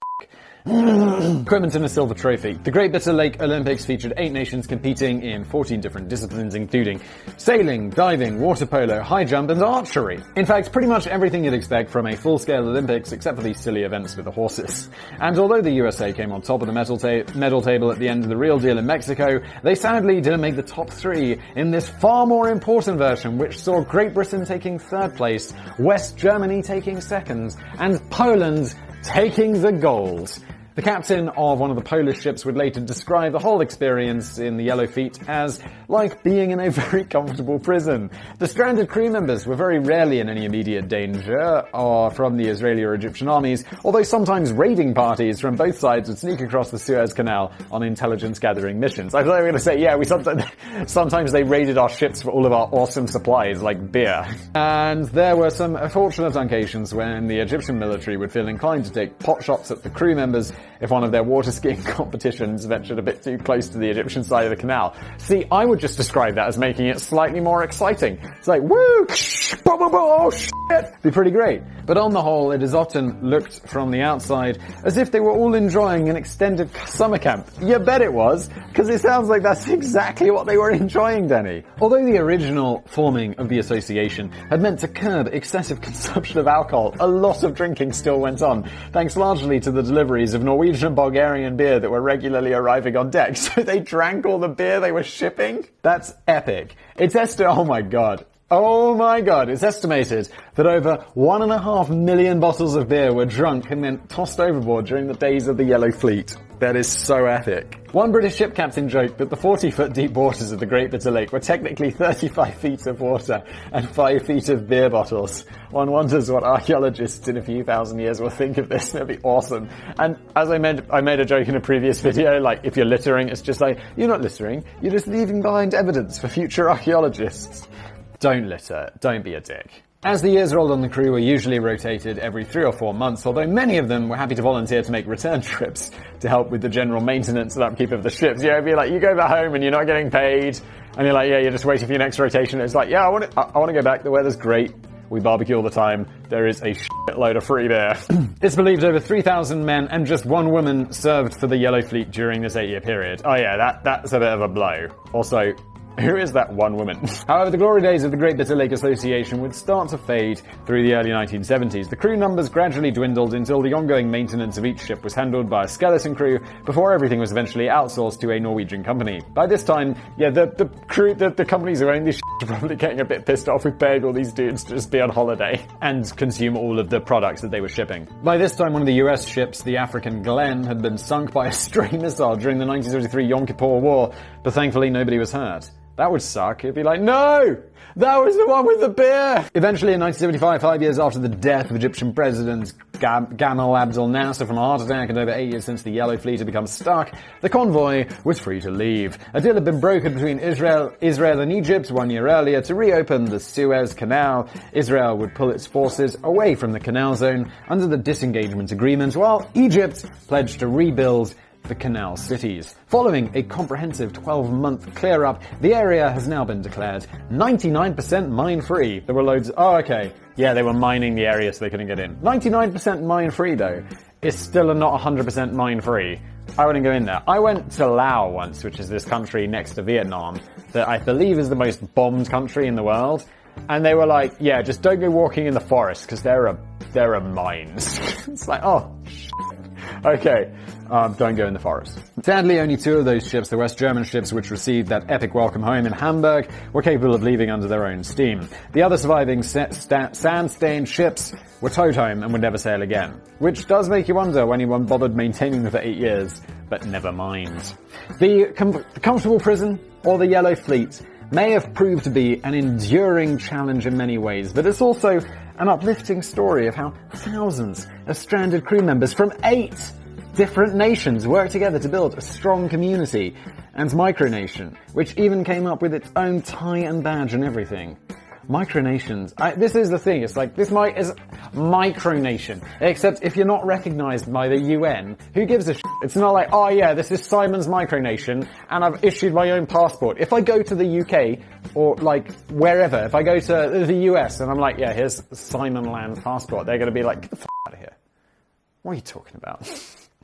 And believe me, I mean, I know I'm making fun of micronations and stuff. You can bet that you're going to see a whole bunch more micronation videos from me because, well, people watch them, okay? And if you're wondering what any of this has to do with business, I don't blame you. But no, wait, there is actually a good business lesson in all of this. Ooh, we're getting the business in our place. Although many of the goods on board the cargo ships were destined to perish, those 2 West German ships were fortunate in more than one way. They were carrying wool, steel, lead, and ore sand for making sandpaper, and it turns out that these materials had become over 1,000% more profitable during the slightly delayed voyage. That's epic. Well done, German ships. So if you're looking to maximize profits by buying low from one corner of the globe and selling high in another, a cunning long-term strategy would be to make sure that your boat gets stranded for 8 years in the middle of the journey. This has been Business Blaze as a bonus fact. But were you ready to turn off, before I told you to smash that like button or dislike button, depending on how you feel about this? And just take a good book with you and start practicing an Olympic discipline that doesn't involve horses.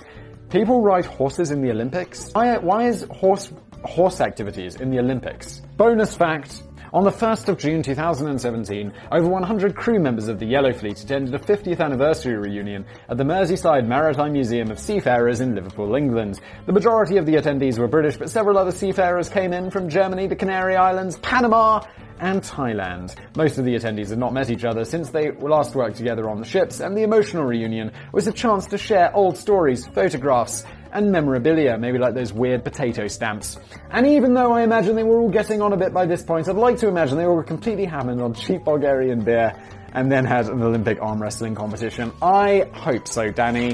What a feel-good story about war and not really about business. Hey, do you like a business plays where it's not about business? Because I did.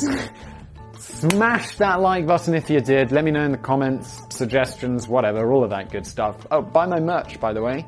This is available. There'll be a link below, or maybe it'll be a Rickroll. You will soon find out. Thank you for watching.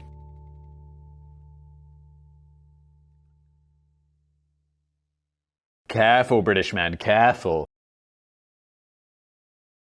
The best thing you can do with environmentalists is shoot them.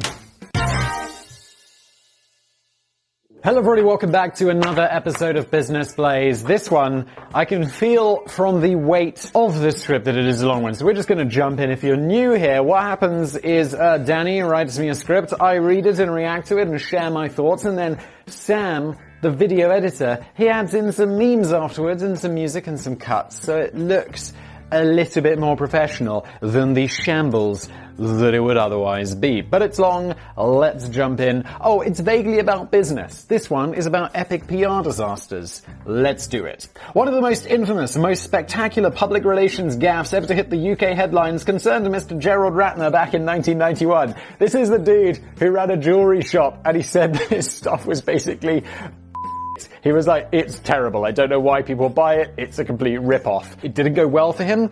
I assume Danny's about to tell all of us this, so I'm gonna stop talking.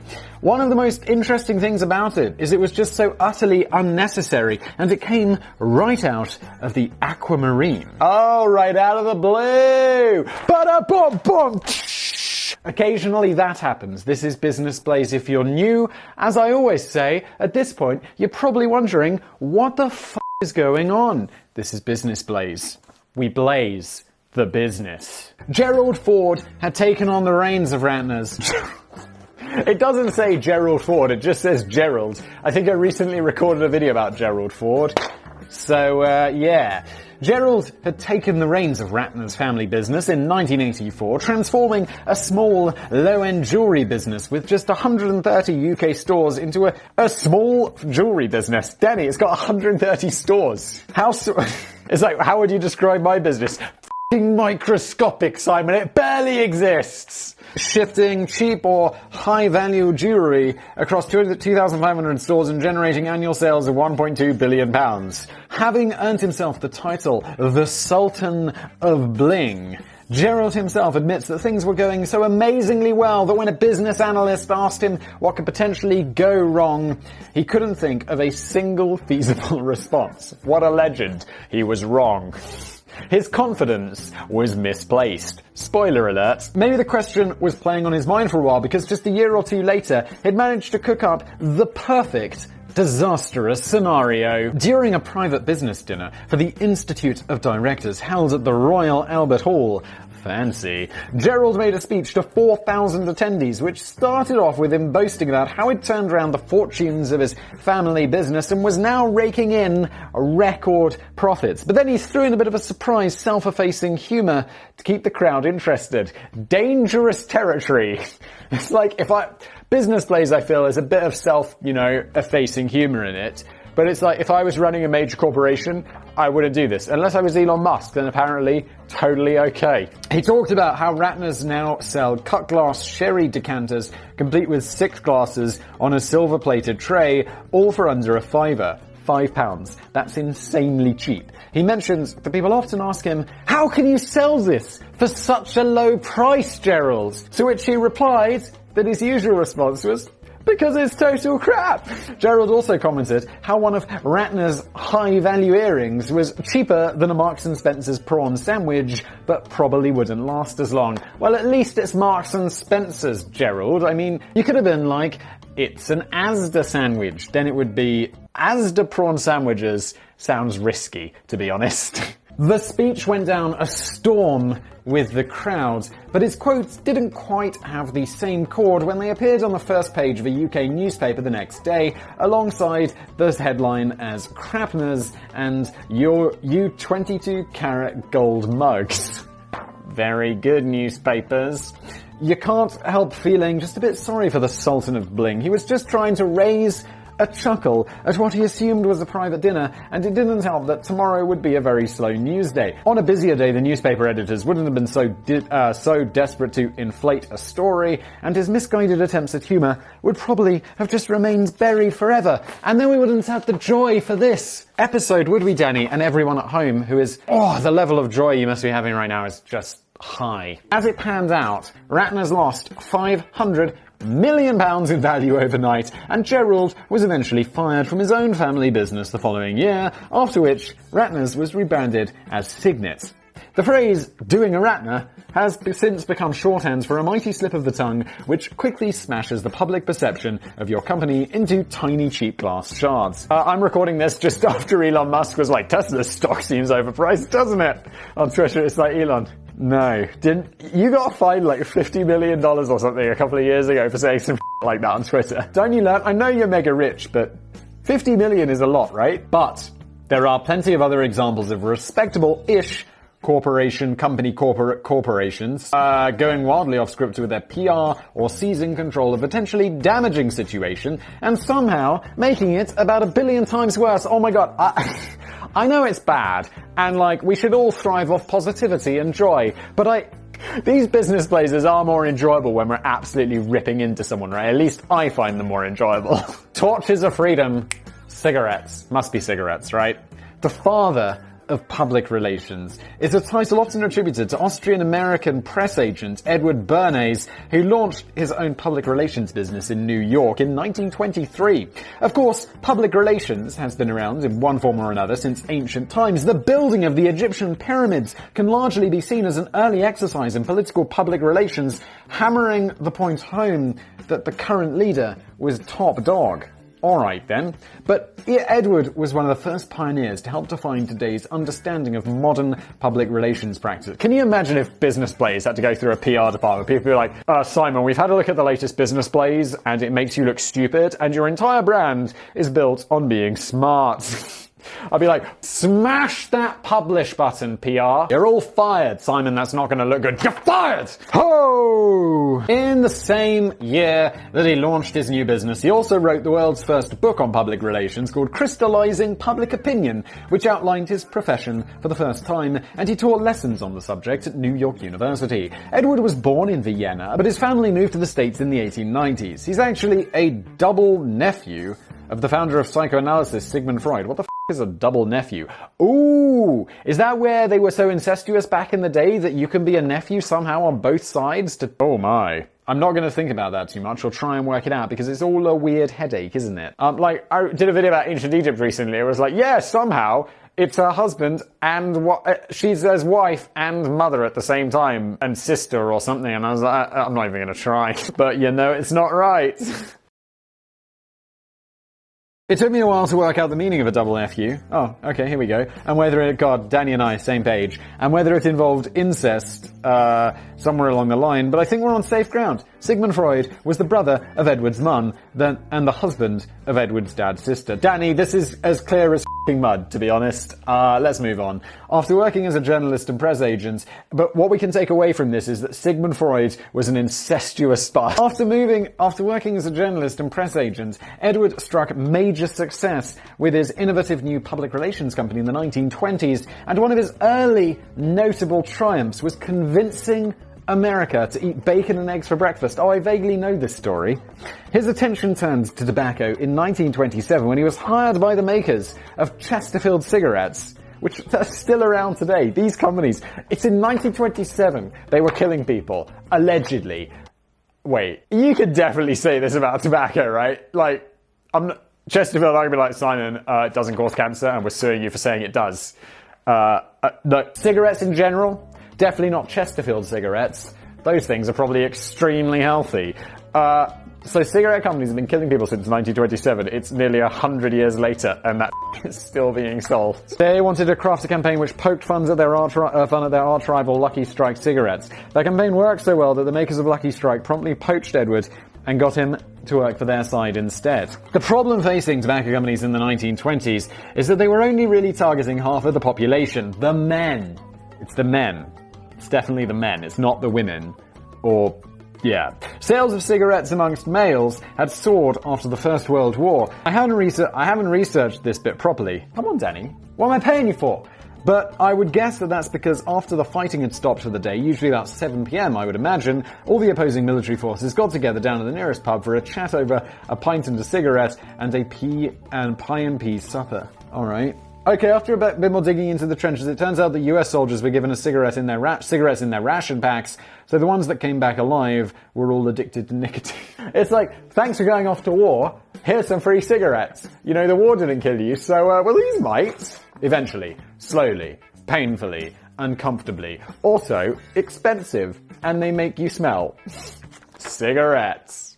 Back in those less enlightened times, women were largely only allowed to smoke in the privacy of their own homes. Allowed. Wait, kind of like today. Like, you can't really smoke in public or in restaurants or shops anymore. Shops. Just like in the supermarket having a cigarette. It's so absurd to us now, but it was so ordinary recently. It wasn't generally seen as very ladylike, and we're still suffering from the signs of social stigma with being exclusively associated with fallen women and prostitutes. What is a fallen woman? I don't know. Edward was paid a fortune, $25,000, which is just under $400,000 in today's money, to open up the Lucky Strike market to women for the first time. And his first strategy was to run a campaign which focused exclusively on thin women lighting up a cancer stick. Allegedly. $400,000 doesn't seem like a ton of money to lead a campaign that is essentially going to open up a brand's cigarettes to half of the other half of the world. That seems like a good deal if you can do it. The suggestion seemed to be that you could easily lose weight in no time by replacing meals with cigarettes, which I'm sure is true, but definitely not recommended. Yes, business blaze. I mean, we're not a health channel. I'm not a doctor. I can't give health advice, but don't do that, okay? Then he hit upon what he felt was a much more powerful strategy. After consulting with a student of his uncle Sigmund, he's partly to blame for all of this, Edward came round to the idea that Lucky Strike cigarettes could be seen as torches of freedom, which would symbolize freedom from male oppression. You don't hear them trying to do that today, you know, with the whole, like, feminism movement and stuff. It's like, how shall we signal that we are free from men? Cigarettes. On the 31st of March, 1929, he arranged for a young woman called Bertha Hunt to step out into the packed crowds of Fifth Avenue during the New York City Easter Day Parade and defiantly light up a Lucky Strike. She was then followed down Fifth Avenue by 10 other women, each one of them proudly puffing away on a torch of freedom during a march to liberation. A little bit of irony here, isn't it? That, like, they're being paid to do something that is hurting them while they march to freedom. I'm not sure, but it feels strange. Crucially, Edward had already tipped off the press that this was going to happen, so the next day's newspapers were full of photographs of this shocking scandal that unfolded in full view of hordes of innocent bypassers caught up in the horror. American journalist and feminist Ruth Hale voiced a strong declaration of approval. Women, light another torch of freedom, fight another sex taboo. Wait, how's a cigarette a sex taboo? After the initial outrage had died down a little and people slowly began to accept that women had just as much a right to cough and splutter over a generic cigarette, definitely not a Lucky Strike, than a man, sales of the cigarettes saw a huge jump in the next decade. In fact, it could be argued that this was a glorious PR triumph, and Edward had certainly earned a substantial fee. Before the Torch of Freedom March, only 5% of cigarette purchases were made by women, but eventually this climbed to 33% over the years to come. But was it a hollow victory? I'm not sure how much honor and integrity we can find in shifting millions of packets of death sticks in the name of feminism.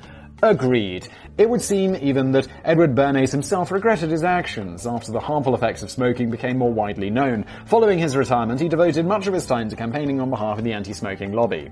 It does seem surprising that people weren't a bit more early into like, well, inhaling this lighting thing of smoke is not...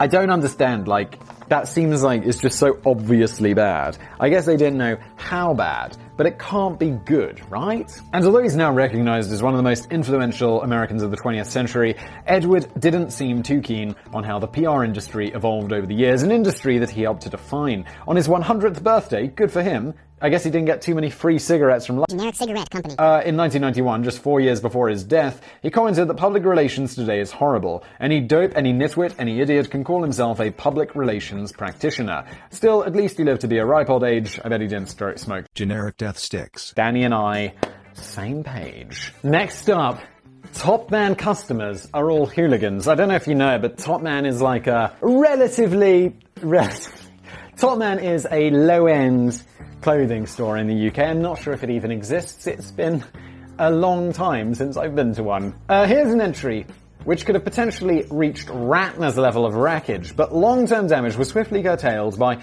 a more considered follow-up exercise in PR. Topman is a British retailer of men's fashion and a very familiar sight on the high streets of the UK, boasting over 250 stores with 78 stores in the US and about 100 more scattered throughout the world. Although Topman has enjoyed success for over 30 years, it's not actually doing terribly well at the moment, as its parent company, the Arcadia Group, is currently undergoing financial difficulties and scandals which are probably worth a Business Plays episode of their own. If you think so, dear audience, let me know below and we can maybe get that made up. I don't know. I don't know what this scandal is because I don't really read the news. But the parent group's current dire situation has nothing to do with a surprising interview that Topman's brand director David Shepard gave to the magazine Menswear in 2001. Shepard had played a major part in ramping up the profits of the company during a little slump in the 1990s, and he was asked a simple enough question about why the store had dropped its trademark tight sleeveless t-shirts in favor of a more macho and laddish selection. Now, I'm no brand director of fashion, but I reckon that even I could have had a stab at providing a reasonably logical answer to this one. Following the rise of the Britpop scene, in which bands such as Blur and Oasis had dominated the charts, the UK had witnessed the rise of a new lad subculture. I know Blur and Oasis, and I can imagine how those dudes dress, but I've never heard of the new lad subculture. That essentially meant that men went through an extended period where they could avoid pretending to be intellectual and sensitive, and instead get away with binge drinking and blatant sexism. It's like, look, I'm not a drunk sexist. I'm identified as the new lad culture. Against this emerging new I don't think new lad culture would really fly in 2020. Against this emerging new backdrop, Topman had clearly reevaluated its product lines and moved away from the stiff and smart stuff to cater for the more casual and laid-back laddish trends, like clothes for binge drinking in, and being a sexist. David Shepard revealed to Menswear magazine that his new target customer was the everyday 18-year-old lad. He cares about what he wears, but he doesn't want to stand out. Things may have been fine if he'd left it at that, but the interviewer pushed for deeper clarification, so Shepard came up with football hooligans or whatever. Fitted sleeveless t-shirts were not going to work for beer-swilling lads.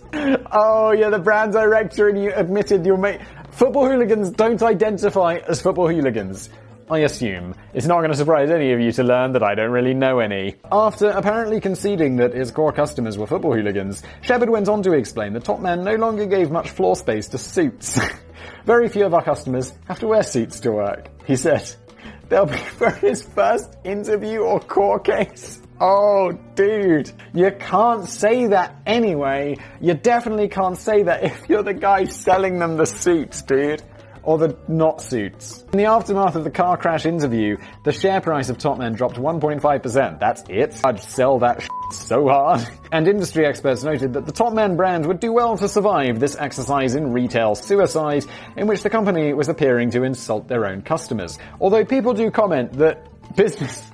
Someone left a very upvoted comment the other day, was like Business Plays, where I come to hopefully learn something, not learn something, and then get insulted. But a spokesperson, although I don't expect you to buy anything except for my merch. Buy my merch. So ironically, also clothes. Oh, I am this guy. Shit. But a spokesperson for the Arcadia Group quickly managed to pull off quite a successful rescue operation when he explained to the press that Shepard was a fun-loving, night-clubbing lad himself and had simply been trying to show an affinity with his customers rather than purposefully offending them. Although he is the brand director of a major company, so is he really? But David Shepard didn't suffer much in the way of negative consequences. He went on to receive a promotion to Chief Operating Officer of the Arcadia Group, of the parent company, a role that he held until 2015 before taking early retirement so that he could spend more quality time down at the football stadium, chucking beer in the faces of unsuspecting pensioners. This is the end of that one. Next up. Oh my god, this is way more serious and dark. The BP oil spill.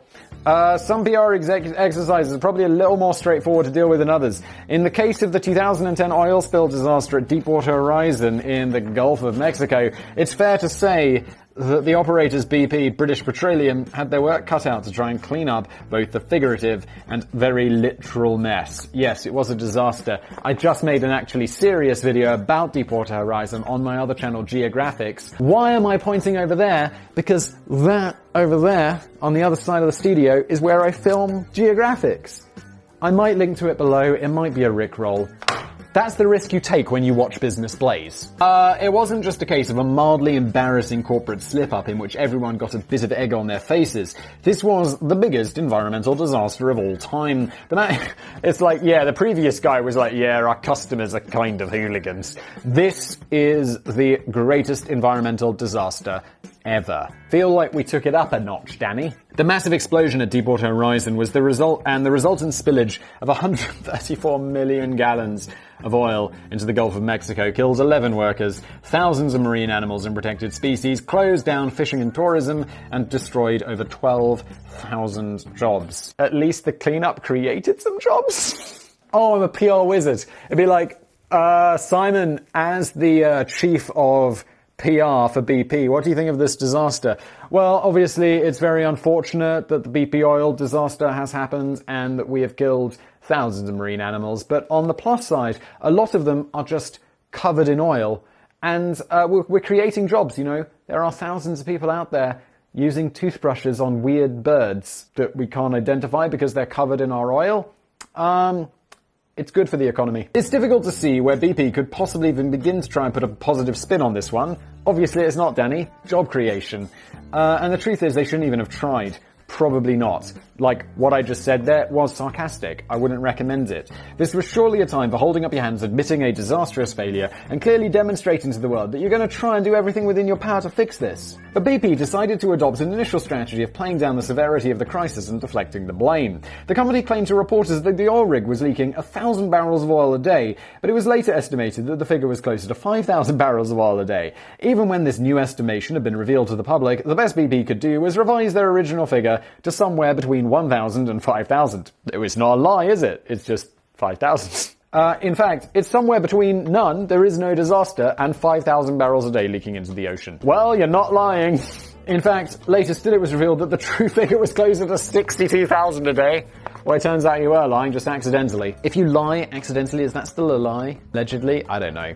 Oh, the company was very keen to remove their name from the disaster, which was usually referred to as the BP oil spill by the likes of President Obama and the Environmental Protection Agency. Aware that this may cause some minor damage to the brand, BP stubbornly insisted on only referring to it as the Gulf of Mexico oil spill. Of course, that's super smart. You wouldn't be like, yeah, our oil spill. BP, that's probably not something you want to claim ownership of. BP also appeared to go out of their way to suggest that they weren't entirely to blame for the disaster. The very first press release on the matter emphasized very strongly that the oil rig itself belonged to drilling contractor Transocean Limited, to whom BP were nobly offering their full support. Again, that is pretty smart, but, the press is not stupid. They're gonna see through it. If that's the case. There's no doubt that BP held full responsibility for cleaning up the mess, but they were often communicating a message that they were cleaning up somebody else's mess rather than their own. Interesting. And just to be clear on that, Transocean didn't come out of this with flying colors either. The hostile finger-pointing between the two companies continued all the way to congressional testimony, which President Obama would describe as a ridiculous spectacle. It's congressional testimony. Did you really expect it to be anything other than a ridiculous spectacle? Because every time I've watched that, it's like, what's the point? This is just a joke, right? The explosion and fire aboard the Deepwater Horizon and the resulting oil spill in the Gulf of Mexico never should have happened. And I'm deeply sorry that it did. The district court would ultimately rule that BP should accept 67% of the blame for the accident, with 30% going to Transocean and a further 3% going to Halliburton, the company responsible for cementing the oil well that sprang a leak. That is remarkably specific. I guess that's to, assign damages somehow? I don't know. But it was CEO of BP, Tony Hayward, who perhaps comes out of this the worst. Just prior to the accident, Hayward had slashed BP's public relations operations in a bid to save money. And I deeply regret that. It's like, wow, nothing ever goes wrong at BP. Let's just fire everyone in PR the next week. Oh, shit, get them back. And they weren't super motivated. The blaze. Looking very much In suave CEO mode, he never really cut a sympathetic figure as he strolled up and down the beaches that had been drenched in his company's oil, and talked to distraught fishermen whose jobs and livelihoods had been wiped out by the disaster. When he wasn't yelling at journalists, stop taking photographs, he was stressing to the press that his company would only pay for legitimate claims from businesses and residents who had suffered from the crisis. If you don't want to be photographed walking along the oily beach, why are you on the oily beach? You don't have to go there, you're the CEO. It's not going to make me feel better that the CEO of the company comes out and apologizes to me in person. Just pay me. Give me my money. When pushed further on this, he simply responded, "This is America, come on. We're going to have a lot of illegitimate claims, we all know that, dude." However, perhaps Hayward's defining PR blunder was the moment he explained to reporters why he was working so hard to resolve the crisis. "I want my life back," he blurted out. "Oh no, Tony! Cry me a river!" Being generous to Tony Hayward for a moment, I don't blame him at all for having inner thoughts and feelings on how his life appeared to have rapidly turned to shit. But considering the scale of this environmental tragedy, he must surely have known that this was not a good time to bleat to the press about how personally inconvenient he was finding all of this. It's like, dude, people's businesses have been destroyed. People f***ing died. And you're like, oh, it's really a bit of a hassle for me as CEO that I have to deal with all of this shit. I just want to go to expensive lunches with the other executives. F*** off, Tony. Later as the BP oil spill... I hope you get fired. Later as the BP oil spill continued to wreak havoc, Hayward was spotted enjoying a very jolly and public day off from whining to the press to see his expensive boat participate in the JP Morgan round the island yacht race off the Isle of Wight. Oh, dude. President Obama's chief of staff declared that Hayward appeared to have committed yet another in his long line of PR gaffes, while Obama himself commented that Hayward certainly would never be offered a job working for him. He's a CEO of a major company. Like, he doesn't necessarily want to come and work for you. He's certainly going to get paid less if he does. And he cares about money because, I don't know, I feel that, yeah, he's going to do this boat racing thing. While it was a bit of a weird thing to say, I want my life back, we can't, I do feel it's a bit unfair to criticize him for having a day off. Like when the president goes and plays golf and shit, as long as he's not doing it, like, all the time. I don't feel that we should criticize, like, but there's a war going on! It's like, yeah, but look, we all need a day off, because otherwise we're going to be shit at our work. Tony Hayward resisted the inevitable calls to resign, and a BP press release confirms that he still had the full confidence and backing of the board of directors. Within the space of just a few months, he had been ousted from his position as CEO. So someone didn't. Probably the backlash from him being a bit shit. Although he may have regretted slashing his PR allegedly. Although he may have regretted slashing his PR operations just before the disaster, it's difficult to see how even the strongest PR campaign in the world could have helped BP with this one. The best approach may have been ridiculously and refreshingly simple. Don't even really try. Brace your company for the full force of the shit hitting the fan, accept full responsibility and accountability, and devote every available resource to sorting out the mess, instead of pointing the finger at others and desperately trying to save a reputation which is beyond rescue. Let's just hope that Tony got his life back. The poor chap. Oh, my sympathy for Tony is relatively low, actually, I have to say. It's pretty low. Now the blaze comes to one of my favourite topics. Ryanair, Michael O'Leary. Finally, a normal, I mean, if you're new here, ripping on Michael O'Leary is a little bit of a business plays hobby of mine. Finally, we can't have a video about epic PR gaffes without at least giving a brief mention to a certain Mr. Michael O'Leary, one of the wealthiest businessmen in Ireland and the notoriously outspoken CEO of cheap airline Ryanair. Danny has used other words in here to describe Ryanair, which I won't use, but I'll leave up to your personal imagination, especially those of you who have flown with Ryanair. The company has a reputation for delivering exceptional customer service, treating employees in the best possible way, dishing out really minimal excess charges at the drop of a hat, and responding with kindness and thoughtfulness to any criticism of them. It also has a reputation for being incredibly expensive, which is why the airline is essentially a massive success story. The only bit, massive success story, yes. The rest of that, just imagine other words, that might be more positive or perhaps more negative of what I just said. I don't know. I'll leave it up to your imaginations, allegedly. At the risk of taking a digital pelting from Business Blaze viewers, I have to admit that there's a part of me which can't help but admire him in a way. Oh, Danny, you and I are on the same page. Like, Ryanair, might be the best airline ever. Again, use your imagination. But Mike, genuinely, not using any weird language here, Michael O'Leary is a pretty exceptional business dude. Make no mistake, he's an arrogant and ruthless guy. And probably one of the last people in the world I'd want to share a pint with, but you have to admire his sheer brutal honesty and the way he makes it abundantly clear that he doesn't give a flying what you might think. Yeah, if Michael O'Leary ever saw this video, he'd be like, I don't give a fuck, I'm rich, bitch, and I've got a massively successful company, and I could buy you, Simon. And Michael, listen, if you want to buy business plays, I'm open to offers, mate. Unlike the greasy CEOs of other companies who invest a lot of time in crafting completely disingenuous communications designed to hit the right tone, Michael O'Leary appears to just say whatever the hell he likes. Like it or lump it. When one customer, Mrs. McLeod, took to social media to complain about Ryanair, she received support from over 500,000 users. McLeod had checked in online and arrived at the airport with 4 members of her family, but hadn't bothered to print out the boarding passes. Alright, look though, you know you have to print out the boarding passes or have it on your phone, and otherwise you're going to have to pay. Everyone knows this, it's just how it works. You can complain all you want, but it's pretty clear what the rules are. And it is to save money, although the fees are insane. I have made this mistake. I didn't like it, but I know I'm in the wrong. And also, if I want a company that's going to print out my boarding pass for me when I get to the airport, look, I could pay more expensive prices for a ticket. This is the first ever business blaze where I have defended Ryanair, because, you know, complain all you want. It is bloody cheap. She was shocked to discover that Ryanair was charging €60 to print out each piece of paper on her behalf, adding up to a grand total of €300 for a whole family. This kind of online complaint would usually be most likely handled by a company's social media team, but O'Leary decided to give the matter his own personal touch. Good man. He replied, "We think Mrs. McLeod should pay €60 for being so stupid." She wrote to me last week asking for compensation as a gesture of goodwill, to which we have replied politely but firmly, "Thank you, Mrs. McLeod, but it was your cocker." Yeah, Mrs. McLeod, this sucks, but yeah, he's not wrong, is he? And if they just... I'd like some compensation as a gesture of goodwill. F*** off. I've recently been watching that TV show, Succession. I can imagine the guy, what's his name?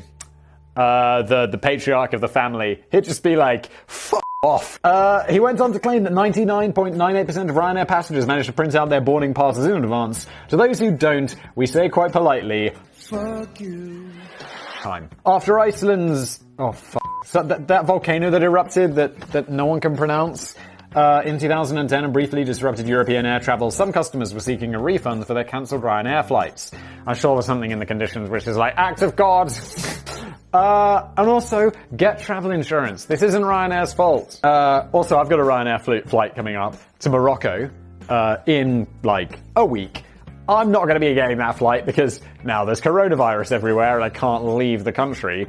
You know who I'm not pissed off at? Ryanair. I haven't even tried to get a... To be fair, it's like, it's so little money that I just don't care. But if I did care, I wouldn't be pissed off. I wouldn't be.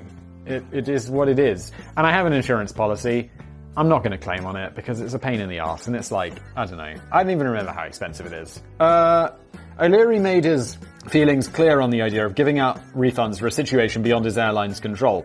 You're not getting a refund, so fuck off, he warned customers. We don't want to hear your sob stories. What part of no refunds don't you understand? However, European law disagreed with him on this policy, and he did begrudgingly have to cough up those refunds in the end. Or maybe I could get a refund from Ryanair. Who cares? O'Leary it's going to be really difficult. I think that's the thing. Like, the European law might be like, yes, Simon, you're absolutely entitled to a refund. And Ryanair will be like, all right, Simon, hold on. We've got these forms that you have to fill out. So what you need to do, start here, name, address, passport number, name of first pet. These are the old business blaze scripts. There's a lot of them these days, just because they're here. O'Leary was always honest about what a customer should expect from a typical Ryanair flight. And this is the thing, like, he can say all these things, and it doesn't matter, because you can say, like, Oh, I'm never flying Ryanair again. Michael O'Leary personally, the CEO of a company personally told me to f*** off. But the problem is, next time you want to fly somewhere and you see that it's £30 with Ryanair or £300 with British Airways, guess who you're flying with? Because, you know, money. Anyone who thinks Ryanair flights are some sort of bastion of sanctity where you can contemplate your navel is wrong. We already bombard you with as many in-flight announcements and trolleys as we can. Anyone who looks like they're sleeping, we wake them up to sell them things. And on the prickly subject of larger passengers taking up more room on flights, he has this to say: nobody wants to sit beside a really fat bastard. We have been, frankly, astonished at the number of customers who don't only want to tax fat people, but torture them. Holy shit, dude. I mean, no comment, alright? Some people might assume that Michael O'Leary is a thoughtless buffoon who needs to hire a proper PR team, but this could just be a case of PR genius. Here's the thing: some customers just want to fly at the cheapest possible prices, end of story, exactly like I said. Danny and I, same page as usual. And every time O'Leary drummed up a scandal in the media with his bizarre rants, the media just ended up reinforcing the message that Ryanair flights were cheap. And here we are. So he seemed to be quite masterfully playing the media like a banjo and harnessing the incredible power of negative publicity. Yes, indeed. Ryanair might have been voted the least liked short-haul airline for 6 years running in surveys conducted by consumer choice platform Which, who also revealed that it had come right at the very bottom of a list of the UK's top 100 companies rated on customer service. But as long as customers felt safe and ticket prices remained low, they were still going to keep on using the appalling service, regardless of O'Leary's latest round of verbal abuse in the press. Or at least that was the story until 2014. Oh, it changed! Facing increased competition from rival no-frills services such as EasyJet, Michael O'Leary appears to have turned over a new leaf. Competition. It's a wonderful thing. He now believes that it is probably not good business practice to unnecessarily piss people off, and he'll be taking a step back from public relations as his company strives to become a bit more customer-friendly. It's been 6 years. Are they really? I mean, I haven't heard Michael O'Leary tell you anyone to f*** off lately, but still Ryanair, isn't it? He says, with tongue maybe still very slightly in cheek, "We're listening to you. We're responding to your needs." God help me. He can't even do this properly. It's great. And since then he's gone very quiet indeed. It seems almost a shame in a way. But let's remember the glory days with these bonus Michael O'Leary quotes. "I'm Europe's most underpaid and underappreciated boss. I'm paid about 20 times more than the average Ryanair employee, and I think the gap should be wider." It is his airline, right? So he must be taking a ton of stocks and stuff. Also, yeah, I mean, this whole thing about where it's like, oh, the CEO gets paid 20 times what the lowest employee gets. It's like, of course he does. It's supply and demand. Like if they were like, oh, well, we're only going to pay you about, we're going to pay you double what we pay our lowest paid workers. Who the is going to apply for that job? Definitely no one who went to fucking Wharton, that's for sure. Germans will crawl bollock naked over broken glass to get low fares. Oh, Michael. If drink sales are falling off, we get the pilots to engineer a bit of turbulence. That usually spikes up the drink sales. They definitely don't. That's got to be it. That would definitely not be legal. MBA students come out with, "My staff is my most important asset." Bullshit. Staff is usually your biggest cost. We all employ some lazy bastards who need to kick up the backside, but no one can bring themselves to admit it. The best thing you can do with environmentalists is shoot them. Oh, shit. We want to annoy the f***ers whenever we can. They are Luddites marching us back to the 18th century. Do we carry rich people on our flights? Yes. I flew on one this morning, and I'm very rich. It's f***ing gold. It is absolute gold. Michael O'Leary, you absolute legend. And you, dear viewer, if you've watched this long-ass video right to the end, you are an absolute legend, giving me that watch time. I appreciate it. I'd also appreciate it if you smashed that like button if you enjoyed this video. I'd appreciate it less if you smashed the dislike button, but as someone pointed out in the comments, turn your phone upside down and then smash the dislike button, because then it looks like the thumbs up looks like the dislike button. It's complicated. I know. We'll be able to master it. Thank you for watching. I'll see you next time. Blaze it. Turn up. Every tear from that. Oh shit. Am I press Lord? Smash that publish button, PR. Spoiler alert, he goes to prison. Hello everybody and welcome back to another brand new episode of Business Blaze. It's your boy with the Blaze, Simon. What goes on here, if you're a little bit confused, if you're new to this channel, if you've randomly stumbled across this while browsing on your homepage, well that's fantastic for me, and you're probably wondering, what the f*** is going on? Who is this British man and why is he holding some paper? And why is he acting like a bit of a cock? Well, this is Business Blaze. Danny writes me a script, I read it, and then Sam adds some memes afterwards. I used to call him a video editor, and people were like, Simon, Sam is basically a memologist, isn't he? And I was like, yeah, he is. So that's what's working out. You're also probably wondering, why am I wearing a t-shirt with my face on it? Well, that's because you can purchase my merch. Or as someone suggested I say it, perch the merch, which I f***ing love. And from now on, I'm exclusively going to use. This is all about the farmer bro. You remember that dude, the guy who bought a company and jacked up the price of some drug for sick children or whatever, allegedly. There's lots of in-jokes, so if you're new here, well, I guess f*** you. Not really, thanks for being here. If you had to guess at the identity of the most hated human being in America, who would you go for? Let's say China. China. There are probably quite a few likely candidates on the top of the list. Justin Bieber, Gwyneth Paltrow. Gwyneth Paltrow and your vagina-scented candles and goop. I mean, allegedly, that sounds like a piece of shit, doesn't it? Kanye West, that guy off The Apprentice, the entire cast of Jersey Shore. Have stories about everything here. I've never seen the Jersey Shore, but I know it's a piece of shit. I hate you more than anybody who's ever hated my entire... The guy off The Apprentice is Trump. Kanye West... I know a couple of his songs. People worship Kanye West to a bizarre degree. It's quite strange. He seems like a bit of a knob. Oh yeah, we're the worst, yeah. Gwyneth Paltrow we already mentioned, and Justin Bieber. Justin Bieber, I was like, alright, there's gotta be something to this. I've never listened to his music. I mean, I had never listened to his music. And people would believe me. They'll be like, Simon, you must have heard it like in a club or in a shopping center or something, and it's like, genuinely never have.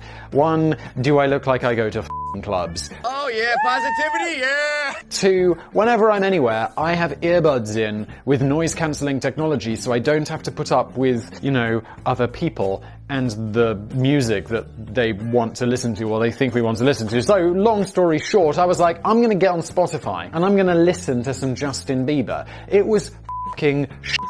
But these kinds of people also boast an army of devoted supporters to balance things out a bit, unfortunately. But what about the most universally hated human being in America? One handy way of getting some insight into this answer is to type the phrase most hated person in America into a Google image search, and I was gobsmacked by the results when I did this. Sounds like me researching who to do on a biographics video. That's another channel I do where I do biographies of people. The first 5 images that popped up on the screen were all of the same person. The American former hedge fund manager and disgraced felon Martin Shkreli? The farmer bro. You know him as the farmer bro. If you get a bit more specific, type in most hated man in America. 21 of the first 25 images are of him. Dude, come on. Does this mean most hated man in America? Like, the person has to be in America? Because I feel like, OBL, which is what all the cool kids call Osama bin Laden, I feel he probably was there until he got shot in the head. I think I made a comment once where it was like, Osama bin Laden, then he got shot in the head. It was great. And someone was like, Simon, it's not funny to talk about people dying like that. I'm like, yeah. It's not. Unless it's Osama bin Laden. Or Saddam Hussein. Or one of those other cocks. It's like, oh no, Gaddafi got a knife shoved up his asshole. Oh no! In fact, you don't even really need to type in the America bit. If you just type in things like hated man or worst person, your screen becomes flooded with images of the smirking face of Martin Shkreli. He's the man who looks a bit like a stroppy teenager, even though he's now 37. The man who once had a net worth of $70 million, who earned the nickname The Farmer Bro. The man who got permanently banned from Twitter, and who once spent $2 million on a Wu-Tang Clan album before getting involved in a very public spat with them. And most importantly of all, he's a man who bought a vital AIDS treatment drug called Daraprim and raised the price of the pill overnight from $13.50 to $750. Per pill! It's expensive at $13! What the f***? But does the farmer bro really deserve to be the tide of such global boiling fury? Or was he just cursed with a very hateable persona, and as I've heard it described, an extremely punchable face? Oh Oh, yeah! Martin Shkreli had a very modest upbringing in a working-class family in Brooklyn, the son of Albanian and Croatian immigrant parents who both worked as janitors. But he was certainly very ambitious and took a keen interest in the stock market from an almost alarmingly young age. It's been reported that he bought his first shares in Compaq by the age of just 12, whilst by the age of 15 he was snapping up shares in Amazon when the company went public for the first time. That was probably a smart move because I've seen that stock chart and it looks like this. It's unclear how long he held on to the Amazon shares, but he would have done well to keep them for a while. Since those early days, the share price has grown by around 120,000%. So like, woo! So initial investments of $10,000 would now be worth $12 million. If I had a time machine. Martin credits much of his success to his time studying at the prestigious Hunter College High School in New York, even though he stopped attending classes when he was asked to leave before he could graduate. Many years later, in 2015, he would offer his thanks to the school by giving them the largest donation in their history, $1 million. The donation was accepted, even though many of the school's most notable attendees and achievers angrily demanded that the school give this blood money back to Martin, who was perceived to be feebly trying to repair his shattered relationship at this point. That's amazing though, like, they'll take the money. I remember when I was at school, they were building like a new sports complex, and they were asking, you know, for people to donate so they could build this. And they still send, I don't get them anymore because I moved house, but every year after I left, they'd send letters being like, can you give us some money? And it's like, the school was already expensive. It's like, don't you have enough money? Help me, I'm poor. No. But I remember they were like, yeah, if you donate at the gold level, we'll name the building after you. And one day, I'm going to be so rich, I would do that. I'd definitely do that. And then I'd named it like Sports Sucks, because I hated sports. But I'd donate to the sports centre just so I could be like, yeah, I'll give you the £1 million that you need to finish the building, but you're going to have to name it Sports Sucks. And I'll be like, we'll take it. Keen to work in Wall Street, a 16-year-old Martin landed an internship at the hedge fund partnership Kramer, Berkowitz and Company. In between making the coffee and fetching the sausage and marmalade sandwiches, Danny, what is up? I feel like at first, Danny would mention all these weird foods he'd eat, and I'll be like, Danny, that's weird. Now I just feel like he's making this shit, because no one eats sausage and marmalade sandwiches, Danny, you f***ing animal. Martin was whispering in the ears of his bosses and strongly recommending that they short sell stock in the biotech company Regeneron Pharmaceuticals, who were developing a weight loss drug. Martin sensed that the overvalued company was heading for a fall, and he turned out to be absolutely right. Kramer, Berkowitz and Company made a fortune short selling the stock, which went on to lose over half of its value in a single day. In fact, they did so well out of it that the Securities and Exchange Commission, started twitching their noses in suspicion, because that sounds like insider trading when you're like, short sell it. Oh, it fell by half in a day. Someone knew something, and the SEC is knocking on your door. They launched an investigation into this matter, but were unable to find proof of any wrongdoing or insider information. This sounds so far like an episode of the TV show Billions, which I love. I didn't watch Billions for ages, because I was like, honestly, it's about finance. Who cares? Like, it's the most boring I just imagine it's the most boring thing, and I started watching it, I was like, wow, this is great. Hedge fund me up! They were unable to find any wrongdoing or use of insider information. On this occasion, at least, it seems as if Martin had just made a very shrewd prediction on a weight loss drug, which, in Martin's own words, looked like bullshit to me. Even Regeneron Pharmaceuticals were forced to admit, in slightly more reserved language, that the drug proved to be a disappointment. By the year 2006, Martin Bro was going it alone with his own hedge fund company called Elia. Dude, you got an impossible to pronounce surname. Did you really have to call your company in something? E-L-E-A? Elia? Dude, Martin.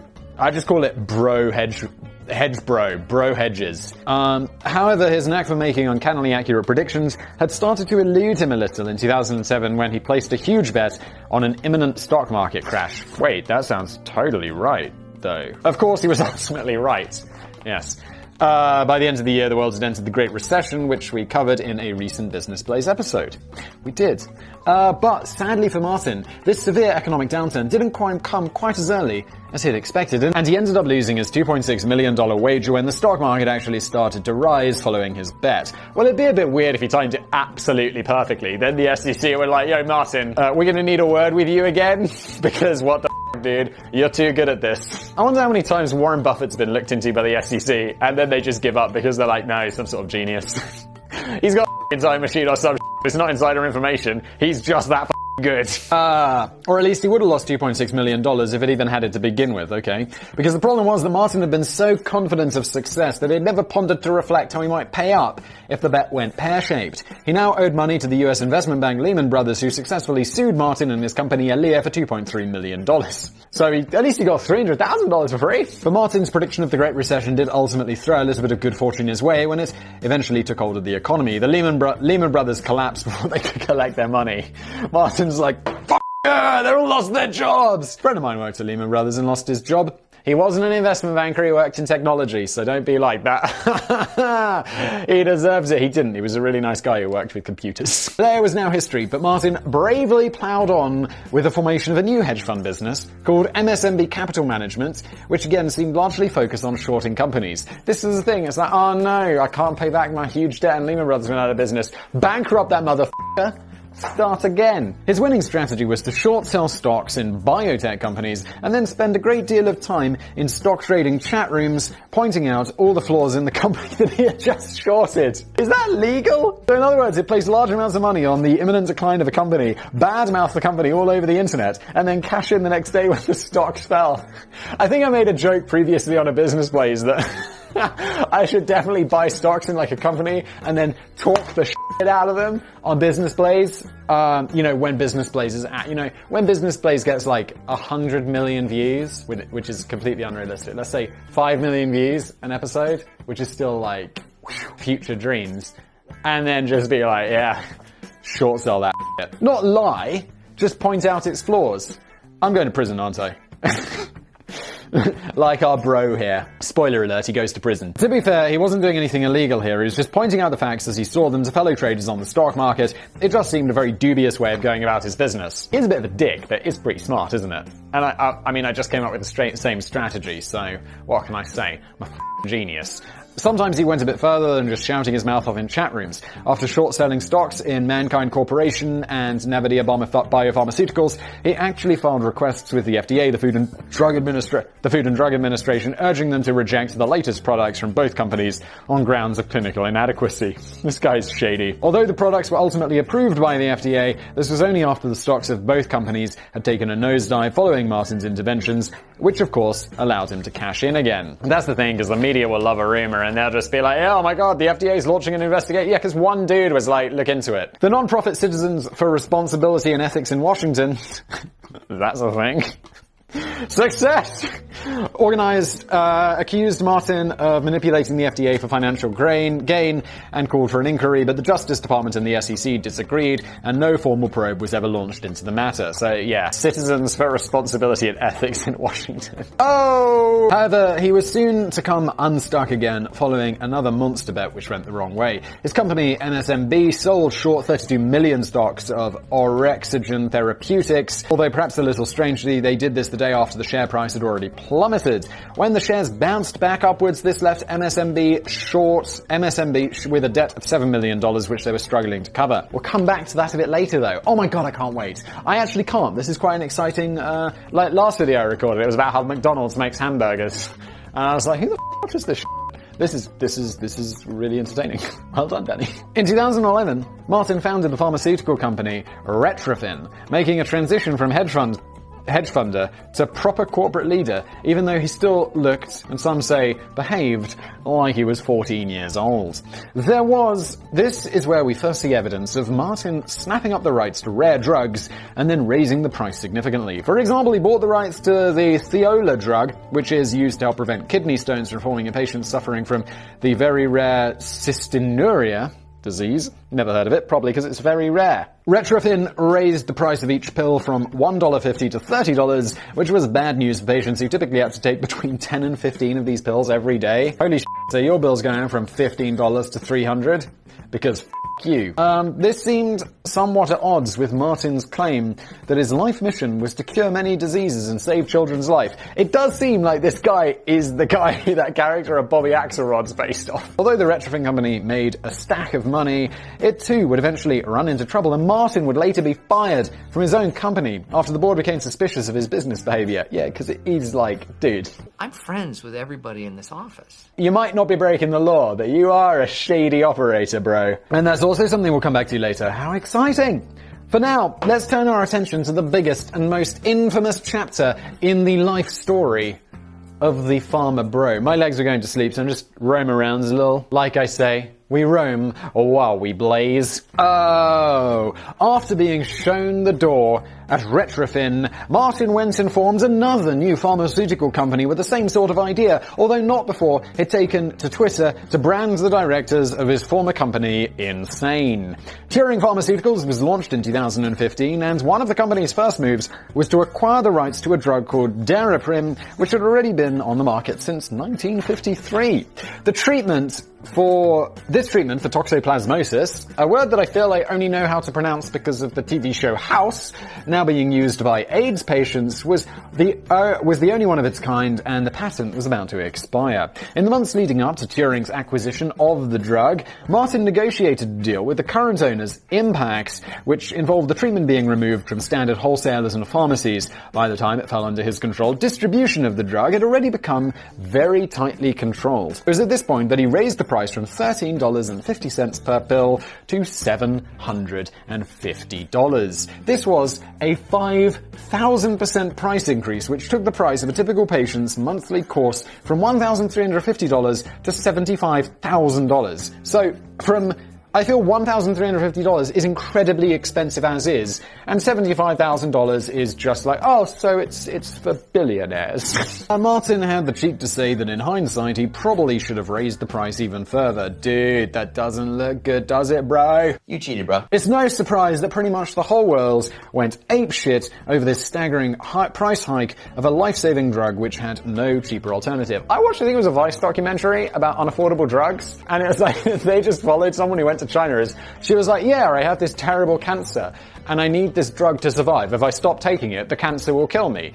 Or I think it was cancer, whatever. And she's like, but it cost me like $10,000 a month. So I just went to China, I gave them a pill, and I was like, can you guys copy this? And they were like, yes, it's going to cost you like 50p, and we'll just give you literally a kilogram of it. It's like, yeah, I'm not saying that that's what I would do, but that's allegedly what I would do. I know China very well. China. It's no surprise the pretty much blah, blah, blah, blah, blah, blah, blah. And then the condemnations came flooding in from both sides of the political spectrum. Of course. Because it's like, oh, how could the politicians not get involved and be like, use this opportunity? High-profile critics of Martin Bro included then presidential candidates Hillary Clinton, who described the price hike as outrageous, and Donald Trump, who went up with a slightly less helpful, he looks like a spoiled brat to me. Speaking from experience, are we there, Don? It's worth pausing a moment to just reflect on Martin's own political leanings. He was initially a strong supporter of Bernie Sanders' Democratic presidential candidate campaign, but he also hated Hillary Clinton even more than he did Trump. Martin sent Bernie Sanders a donation of $2,700 to help with his campaign, but was outraged when Bernie Sanders rejected the donation and forwarded it to an HIV clinic instead, declaring that Martin Shkreli was a poster boy for drug company greed. I'm not running all over this country, raising enormous sums of money from some of the wealthiest people in America. Yeah, I assume $2,700 is like the cap on what donations can be. So it doesn't matter to Bernie Sanders, but it does look really good if he forwards it on and it only costs him essentially pennies in an election campaign, right? Those things are mad expensive, as Michael Bloomberg taught us. Poor Michael Bloomberg. Martin responded on Twitter with, so angry at, all caps, Bernie Sanders, I could punch a wall. Alright Martin, chill out. Dude, chill! He would later have abstained from voting on election day in protest of crap candidates, although he revealed, if someone put a gun to my head and made me vote, I would vote Trump over Hillary. If you think that's an endorsement, knock yourself out. Dude, who cares what you think? Why do people care? Who cares? I don't care how you vote. In the face of growing pressure to drop the price of Daraprim, including a campaign which was endorsed by 164 medical, specialty and patient-related organizations, Martin Shkreli did briefly promise to bring the price of the drug down, but then changed his mind and didn't bother. Can you imagine if there was some dudes who were like, nah, it seemed like, who were these? Medical, specialty and patient-related organization. One of them was like, nah, it seems cool. Oh, why? We represent billionaires. We're the Billionaire AIDS Foundation. In defense of his price increase, he claims that if there was a company that was selling an Aston Martin for the price of a bicycle, and we could buy that company and ask to charge Toyota prices, I don't think that should be a crime. It also doesn't really make much sense and is a terrible analogy. It's also worth noting that Turing did slash the cost of bulk buys from hospitals by 50%, which would still have been massively more expensive than the cost of the drug before Turing got their hands on it, and they pledged to set up patient assistance programs so that many patients would get the drug at no cost at all. This was actually a fairly standard policy for companies selling drugs at ridiculously overinflated prices, as it enables the cost to be pushed onto hospitals, insurance companies, and taxpayers, which, I mean, I don't know enough about this, but I know medical care in the US is really expensive, and it's not because it's, like, better. It's just because of someone I know. They had like a test for their unborn baby, like some genetic test, and they didn't have insurance that would cover it. It was like $8,000, and they got a bill for like $8,000, and he just phoned up the hospital and was like, yo, I can't afford $8,000. And they're like, wait, why don't you just pass it off to your insurance company? And the insurance company were like, and then he was like, I don't have insurance. My insurance doesn't cover this. And they're like, oh, why didn't you say so? It's like $150. And he's like, great, I'll write you a check. And that's why healthcare gets expensive. Maybe. I don't really know. Help me to help you. Help me to help you. Help me to help you. It's just an anecdotal story that I found enjoyable and horrible. Martin Shkreli was eventually subpoenaed to appear before Congress to explain the dramatic price hike of Daraprim. Appearing before Congress. Like, it's just entertainment, but it is bullshit, isn't it? Like, just take it to the courts, do the normal thing. There's a reason that politics and the courts are separate. Do we have to down with this Congress bullshit that, I don't know, I think these companies should be held to account for sure. But I don't want a bunch of politicians to use it as an opportunity to circle jerk themselves about how great their political platforms are and how much they hate all this bullshit. We know. You're a politician. Off. So dumb. And we have also, like, parliamentary inquiries in the UK. It's the same bullshit. Stop that shit. But although he turned up, he refused to cooperate and repeatedly invoked the Fifth Amendment like a mantra in response to almost every question. Kind of good for him. Shit. That's the only thing I'm on the same page with him on. He actually appeared to be smirking throughout the hearing. Don't be a dick, though, alright? As he constantly repeated the words, on the advice of my counsel, I invoke my Fifth Amendment privilege against self-incrimination and respectfully decline to answer your question. However, full marks go to United States Representative Trey Gowdy. He did get Martin to briefly deviate from this mantra, if only for a second. Ted Gowdy asked, is it pronounced Shkreli? To which an off-guard Martin replied, yes, sir. Quick as a flash, Gowdy responded with, see there, you can answer some questions. That one didn't incriminate you. Trey Gowdy, you're not funny. I don't know who the you are. This is so pointless. All of this is so pointless. Martin looked very briefly crestfallen, as if it just lost a round of that classic British pub game, Don't Think of an Elephant. Please don't Google that, I just made it up, but the rules are very easy to understand. I just thought of the game. Anyone know what the game is? Where it's like the whole point of the game is to not think of the game. It's been months. And also, you're welcome, everyone who plays the game. Also, if you don't play the game and you have no idea what I'm talking about, you are now playing the game whether you like it or not. The idea is that you don't think of the game. Every time you think of the game, you have to announce it to those around you, much like I've done right now. All I'm doing now is thinking of the game. Towards the ends of the non-hearing, Martin was openly laughing at Congress and even making mock dramatic expressions. He came across like a school kid who had been sent to the headmaster's office after setting fire to a hedgehog in the playground, but was still trying to look tough in front of his mates. What the was your head? What were you doing at school, Denny? A hedgehog's combustible? The hearing was barely over before he took to Twitter, again with the words, hard to accept that these imbeciles represent the people in our government. But the point is that no action was ever taken with regard to the price hike of Daraprim because Martin wouldn't play ball. It looked as if the farmer bro had pretty much gotten away with it. Just like he'd gotten away with not paying $2.3 million back to Lehman Brothers when they collapsed. Although Martin Shkreli's career decisions, largely based on generating profits from human suffering, were never going to make him particularly popular. His demeanor and his behavior only seemed to intensify the universal hatred of him. Of course it did. Because it's like, yeah, we're ripping people off on drugs. Hey, you seem like a knob, Martin. You can look away if you like, but I wish you could see the faces of people, no matter what Ms. Retzlaff says. To put it very mildly, Martin was an odd chap. A big fan of hip-hop. He clearly thought of himself as some kind of trash-talking gangster. But there was no escaping the fact that he looked like a skinny, pasty-faced teenager. It was like someone filming a movie of the life and times of Tupac Shakur, but they'd accidentally hired Woody Allen to play the title role. He'd often take to social media to say things like, I travel around Las Vegas with 2 or 3 million in cash. It's real. Whatever you think, I'm a herb or whatever, fine. But I'm the dude.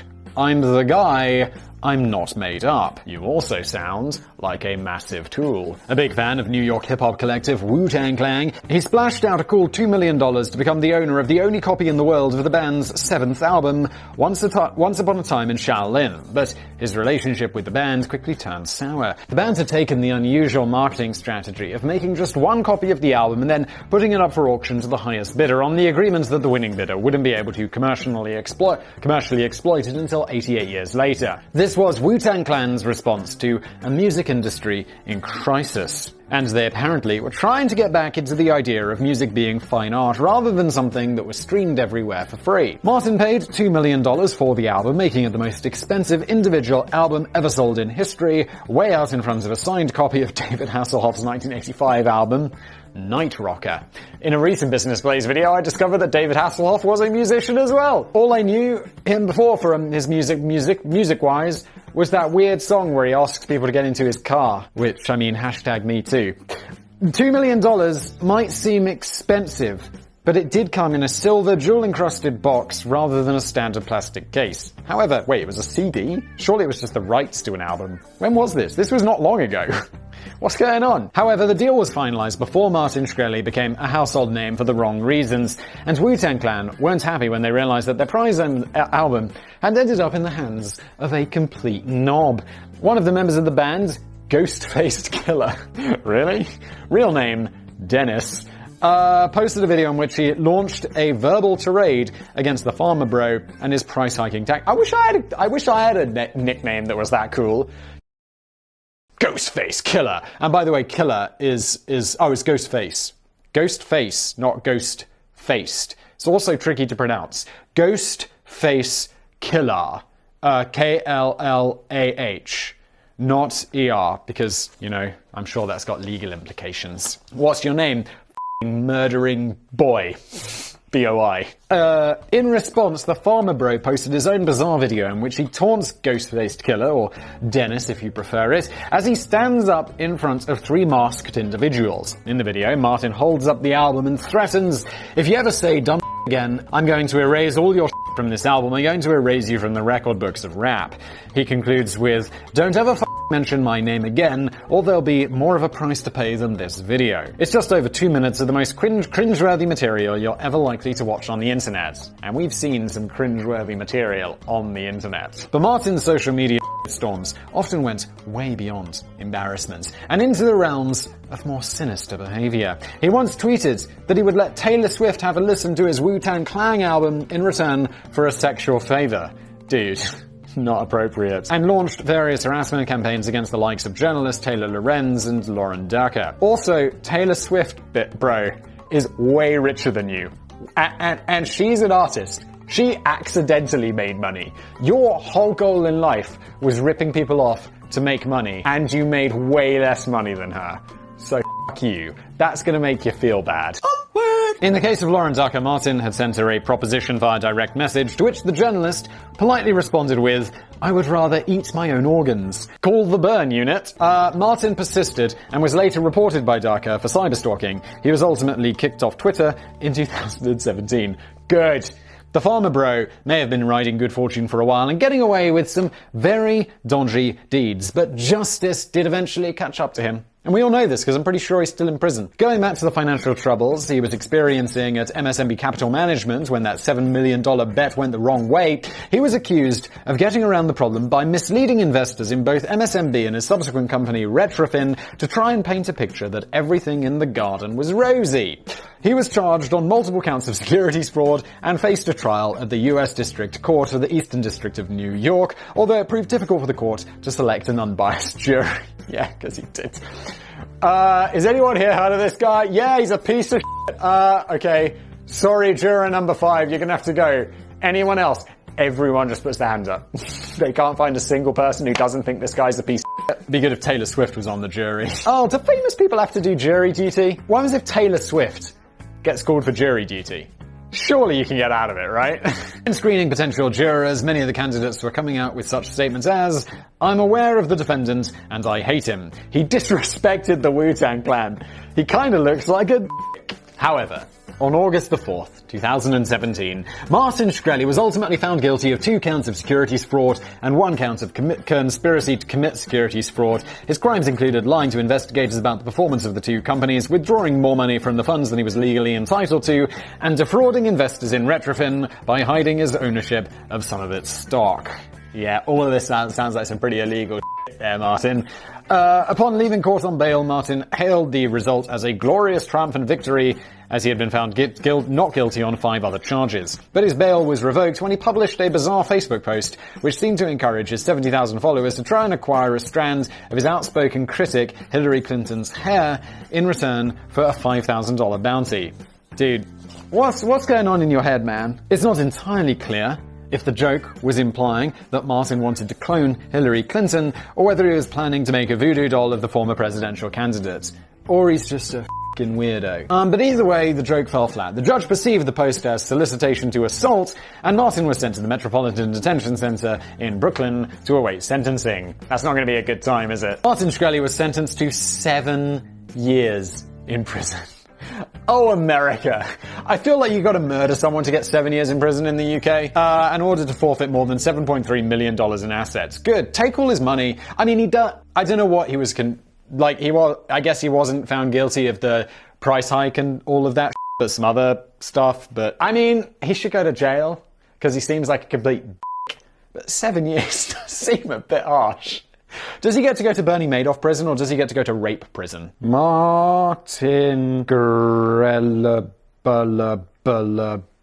Oh, he does have the most punchable face in the world, doesn't he? I forgot what his face looks like. He's in somewhere called Allenwood. Oh no, it looks nice. Okay, so it's a low security. Oh, it does have high security as well, but I'm guessing that's for... Okay, so he's in the low security prison. You want to know he's in prison with? Holy shit. What's this guy doing in low security prison? Convicted in 2007 of murder conspiracy and providing materials supporting for terrorism and for sending money, equipment and recruits to support jihad organizations. You need to be in the high security prison, dude. You terrorist? Oh, and then there's okay, so there was someone who was involved in Watergate, and there was someone who interfered with elections. Disappointingly, Martin Shkreli is probably not getting... Some of the assets Martin lost from his private collection included an Enigma machine. F***ing epic!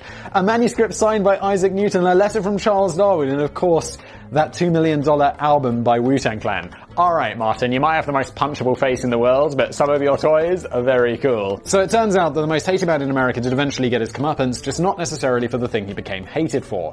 I would have still gone for Justin Bieber, though. Whatever it would take to stop Justin Bieber making music would be... That's what I would like. Bonus facts. Just before the time I write this script, Martin Shkreli was in the news yet again, this time because of his request to be released from prison in order to help find a cure for the coronavirus. It was rejected. Martin's proposal had been for federal authorities to release him for 3 months so that he could work in a laboratory under strict supervision. He's not a scientist! He claims that his background as a 2-time successful biopharma engineer made him a valuable asset in the fight against the virus. It doesn't, Martin. It doesn't, Martin. I'm sorry. The judge rules that a cure for coronavirus had so far eluded the best medical and scientific minds in the world, and that Martin Shkreli was simply displaying typical delusional self-aggrandizing behavior. Sounds like a bit of a theme for old Farmer Bro, doesn't it? Number 2, bonus fact 2. To end on a very positive and again very recent note, the Daraprim drug was approved as a generic drug in February 2020, which means that it can now be manufactured and purchased from other companies at a tiny fraction of the price that Turing Pharmaceuticals were charging. So there we go. This has been Business Blaze. Thank you for watching. This was a long one. Very long one. I appreciate it. Smash that like button if you liked it. Smash that dislike button if you didn't. That is what it's about. If you watched to the end, though, you're a legend. Thank you for that. Purchase the merch, and I'll see you next time. I would like to say for one last time this summer that... Trash-talking gangster. Oh, smash that dislike button. Welcome back, everybody, to another episode of Business Blaze. It is your boy with the Blaze, Simon. As always on this channel, Danny has put us together a script. This one is a heavily requested one, DeLorean Motor Vehicles. I'd vaguely been familiar with this. I mean, obviously everyone's familiar with the car because of Back to the Future and the doors go like this. I really would like one of these cars. But also, apparently there's this whole super interesting story. I believe there's something to do with cocaine at some point, which is always fun on the Blaze. God, I love cocaine. So let's just jump in. And of course, credit to Sam as well, resident memologist who adds all of the memes. Let's do it. For some reason, this light feels a lot brighter today. I don't know why. Like, maybe I've got these studio lights here. This one feels really bright. Like, my eyes hurt. I don't like it. I have to admit, if it wasn't for the Back to the Future films, I probably wouldn't know what a DeLorean even looked like. Neither would anyone else, Danny. Because it's not like, oh yeah, DeLorean. You know? Of course. Ford, Mercedes, DeLorean. But I always kind of assumed that this was just because I've never known anything remotely useful about cars, and that most normal viewers of the films, the kind of people that take some sort of interesting things going on around them, would already have been very familiar with the distinctive sight of a DMC DeLorean sports car when the films first hit the cinema screens. Well, it's a DeLorean, right? Bear with me, Marty. All your questions will be answered. Roll tape. Okay, I will proceed. I recently rewatched these movies, by the way. I've seen all of them. 2, 1, 3. It's the correct order, which everyone disagrees with, but you're wrong. And all I remember is like, wow, you know, the car's got to get to 88 miles an hour to go back in time. And it's like, it's a really long sequence getting up to 88, and I'm like, wow, it's slow, right? It's like, 20! 75 years later. 30! It turns out that this is not entirely true. I had no idea that outside of the United States, at least, the DeLorean was a relatively obscure, damp squib of a vehicle which had already been largely forgotten before the Back to the Future films came along and turned it into an iconic symbol of cinematic time travel. However, the real story behind the disastrous production of the DMC DeLorean car could easily have made a film in itself. In fact, it eventually did, kind of, as two separate films popped up in 2019, although one of them was a weird hybrid of a documentary and drama, while the other was criticized for being wildly inaccurate. Neither of them performed very well at the box office. I do find those, documentary dramas where it's like, yeah, it's a documentary, but then they have actors playing out some of the scenes. I'm like, and it's never particularly well acted. I'm always like, it's a bit shit, isn't it? This format is not working. Which is what, people say about Business Blaze. They're like, Simon, what the is this? You don't have a teleprompter? It's like, I'm actually looking at the camera through a teleprompter right now. It's off. This is a choice, boys. B-O-I. Yeah, boy. But while the true story of American engineer and inventor John DeLorean may not feature quite as many hoverboards or slightly disturbing incestuous plot twists as the Back to the Future trilogy, it does feature a bold and ambitious dream which was trampled over to some degree by Margaret Thatcher. A massive suitcase of cocaine. I knew there was cocaine. Always exciting. Wish I could jump in there and roll around in all that cascading white powder. And about $17 million, which got carelessly mislaid somewhere along the line. Metaphorically speaking, it's the story of a talented engineer and businessman who drove his own dream vehicle at breakneck speed straight into a brick wall that was plastered with sticks of dynamite. Oh shit. Yet somehow scrambled out of the fancy gull-wing doors with nothing more than a few cuts and scratches and maybe a slightly lighter wallet. Spoiler alert, normally these end with someone going to prison. I guess not today. I guess we might be using the Business Blaze favorite, allegedly, which everyone is requesting gets made into a t-shirt, which is currently a work in progress. Merch has been a little bit slow because of the whole coronavirus thing. Coronavirus! And I'm still waiting on a shipment of merch. It's actually available to buy right now, but I didn't really want to plug it until I tried it myself. So it's on its way, allegedly. John Zachary DeLorean was born in 1925 in Detroit and raised by immigrant parents in a pretty tough neighborhood on the east side. His dad was probably part of the reason that the neighborhood was a bit rough, as he had a bit of a reputation for drunken brawling in the streets. Oh shit, Dad. John's father had a job at the Ford Motor Company, so of course he lived in Detroit. Where else would he work? So the automobile industry clearly ran through the family blood, but the father's poor English skills and alcohol problems meant that he never progressed further than the factory floor. John's parents would later divorce, and he would have very little future contact with his dad, who ended up living the life of a solitary drug addict. Danny somehow makes that sound romantic, like he ended up living the life of a solitary drug addict. John DeLorean's own education was interrupted by the Second World War. Oh, he's really old. I didn't realize. I guess that would make sense. And he served 3 years in the US Army before receiving an honorable discharge and resuming his studies at the Lawrence Institute of Technology in Detroit. He later picked up a master's degree in mechanical engineering and business administration before entering the automotive industry in 1925 with a job at Packard Motor Company. Never heard of it. Maybe it became something else, got bought by someone, or maybe it just made cars. Maybe it was John's fault. John moved over to General Motors in 1956 and quickly made a name for himself, working as the lead engineer on such iconic cars as the Pontiac GTO and the Pontiac Firebird. I have no idea what any of these cars are because they're American. He rose through the ranks to eventually become GM's youngest ever head of division by the age of 40. Credited with the invention of overhead cam engines, concealed windshield wipers, the lane change turn signal, vertically stacked headlights, and approximately 2 other patented inventions that mean absolutely f***ing to me. Well, Danny, I mean, think about it. Concealed windshield wipers, so windshield wipers that are not obvious on the windscreen. No idea what an overhead cam engine. You and I together on that one, Danny. If anyone wants to enlighten us in the comments. The lane change turn signal, isn't that just a... Oh, so the one that goes off automatically? No. Vertically stacked headlights, so, you know, one on top of each other rather than just in a line. That's pretty incredible. I gotta say. John DeLorean was developing into something of a business executive version of a rock star. He was... so it's like... successful and boring. He was considered to have dashing good looks. He was down with the kids. He was uber confident.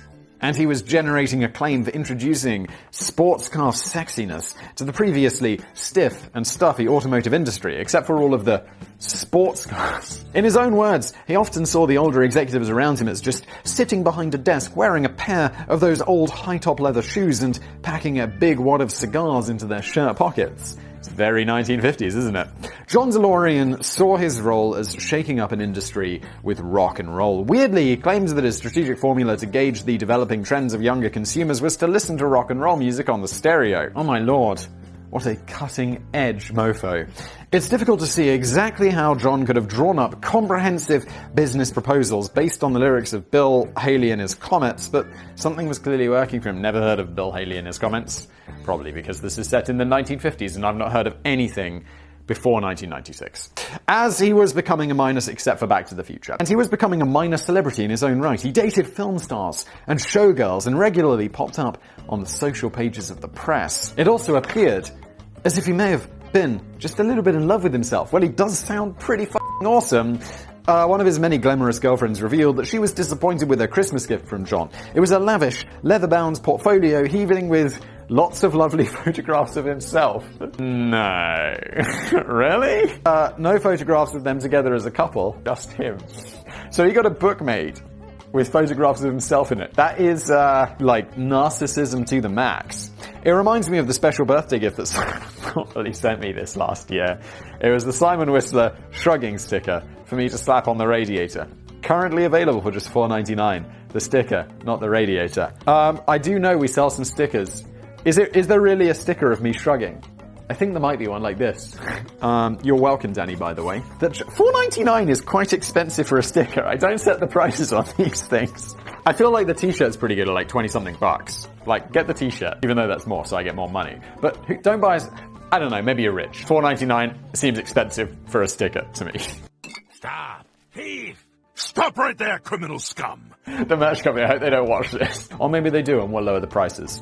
It seems that John DeLorean was destined to end up with the top job as CEO of General Motors. So it came as something of a surprise when he suddenly resigned in 1973 to form his own company instead. Well, no, it'd be surprising if he resigned to go and chill out on the beach. It wouldn't be surprising if he left to go and start his own company because he thinks, I can do better, because he's a narcissistic prick. Maybe. Look, I'm just judging him on the fact that he made his girlfriend a leather-bound book with photos of himself in it. It makes him sound like a bit of a nobbo. He had long expressed frustration at GM executives who seemed determined to wreck his plans for sales growth at every three-point turn. Okay. And he believed that GM were actively trying to keep sales down a bit because if they ever exceeded 50% of all car sales in the US, the government might be inclined to dismantle the company. That's pretty f***ed up, isn't it? It's like, yeah, you're too successful. Careful, guys, don't get too successful. Although it does seem like that's, the law is broken, I guess. Nobody breaks the law on my watch. So, but it does seem like a sensible strategy. A big turning point was when he delivered a private speech to 700 top GM executives in a hotel in West Virginia. It wasn't very private then, was it? Yeah, it's a private speech to 700 people. He criticized the current state of the company and the quality of the cars that they were producing. He'd actually, if you haven't seen the video we did about Ratner, and when he described his jewelry as not lasting longer than a prawn sandwich, or a shrimp sandwich as you Americans might say, definitely check that out, because that guy f***ed up too. And it's always fun on the Blaze when it's a f***up, isn't it? Because it's like, yeah, when it's like, oh, it was really successful. Whenever I pitch this channel, it's like Business Blaze. We look at great successes and failures, and I'm like, yeah, but we really look at failures, don't we? Although I did just record a video about how McDonald's is awesome.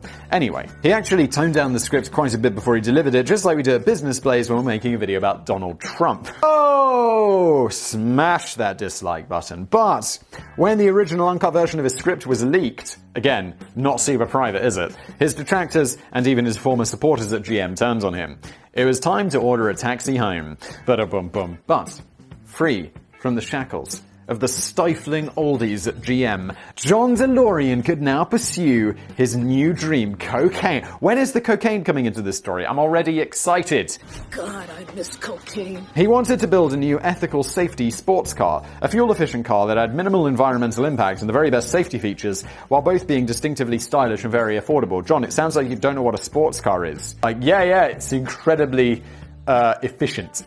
It does 0 to 60 in 17 seconds and 60 miles to the gallon. It's like, John, you've built a Prius. In a nutshell, he wanted the car to be the absolute best of everything while still being quite cheap to buy. That's a tough commission. Yeah, it sounds pretty impossible.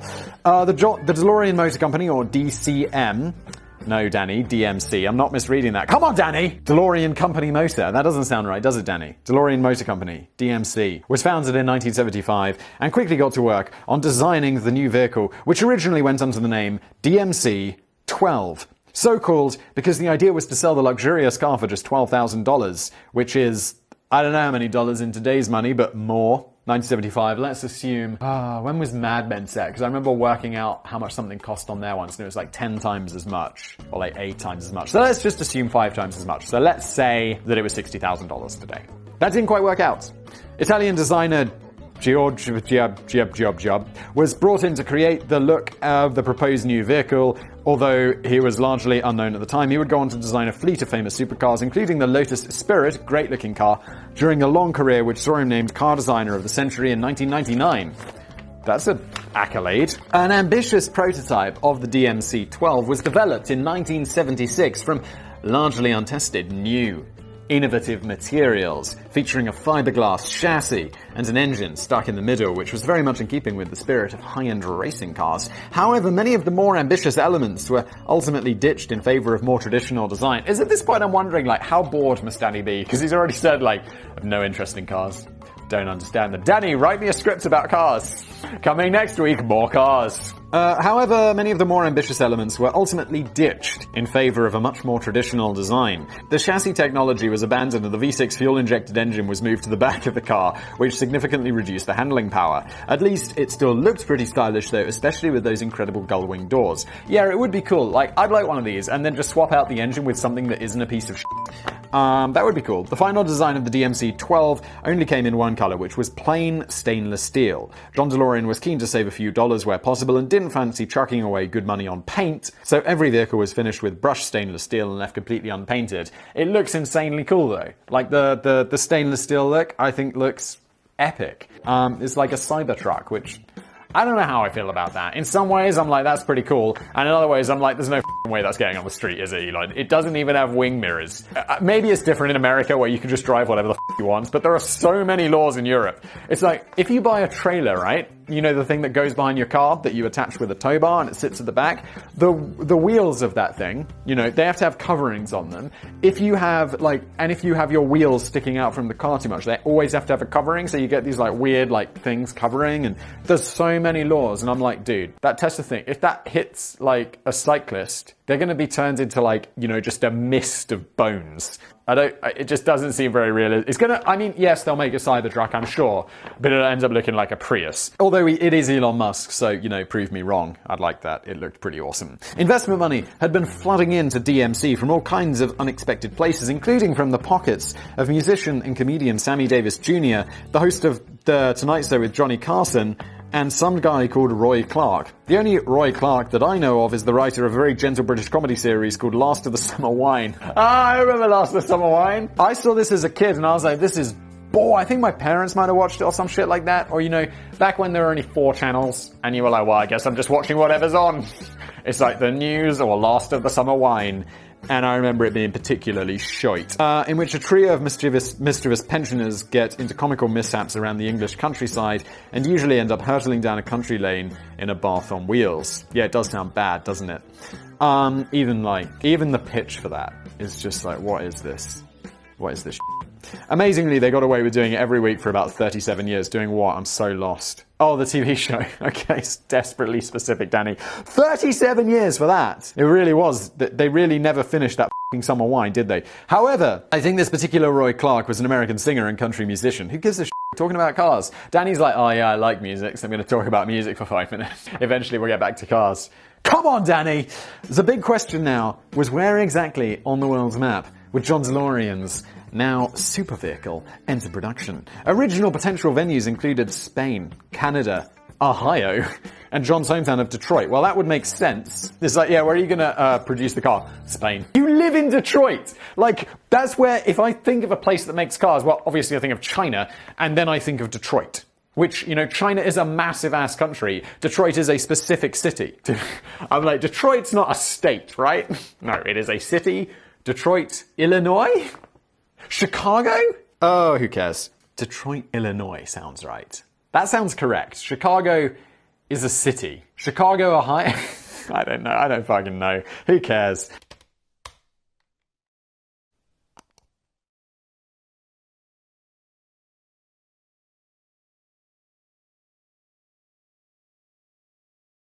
It looked as if it was going to be Puerto Rico for a while, and John even had signed a preliminary agreement to build his factory there on the site of a former US Air Force base. Who cares? Then he received a tempting offer from the UK government to make his cars in Northern Ireland. What's going on? The British government were happy to stump up around $120 million of startup costs if DMC agreed to build their 550,000 square foot plant on a cow pasture in Dunmurry, just outside of Belfast. It would actually be situated slap bang in the middle of the ongoing conflicts between Northern Ireland's Catholic and Protestant communities, which was rather lamely described as the Troubles.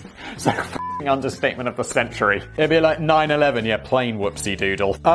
Too soon? This name makes it sound as if a few naughty kids were regularly nicking apples from a grumpy old man's orchard rather than an irregular low-level war which would claim the lives of more than 3,500 people, mostly civilians, in attacks and bombings. Oh, shit. The UK government's hope was that there was a massive influx of healthy new jobs on both sides of the war, about 2,000 of them, and it would reduce tensions and sectarian violence. Yeah, that sounds like a great idea, government. But it has to be said that the final setup was built with caution very much in mind. The plant had 2 separate doors for the entry of employees, one for the Protestants and one for the Catholics. And the religion is fucking dumb! You are so dumb. You are really dumb. For real. Smash that dislike button. Someone the other day was like, Simon, I don't like... Did I already mention this? Don't like taking piss out of religion. I just said, don't watch Business Place. You know, just don't. It's okay. I don't care. People are like, Simon, if we unsubscribe, it matters to you. No, if you unsubscribe, it doesn't matter. I don't care. I know it's an unpopular opinion, but I'm going to do what the f*** I want, and the people who like it will like it. If you don't like it, f*** off. Channeling my inner Michael O'Leary. Okay, where the f*** was I? And the plant was purposefully built as an assemblage, of many different buildings rather than one giant factory, so that if it got bombed to bits in an attack, some of the buildings might survive, and production of fancy new cars wouldn't completely grind to a halt, because that's the priority. It's like, oh yeah, well, building B got blown up, 400 people died, but the good news is, we've still got, we'll still be making cars. The optics of that, not brilliant, are they? DMC, UK government, whoever the is doing all this. A pressing problem was that most of the new staff just didn't have any experience at all in making cars. This was one of the key factors that led to endless quality control issues, massive delays, and big budget overruns. The first of the long-delayed vehicles eventually began to roll off the production line in 1981, although by this time the name DMC-12 had been dropped when the company realized that the price tag would be over twice as much as they'd originally hoped. DMC-12, like $12,000. Genius. Oh no, we'll have to rename it. What a shame, because DMC-12 was f***ing catchy. The newly christened DMC DeLorean, more commonly known as just the DeLorean, named after, you can see, like, the guy who names the car after himself is obviously the same guy who gave his girlfriend a gift of a leather-bound book with his own headshots in it. It's weird. It would go on sale for $25,000 or about 70 grand in today's money. Oh, I was well off with my previous guess, because I said, like, 12,000 would be 60,000, so it'd actually be more like 35. That's not bad.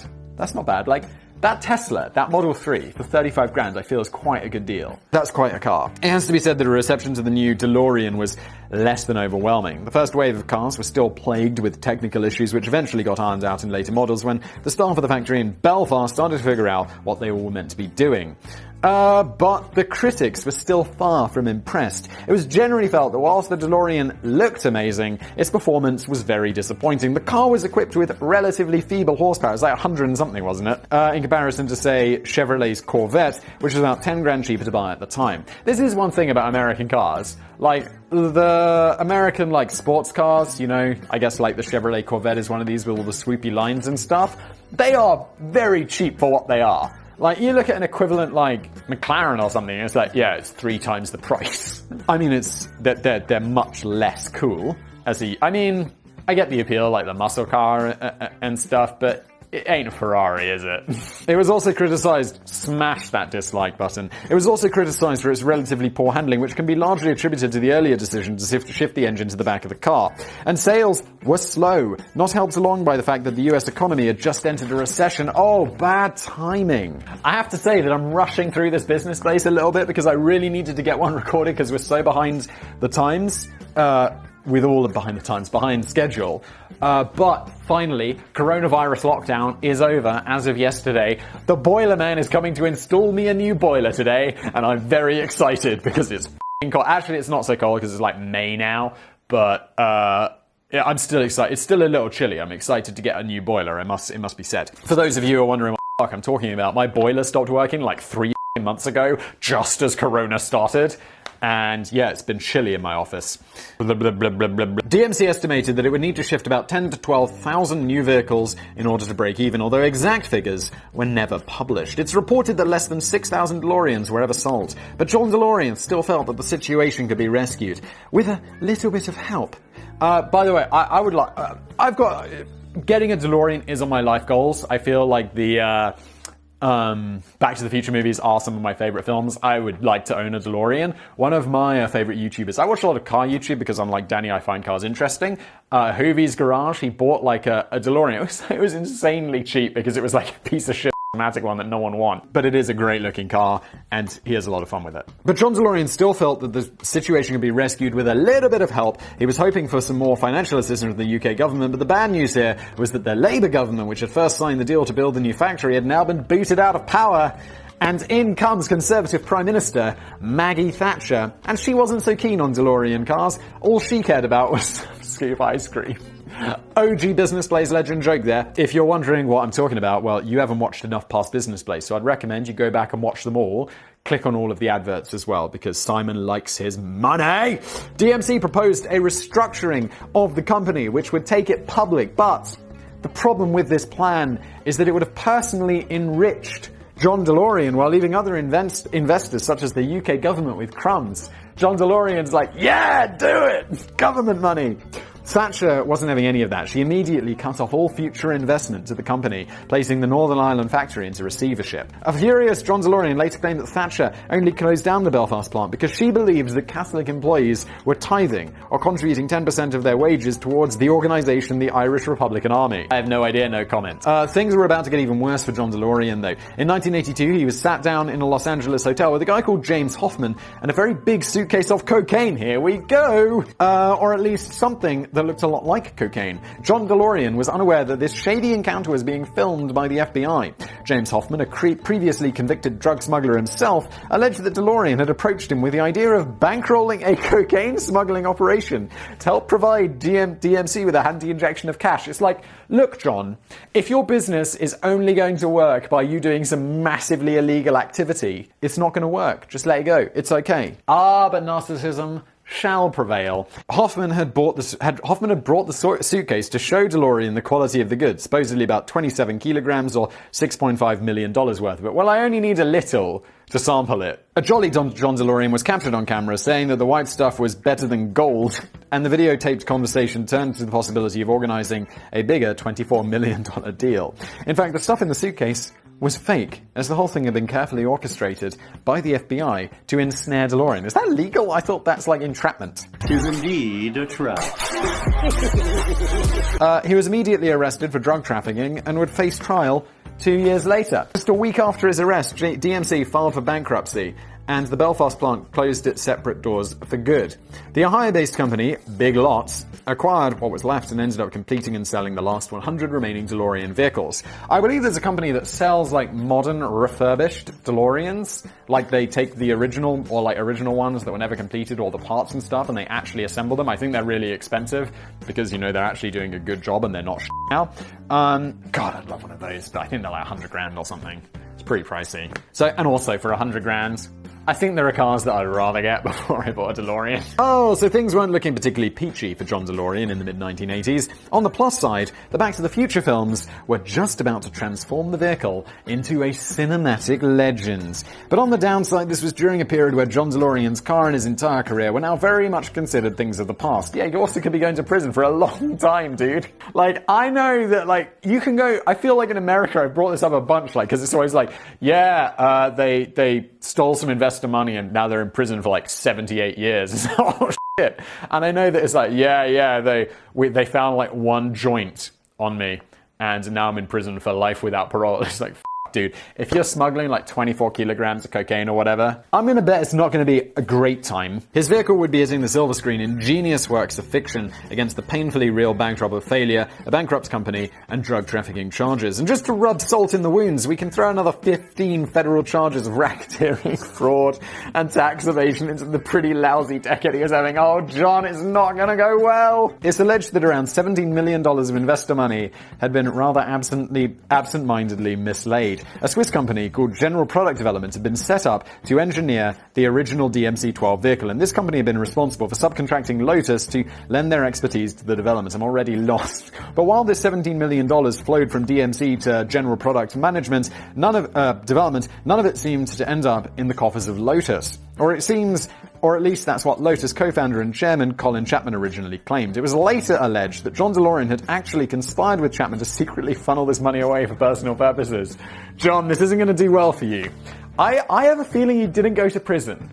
And now I'm wondering how he possibly avoided it, because every other person on Business Place who's gone to prison, I feel it's been way less than this. So take note, lawyers. Or maybe he is still in prison. I don't know. We'll find out. But that wasn't going to be possible. Later, a judge would declare that if Colin Chapman had stood before him in the dock, he would have faced a sentence of at least 10 years. But that wasn't going to be possible. Very shortly after the missing funds were first called into question, Colin Chapman died of a heart attack. Dun dun dun! And John DeLorean did it! No, he didn't. Allegedly, not really. I'm just making that up. It's comedic effect. Wait, did he do it? I don't think so. However, things were soon going to take a more positive turn for John DeLorean. In fact, he must have picked up an almighty dollop of the luck of the Irish during his time in Belfast, because despite facing up to 87 years in jail, I told you, if he found guilty of all charges, he was somehow acquitted of everything! It's incredible! How? The FBI sting was declared illegal by the jury. I thought so, when it was revealed that the former drug dealer turned informant James Hoffman had originally pursued DeLorean with a supposedly legitimate deal. Yeah, don't entrap people, FBI. It's not cool. DeLorean claims, yeah, it's like, you can't make people into criminals and then arrest them for being a criminal. It's just not ethically on, is it? DeLorean claims that, wait, I've got an FBI cap somewhere. Someone sent me an FBI cap. I should be wearing that right now, but I'm not going to do it because I'm in a rush. Miraculously, he was acquitted of all fraud charges too, even though it remains quite unclear where the missing millions went. The estate of Colin Chapman agreed to pay £4.67 million to the UK government, while the financial director of Lotus, Fred Bushell, was fined £4.5 million and sentenced to 3 years in prison. Wait, the guy who didn't even get any of the money? But John DeLorean was cleared of any wrongdoing for reasons that may never be entirely understood. Even his own lawyer remarked that he was lucky to be acquitted. John! You legend. You dick. But wow. So you did none of this stuff. Everything's allegedly, which I see why Danny is never said he did any of this stuff. Wow. That's incredible. Whoever his lawyer is, I hope he's bloody rich. That doesn't necessarily mean that John DeLorean drove off happily into the sunset. He would continue to fight legal battles throughout the 1990s and was eventually declared bankrupt in 1999. He was forced to sell his 500-acre estate in New Jersey, which was snapped up by Donald Trump. Of course it was. And now goes under the Trump National Golf Club. I can't believe that's actually real. If you pay a visit, check out the steaks and bottled water. There's lots of sprinkled OG Business Blaze jokes into this one. I hope you appreciate them, and new people, f*** you. Go back and watch all my other videos. I hope people know that I am joking with that, and I do appreciate you discovering this channel and watching because it's how I make a living. Thank you. When asked if he had any plans to resurrect his automotive career, John DeLorean once quipped, "Would you buy a used car from me?" No, John, I wouldn't. Although I would like a DeLorean, so I guess yes. The DeLorean car might make a comeback, though. The brand is now owned by the Texas-based DeLorean Motor Company, who have no connection to the original company, but apparently plan to push ahead with new DeLorean vehicles in 2021. Sounds a bit unlikely. I mean, there's new regulations and stuff. You can't build cars that are just like old cars, although I have seen electric versions of the Jaguar E-Type, but they're like $500,000 or something. I wouldn't trust myself with one of those. I'd definitely crash it. Although it's worth noting, I probably wouldn't crash it. I'd just be parking it, and I'd ding it really badly, and they'd be like, yeah, it's 80 grand to fix that ding. Why? Although it's worth noting that they've been making similar promises for years. By the time they get around to doing it, we may well be living in a world with no roads. John DeLorean spent his final years flogging very pricey watches over the internet under the banner of DeLorean Time, in the hopes that he might raise enough to get back into automobile production. I thought you just said no one likes your automobiles. In fact, if you bought one of his fancy timepieces for $3,500, what? DeLorean Time, you're not Rolex, you know. You were awarded with a priority place on the waiting list for new planned vehicles. The certificate bundled with the watch was personally signed by John DeLorean himself and promised that your priority place was significant because overwhelming response is anticipated. Alas, it never happened, and John DeLorean died from complications following a stroke in 2005. Yeah, he was old. His son, Zachary DeLorean, had very mixed feelings about his father's supercar, which is perhaps understandable considering the bold original vision, the watered-down version that eventually hit the market, the iconic status on the silver screen, and the legal battles and scandals that followed the demise of the company in the dream. On the one hand, I feel proud of my father, says Zachary. On the other hand, I just want to blow the thing up. No one cares, Zachary. You're just the son of the guy. You didn't do anything. Why do we care? I don't care. Bonus fact. The DeLorean car may now mostly be remembered for being a time-traveling vehicle in the Back to the Future films, but this nearly didn't happen at all. The original idea for Doc Brown's... Oh, it was a fridge, wasn't it? Time-traveling machine. Was it be just a simple laser device? Oh, I thought it was going to be a fridge or something. Was that just an urban legend? But this was rejected on the grounds that it was an incredibly dull idea. Also, how do you travel in a laser? The second draft of the script, it was decided that the machine would be a fridge. Hey! But then, the producers decided this might encourage youngsters to climb inside refrigerators, so this idea was scrapped too. If you climb inside a refrigerator and get stuck, will you suffocate? Does air come into a refrigerator? I guess so, because they got to bring cool air in, right? After finally deciding to go with a car, the producers chose the DeLorean because it already looked quite similar to futuristic spaceship with those cool gull-wing doors. But this decision was only made after the film's co-creator Bob Gale had rejected a proposal from Ford to use one of their Mustangs, even though Ford were offering a tempting $75,000 as part of the deal. Oh boy, Ford, you should have ramped up that offer to... I mean, hindsight 2020, that would be worth millions. Tens, if not hundreds of millions, because think of the fact that DeLoreans are still desirable today, even though there are so few of them, just because of the cult status. Can you imagine? Like, yeah, no. Bob Gale rudely snubbed the offer, reportedly told Ford that Doc Brown doesn't drive a f***ing Mustang. What a legend. It's not clear what brands of time-traveling fridge Doc Brown would have had in his kitchen. Ba-da-boom-boom. That was a good use of paper. This has been Business Blaze. Thank you very much for watching. We managed to squeeze this in before the Boiler Man arrives. Any second, I'm just waiting for the boo-doo of my doorbell.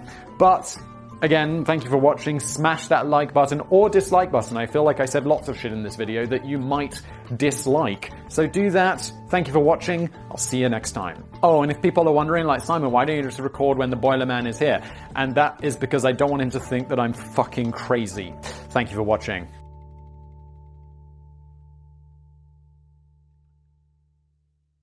Tis indeed a trap.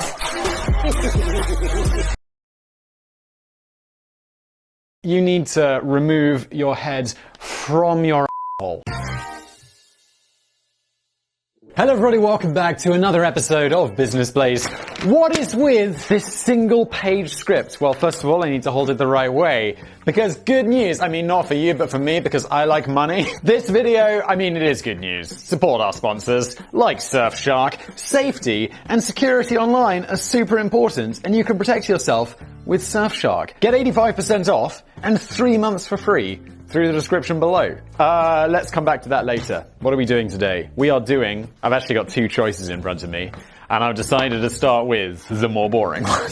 Because I want to look forward to doing this one later in the week, or maybe you've already seen it, depending on when I'm publishing it. We've got the farmer bro, that dude who went to prison for jacking up the price of a drug. Epic! This one, though, is all about how McDonald's sells 75 hamburgers a second, and I'm like, I think I came up with this idea, and sometimes I wonder what the f*** I'm thinking, because obviously they have loads of stores. But let's see how Danny managed to fill, like, 10 pages with this shit. So, if you're new to Business Blaze, you're probably wondering what the f*** is going on. Danny writes the script, I read it and react to it. Sam, our memeologist, he adds some memes later. Let's do it. Although I've had quite a few weird and wonderful jobs in my lifetime, I have to say that my CV doesn't include a stint working at McDonald's. Me neither, Danny. I don't think I've ever actually worked in fast food production. In fact, I know I haven't. For a fact. I've worked a lot of weird jobs as well, but I haven't worked in fast food. Which is probably a good thing because I don't think I could have ever coped with the intense pressure. Alright, Danny, you little snowflake. In fact, I've often thought that working in a fast food restaurant would probably be my nightmare job. You better watch your butt, man. Okay. Danny, have you heard of those people, who go down in the sewer? And when you wipe your ass with a baby wipe because it's better, and you flush it down the toilet, and then it builds up as like that, they call it a fatberg, and it blocks the sewers? That's probably the worst job, clearing out those fatbergs. Why don't we have robots doing that? That's the closest I ever came, and without doubt one of the most miserable experiences of my life was in my late teens when I accidentally found myself working a night shift in a sandwich factory. I remember once, I think I've mentioned it before, I used to work in a Sainsbury's when I was a kid, and I remember going there for the interview. I'd say I'm reasonably intelligent, I'm not some super genius, but I'm also not a Dumbo. So I go in, and I'm like 16 years old, and they give me this quiz. And they're like, yeah, as part of the interview process, we just need you to do this quiz. You're gonna step out for 20 minutes, just fill it out. And I don't really remember what the questions are, but I remember it being the most basic that I've ever experienced in my life. Like, if a customer comes up to you and says like, blah, blah, blah, blah, blah, there's 4 options. And it's like, number 1, tell them that you appreciate them coming to you for a question and that you'll take them immediately to where the item is. Number 2, you spit on their face. And it's like, which is the correct option? And so I do this thing. 20 minutes later, the woman comes back in and she's like, have you filled out the test? And I'm like, yeah, I have. And she goes through it. And she's like, did you cheat? And I'm like, I was locked in the room. How would I cheat? This was like pre-internet phone. And I'm just like, really? And they were like, congratulations, you've got a job at Sainsbury's. And I was like, wow. People are dumb. You cheated, bro. Why did I tell this story? I was told to stand in a position on a conveyor belt. What are we talking about?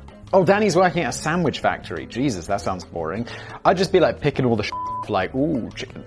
I was told to stand in position on a conveyor belt that was spitting out ham and tomato sandwiches in my direction. My job was to sprinkle a bit of cheese on each one as it whizzed by for 8 hours. Why the f*** is a robot not doing this? I did get a 30-minute lunch break and a chance to enjoy the packed lunch that my mum had thoughtfully prepared for me. When I opened it up, I discovered that it was a ham and tomato sandwich with a bit of cheese sprinkled on top. I didn't go back the next day.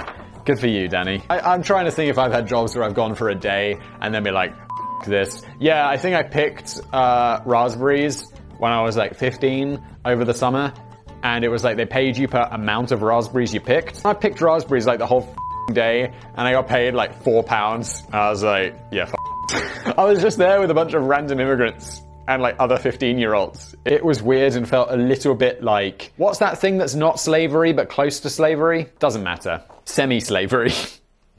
Shouldn't laugh. But it did fill me with admiration and respect for the kind of people who work frantically hard on similar conveyor belt operations every day, including the 1.7 million employees of McDonald's.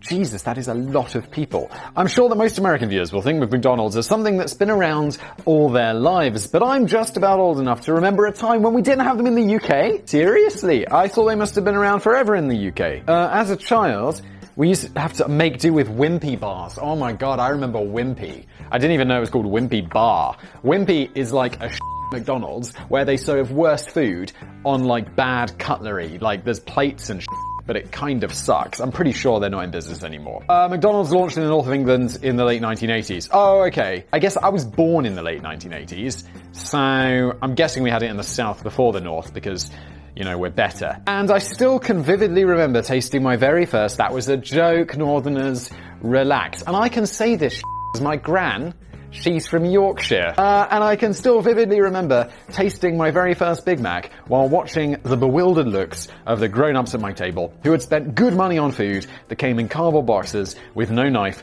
and fork and drinks that came in cheap plastic cups with no handles. The future had arrived, and it was a bit greasier than we were expecting.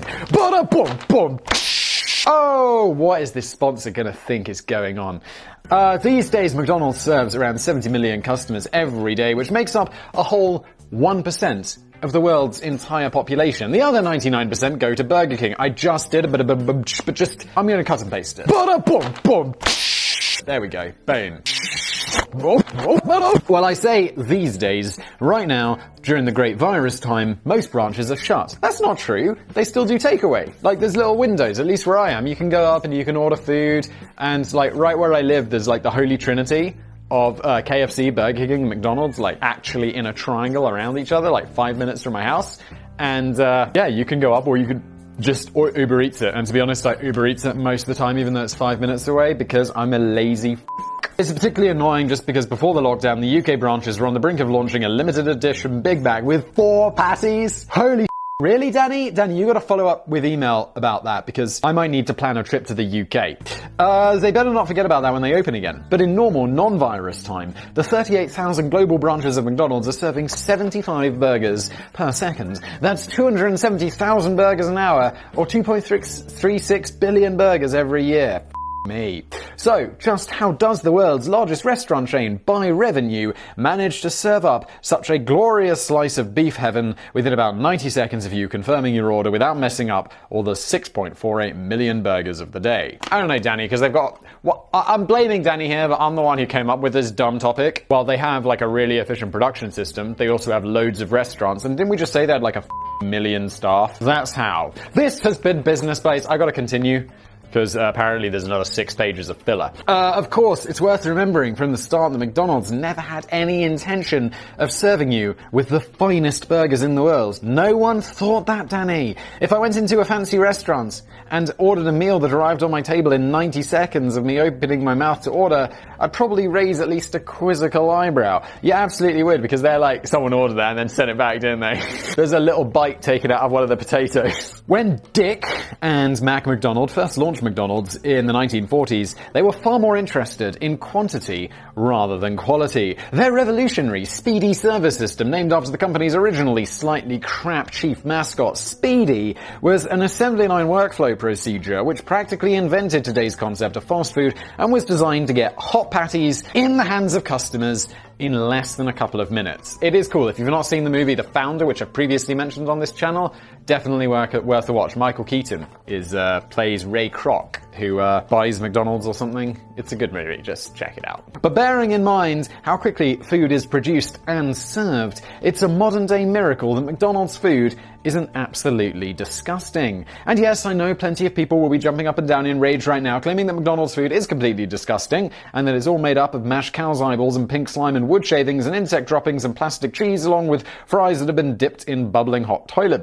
bleach. I disagree. I think McDonald's is perfectly fine. It's obviously not the best burger you're ever gonna taste, but what's great about McDonald's is if you're in the arse end of nowhere, you can be like in, I don't know, Gambia or whatever. I don't know if Gambia's got McDonald's. I'm not even entirely sure where Gambia is other than Africa. And you go into a McDonald's, they're gonna have like the weird, McGambia, which is gonna be like, I don't know, burger with gammon or some shit. And then they'll have but they'll also have, Big Mac and fries. And you order that Big Mac and fries, and it's gonna be almost exactly the same, which is awesome. In fact, when I go, I don't do it with McDonald's, but when I go abroad, I go to try the different KFCs. Whenever I'm in a country, I want to see what they've got. Like in India, they got the McCurry. It's like, sweet. Wait, no, that's McDonald's that has the McCurry. Got some KFC as well in India. And all the Big Macs are with chicken, because they think cows are gods. It's weird, don't ask me. Smash that dislike button. But let's be fair, it's not bad, is it? It's not, Danny. Fully agree with you. I enjoy Big Mac. It may not be the healthiest food option you can buy. That would probably be the yummy fried chicken goodness of a massive KFC bucket. Hell yes! But considering how ridiculously fast it arrives, a meal at McDonald's is pretty good. If this stuff was truly terrible, they wouldn't be serving 70 million customers a day with it. So the ingredients must be making at least some kind of impressively managed journey from farm to fingers. Naturally, the journey starts on the green and lush pastures of Old MacDonald's farm, where a small herd of happy cows hop around in sheer joy at the prospect of fulfilling their ultimate destiny of becoming a Big Mac. I think you can make 1,000 1,000 cheeseburgers, so I guess like 500-ish Big Macs from one cow, which is pretty cool. That seems like a really good use of a cow. Before we get into this, otherwise I will definitely forget, let's go back here. Don't smash that forward button, because I gotta tell you about Surfshark. And look, do you use the internet? Yes, you absolutely do. You're on the internet right now. Unless you've had someone download this, put it onto some reel-to-reel projection system and you're watching this. Or maybe in the future, when the world has been destroyed and Business Blaze has been admitted to the Library of Congress as a cultural touchstone. I don't know why it would be in the Library of Congress, because that's an American thing. The British Library of Congress. Doesn't make sense. Then you won't be able to do this. So you won't be able to get Surfshark. I probably shouldn't be saying that. You can, because 99.9% of the chance you're not in the future when the internet's been destroyed. You're right here, right now, on the 19th of May, 2020. Oh my god, I should get on with the ad read, shouldn't I? They're going to have a go at me for this. Do you have personal information that you'd rather remain personal? Hell yes, I do. Or my dick pics. I'm going to have to redo this. Well, let me tell you something. The internet is all kinds of weird. There are people out there who want to ruin your day. They want to take your details. They want to steal your identity. That's a thing. It's a pain in the ass. It's not happened to me, because I Surfshark, don't I? Surfshark has something called HackLock, which it searches database for your passwords. That sounds sketchy. Why would they be doing that? Oh, okay.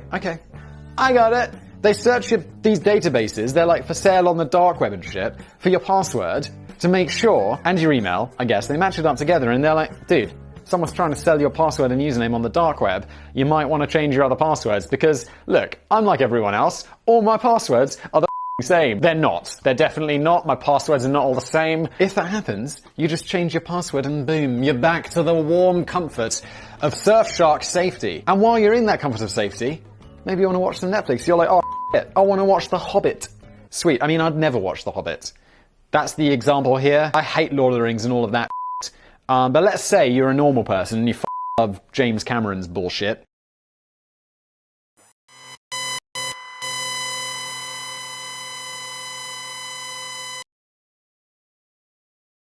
And you're like, I want to watch The Hobbit. That's a good movie.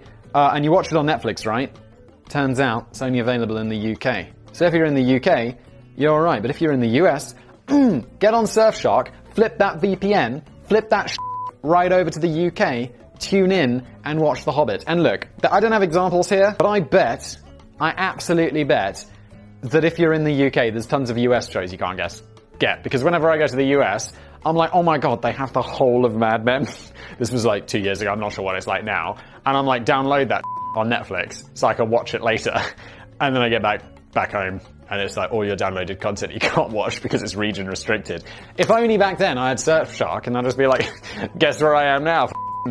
Illinois. Don't even know where Illinois is. What if you live in a country full of rich people? Then you can go online and you're like, oh, I'm going to book a flight to like, I don't know, where rich people go on holiday. And you're like, oh, the flights are really expensive because you live in like Norway or whatever. Flip that VPN shit over to Ethiopia. Boom. Cheaper flights. Also, Surfshark, as a VPN, it keeps it private, totally unlimited. So if you want to go download The Hobbit in like raw 8K or whatever, you totally can because it's totally unlimited. And there's no logs, great support, and 85% off. And 3 months for free through the link in the description below. Or use my code, BLAZE. So yeah, that's Surfshark, guys. Look, advertisers make the magic happen. Oh, also, while you're using Surfshark to safely shop online, buy my merch. Crossover promotion. Thank you, Surfshark. That was long. Hopefully I made it halfway entertaining. So they want to become Big Macs. Cows want to become Big Macs. That's where we were. Well, that's not quite true. In fact, Ronald McDonald never gets blood on his own gloves. Oh, God. You want to hear something ironic? Just as I finish doing an ad read, I get this letter from Google, the Google AdSense people. I've been trying to monetize business plays for nothing ever. This letter has been like coming forever. Coronavirus. It's been like 3 months trying to turn ads on this channel. Now I can finally get paid. Woo! Danny, you can come out of the basement soon. You'll be eating tonight. The company doesn't even really make any of its own famous products at all. It doesn't even buy beef directly from ranchers or slaughterhouses. When it comes to the patties in your Big Mac, the company only buys the finished frozen product, which has already been knocked into perfect shape by a long and complex chain of suppliers and processing facilities. This doesn't surprise me at all. It's called supply chain. It'd be weird. I mean, vertical integration is a thing where you own like everything, but it's also not super common. Beginning at square one, the hamburger's life story can be traced back to one of over 400,000 cattle farms around the world that provide meat for McDonald's. Except in India, because the cows are gods. Many of them... Simon, stop making... Someone had at me for making fun of religion. It's like, if you don't like me making fun of religion, don't watch business plays, okay? Many of them are just very modest outfits with relatively few herds of cattle. But the important point is that their standards cut the barbecue sauce for McDonald's. Bada-bum-bum. After an unpleasant interlude in the abattoir, the large slabs of meat are transported to a processing facility, such as the massive Günzburg factory in Germany, which can produce about 5 million patties per day. The incoming slabs of meat are first hand-checked to remove any bones before being piled into huge containers, which are then emptied into the grinding machines to be minced up into lovely beefy spaghetti. Wow. What's your job? I work at the McDonald's factory, and I check to make sure all the bones have been removed from these slabs of meat. I'm lucky this is my job. Surfshark! Bearing in mind that each container contains slabs of meat taken from 5 to 6 cows, and 8 containers can be processed at the same time, this means that your typical Big Mac should contain the meat from approximately 40 to 48 different cows. That's kind of bizarre to think about, isn't it? The freshly minced meat is then fed through another machine which transforms the stuff into the familiar patty shape, making about 30 million of these in 1 week. Yeah, we can do 5 times 7, Danny. But that's not 5 times 7. I guess they close on Sundays. I'm confused.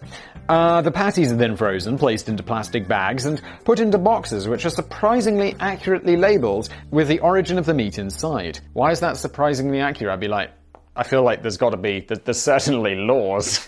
Like, you have to say where the meat comes from. So if a restaurant comes across a problem with one of their patties, such as a loose wedding ring or a whole finger lodged inside one of them, the patty can be traced all the way back to the slaughterhouse and farm that provided it, so it's easier to figure out who needs a good slapping. Oh shit, someone's in trouble. That's very unlikely to happen though, as the boxed patties still undergo further rigorous screening and 40 quality checks after they've been packaged up to detect any rogue elements. In fact, a few of them even get heated up and tested at regular intervals in an exact replica of a typical McDonald's kitchen. That's awesome. Incidentally, although some beef connoisseurs claim Big Macs have different tastes around the world, that's largely a myth. I'd say it's like 99% the same. Sometimes it's different. I mean, but just tiny bit. Although the meat should have a very slight difference in taste depending on the cow's country of origin, that's usually rendered irrelevant by the heaps of special sauce and shit that the patties get smothered in. The only slight difference you might be able to spot is that some countries put more salt on than others. Yeah, it's really tiny differences. After all this mucking about, the frozen patties are then sent to a distribution centre where they get loaded onto vans which keep them at a very strict temperature of minus 18 degrees Celsius until they finally reach their designated restaurant, usually within just 3 weeks of slaughter from the cows. Is this interesting? Are we just learning about how McDonald's make burgers? I feel like I'm on an episode of, like, how it's made. And the only one I've ever seen of that was when they made hot dogs, because it went viral a few years ago when someone ripped it onto YouTube. Well, let's carry on anyway. Thanks for watching, I guess. And it's a similar story with other elements of the McDonald's menu. Although the eggs used for McMuffins are freshly cracked in restaurants. Really? And folded eggs, in the kind you get in the sausage burritos, are made in factories, flash frozen, and then dispatched to the restaurants in vans. Why? Okay. The potatoes for the fries are harvested from farms and then sent to a processing plant to be washed, peeled, cut, and dipped into a nice chemical bath to provide the uniform golden colouring. McDonald's only get their hands on them for the first time after they've already been fried, frozen, and distributed to the branches. And yes, the fries aren't very healthy either, and some people may claim that they've been painted in bleach before they arrive in your hands. That's gotta be a lie. Everyone's always like, oh yeah, McDonald's is made from, like, the arse of cows. And I'm like, no, it's not. It's just not. And also, they're not bleaching the fries. Why? People prefer natural looking shit. I mean, like fries. If they got, like, the skin on it, that looks better. It looks good, right? But when they look and taste that good, I don't think the majority of the world's population really give a shit. I am certainly there. And in my own opinion, whilst McDonald's isn't my favourite fast food restaurant, I still reckon they dish up the best fries by a farmyard mile. But I think, look, I generally would go to McDonald's over Burger King, but Burger King does have better fries. In fact, now I think about it, it's like maybe Burger King is better. I think it's a little bit more expensive. So I think I'll just go to McDonald's. But it's like, I don't know why I'm like this. I'm like, yeah, I'll go to McDonald's, it's a little bit cheaper. Even though, maybe I'd prefer Burger King. I just don't want to spend 10% more on a meal. It's like £1. But it's in the branches of McDonald's that the real hamburgerology begins. In fact, you can genuinely earn a degree in hamburgerology from the Hamburger University. Oh god. Originally founded by Ray Kroc in 1961. This is really cringy. That's the guy who bought the business from the original McDonald's brothers and transformed it into a global empire. There are now 22 of these official training centers around the world. Training center is a much more accurate descriptor rather than like Hamburger University. Don't call something a university that's not. Like Trump University. There are now officially the 22 of these. They provide respected corporate programs in restaurant management and executive development. Having a degree in hamburgerology may look a little odd on your CV, for sure, just leave it off. But it's also got to be more credible than the one you were hoping to get from Trump University. At least you wouldn't expect to pose for a photograph with a giant cardboard cutout of Ronald McDonald. If you get that joke, thank you for being an OG business Blaze legend. But I would say that it's the 1.7 million everyday employees of McDonald's who are the real heroes of hamburgerology. They usually don't have time to piss about getting a degree in burger flipping. In fact, they rarely seem to have time for anything. Our new employees are expected to be completely up to speed with the hectic system that is the McDonald's kitchen within just a couple of weeks, and timing is everything. For example, the order taker should have your order confirmed in less than 30 seconds, which must be difficult if the customer is struggling to decide if he wants a sausage McGriddle or a buttermilk crispy chicken sandwich. I don't think I've ever had anything off the McDonald's menu that is either, not the Quarter Pounder or the Big Mac. That's my joint. I won't have the chicken one, it tastes weird. The fish one's for Nazis. Shouldn't say the N-word. I mean the Nazi word. The fillet fish is for rapist pedophiles. That's better. The people working on the grill should have the sandwich ready in 45 seconds. The runner has a mere 17 seconds to assemble the complete order on the tray with fries and drink. Really? That's precise? I mean, respect. Targets are there to be smashed, and the staff are constantly driven by the clock, perhaps even sometimes at the expense of quality. It's more important to get an order out on time than it is to make sure it's perfect. Yeah, the weirdest thing I got from McDonald's once, I just opened up my hamburger and inside, there was you get the barbecue sauce or the tomato ketchup in like a little sachet and you rip off the top. That little top bit of the sachet was just in my burger. I'm like, it's sometimes wrongly assumed that the reason the burgers come out so fast is because they're already partly cooked. In fact, that's not true at all. The frozen patties from the factory are taken out of the branch's own freezers and then thrown onto a special grill which quickly cooks both sides of 12 patties at once in 42 seconds. That's absolutely mad. Afterwards, they get thrown into a warming bin, or the universal heating cabinet if we're being fancy. Let's not be fancy, it's a heating bin, where they can wait for a maximum of 15 minutes. If nobody claims them in that brief window of time, they end up getting discarded. But McDonald's don't tend to throw away that much perfectly good meat, and this is all just down to perfect planning. Nobody's expecting to guess how many burgers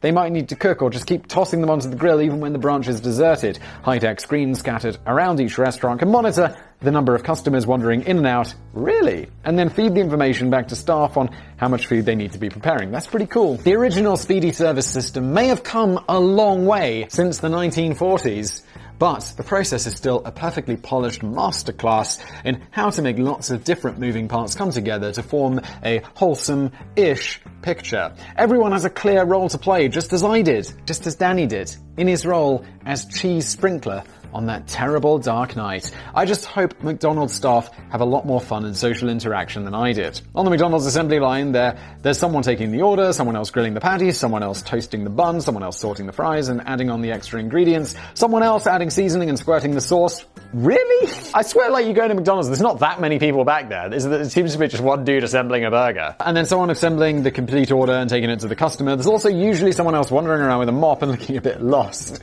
But this is not his story, that's true. One of those, like, weird mops. I don't know how to describe it other than a weird mop, you know, like one of those corporate mops. You know what I'm talking about. If this was a less disciplined operation, the whole thing could quickly devolve into a chaotic shambles, but McDonald's have about 70 years of experience in making this work like clockwork. The drive-through service has also got some deceptively shrewd technology hiding beneath the surface, or more accurately, hiding within the menu. Not being a driver myself, oh yeah, Danny couldn't pass his driver's test. Someone had to go at me on Twitter for making fun of people who can't drive stick. They were saying like, Simon, you're making fun of the disabled. And I'm like, no, making fun of the disabled. If there's a reason you can't drive stick, that's fine. You know, if you don't have a hand, that's not like that, then obviously I'm not going to make fun of you, because then I'd be a complete dick. I'm just making fun of people who can't, who don't have the coordination to get it together. And if you think that's me making fun of disabled people, you need to remove your head from your hole. Oh, Simon, you're making fun of disabled people who can't fit their head in their hole. Fuck me, 2020, right? It's like, I feel like I'm not a massive dick. I'm just a, you know, normal. Just focus on the massive dicks. There's plenty of them. There's plenty of them. But I was quite impressed with how loads of cars seems to pass through the ordering service at once and go on to quickly receive the correct order without any cock-ups along the way. I was on the highway the other day. I pull off, and I'm like, I'm going to get some lunch at that KFC right over there. It's virus time. So I'm like, okay, well, I'll go through the drive-thru. There is an absolutely massive queue, like, because you can't go in the restaurant. So there's cars, like, going up from the KFC, from the drive-thru lane, into the petrol station. I'm like, all right, screw this. I'm just going to park up and go and get, like, a sandwich from the petrol station. And then I'm parking up, and I see right in front of me, at the door to the KFC, there's one person waiting. And they're just taking orders, like, for pedestrians or whatever, even though we're a rest stop off the side of the motorway. So it's just people who've been lucky enough to park up and see that you can order at the door. So I'm like, perfect. Great. I order, get back in the car. Done. That's the coolest fucking story I've ever heard in my entire life. That's insane. Can I hear it again? It turns out this is because of a secret camera hidden in a drive-thru menu screen which takes a quick snapshot of you as you place your order. It's like, we got a fatty! Warm up those 16 burgers! Simon, don't make fun of fat people. I'm not fat. I'm big boned. It takes a quick snapshot of you as you place your order, so the staff member serving out the grub can quickly match your face with the order you requested. Oh, okay, so it's not about fat people. That would be clever though, right? Looks like that guy's gonna order a lot. That's probably worth remembering the next time you think you're in the privacy of your own car and you get an itch towards an awkward place. Alright, well, it's not like, so I'm looking out the window at the drive-thru thing. It's not like you can see me scratching my ass. Like, they can't see that unless, I'm... Oh! Whoa! This could lead to an employee's quick mental process running along the lines of 4-piece chicken McNuggets with a French vanilla cappuccino, bald man with beard scratching his own bollocks. It's like, sir, I'm not sure if it's you. Could you, scratch your me real quick? This real weird. Ultimately, McDonald's has got all of this down to a very fine art. The key to their success can largely be deep fried down to a very fine art. It's rapid assembly line cooking and service of food that's been produced by a long queue of other people, from the farmer to the slaughterhouse worker to the food processors to the guy who molds the plastic cheese to the distribution centers. What the but here's some final food for thought. The real key to hamburgerology probably doesn't even have that much to do with hamburgers at all. And in the States, at least, McDonald's doesn't even really get that involved in the cooking and service either. Here in the UK, only about, Danny in the UK, only about 30% of McDonald's restaurants are franchised out to contractors. But in the US, the figure is over 95%. So in other words, McDonald's owns the land, but simply outsources all of the real work to contractors who are expected to stump up a couple of $1 million for the startup and construction costs, and then continue to pay McDonald's a fortune in rent and monthly service charges, usually 4% of gross sales, while handling all of the burger flipping themselves. Sounds like the guys running the American McDonald's are geniuses, and the guys in the UK need to get on that. Very first president and chief executive of McDonald's, Harry J. Sonborn, even went as far as to tell investors that McDonald's really wasn't in the food business at all. It's in the real estate business. This is a famous thing. The company generates most of its money from being a real estate business. What, Danny? And the only reason they bother selling burgers is because it's considered the most effective way for their tenants to generate big revenue. So although the original pioneers deserve huge credit for shaking up the fast food industry, it could be argued that Ronnie McDonald has now reached a point where he can pretty much just sit on his arse all day long while his minions flip 75 burgers a second on his behalf. Having racked up sales of 100 billion Big Macs since the company's launch, maybe he deserves a bit of a rest anyway. He's a fake, plastic, weird-looking clown, dude. But we should still take time to salute those hard-working individuals who are racing against the clock to dish up trays of greasy grub in a matter of seconds. And when the restaurants finally do start opening up again in the UK, I'm going to be first in queue for that limited edition 4-patty Big Mac that they promised me ages ago. I was in Mexico once, and they had, I think it was like, you could double menu. So you could, I'm pretty sure you could have a double quarter pounder, but then on the double day, you could have, or it was like, so quarter pounder, it was like a pound of meat. They'd have like 4 things in there. Wait, hang on. Big Mac patties normally got 2. So I have had a 4-patty Big Mac already in Mexico, and it's a lot of meat, and it's honestly pretty glorious. Those wimpy special grills and wimpy bender brunches were always a bit rubbish anyway. Yeah, I bet they were. Bonus fact, I think I went to Wimpy once, and never again. Bonus fact, it's often been alleged that McDonald's stuffed their burgers with far too many preservatives, although the company denies this and claims that their patties are produced from 100% USDA-inspected beef with 0 preservatives or fillers. However, allegedly. However, a grandfather from Utah has served up evidence that these burgers do seem to last an extraordinarily long time. David Whipple is the owner of what is now believed to be the world's oldest burger, originally purchased from McDonald's in July 1999. Dude. After he originally purchased it, he apparently shoved it in his coat pocket and forgot about it for several years. David, man, what is wrong with you? Who's like, oh yeah, thanks. Who puts a burger in their pocket? You weirdo. But upon rediscovering it again, he was surprised to find out that the burger was still in pretty good shape and decided to keep hold of it as part of a scientific study into patty deterioration. I suspect he quite fancied getting it on the local loony news too. Who cares? In fact, in 2007, a local radio show offered Whipple $5,000 for the patty if the patty could be consumed for entertainment purposes. Don't do that. It might look fine, but it's probably not fine. However, Whipple refused to sign any documentation stating that the burger was edible, possibly in fear of getting sued if somebody killed over and died after eating it. Of course you would! It's like, you'd be an idiot not to. Now celebrating its 21st birthday, the pickle may have completely disappeared, but the patty and buns are still reasonably It hasn't changed. The pickle's the only thing that's disintegrated. The buns are still okay? I assumed it was just the burger. They're reasonably close to their original form, even if, as Whipple admits, it smells a bit like rotting cardboard at close range. Is this just out in the open? He apparently now has the burger insured for $1 million for reasons I can't even begin to imagine. Listen, David's a man who puts burgers in his pockets. He's allegedly obviously not quite right. Apparently, I reckon it would probably taste alright if you squirted enough squeezy cheese all over it. And there's a joke for the OG Business Blaze legends. This has been Business Blaze. Surfshark, 85% off. 3 months for free. Link below, or use the code BLAZE. Thank you for watching. Buy my merch using Surfshark. That is the doubling up of legendary status and making Simon money. Business Blaze. We're done.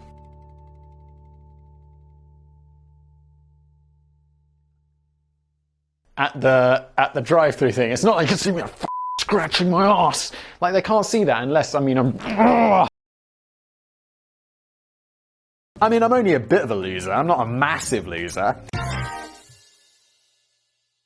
Hello everybody, welcome back. It's your boy with the blaze. My name is Simon, wearing a business blazer, and this episode of Business Blaze is brought to you by Backblaze. I'm not even joking. Let me see what Backblaze have to say. Get a 15-day free trial at backblaze.com/blaze. Backblaze.com/blaze. I feel like that is the best short link that I've ever had. I asked if I could have backblaze.com/allegedly, and they said no. Oh, more on them in a bit. This is funny Amazon reviews. This has got to be one of the most requested things that I think we've brought up Amazon reviews, and people like a couple of times are like ridiculous reviews, and people are like, Simon, just pull out the Amazon reviews and read them. And I was like, well, that sounds really lazy. So I got Danny to write me a script about bad Amazon reviews. So let's see what he's done for us. Here on Business Blaze, Danny writes this. I read it. I've never read this before. I make some hopefully hilarious comments, and then Sam adds some memes. Let's crack on. Occasionally that happens. Way back in the ancient mists of time, before the internet came along and turned the entire population of Earth into armchair critics and keyboard warriors, smash that dislike button, get involved in the comments. I want to know what you think about... Not really, I don't.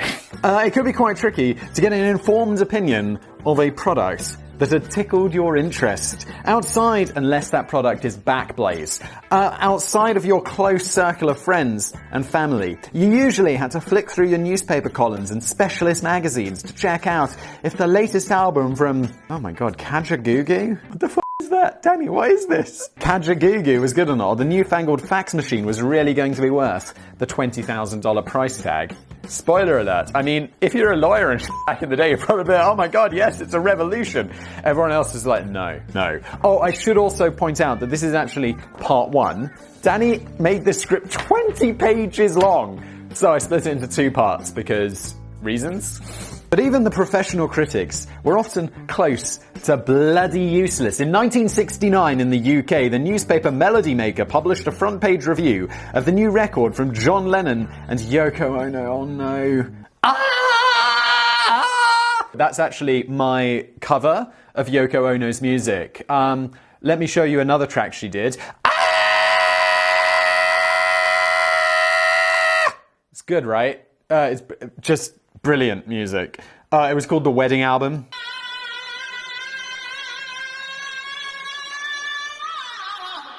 There was another one. This was another one of their experimental pieces, half of which just involved the 2 boundary-breaking artists saying each other's name over and over again. I have never heard of this. There's a good reason. I just die a little inside. Sam, I wish we could play it, but absolutely. If we do, John Lennon's estate or Yoko Ono, don't play it because I'll just get claimed the shit out of it, and I don't want them to get any more money than is absolutely necessary.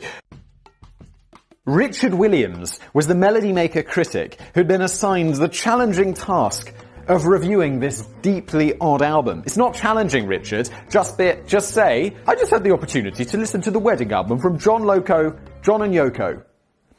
It was a bit shit.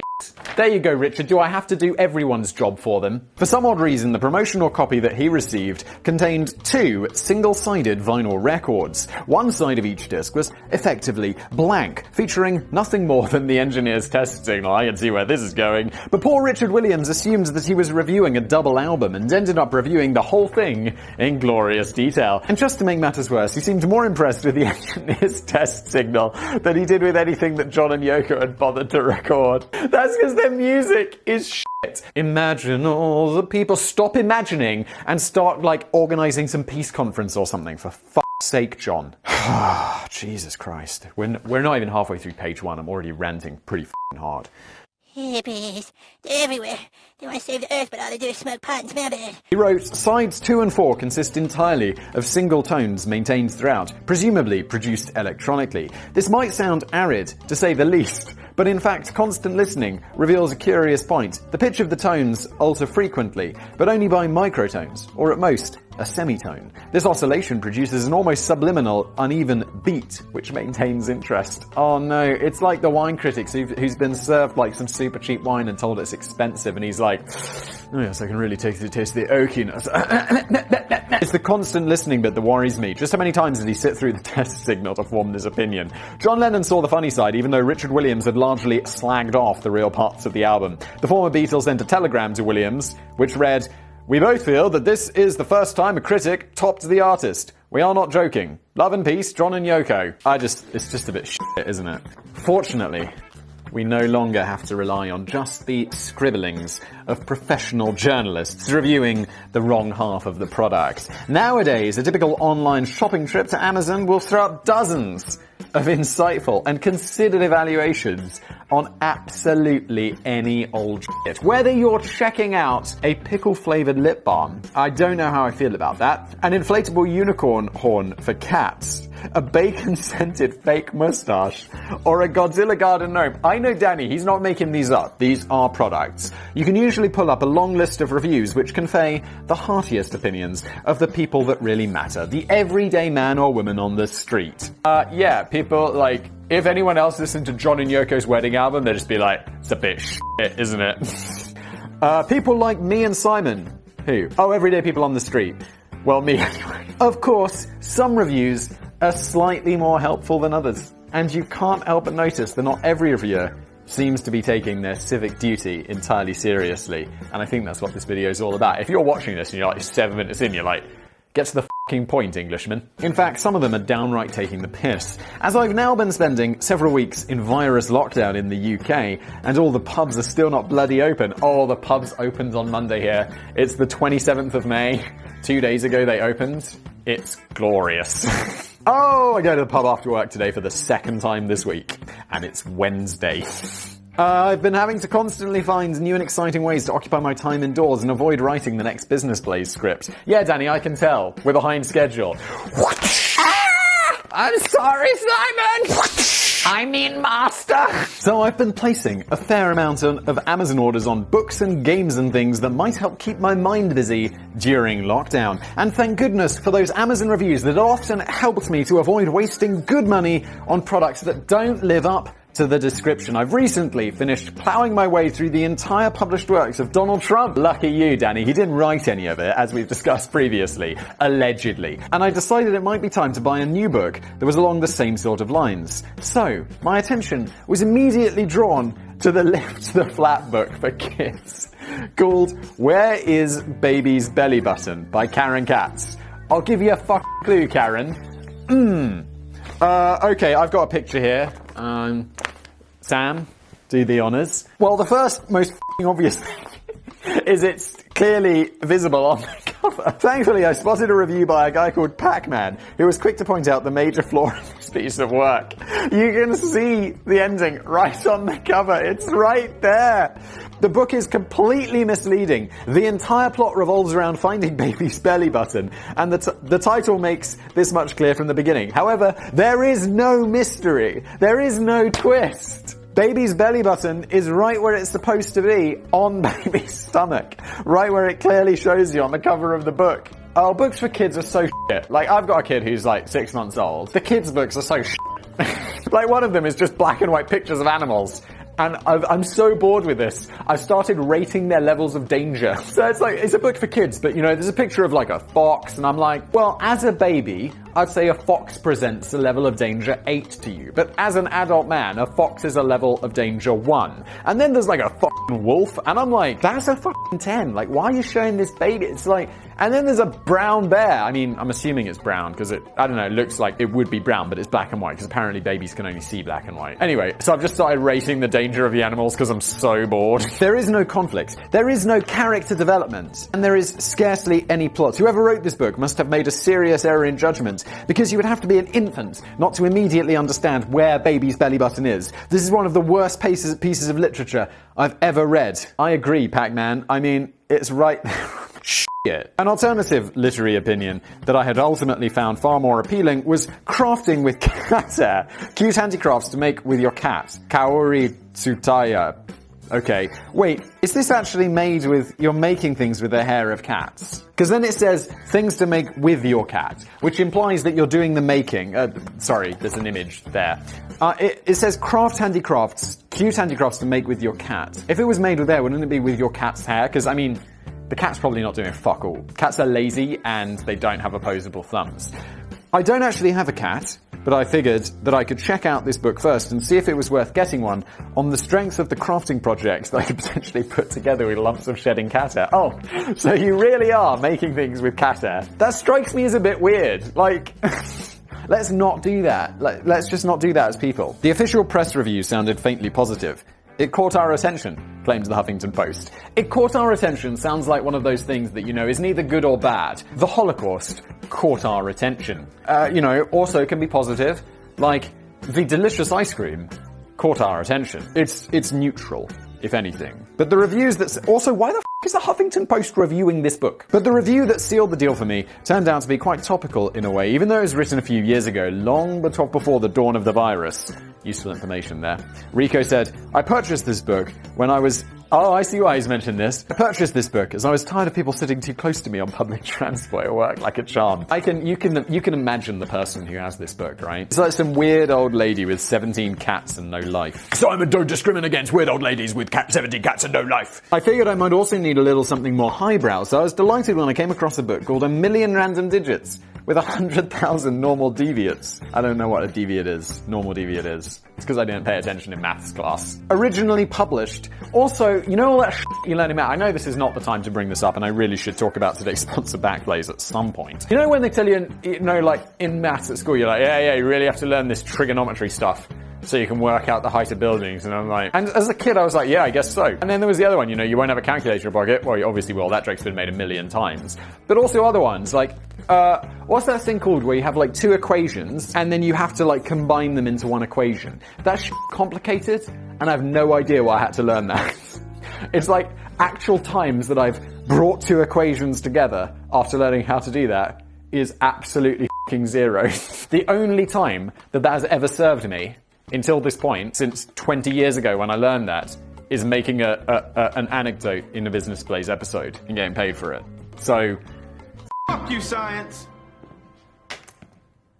Originally published in 1955, this 400-page book contains 50 lines of 50 random numbers on every page. It was once hailed as an important 20th century work in the field of statistics and random numbers, and was apparently very popular with scientists and boffins in need of ready-made tables of pseudo-random numbers. Why are they pseudo-random? They should definitely not be pseudo-random. They should be random.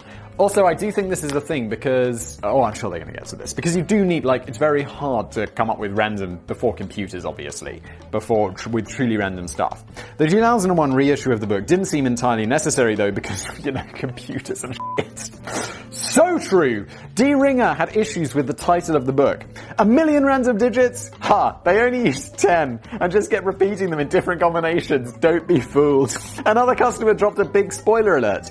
They just pretty much stay random the whole time. I mean, if you've seen one random number, you've seen them all. In a slap in the face of randomness, the very randomness of it gets repetitive after a few pages. Save yourself the time, and if you need a random number, just sort of think of a random number in your head and write it down. It's like thinking of a random number. 1. Done. Odds are it's in the book already, and you just saved yourself $80. $80? In fact, the spoilers were flying thick and fast.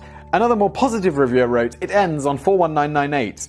You should read it anyway, as you'll never guess how you get there. You won't, because it's completely random. But Logan Chappie Alamos lamented, they sure don't come up with random numbers like they used to. Interestingly, a reissue of the book must have generated some reasonable sales numbers, as it spawned a follow-up, A Million Random Digits, the sequel, with perfectly uniform distribution. It's just a joke, though, right? Anyway, I think that's a break.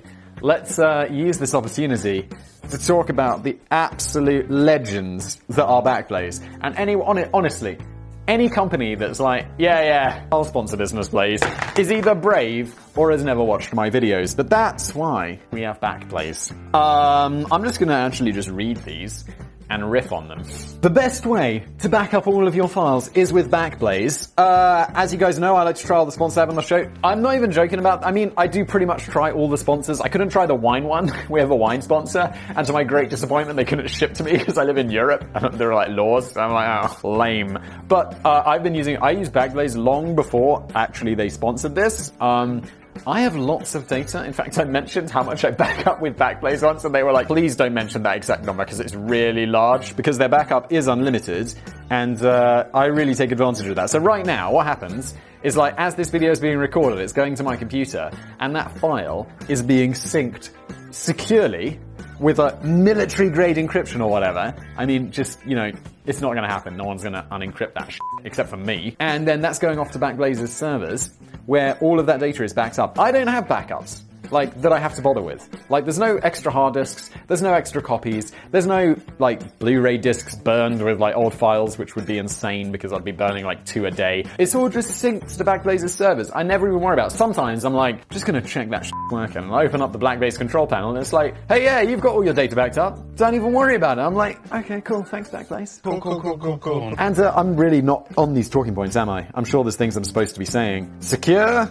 Unlimited? Yes. It provides peace of mind. Obviously it does. That's kind of the best thing about it. You don't have to worry about it, and they take care of it all for you. It is glorious. There's a 15-day free trial you guys can take advantage of. Just go to backblaze.com/blaze, backblaze.com/blaze, appropriate, and you'll get a 15-day free trial. And that's a really good way to try it out. For me, I'd need more than 15 days to back up all of my files because I've got so many. But that's going to be plenty for you. You'll see how easy it is to use. And when you want a file, if you have some, your computer blows up or whatever, or it gets nicked, you can just go onto Backblaze and be like, alright, well, I need to download all my files. And if you're like me, if it's an absolute metric ton of files, they can ship you out a hard disk, which is, honestly, pretty epic. It's also crazy cheap. The price isn't in here, but I think it's $6 a month or something. Maybe I shouldn't mention that because they don't put it in the talking points. But I don't know. I think I get billed once a year. It's $60. I'm like, okay. I'm sure I could ask for it for free because they sponsor our videos, but I'm like, it's so cheap, I don't even care. It is absolutely glorious. Peace of mind. Backblaze, 15-day free trial, backblaze.com/blaze. And look, I don't know how many sponsors are going to support Business Blaze because, it's a little bit crazy. Support Backblaze. Go sign up. Get that free trial because it really honestly does support the show and it keeps me making more shit. And I'd like it if you did that. So thank you very much, and thank you to Backblaze for being absolute legends and supporting this show. If there was an Amazon review about Backblaze, it wouldn't be sarcastic, it would be awesome. I'm often on the lookout for useful self-help books, and one intriguing title that caught my eye was How to Avoid Huge Ships. Oh, I've heard of this. By Master Mariner and Seattle Harbor pilot, Captain John W. Trimmer. Okay, I think I've got an image right here. How to Avoid Huge Ships. When Danny first made this for me, all of these images were massive. And I was like, Danny, why did you make all the images so massive? Now I have to go through and shrink them down. I don't, but I didn't want to waste. How to avoid huge ships. Here it is in all its glory. I assumed that this must be, fictional. These weird books that have weird titles, and it's it's not actually about how to avoid huge ships. It's about, the struggle of poverty in, 1930s New York City or something like that, It's just randomly titled. Anyway, let's move on because I'm just talking shit. Reviewer David O'Leary was able to offer some further, not entirely genuine, background to the author of this tome. This book is the better-known effort by Captain Trimmer, who also wrote the earlier, similarly styled How to Park Your Aircraft Carrier and Sticking Your Head in the Microwave, A Cautionary Tale. The book may have a slightly bewildering title, but it was actually intended to offer genuine, expert advice to private owners of yachts and small boats on how to avoid accidental collisions with much bigger ships. But I suspect not all of the reviewers were salty sea dogs. Also, like, how to avoid huge ships. It's like, I don't know, go around it. It's a huge ship. Like, I've sailed. I used to sail. And it's like, when there's a boat that's bigger than you go around it. If the boat is smaller than you, it goes around you. I mean, that's not really how it works. There's, like, sailing rules and stuff, but, like, you're not gonna get, like, a container ship to give way to you. You know, it's just, you know, it's like, hey, it's my right of way. They don't, no. Dan wrote, I read this book before going on vacation and I couldn't find my cruise liner in the port. Vacation ruins. Meanwhile, Darren Moran complains that he stumbled across this while looking for books on how to attract huge ships. This book is awful and vaguely racist. How is it vaguely racist? I must be missing a joke. Oh no. One reviewer had got the wrong idea entirely and was every time I missed a joke or one of Danny's puns, everyone's like, oh, Simon, you missed the joke, you dum-dum. And I'm like, it's probably true. One reviewer had got the wrong idea entirely and was sorely disappointed. As an individual plagued with chronic constipation and bowel distress for most of my adult life, I felt that my prayers had finally been answered by Captain Trimmer's bold and succinct title. He's misread it. But there's a huge boat on the front, so, I mean, you can imagine my disappointment when I realized that once again my dyslexia had let me down. Cooper claims that the third chapter in the book, Relocation to Arizona, had proven to be particularly helpful, while Chim Bilkrim came up with some of his own advice for free. My advice to beginners who want to avoid huge ships is stay on land. Oh! Make sure there is land completely everywhere around you. This works. I've tried it many times. When you are sure you're good at this, you can gradually approach the coast and do some of the more advanced stuff. I fucking love this sarcasm. It's absolutely gold. Further, browsing through the book titles on Amazon, dished up possibly the saddest book you're ever likely to see in your life. Microwave for One by Sonia Allison. I've seen this book. You guys have seen this book. I mean, this has been published on, I feel like I've seen this on Reddit like 17 times as like, you know, Forever Alone meme.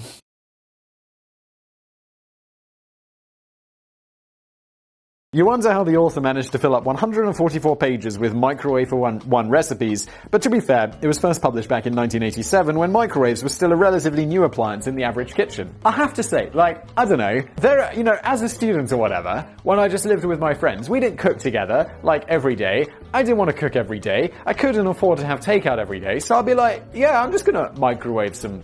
I mean, I guess she's talking more advanced shit than, like, throwing, like, a Chicago Town.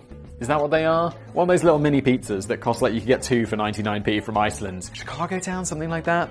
And they'd absolutely just, you'd put them in the microwave, you'd microwave them for like 3 minutes, it would melt all the cheese, and they'd absolutely nuke the top of your mouth if you ate it too quickly. But, I mean, I would have had Microwave for One at one point in my life, and I don't feel like, I mean, I'm only a bit of a loser. I'm not a massive loser. Back then, I only knew one mate whose family had one, and his dad also had a yacht on the drive. Oh my god, what about the guy who's been trying to avoid huge boats? He didn't think about boats, you know, on trailers. Years later, the book still seems to be providing comfort and radiating electromagnetic warmth into the lives of many Amazon shoppers. Ba-da-bum-bum!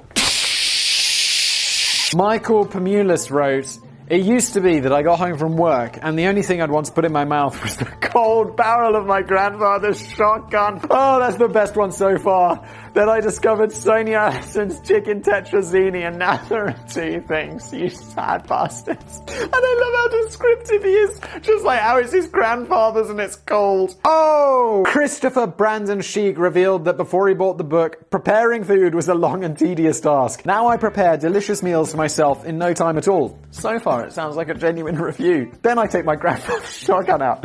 I now have much more time to get drunk and curse my ex and weep uncontrollably in a corner. This is good, but it's somehow less funny because of the absolute brutality of the previous one. Mr. Nowhere explained that the book has made an impact on his life. I just went through a down period during which I soaked up old food stains from my kitchen floor with a sponge, squeezed them into a cup of water, and ate the result as a cold soup. That is not right. I discovered this book and realized I could heat up the food stain soup in the microwave. It has made a great difference to my quality of life. But Stephen Kozeniewski pointed out that some of the advice in the book bordered slightly on the vague. and undercooked side. He claimed in jest, I hope, that the book contained such lines as, if beans explode out of the back of the frozen burrito, it's probably done. If you're making something with, like, marinara sauce, make sure you put a paper towel over it. If it seems as if it's not quite cooked, just put it back in for another 30 seconds or whatever. That's the truth with microwaves. It's like, I have no idea if this is cooked. Absolutely no idea. Let's do another 30 seconds. Hope for the best. It should come as no surprise that the biggest selling book of all time has attracted some rather odd reviews over the years. I'm of course talking about the book, the only book to have sold over 5 billion copies worldwide since it was first published. The Art of the Deal by Donald Trump. No, wait, that's the wrong book. I meant to say the Bible. The Bible sold 5 billion copies. People have two copies. Although, to be fair, I've probably bought like at least 3 Bibles or 4 Bibles in my life because I unfortunately went to a religious school and, you know, the Bible's like the textbook for RE class, religious education class. And, which, you know, was very Christian focused. For, like, religious education, we're just gonna focus on the Bible. And less on, you know, on all of the other books and religions. So I probably bought 5 of them because, I don't know, I threw it at my friend once or twice and then he threw it in a lake or something. I feel like this must have legitimately happened because we'd throw Bibles at each other because they're really big. And, you know, the teacher would get out of the class and he'd be like, boom! So, I got hit with a Bible. Now stand aside, worthy adversary. 'Tis but a scratch. And then it was, you know, the windows, you know, in the summer would be open. Then you'd just be like, hey, John! Just throw his Bible out the window and then it would, like, get up in a bush or something. So John would have to get a new Bible. Then John would throw my Bible out of the window. And then it'd be like, and we're all buying new Bibles. So that's a long reason why there have been 5 billion Bibles bought. School kids throwing Bibles at each other. Oh my god, people are going to have to smash that dislike button so hard for this video. The King James Version of the Bible has generated hundreds of tongue-in-cheek reviews on Amazon, though sadly many of them have been deleted. That sounds like censoring free speech to me. Outrageous! Get Brian Rose on this. However, I've still managed to dig up a few gems that were apparently deemed too controversial for Jeff Bezos to handle, possibly because he was a bit scared of being hit by a giant thunderbolt from the sky. Oh Jesus, if Jeff's scared, I'm not, because it's not real. W. Christian wrote, he didn't write that. For those of you who don't know, this is God's second novel after the Old Testament. It's a marked improvement in my opinion. He got rid of a lot of the previous angst and scorn, and it's the Old Testament's a bit emo, and has really begun to show the maturity present in his later works. He's become a more loving and kind God, and noticeably, he doesn't throw nearly as many tantrums as he does in the first book. It's true. Snippets from the other band reviews include, still scratching my head over this one. It starts with the story of a talking snake and ends with a story about a 7-headed dragon. In the middle, there were stories about swarms of frogs, lice, locusts and flies, and bears eating kids. Shit. I feel like I just read all the non-cool parts of the Bible. A giant fish ate a guy at one point. Oh yeah, I know that story. There was this guy who made a big boat and filled it with all kinds of animals, and then floated around for a while, following birds. Okay. Even though there was some sex, murder, and magic in it, it was overall a weird, disappointing rambling book that didn't make much sense. One of the first characters was a talking snake, who I found quite interesting. Then the story talked about silly people and quickly became tedious. I jumped to the end to see if there was any more about this snake. No. There was a kind of dragon, but it didn't talk. And one reviewer finally felt compelled to return his damaged copy. This book is faulty. It doesn't work when I pray for an Audi R8. I tried to pray for something less expensive and it still doesn't show up in front of me. If people can part seas with prayers, then I should be at least able to get some ice cream. Yeah, no, I mean, religion's a bit weird, right? Because you're like, well, I tried all the things it mentions and none of it worked. But I guess I still believe. I suppose I should feel fortunate that I've not had to entertain or educate any kids during the lockdown period. Some of my mates with children suddenly seem to have gradually developed a newfound respect for teachers, which is now bordering on cult worship of superhuman beings. Still, it's like, oh my god, taking care of kids is hard.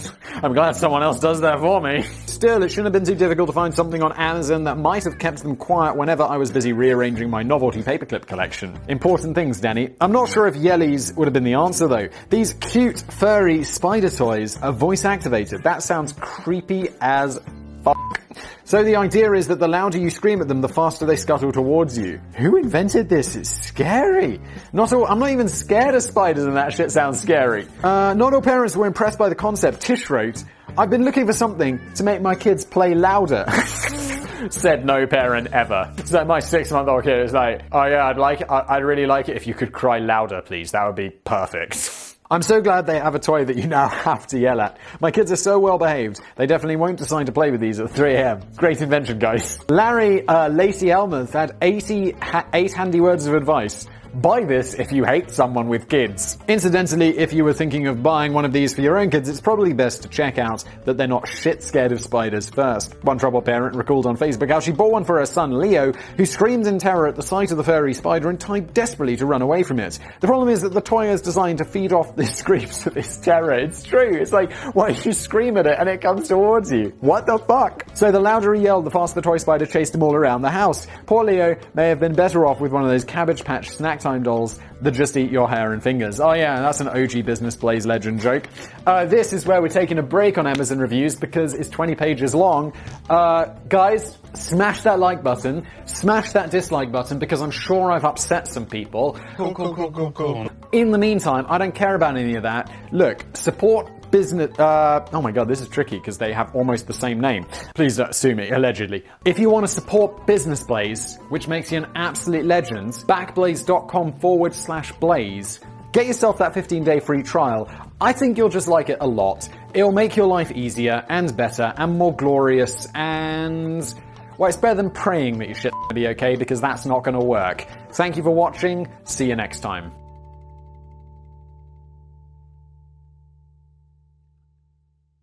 W. Christian wrote, he didn't write that. Alright, well done, hero. Ladies and gentlemen, boys and girls, welcome to the Business Blaze. I'm gonna move this chair because it's right in the way. Be gone! This is the channel where we blaze about business. I've got to work on my introductions. This video is probably going to be interrupted several times because my neighbours on the other side of that wall have decided that now is the perfect time to do some construction. And it literally sounds like they're tunneling into my f***ing office. So, yeah, maybe they are. Maybe they could just knock. Penny. This one is a part 2. Let me just say what goes on here is Danny writes us the scripts, I read it, react to it, maybe add some funny thoughts, maybe be a bit of a dick. That's kind of what happens. Also, purchase the merch. There is a link below. Maybe there is, maybe there isn't. If it's a YouTube link, that's probably a Rickroll, so be ready. This is part 2. Epic Advertising Fails, which is a video that we did before and it did really well, so I was like, hey, easy idea for content, let's just do a second one. And a third one, which I'm going to record after this, because Danny actually wrote just one, absolutely massive script, and I was like, Danny, we can't be epic blazing all the time. And he was like, well, here's what I wrote, Simon, so deal with it. I was like, okay, I'll just cut it in 2. So I literally had to tear it in 2 because the bonus facts that came at the end related to the first part, and then it wouldn't make sense. With that convoluted explanation out of the way, we should really jump into some content because that's why you're here. You're here for facts. Said nobody f***ing ever. Let's dive in. Some products are probably a lot easier to market than others. Not Business Blaze, that's for sure. People are like, what's Business Blaze? And I'm like, well, it's facts with fun. Definitely rising inflection at the end of the sentence because it's a question. I once spent weeks and weeks trying to come up with literally hundreds of different exciting things to say about custom fridge magnets for the marketing company of an Australian printing company. Oh my god. And once you get past things like you can put your own picture on it and you can stick them on your fridge, it gets quite difficult to keep coming up with fresh benefits and selling points. Why do you have to come up with hundreds of things to say? If someone was come up with 100 interesting things to say about Business Blaze, I'd be like, you see Business Blaze, right? It's not that interesting. I'm pretty sure that by the end of it I was writing lines like, you can plant them in your garden and see if they grow into a magic f***ing beanstalk. It must have been driving me a bit nutty because it was around this time that I found myself waking up in the middle of the night and screaming, why hasn't anybody ever produced a Margaret Thatcher ice lolly? Alright. Am I missing a joke or is Danny just crazy?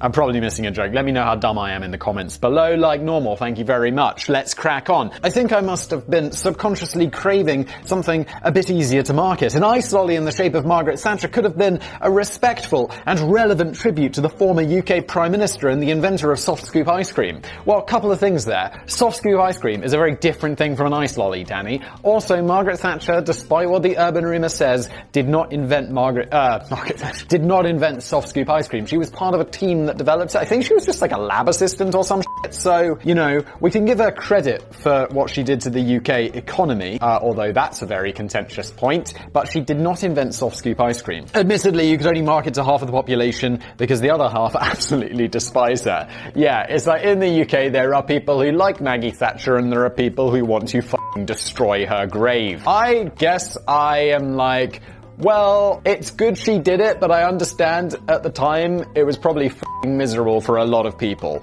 So if you don't really know, I think she closed a bunch of coal mines and shit like that. It doesn't really matter. It's not really relevant today. Smash that dislike button. But the good news is that it's the rich half with all the money that admire Margaret Thatcher. All the poor people in the north wouldn't be able to afford an ice lolly anyway, not after Thatcher closed down all their industries in the 1980s. Yeah, so maybe it was more than just coal mining, but really she did take the UK from like primary industry to secondary and tertiary industries, which is good for the economy long term. It's kind of like, you know, self-driving trucks. It's a good thing overall, but it's understandable there's going to be a lot of pissed off truckers. Having said that, the ice cream connection may not be as relevant as I previously thought. Yes, I always believed that Maggie Thatcher played at least some kind of small role in the invention of soft scoop ice cream during a acclaimed and often overlooked scientist period. Following her death, the Washington Post even claimed in their obituary piece that she helped invent ice cream as we know it. But it turns out that soft scoop ice cream was already around in the United States about a decade before Thatcher started her job at the British food manufacturer J. Lyons. Lyons? I don't even know, but it is on every sugar packet in the UK. It's just, I've never considered saying it, because you don't say, yeah, pass the Lions, you say, pass the sugar, like a normal fucking person. And there has never been any firm evidence that Thatcher was involved in anything other than checking the quality of the cake and pie fillings. Okie dokie. Which does beg the question as to why the face of Margaret Thatcher was ever seriously considered worthy enough to appear on a shortlist of potential scientist candidates to adorn the new British £50 note, bearing in mind that her only credentials in this area seem to be not inventing soft scoop ice cream. I can't believe that that's actually true, because the man who ended up on there, Alan Turing, kind of a scientist legend who played a huge part in ending the Second World War, for the good guys. Yeah, no, Thatcher, not the same. Anyway, still, if Adolf Hitler, oh god, there goes my monetization. I made a video the other day about, well, there's two things I want to rant about real quick. Number one, I've got a channel called Mega Projects, and I made a video about the Manhattan Project, which doesn't talk about nuking civilians very much. It's like the scientific development of the nuclear bomb. And YouTube's like, nah, we'll demonetize that. And I'm like, it's an exploration of the science behind a nuclear bomb, not, you know, nuclear holocaust. And YouTube's like, nah, we're not monetizing that. It's like, okay, well, great. I'm just not going to make any videos about that anymore. Perfect, because, you know, I like getting paid, YouTube. And then another one, I made a video, I can't remember what channel it was on or whatever, but it was literally an 11-second clip of Winston Churchill giving a speech, and Sony are like, yeah, we claimed that. So we're taking all the money from your video. It's a 25-minute video, and you've used an 11-second clip of Churchill. Fuck you, Simon. We're going to take all the money. We're Sony. What are you going to do about it, bitch? And I'm like, well, nothing. What am I going to do about it, Sony? You're fucking Sony. I'm Simon. Fuck you, Sony. Hashtag cancel Sony. Normally I make light of rants like this, but I'm like, that Churchill video had like hundreds of thousands of views. Sony, you literally took thousands of dollars. You know, someone like me might be like, f*** it, Sony. I'm gonna pirate all of your movies, every single fucking thing you make, and not pay a dime until I've got my thousands of dollars back. I mean, I wouldn't do that because I'm a good legal person who would never torrent anything, right? Sony, you little bitch. Allegedly. This product, back in 2014, a company called MVF Products, based in Meerut, in the Indian state of Uttar Pradesh, produced a limited edition range of... Oh my. Sam, do the honors. Sam produces these videos. He's basically our meme lord. Put up that image, this one, right here. I'm like the fucking weatherman, right? The product felt a bit half-hearted, as no attempt was made to replicate the body or face of Adolf Hitler in the cone. Instead, his stern-looking face just adorned the packaging. That's pretty lazy. They also made his name look really nice. Like, it's like, you know, Word Art 97. Really good job. And it's got that little tail coming off the H. This naturally whipped up a bit of a global shitstorm on social media, and the ice cream cone wasn't produced again after the first run sold out. Sold out? But before we get too giddy on our high horses, it's maybe not quite as tasteless as you might think. I'm waiting to see the explanation for this one. The marketing concept, not the ice cream cone. They probably tasted like cardboard. Yeah, ice cream cones suck. I don't, even when I was a kid, you know, you get, I don't know if this is just a British thing, but you get like, this kind of fake wafery, tastes like f***ing nothing ice cream cone that's cheaper, and then you get the kind of more textured, delicious ice cream cone. British people, you'll absolutely know what I'm talking about. Maybe it's an American thing as well. And there's, you know, the two definite qualities of ice cream cone. That cheap one sucks. And I would always be like, put my ice cream in a tub. But then if you got the nice cone, that's a nice cone. I don't know why I brought this up. Let's just carry on. It's not interesting at all. Welcome to Business Place. Sometime there are rants. Because in Indian culture, Adolf Hitler is largely seen as a grumpy old fool rather than one of history's most dreadful villains. This channel's fairly large nowadays. Someone who's Indian and watching this, is that true? It's like, oh, you old Hitler. Means a really different thing in India. You grumpy old man. In English, that would be like, oh, so you fascist neo-Nazi? The term Hitler is mainly used to describe someone with a bad temper. In fact, the producer of the ice cream cone claimed that the branding of the product was an affectionate tribute to his grumpy old uncle, who everyone called Hitler. Oh! When asked if his ice cream might possibly cause a big dollop of offense in relation to the Holocaust, you know, that thing Hitler is kinda known for, the same guy responded with, he was not aware of any such bad thing. Dude. Really? Are you dumb? You are really dumb. For real. And this shouldn't be too surprising, as the Holocaust is not taught in Indian schools. When the national newspapers ran the story, they had to stop to explain what the Holocaust actually meant. Really? I mean, I know it's a different part of the world. I mean, it was the biggest genocide in history. I feel like that's something that should come up. Oh, anyway, this partly explains why so many other Hitler-themed business ventures have popped up in India over the years, which we may come back to later. But getting back to the topic of the video, and I must admit that I had to go back to check the title to remember what we're supposed to be talking about. Yeah, I'm lost. What is this? Advertising disasters. My very long-winded point was that some products are much easier and more straightforward to market than others, which makes it all the more bewildering when some of the biggest and most respectable names in business are still capable of taking a perfectly simple marketing idea and completely cocking it up in increasingly fresh and imaginative ways. Maybe they just ate their ice cream too quickly and got a big zap of brain freeze. Ba-da-bum-bum! Wow, spit went everywhere on that one. Next up, spotty children are ugly. You'd think that acne treatments aimed at troubled teenagers would be easy enough. Yeah, you got spots, you need cream. Done!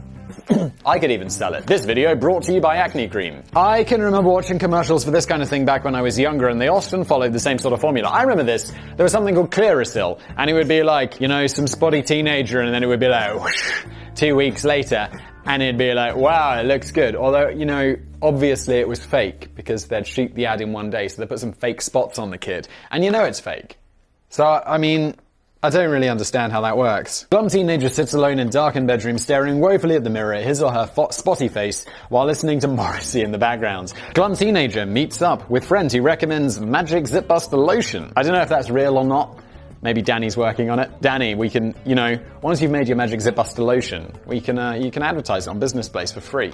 I mean, for free. Heavily discounted. Transformed teenager is later seen down at the school disco with a perfectly smooth and spot-free face, surrounded by a gang of admiring fans as he or she snorts a line of coke. Oh shit! From the top of the bald head of the cool geography teacher. Oh dear. Or something like that allegedly. Or something like that anyway. It was a long time ago. It's surely not that hard to get right. But the US firm Proactive took a slightly more brutal approach when the acne treatments first emerged in the 1990s. I don't know, Danny, I don't think the ASA is gonna approve an advert where it's like, there's a kid doing cocaine off a bald man's head.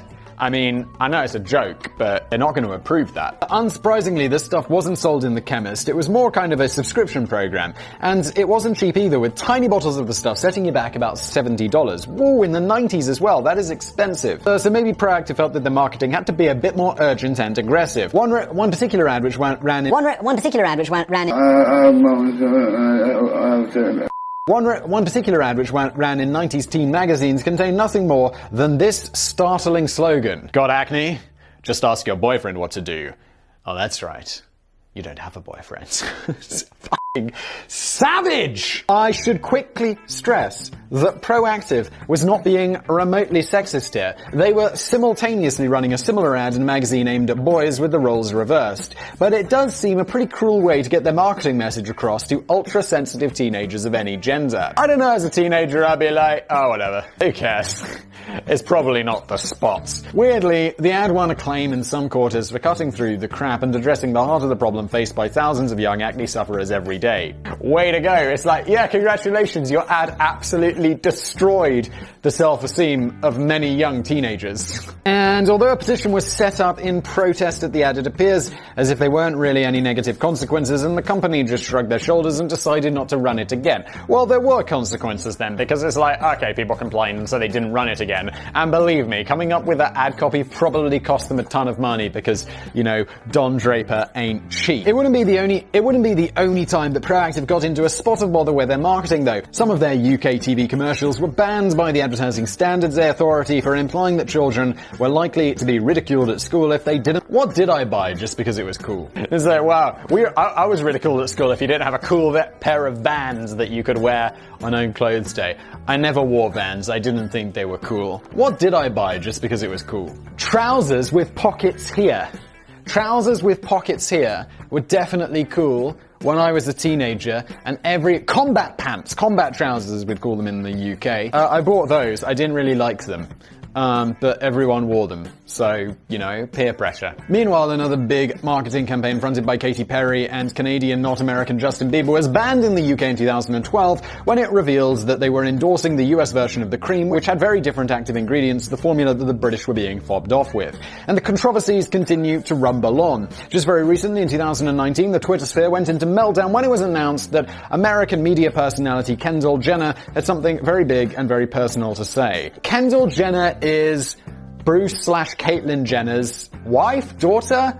Is he one of the Kardashians? I'm so confused by this, like, American royalty. I don't understand it. Also, if you ask me to name British royalty, like William and Kate's children, I want to say one of them's called Harry, but I know it's his brother, and I genuinely can't think of their names. Because that's how little I care. I'll admit that I get a bit confused with the whole Kardashian. He is one of the Kardashians and Jenner family circle. Yeah, me too, Danny. I'm glad we're on the same page. As fuck always. I gather that Kendall Jenner is the model daughter of businesswoman Kris Jenner. Who the f***'s Kris Jenner? Who was the first to drop a teaser that a big announcement was on its way the following day. She tweeted, "I'm so proud of my darling Kendall for being so brave and vulnerable. Seeing you share her most raw story in order to make a positive impact for so many people and help foster a positive dialogue is a testament to the incredible woman she's become. Make sure to watch Kendall Jenner's tweet on Sunday night to find out what I'm talking about and be prepared to be moved." What the f***? Was this badly written or am I just bad at reading? Also, that seems really long for a tweet. Further, slightly rambling tweets included hashtags such as Be the Change, Share Your Story, Proud Mum, Cancel Sony, Change the Conversation. This naturally, it wasn't Cancel Sony, but hashtag Cancel Sony. This naturally got Kendall's 30 million followers. Fucking hell, really? I've never heard of you. You got 30 million Twitter. I've got like 30,000 Twitter followers. You got 1,000 times as many Twitter followers as me? What the f*** am I doing with my life? Quite curious about what the momentous revelation was going to be, with many pondering if she was on the brink of sharing a deeply personal life experience to potentially help others who might be going through the same difficult journey. Spoiler alert. I don't even know what the spoiler is, but it's not going to be that. It's going to be something to do with some marketing bullshit. But isn't she like a billionaire or some shit? Or one of her sisters? Or however the Kardashians are related to her? Although then Forbes recently downgraded billionaire Kardashian to not a billionaire anymore. That's gotta suck. Maybe she's probably still a billionaire in Vietnamese dong. Or to put it another way, with a less beating about the bush, a lot of people suspected that she might be coming out as a lesbian. Holy shit. Maybe beating about the bush is the wrong expression to use there. Danny, it's 2020. The following night during the 2019 Golden Globes, Kendall Jenner dropped the mighty bombshell on Twitter. She used to suffer from acne when she was a kid. Oh my god! But the good news is that she had signed, like, I didn't really have acne, but I had the occasional spot and shit. I mean, lots of kids have acne. Who gives a shit, Kendall? Who the f*** are you? Kendall? I don't even remember what your name was, and that's how little I care. But the good news is that she had just signed a big sponsorship deal to promote Proactive. The whole Courageous Family Story thing was basically just a setup for a lucrative endorsement of the wildly expensive acne treatment. Okay, I mean, look, I do sponsorships as well. I don't think I'd do that. That feels a little wrong, but I'm also sure they're paying her. Look, if someone was like, yes, we'll give you $1 million, and you gotta say, like, oh my god, I used to suffer from acne as a kid. Honestly, I'd do it. Twitter largely boiled in rage at the self-serving anticlimax, which, with my favorite current response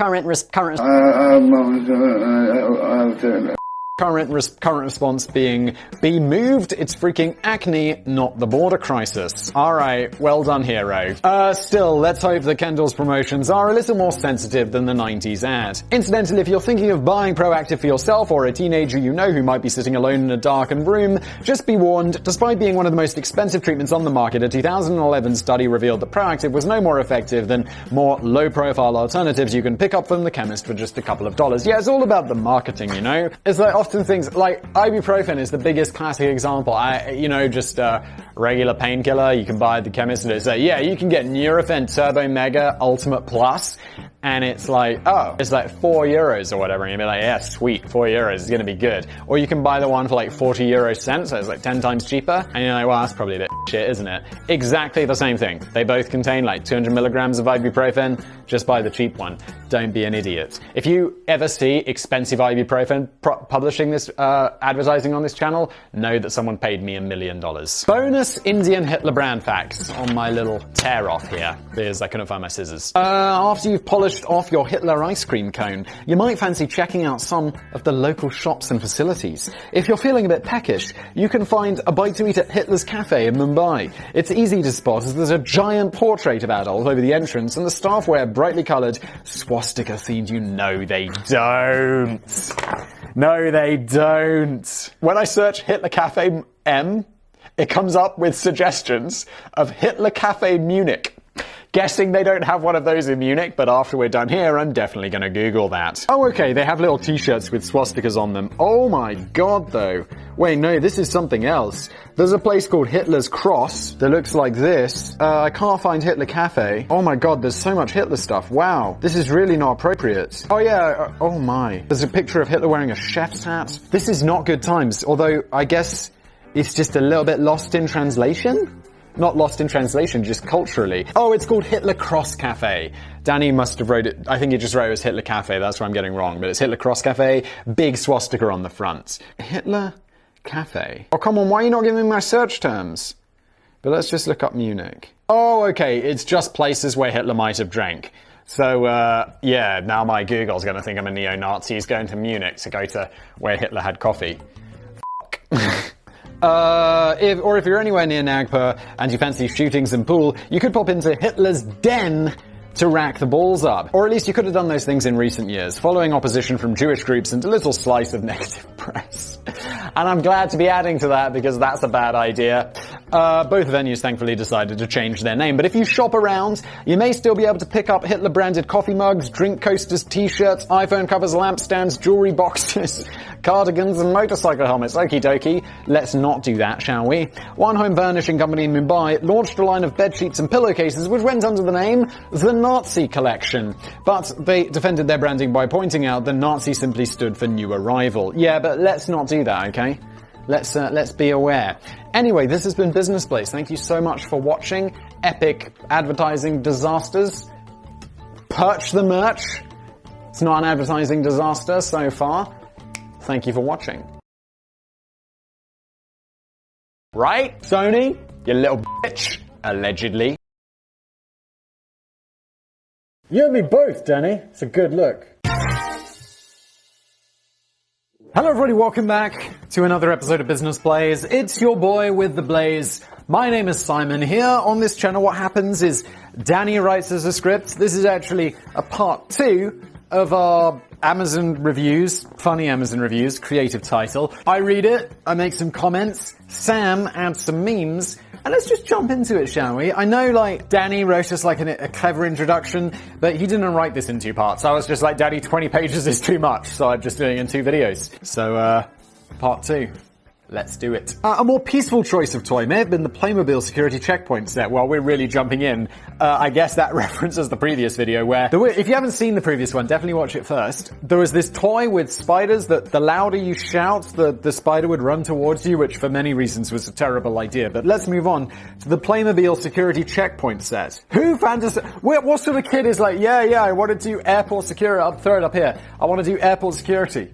Airport security is like the least fun part of life. It's like, what did I forget to take out of my bag this time? Playmobil's range of toys often simulates familiar real-life situations such as a police station, a fire station, a hairdresser's, or a sexual health clinic. No, it doesn't, Danny.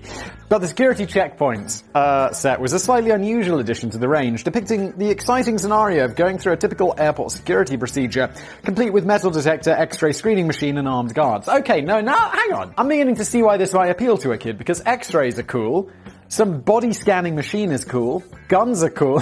Scott Wilson, also, I don't think they're armed. Like, maybe, of course they are in other countries, but in the UK, we definitely don't have armed security people at the airport. Like, I mean, of course you have the people walking around with guns when there's, like, terror alerts and shit. The people at the airport don't have guns. The police don't have guns. They have batons in the UK.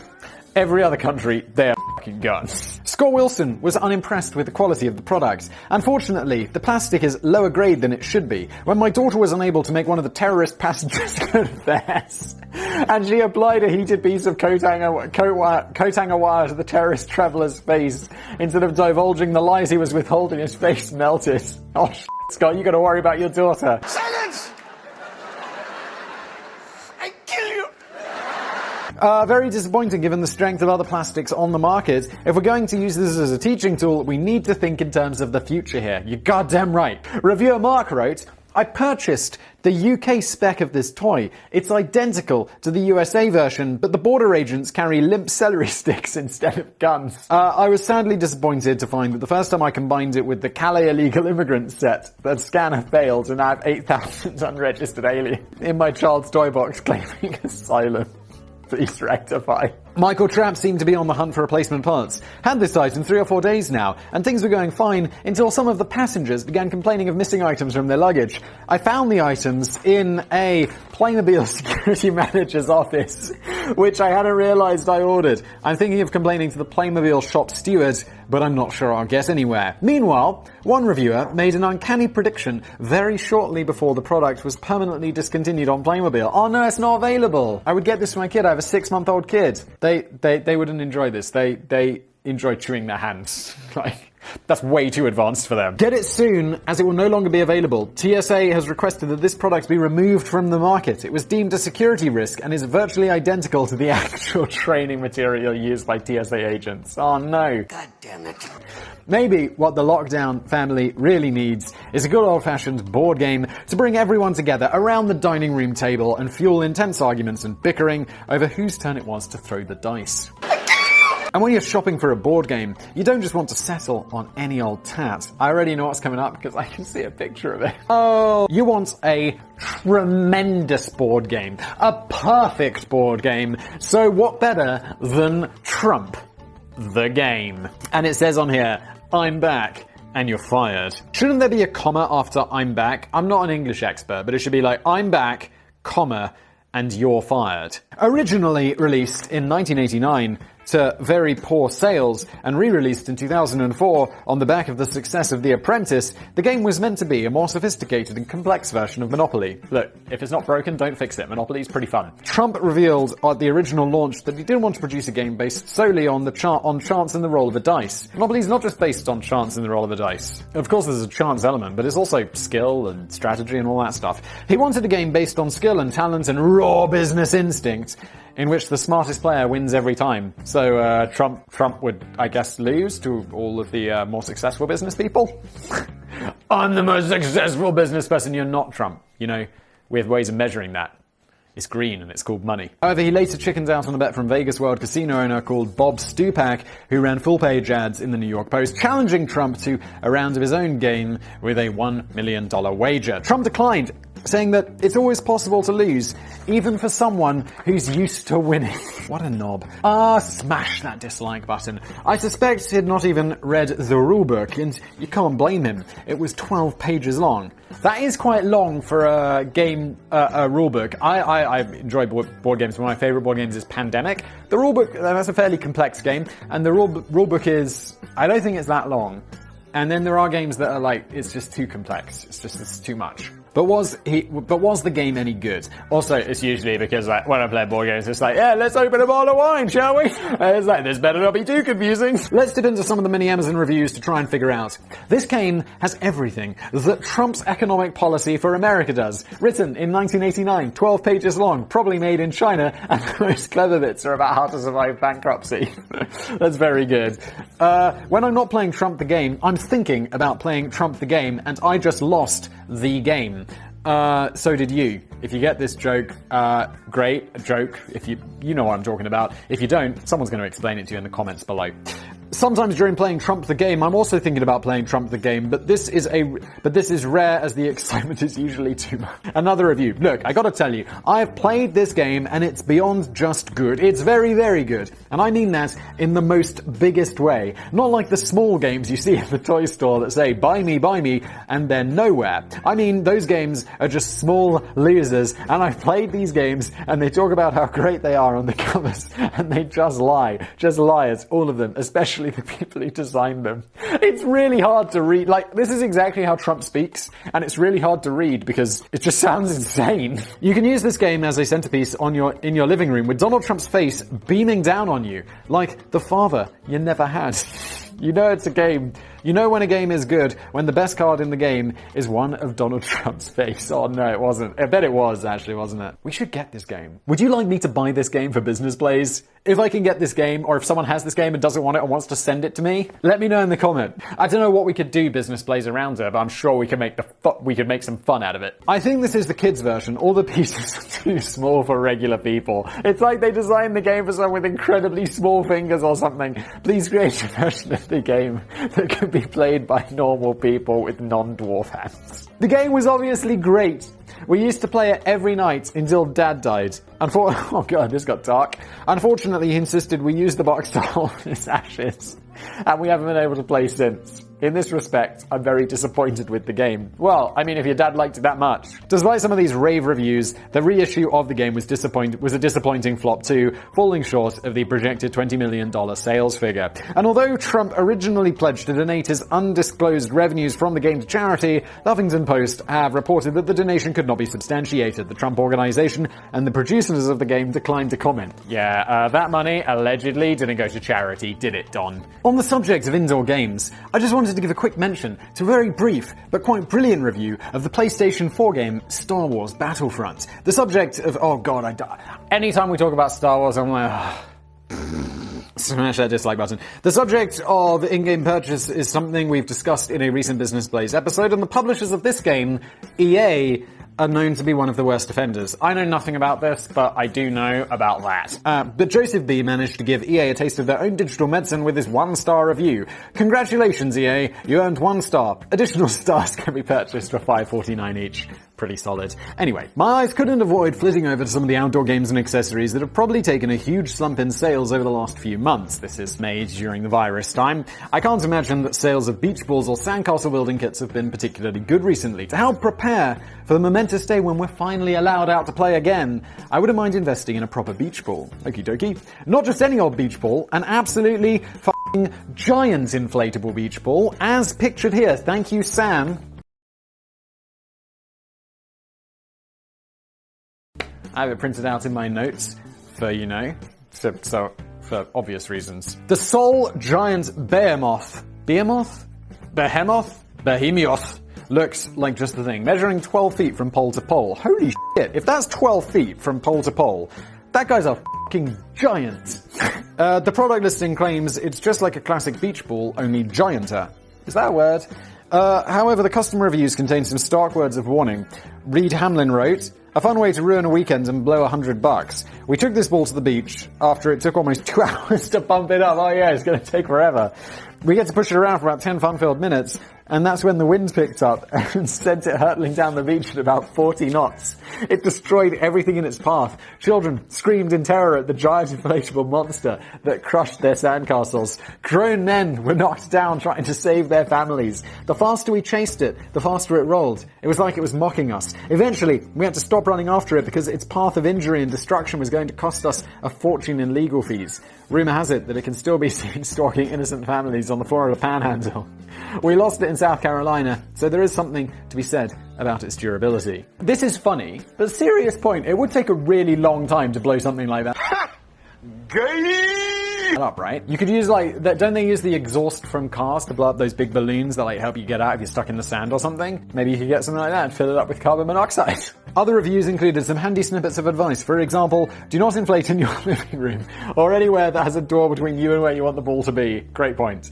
But one particularly thoughtful Amazon customer had figured out the best way to cope with a Seoul coastal beach bear moth rapidly rolling in your general direction. And I think his words need to be heard by everyone this summer, if we're outside, or whenever it is that we get let out again. I also have one of these, and yes, windy days can make this product difficult to control. We realize that you cannot try to run away from it, as it will trip up your feet and then face slam you into the ground, no matter how big you are. I never really thought about how heavy and dangerous a 12-foot beach ball might be, so if you're ever chased by a 12-foot beach ball, then just stop, drop, and let it roll right over you. Unfortunately, learning this on your own can be a bit painful. Once we all learned our lesson, it was awesome. So remember, folks, stop, drop, and let it roll. I'm genuinely curious about this now. It does seem like these people are making fun. But is it actually dangerous if a giant 12-foot ball is rolling towards you? I guess it would knock you over. Again, folks, you want me to buy a giant 12-foot beach ball? I live in a very landlocked place. I mean, it'd take me a while to get it to the beach. Of course, spending all this time indoors has driven many people to explore new and exciting hobbies for the first time.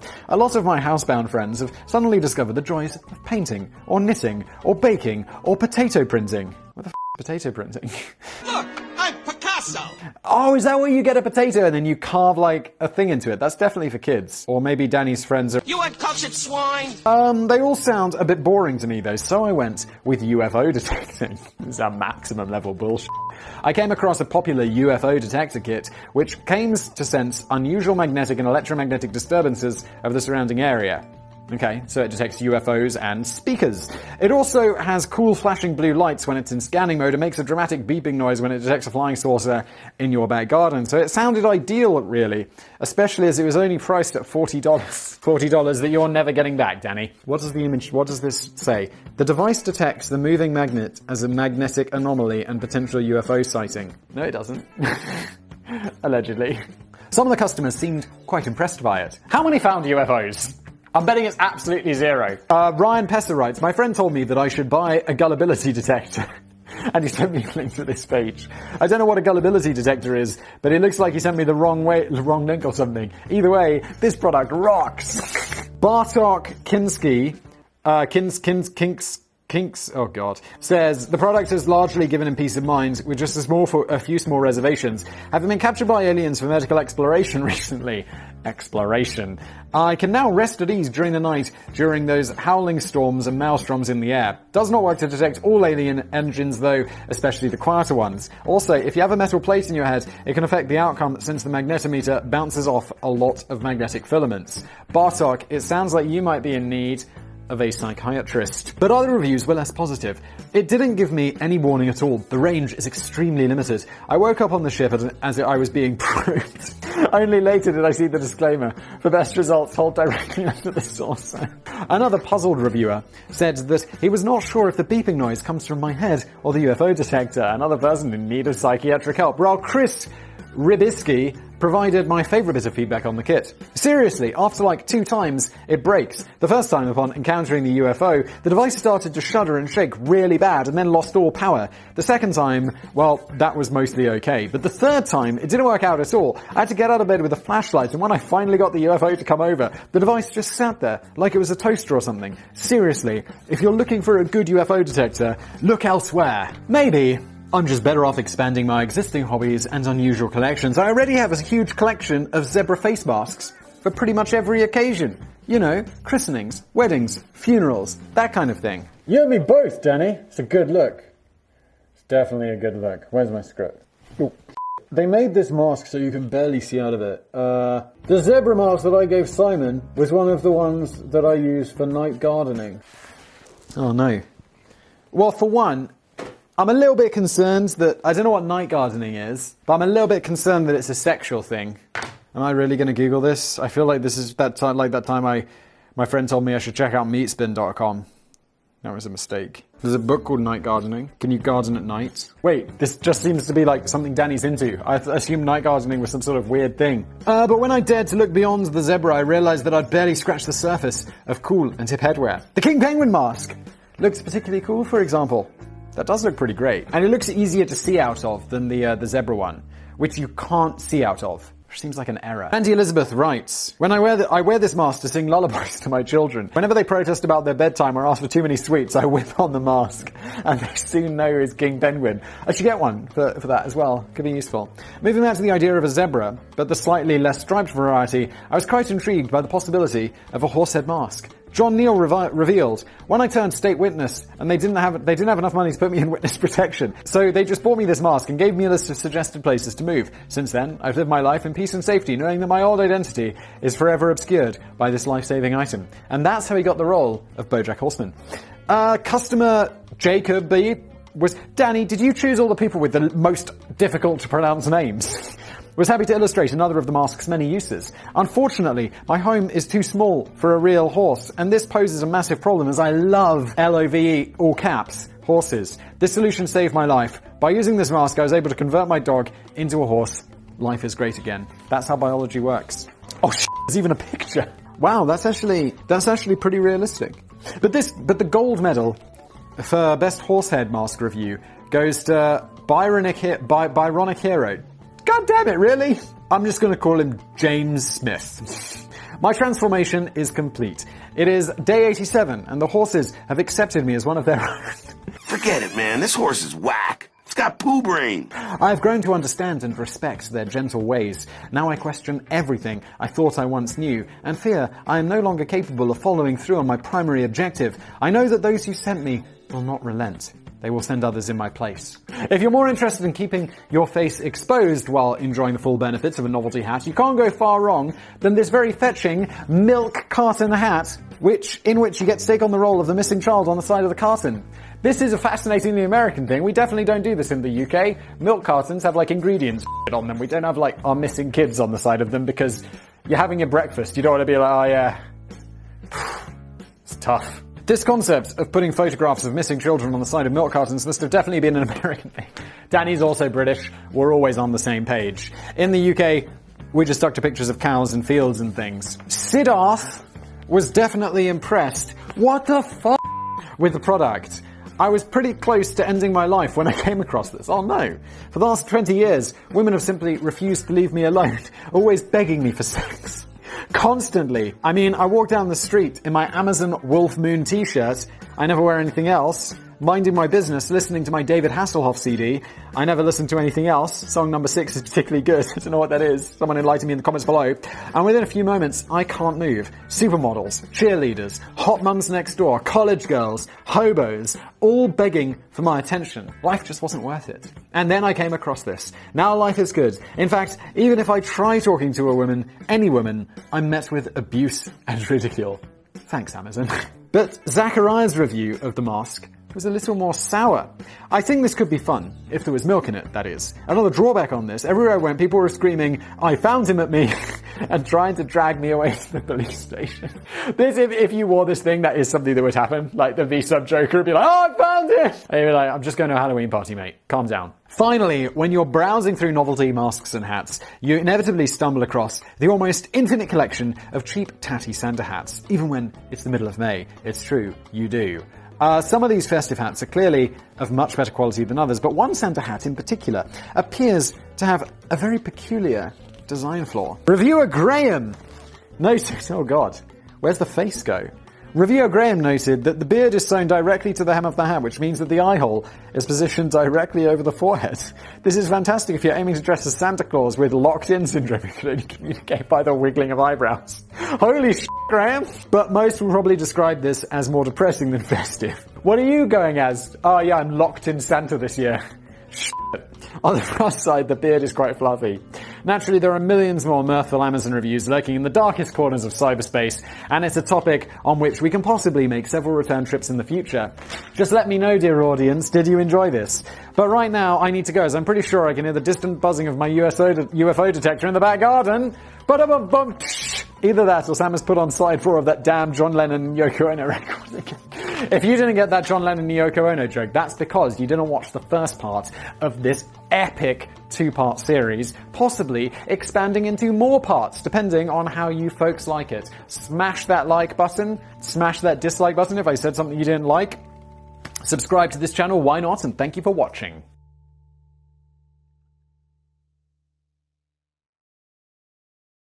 Women have simply refused to leave me alone, always begging me for sex. Oh my god, I'm a genius.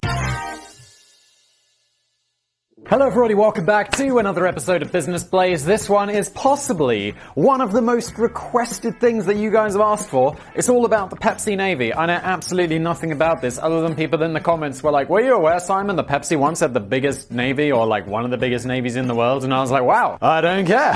Not really. Then I was like, Danny, go write me a script. And that's what happened. Danny wrote the script, I record this video, Sam adds some memes, and let's get into it. Sam is not over there. I don't know why I'm looking over there.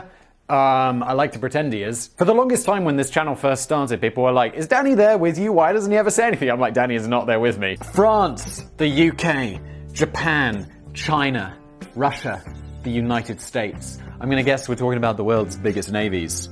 That's probably the rough order in which I would put the 6 nations most likely to put together a strong, crazy golf team. Should it ever be recognized as an Olympic event? Well, I guess I was wrong. Thanks, Danny, you really cleared that up. By an almost staggering coincidence, it's also the exact same order in which we might place the owners of the most powerful naval forces in the world. Ba-da-bum-bum! For outside bets a bit further down the anchor chain, ba-da-bum-bum! We might also go with choices such as India, South Korea, Italy, and Taiwan. Surely, only a completely clueless imbecile would go with a name like, say, Pepsi. It's not even a country, Danny! Mainly because PepsiCo isn't widely considered to be an independent sovereign state. I should read these ahead of time, or any of the hundreds of other very loose and ambiguous definitions of a country or nation. All they do is sell cans of nice, fizzy pop. Which is a very American thing to write, Danny, because I don't think we call it fizzy pop, unless you do from where you're from. I'd call it a soft drink. But if legend is to be believed, for a very brief moment in time, the makers of Pepsi Cola were once recognized as the 6th most powerful navy in the world. That use of legend there is obviously legendary, but it also makes me think that maybe this story is not true, and I've asked Danny to write an entire 10-ish page script on something that might not even be real. Very few people seem willing to remember just how dramatically the Cola Wars escalated in the late 1980s and 1990s. Oh, Pepsi's gonna nuke Coke. The epic battle for cola syrup supremacy eventually hit the waves of the ocean as Pepsi engaged in a dramatic battle with their arch rivals Coca-Cola, who only had the 9th biggest navy force in the world at the time, but they did have a much bigger fleet of F-15E Strike Eagles. This is definitely not true. During the short but brutal conflict, thousands of lives were lost, an inflatable dinghy got a puncture, and a swan pedalo was wrecked beyond repair. I like pedalos. They're one of life's joys. You know, they're those little boats that you get to ride on like a river or small lake or something and pedal with your feet. I find that, even as an adult man, surprisingly enjoyable. I recently decided that this summer I'm gonna buy a kayak. I'm gonna go kayaking. I haven't kayaked since I was a teenager, and I used to like it. I'm gonna go kayaking in some rivers. Hopefully I won't drown. If I don't come back to Business Blaze, it's because I drowned. Either that or I died from coke. Of course, none of the last bit was remotely true. Oh, Danny, come on. Everyone knows we're here. In fact, no one's here for facts, because I just conducted a poll on YouTube, which many of you have probably seen by now, asking like why you watch Business Blaze. As of the time of recording this, not a single has said they watch for the business stories. Everyone watches for the blaze. But surely it's just as believable as Pepsi ever being officially recognized as a military force of any kind. That would just be utterly ridiculous. So, did the Pepsi Navy ever exist? And did the story of the fizzy pop sailors really begin with a simple plastic cup of Pepsi helping to defuse a punch-up between American and Russian leaders? What is going on? Strap on a pair of inflatable crab-shaped armbands as we dive into this unlikely tale and try to untangle the fact from the fiction. We're only 5 minutes in. I was just watching a video on how to be successful on YouTube because, you know, always learning. And they were like, the most successful videos are ones where they're short and get immediately to the point. And I was like, oh, fuck. Relations between the US and the Soviet Union had grown more than a little frosty following the Second World War. Yeah, Danny, it was called the Cold War. It was kind of a big deal. But there were a few signs of a thaw following the death of Joseph Stalin in 1953, which led to an agreement to increase cultural contact and to host showcase exhibitions in each other's nations. So, the Soviet National Exhibition landed in New York City in 1959, and everyone was persuaded to become a communist. Not really. It showed off examples of Soviet industry, agriculture, theatrical performances, and lots of cool stuff about the Sputnik. Not all US visitors were that impressed, though. The Soviets had thoughtfully provided comment books around the exhibition so that visitors could leave their feedback. Wow, that's really not communist, like asking people what they think. It's a shame they didn't do that back home with, you know, their nation. How do you feel about this guy being the leader? Too bad. This is a briefing. I'm not seeking your consent. The books were destined to get filled with vulgar abuse and sarcastic remarks, such as, I think the main perspective of this Russian exhibit is to show the average American citizen how he is lucky to be an American. Americans probably didn't bother. It's like, here, we present to you the amazing Lada. It is best car. It is best car, no doubt about being best car. Everyone's like, it's a bit of a piece of shit, isn't it? I still see Ladas on the road sometimes, and you're like, really? You saw what the Germans were making around the same time, right? I mean, the West Germans. Spoiler alert, their stuff wasn't shit and still exists today. Maybe Lada still makes cars today, but let's just say they don't have a brilliant international presence. The Americans probably didn't bother with the comment books when they returned the favor later that same year and brought the American National Exhibit to Sokolniki Park in Moscow. It's kind of ironic, the Americans were the one who didn't seek feedback from the audience. President Eisenhower was determined to get Soviet citizens to appreciate the glorious benefits of US capitalism over Soviet communism, and so the idea was to flood the exhibition with sponsored booths from a long list of very familiar US brands, showing off their wares for trade. So, for the very first time, the Soviet Union was introduced to the concept of things like Disney, IBM, and the Dixie Cup. Are Dixie Cups those, or those solo cups? What is a Dixie Cup? I assume it's something super American that I don't know. But also, I made a video on my Top 10s channel about, you know those red cups and blue cups that you see at, like, I don't know, I see them in every American movie that features fraternities or college. And we don't have those. Those I've never seen, I've never used one of those in my life. But apparently they are just a staple of the college experience in the US. And perhaps most significantly of all, Pepsi Cola. Eisen, when are we talking about the Navy, Danny? What is going on? I'm learning about communism. Again, comrade, come on! Eisenhower was too busy to attend the opening of the exhibition himself, so he sent along Vice President, you might know him, Richard Nixon, to hobnob with Soviet leader Nikita Khrushchev at the event. But it's perhaps not too surprising that the Vice President of capitalist America and the leader of Soviet communism ended up trading verbal punches with each other when they got around to talking. Things got pretty intense, even... Be awesome to see a fight between Richard Nixon and Khrushchev. Things are pretty intense, even if they were conducting their fierce arguments through an interpreter, which I always find brings a slightly clumsy edge to a heated debate. Stay where the sun don't shine. We do not have exact phrase like this in Russian. I say he himself into bottom sun. Russia's love affair with Pepsi Cola can be largely traced back to an iconic black and white photograph taken at the exhibition launch, which I hope Sam can throw up onto the screen about now. Do the honors, Sam! Do the honors, Sam! Put it right here! The photograph depicts Richard Nixon standing beside Nikita Khrushchev, who is taking his very first sip of Pepsi from a plastic cup that has just been handed to him by Pepsi's Vice President of Marketing, Donald Kendall. This sounds like... I mean, I'm all for capitalism, but if I was the Russians, I'd be like, wow, capitalism has really taken over. Like, these guys get to, like, have such an important influence? That doesn't seem right. Don't get any ideas. Don't smash that dislike button just yet, because look, if we had communism over here and capitalism over here, I'm probably like here.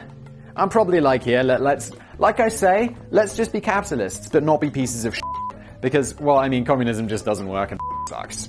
Socialism too. Don't get any ideas. Smash that dislike button. And don't think that doesn't mean that I don't like having free healthcare. It does. I think healthcare should be free. So maybe I'm like here. This is said to be the photograph that helped put Pepsi on the Russian map. But there are differing stories as to how the photograph came about. Most online sources claim that Nixon and Khrushchev had got embroiled in such a big slagging match that Khrushchev had started profusely swearing in blind rage. The legend goes that Pepsi saved the day when Donald Kendall intervened and offered Khrushchev a cold drink in a bid to try and cool down the Soviet leader in the fiery argument. No, Mr. Kendall, that sounds like your PR spin.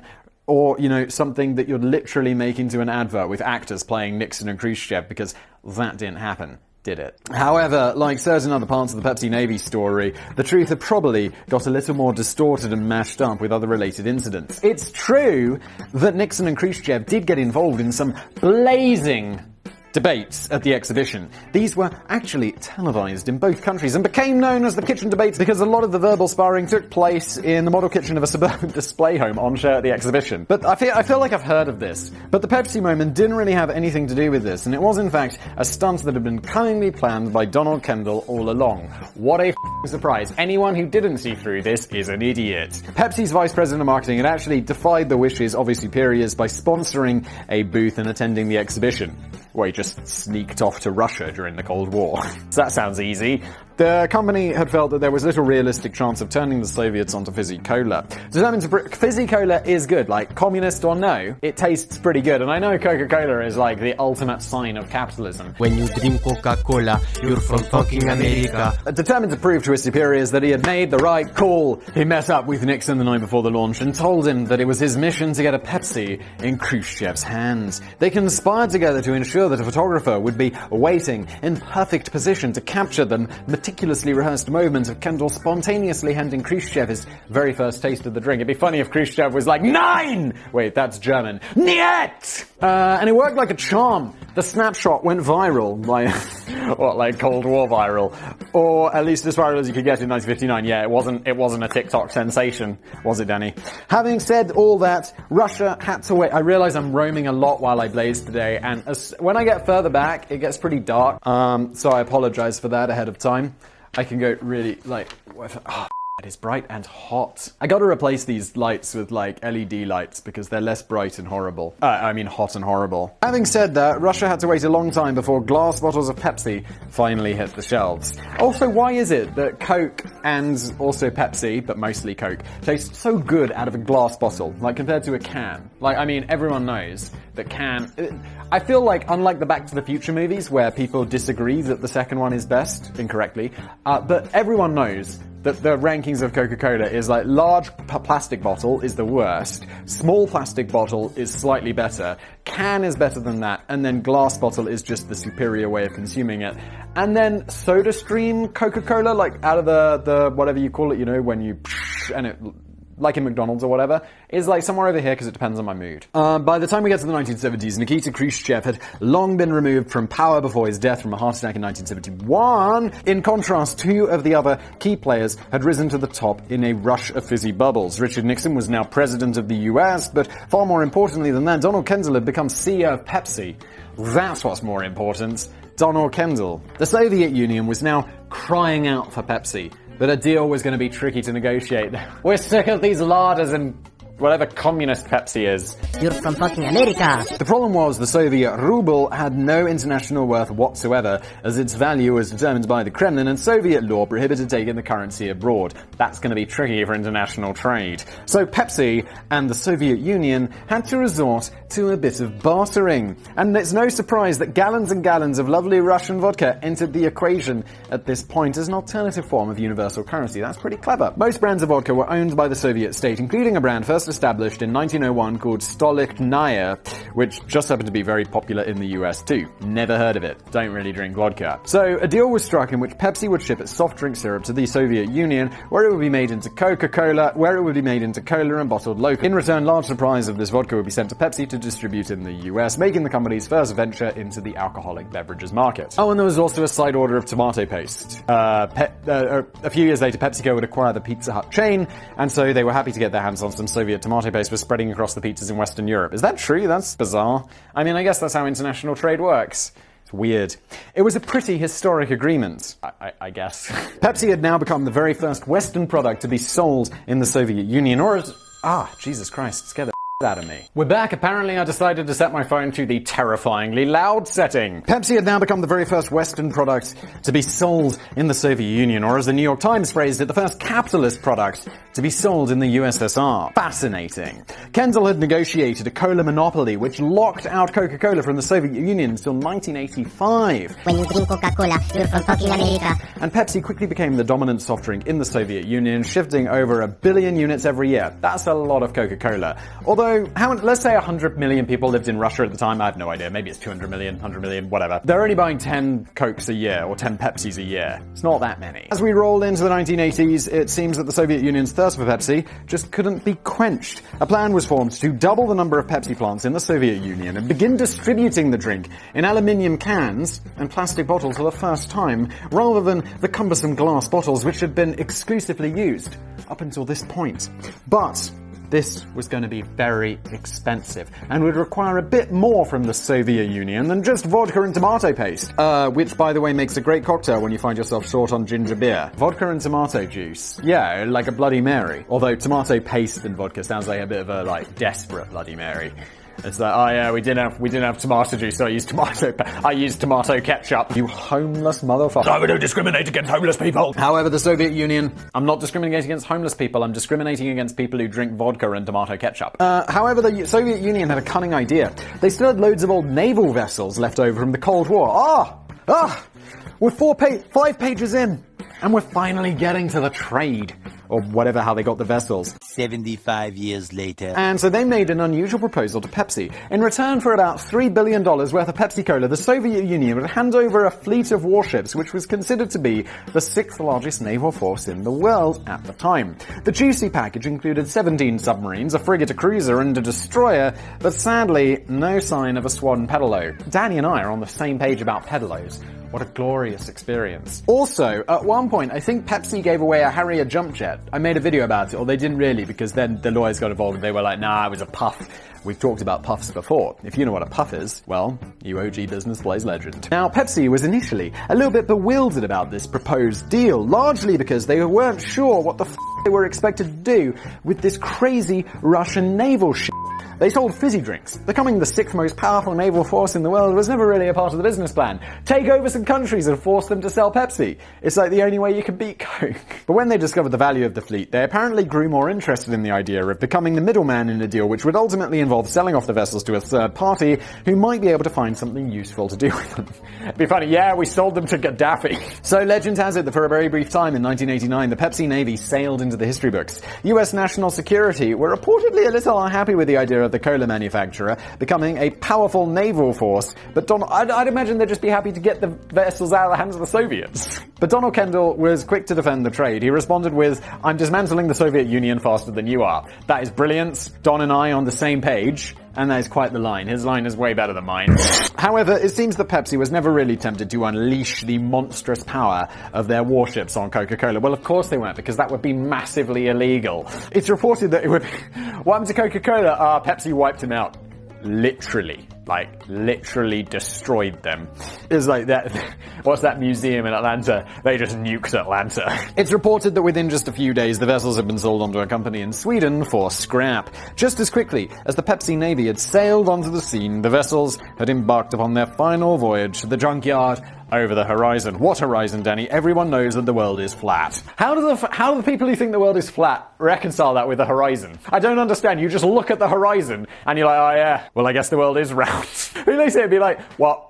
It doesn't go on forever. I can see several miles into the distance. What happened to that ship that went over the horizon, flat earth people? You absolute... don't make fun of flat earth people, Simon. No, I'm good with that. They're dumb. They are fucking dumb. Smash that dislike button. Did any of this really ever happen? Everyone in the comments told me it happened, so I don't know.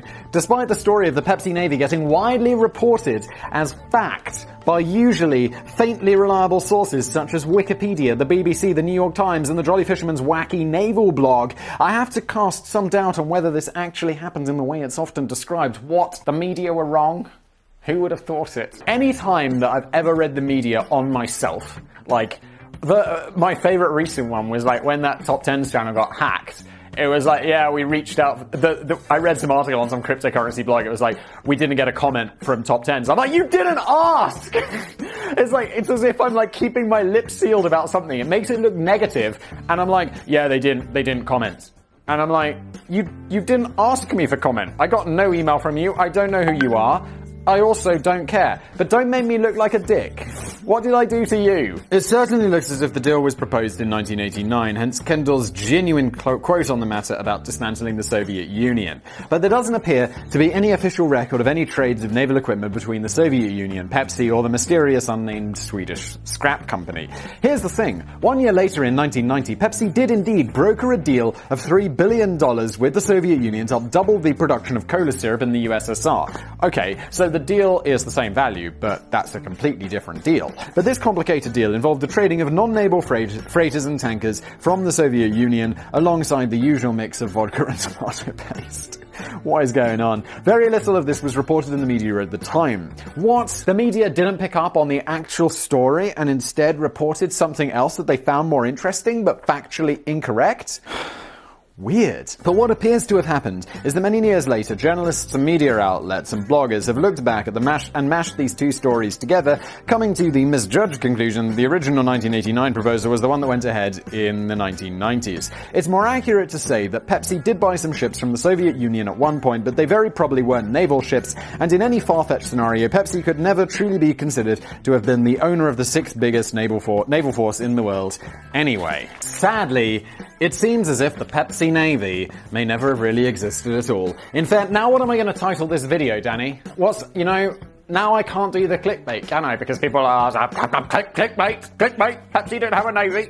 So I'll have to be like, Pepsi didn't have a Navy, and then no one will click on this video and no one will ever watch it. But honest Simon might do the right thing. You already know whether I did or not.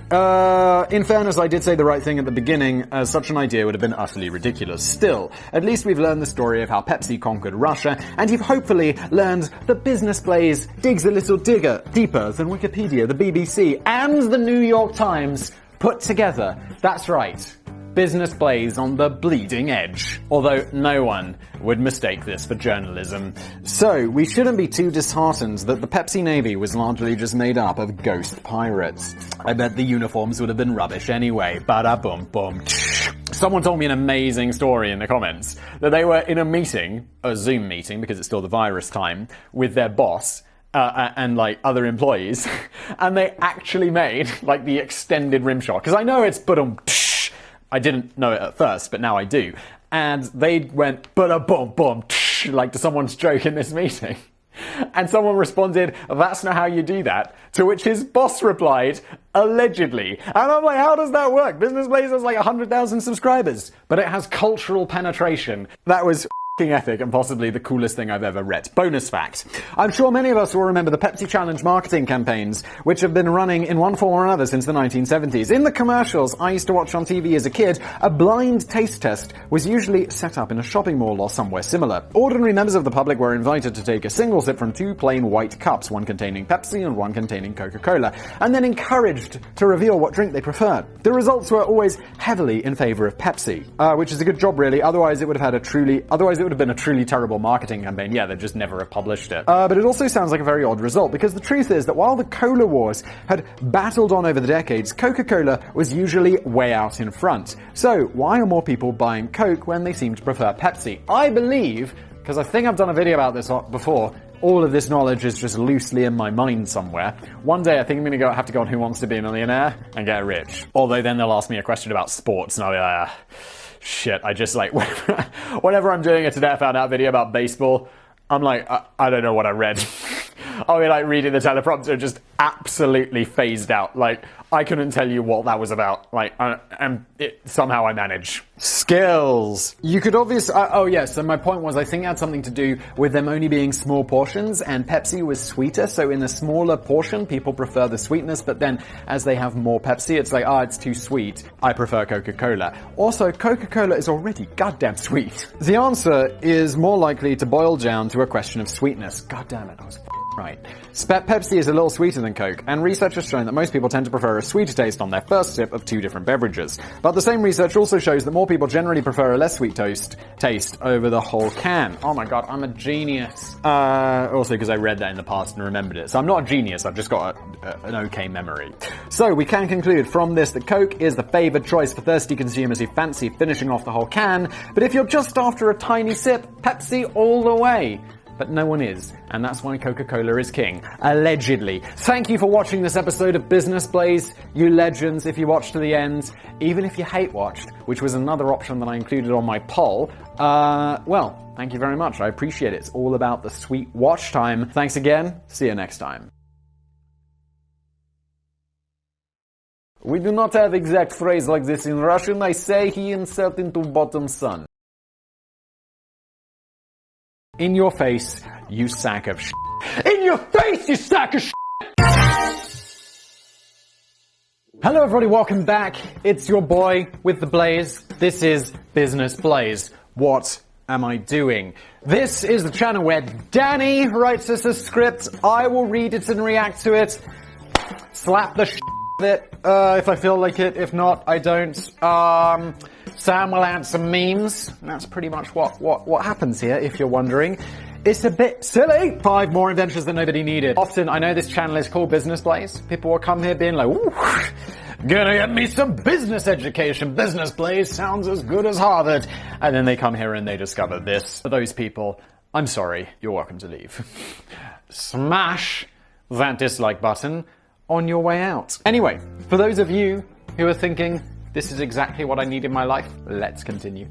Well, let's begin, I should say.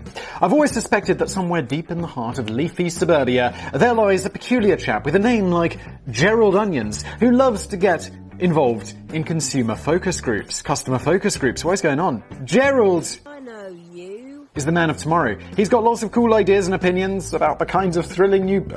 Gerald, right? Not Gerald. Gerald. He's got lots of cool ideas and opinions about the kind of thrilling new product he'd love to see on the market, and he enjoys providing his considered feedback to new companies who are chasing the trends of the common consumer. But there's a problem. On a typical morning, Gerald Onions will wake up from a good night's sleep in his pause pod. If you know what a pause pod is, you original gangster Business Blaze legend, smash that like button. Purchthemerch.co is legitimately where you could buy my merch. Someone was saying you gotta say Purch the Merch. I was like, well, I'm gonna buy Purch the Merch with a Colombian domain.co because cocaine. God, I love cocaine. And now, officially, you can go to purchthemerch.co. P-U-R-C-H, the merch.co to purchase my merch. Purch the merch. And make himself a little fry-up for breakfast with a nice, healthy fruit drink freshly squeezed from his Juicero press. Again, if this was, I believe, our previous inventions that nobody needed video. He might try and add a bit of seasoning to his breakfast, but the battery in his interactive salt dispenser will be out of charge again, so he'd have to go without. Another OG Business Blaze legend joke. He'll briefly consider snorting a line of cocaine to numb the pain of the day ahead, but which is interesting because as awesome as cocaine is, you know, to keep you awake and all of that great stuff, it is also a local anesthetic. So, you know, you can put it on a little area of your mouth and it'll numb the pain. So it's what I use when I've got an ulcer. I just, you know, get it in there. I snort it, and then the residue that drips down the back of my throat, I try hocking that up and then pressing it onto my ulcers. Wish I could jump in there and roll around and all that cascading white powder. And then he'll self-administer an electric shock with his negative behavior. Oh my god, Danny, there are so many references. We're moving on. Gerald will usually have time to assemble the copy of the radio newspaper, blah blah blah, Sinclair C5. Oh my god, so many in-jokes. I gotta stop, or my viewer retention will end here. Let's just move on to the first product which we have today, which is the Sony mini disc. Back in the day, I was definitely of the era of Sony mini discs. There were two groups of people at the school I went to. Kids who had CD players with, you know, that were jog-proof, so you could have it. And, well, first of all, they weren't jog-proof, and they'd have, like, you know, 10 seconds of unskippable time, 20 seconds, and then 60 seconds, and then it was like that Sony had the jog-proof CD player, CD Walkman, and everyone was like, that's where it's at. Minidiscs came along. Some people got minidisc players which could store more music on each disc, which was cool. But I think most people had CD Walkman. And then, of course, there were the poor kids. They didn't have them. Back in the day, I managed to build up a pretty good collection of vinyl records. They took up far too much space in the house, and many of my favorite albums ended up getting scratched, so they'd either jump past the good bits or get stuck in the same groove forever. I believe that's probably how dubstep music is created. It's just someone gets a old record and just makes it loop the same bit forever. Dubstep is not music. Smash that dislike button. But I still loved my records, and it was a sad day when I sold the entire collection for about 20 quid just to help fund a night down in the pub. I don't know, it sounds like a pretty good use of records. Like, I'd trade an entire record collection for one good night out. The super sharp sound of compact disc had arrived, and it seemingly rendered my tatty old vinyl collection close to worthless. Amazingly, vinyl came back into fashion years later, and now I'm buying it all back again at sky-high prices like an idiot. Everyone knows, Danny, that your investment strategy is solid. Buy high, sell low, buy high. BitConnect. Yeah, okay, that's real. This is why I'm shrewdly keeping hold of all of those hundreds of old VHS cassettes in the attic. I'm not going to get caught out twice. So I was wondering about VHS and stuff, right? Because I watch a lot of reruns of Star Trek because I'm an absolute nerd on Netflix. And Star Trek The Next Generation looks absolutely glorious in like all of its 1080p joy because it's been remastered. Star Trek Voyager has not. And I'm like, it doesn't look that bad. It really, I watched it on a big 4K TV and I'm like, this is genuinely not bad. Like, you can obviously tell the difference, but it's like, it's really not bad. It looks a whole lot better than watching it on the shit in the 90s. But a sort of similar situation cropped up a few years later with the arrival of Sony's minidisc. Although slightly confusingly, like the Sony minidisc was kind of launched twice with a 6-year gap in between. First revealed in 1992, I wasn't around for that one. I mean, I was, but I wasn't getting minidiscs. I assume I was around, like, I was at school I started secondary school, so I was 12 or 11. That's 1998, so I was definitely for the second wave of Sony minidiscs. I didn't have one, I had the drug-proof CD player because they're cool. The idea, first revealed in 1992, the idea behind the exciting new format was to merge the digital quality of a compact disc with the portability and recordable functionality of a cassette. That is a good idea, I forgot they could record. A minidisc looked exactly like a CD, but much smaller and permanently housed inside a cartridge with a shutter which would automatically open when you shoved it inside Sony's pocket-sized minidisc player. It was kind of like a floppy disk, right? But, you know, better. To be honest, this was probably quite groundbreaking in 1992, long before recordable compact discs arrived on the scene. But those were also, most of them you couldn't rewrite. It was more of a hassle, you had to do it in your computer. I remember minidiscs, I think they were a bit easier than this. For the first time, a music fan could enjoy crystal clear audio of a CD on a format which could be wiped over with new stuff without losing any quality. Oh my god, it is awesome we live in the future. Where it's like, yeah, my magical phone does all of it. Doesn't, you know, the idea of like putting music onto the device, it's like, well, yeah, of course, but I mean, I went camping with my friends like a month ago, and we're up in the mountains, just like camping, and I'm like, I'm gonna watch some Netflix before going. I'm literally outside, I don't have a tent, I'm just sleeping under the stars, and it's like, yeah, I could watch some Netflix right now.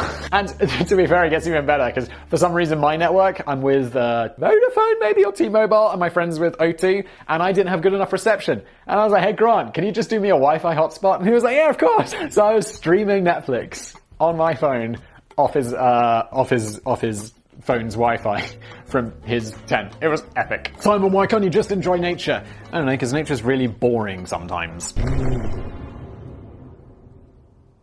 On top of that, you could play tunes on the move, and the protective case format meant that the actual disc would be safe from the risk of any damage from fingerprints, scratches, and accidental spillages of coffee or pickled chutney. Alright, Danny, each to their own, although I do love pickled chutney.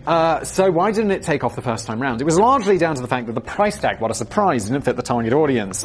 Most serious adult music collectors with disposable incomes probably didn't feel a pressing need to splash out on this new kit that you could take outside to play your cute miniature-sized discs on. They were just happy with sticking with a proper CD for listening to and adding to their collection, and cassettes or reel-to-reel for recording. What's reel-to-reel? A further issue was that the record labels were playing a cautious game and waiting to see if the minidisc was going to fly before releasing titles on the new format. Could you buy minidiscs with like albums already on them? I don't even remember that. I remember you could definitely take albums and put them on there. And I think this was before piracy, so you couldn't even like pirate the music and put it onto the minidisc. You had to buy the CD and then transfer it to the minidisc. But then piracy came along and solved all of our our problems, allegedly. Not that I ever did that. Who would do that? That's terrible and unethical. What? So in other words, the minidisc was really likely only to appeal to teenagers who wanted to create and edit their own CD quality mixtapes to enjoy when they were out drinking cheap strong cider in the woods. But unless those teenagers had a paper round on a street that was particularly generous with its tips, they weren't going to be able to afford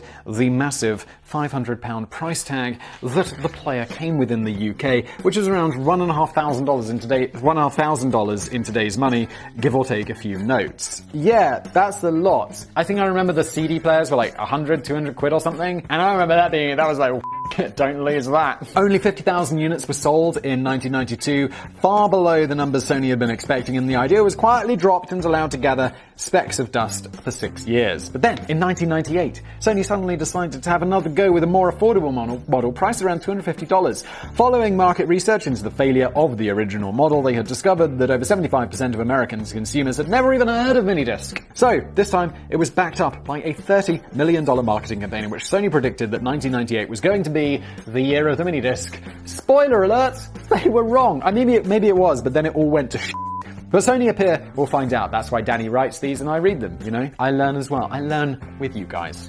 What a dream come true. But Sony appear to have left the big marketing push just a little too late. By this time, recordable CDs were very much available and affordable, while the world was on the brink of embracing new MP3 formats and the iPod. Yeah, when those recordable CDs came along, I mean, it was allegedly around the same time that Napster and LimeWire and all of those technologies that I definitely had to look up because I wanted to know what piracy was like in the 1990s, and of course I never did.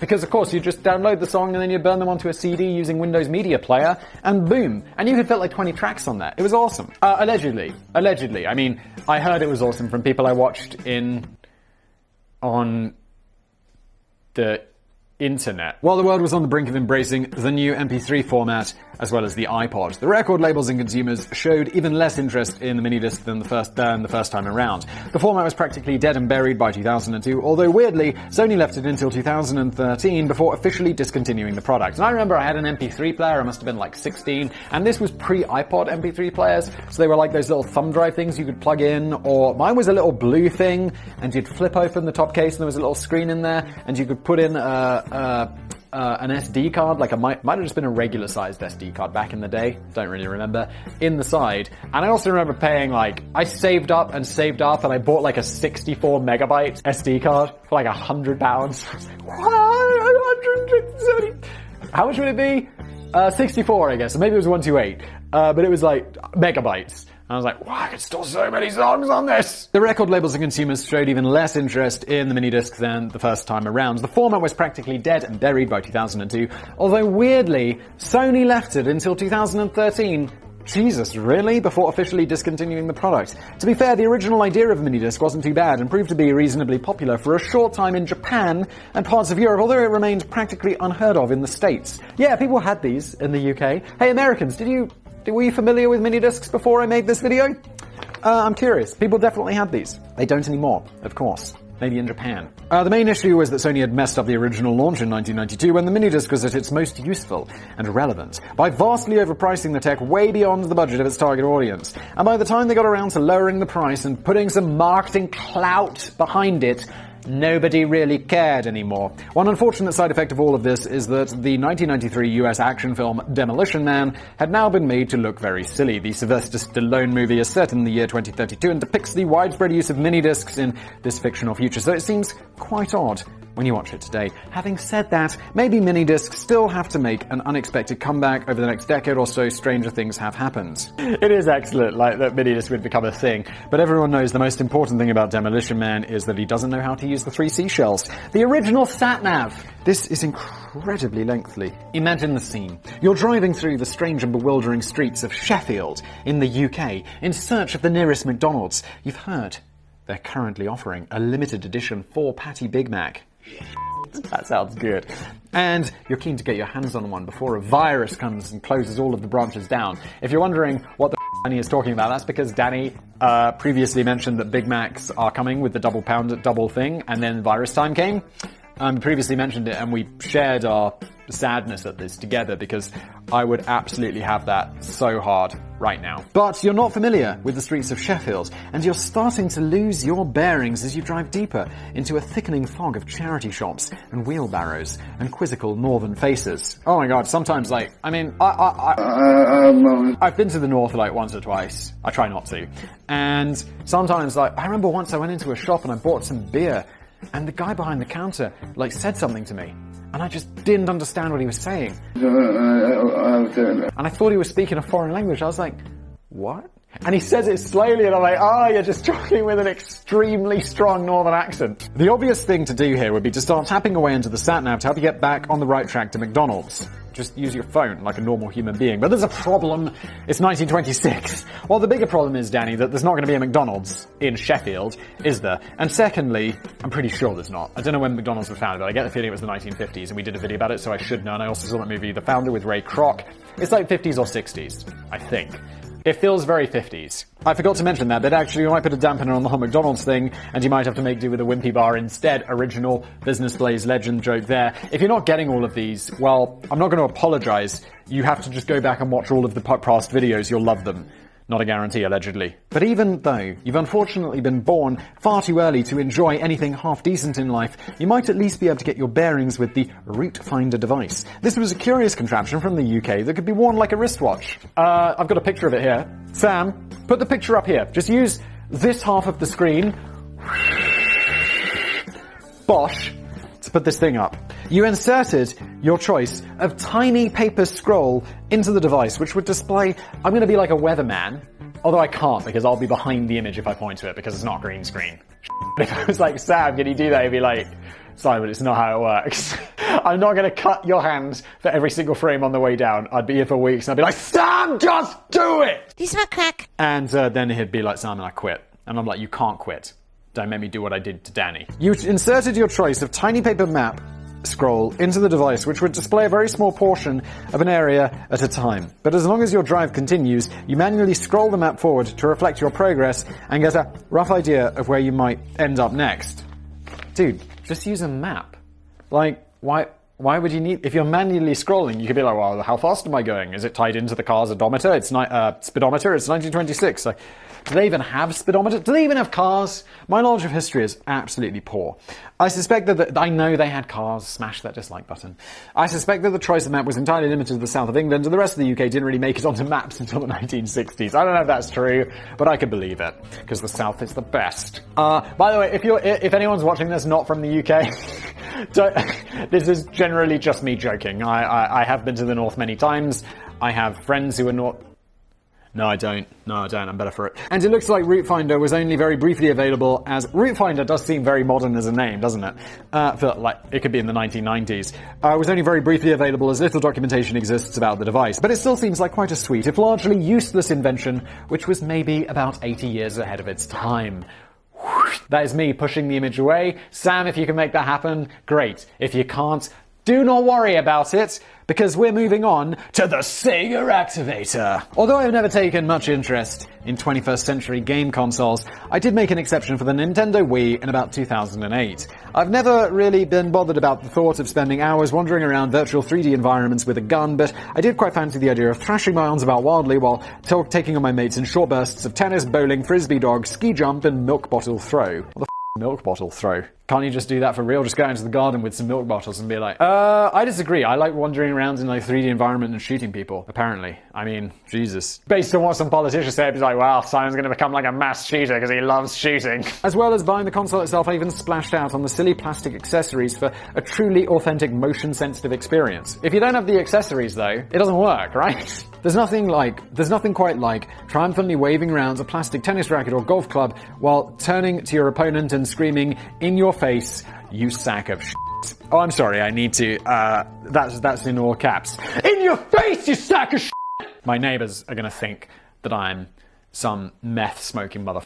Or just Nintendo Wii, and I've hurt my voice. It all seems quite revolutionary at the time, so it's easy to forget that Sega were way ahead of the infrared motion capture game back in 1993 when they launched the Activator accessory for the Sega Genesis, or Sega Mega Drive if you lived anywhere outside of North America. I've heard of the Sega Mega Drive, and Sega Genesis, never heard of it, but I guess that's interesting. Maybe this was once brought up in a video and people were like, Simon, have you never heard of the Sega Genesis? And I'm like, oh, because apparently in the UK it's the Sega Mega Drive. Genesis make it sound like, she's got that invisible touch, yeah. That is Genesis, right? The marketing depicted tough kids freely strutting their martial arts stuff in front of the TV set and watching in awe as their killer moves got translated into winning actions on combat games such as Street Fighter II, Mortal Kombat, and Eternal Champions. The reality was a bit disappointing. The Activator was essentially just a funny octagonal ring that you placed on the floor like a mat and plugged into your console. Okay, it looks like... Sam? Woo! There it is. The ring would emit infrared light beams, fascinating, upwards, and sense the reflections. Actually, this is pretty cool. And sense the reflections from your living room ceiling. That's amazing. Some of this tech is really cool. So the idea was that a particular movement from within the octagonal ring would break the beam and trigger one of 16 different input actions for the game depending on the height and specific placing of your movement. So in other words, it was a slightly weird version of the programmable joypad that recognized your actions and assigned them to a specific game function usually performed on the standard joypad. It was even capable of determining whether you were punching or kicking as long as you were doing it over the right segment of the ring. This is pretty cool for 1993! Although it may go down in history as the world's first full-body motion controller, it's also now considered to be one of the worst console peripherals of all time. I know. Well, it's one of those things that's like, that is an amazing idea, I want it for Christmas. And then you get it and it turns out to be a right piece of and you're like, oh no, I should have got the Hornby train set. It wasn't cheap at $80 a pop, and it came with its own separate power supply. If your house had vaulted or mirrored ceilings. Who has mirrored ceilings in the house? I mean, unless you're like playing in some sort of weird sex dungeon. Or ceiling fans, or slightly irregular roof beams, or just even light fittings, the infrared signals would get all cockeyed and mess up the game. Yeah, my ceiling is curved here, so that's not going to work. The ubiquitous combination moves of 90s combat games in which two buttons are pressed at once were not supported because the player couldn't physically perform two separate actions simultaneously. So this limited the mechanics of a typical 90s combat game. It was one of the reasons why it didn't receive much support from game designers and software labels. But the real knockout punch that put the Sega Activator down for the count was that it wasn't very responsive, which developed into a big problem. So it was meant to be the interface for high-octane and quick-reflex combat games. Yeah, you'd be playing and you'd be like, punch! Punch! Come on, punch! And then the guy with the... It's like racing games. Like, I remember back in, like, I don't know, it must have been like 1998, I had a PlayStation 1 or 2 or something like that, and I had the wheel, like the Gran Turismo wheel. And the problem was, like, if you're playing it, I didn't have two wheels, obviously, and you'd be playing against your friend who's using the controller, and you're using the wheel because it's your wheel, and you're like, yeah! But he will always beat you because the game is easier with the controller. So you're always like, well, I want to advance in the game, and I know it's not as realistic, but I just want to play with the controller. And then when I was learning to drive, I was like, I can drive in games. Why not? Why can't you just make cars with controllers? Like in, is it Men in Black? The Sega Activator was discreetly pulled from the market just a few months after launch, but just 15 years later, this kind of motion-seeking gaming technology would start to get quite good, regardless of whether or not you had foolishly installed light fittings in your ceiling. Like an idiot. How did you not know that this was going to be how things worked? Next up, Google Glass. I remember this one. This is a failure. In fact, a friend of mine had a pair of Google Glass. I never saw him use them. I think he agreed they were a bit shit. I mean, they were the best invention ever, Business Daddy. I'm so sad they didn't work, and it's obviously not your fault. You're amazing. I can vividly remember the hype and buzz surrounding the arrival of Google Glass back in 2013. In fact, I even wrote a few articles about the launch of these next-generation spectacles, which reflected on whether... on whether Google Glass was destined to become the most important invention of the 21st century so far. Spoiler alert! No. Despite all of this, I had to go back and research them because I'd completely forgotten what they were meant to do. Well, they meant to, you put them on and then there's a little, like, so you're wearing glasses and then there's a little screen, like, that would appear here so you can see stuff that's going on, which sounds pretty cool. Like, I would like that because right now I could be presenting business plays and also, like, checking my emails. Just like this. It's a bit weird. And then I think people were like upset about the camera facing outwards and being filmed all the time. And I'm like, what are you talking about? And so I'm from the UK. You're being filmed all the time anywhere. I think there was a statistic that said the UK has more CCTV cameras than the entire of the rest of Europe combined. And you're like, you go to you're in London, you're like, yeah, I believe it. Everything is on camera. Everything. You take a shit, you're on camera, and not just from up there. Allegedly. And perhaps part of the reason for the failure of Google Glass is that Google never seemed particularly sure either. Google Glass often mistakenly gets lumped in with augmented reality technology, which is understandable, as Google seemed to be suggesting this themselves very early during development and marketing. I suppose, so augmented would be if the glasses could be like, okay, I'm looking at a light, and it's like, that's a light. Pretty sure they didn't do that. I suppose it wouldn't have been too difficult to implement an option to play a VR version of Frogger while you were wearing the specs, but it probably wouldn't have been a great idea to play the game while you were racing to cross the road in real life. Agreed. But it's more accurate to say that Google Glass was meant to supplement reality rather than augment it. Yeah, so it's like, it's a much simpler technology. You just have a screen up here in the side of your vision rather than the computer being able to recognize and label shit up, which is obviously a lot more complex. So these glasses were voice activated, you could check messages, get information, stuff like that. It's kind of like, sounds like Siri, except even in 2013 this was probably better than Siri. Essentially it wasn't a million miles away from a smartphone, but a smartphone that was permanently strapped to your head. Google Glass... I've done it. I've created the greatest invention of the 21st century so far. I mean, check this out. Maybe Siri will work now because it's so close to my face. Be like, I've got my Google Glass on. Hey Siri, what's the time? You fucking serious right now? You're taped to my fucking head. Hey Siri, what's the time? Is this real? Hey Siri, what's the time? It's 10:09. What, now you work? You won't work when you're attached to my head though, will you? Well, that's why I'm not making the best invention of the 21st century. Google Glass wasn't originally available in shops. Instead, it was sold exclusively online to a small group of glass explorers. That sounds like drug users, who paid $1,500 to become the early bird owners of this game-changing eyewear. The glass explorers tag didn't really stick, though. Most people who wore these glasses quickly became known as glass holes. The most obvious problem is that Google Glass made you look like a bit of a knob. Wearing a camera on your face just seemed a bit dorkish and, at the worst, creepy. The effect was made even worse when you were wandering alone on the street while barking out random instructions to your invisible friend. Although, to be fair, now, it's like, I feel that's pretty normal. Like, I'll be like, walking down the street and I'll be like, it's gonna definitely do it now if I tell it to call someone, so I'll just be like, hey, you know, Apple, name of the thing, call Mike. And it'll be like, and then it'll hopefully work. It does work better when the earbuds are in. So I guess I'm an arsehole. Another problem is that the software seemed to be quite glitchy and sluggish to respond. Oh my god, did it really? What a surprise. The battery life was only between 2 and 3 hours, during which time you would almost certainly get a headache from the jumpiness of the menu navigation. The software was also known to just randomly freeze when you're in the middle of doing something incredibly important, like using the face recognition feature to Google the person standing next to you at the bus stop. Yeah, I can see why this was creepy. The bugginess of the software led many users to believe that they had spent $1,500 on something that wasn't even finished. It was more of a prototype that they were testing out for Google. But the biggest issue, I'm pretty sure that my friend who got it, he didn't have to pay for it. He was like a tester of this for whatever reason. I think he does work for Google, but not for, I don't know. I don't understand, but he got one. I'm pretty sure it was free. But the biggest issue of all was naturally the concerns about privacy. You could quickly perform a web search on the person in front of you, or take pictures, or film them without their knowledge. Quite aside from the sinister pervy potential in this, there's also just the very simple points that a stranger in the street might not particularly want to be researched or filmed without permission. Yes. This was going to cause a problem in places like cinemas and casinos where secret filming is very much frowned upon. Yeah, dude, like you watch the beginning of the film and it's like, if you're recording this film, you'll go to prison for life. And I'm like, well, that's not true. How many here is like, yeah, you read the front page of the newspaper, it's like, yeah, John, he filmed the latest Batman movie on his phone, the whole thing, and uploaded it to Pirate Bay. He's now in prison for life. And he has to pay the $250,000 fine, which seems remarkably reasonable when you're in prison for life. They've been making a lot of number plates. In fact, many establishments were quick to put up no Google Glass signs to enforce a complete ban on the futuristic specs of tomorrow.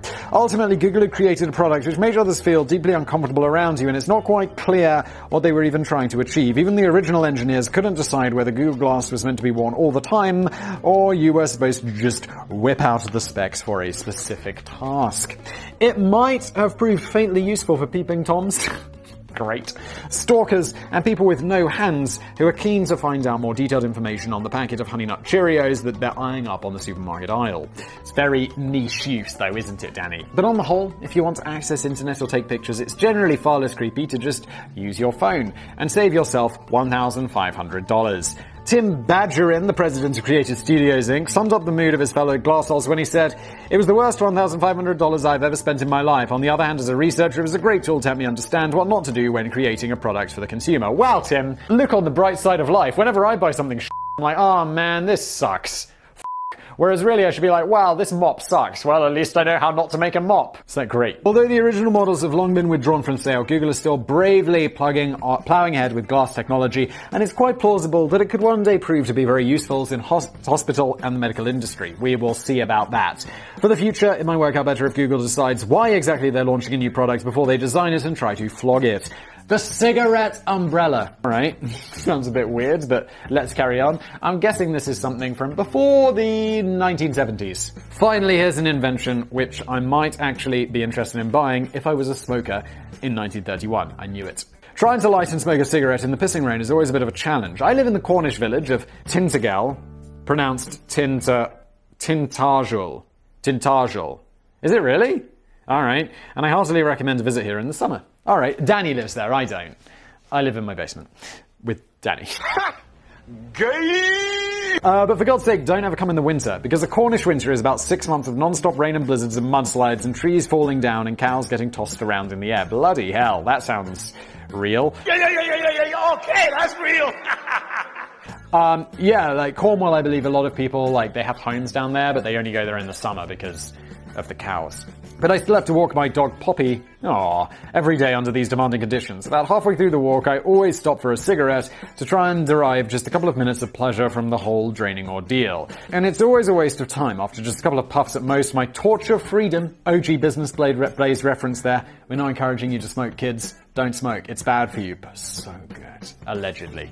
Has been heavily pelted by rain and turned into limp, soggy mush. The cigarette umbrella was designed to stop this problem. Why not just use a regular umbrella that covers your cigarette as well? Oh my, Sam. Do the honors. Put up this image here. Also, okay, it's not a cigarette. Okay, I see.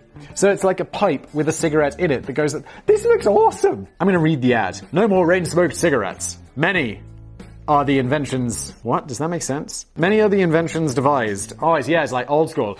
Wait, let me read this in an old voice. Many are the inventions derived to ensure a dry smoke, but it has remained for a clown appearing with a circus in England to solve this problem. An umbrella over the smoke keeps off water and a spigot drains off excess moisture.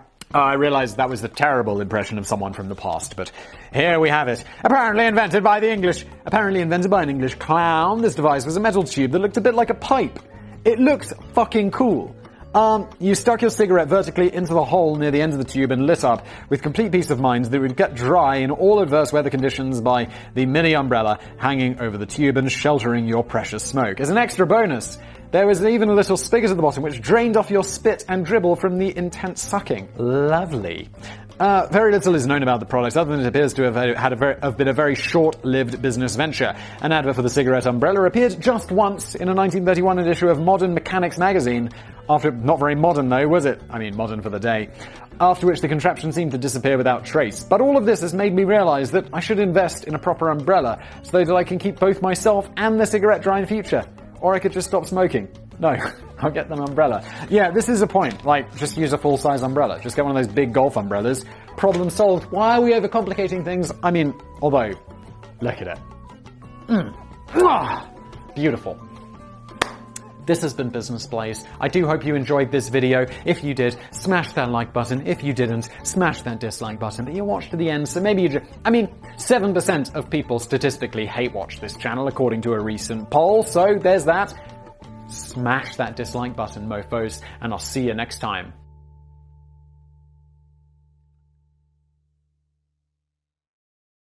You take a shit, you're on camera, and not just from up there. Allegedly.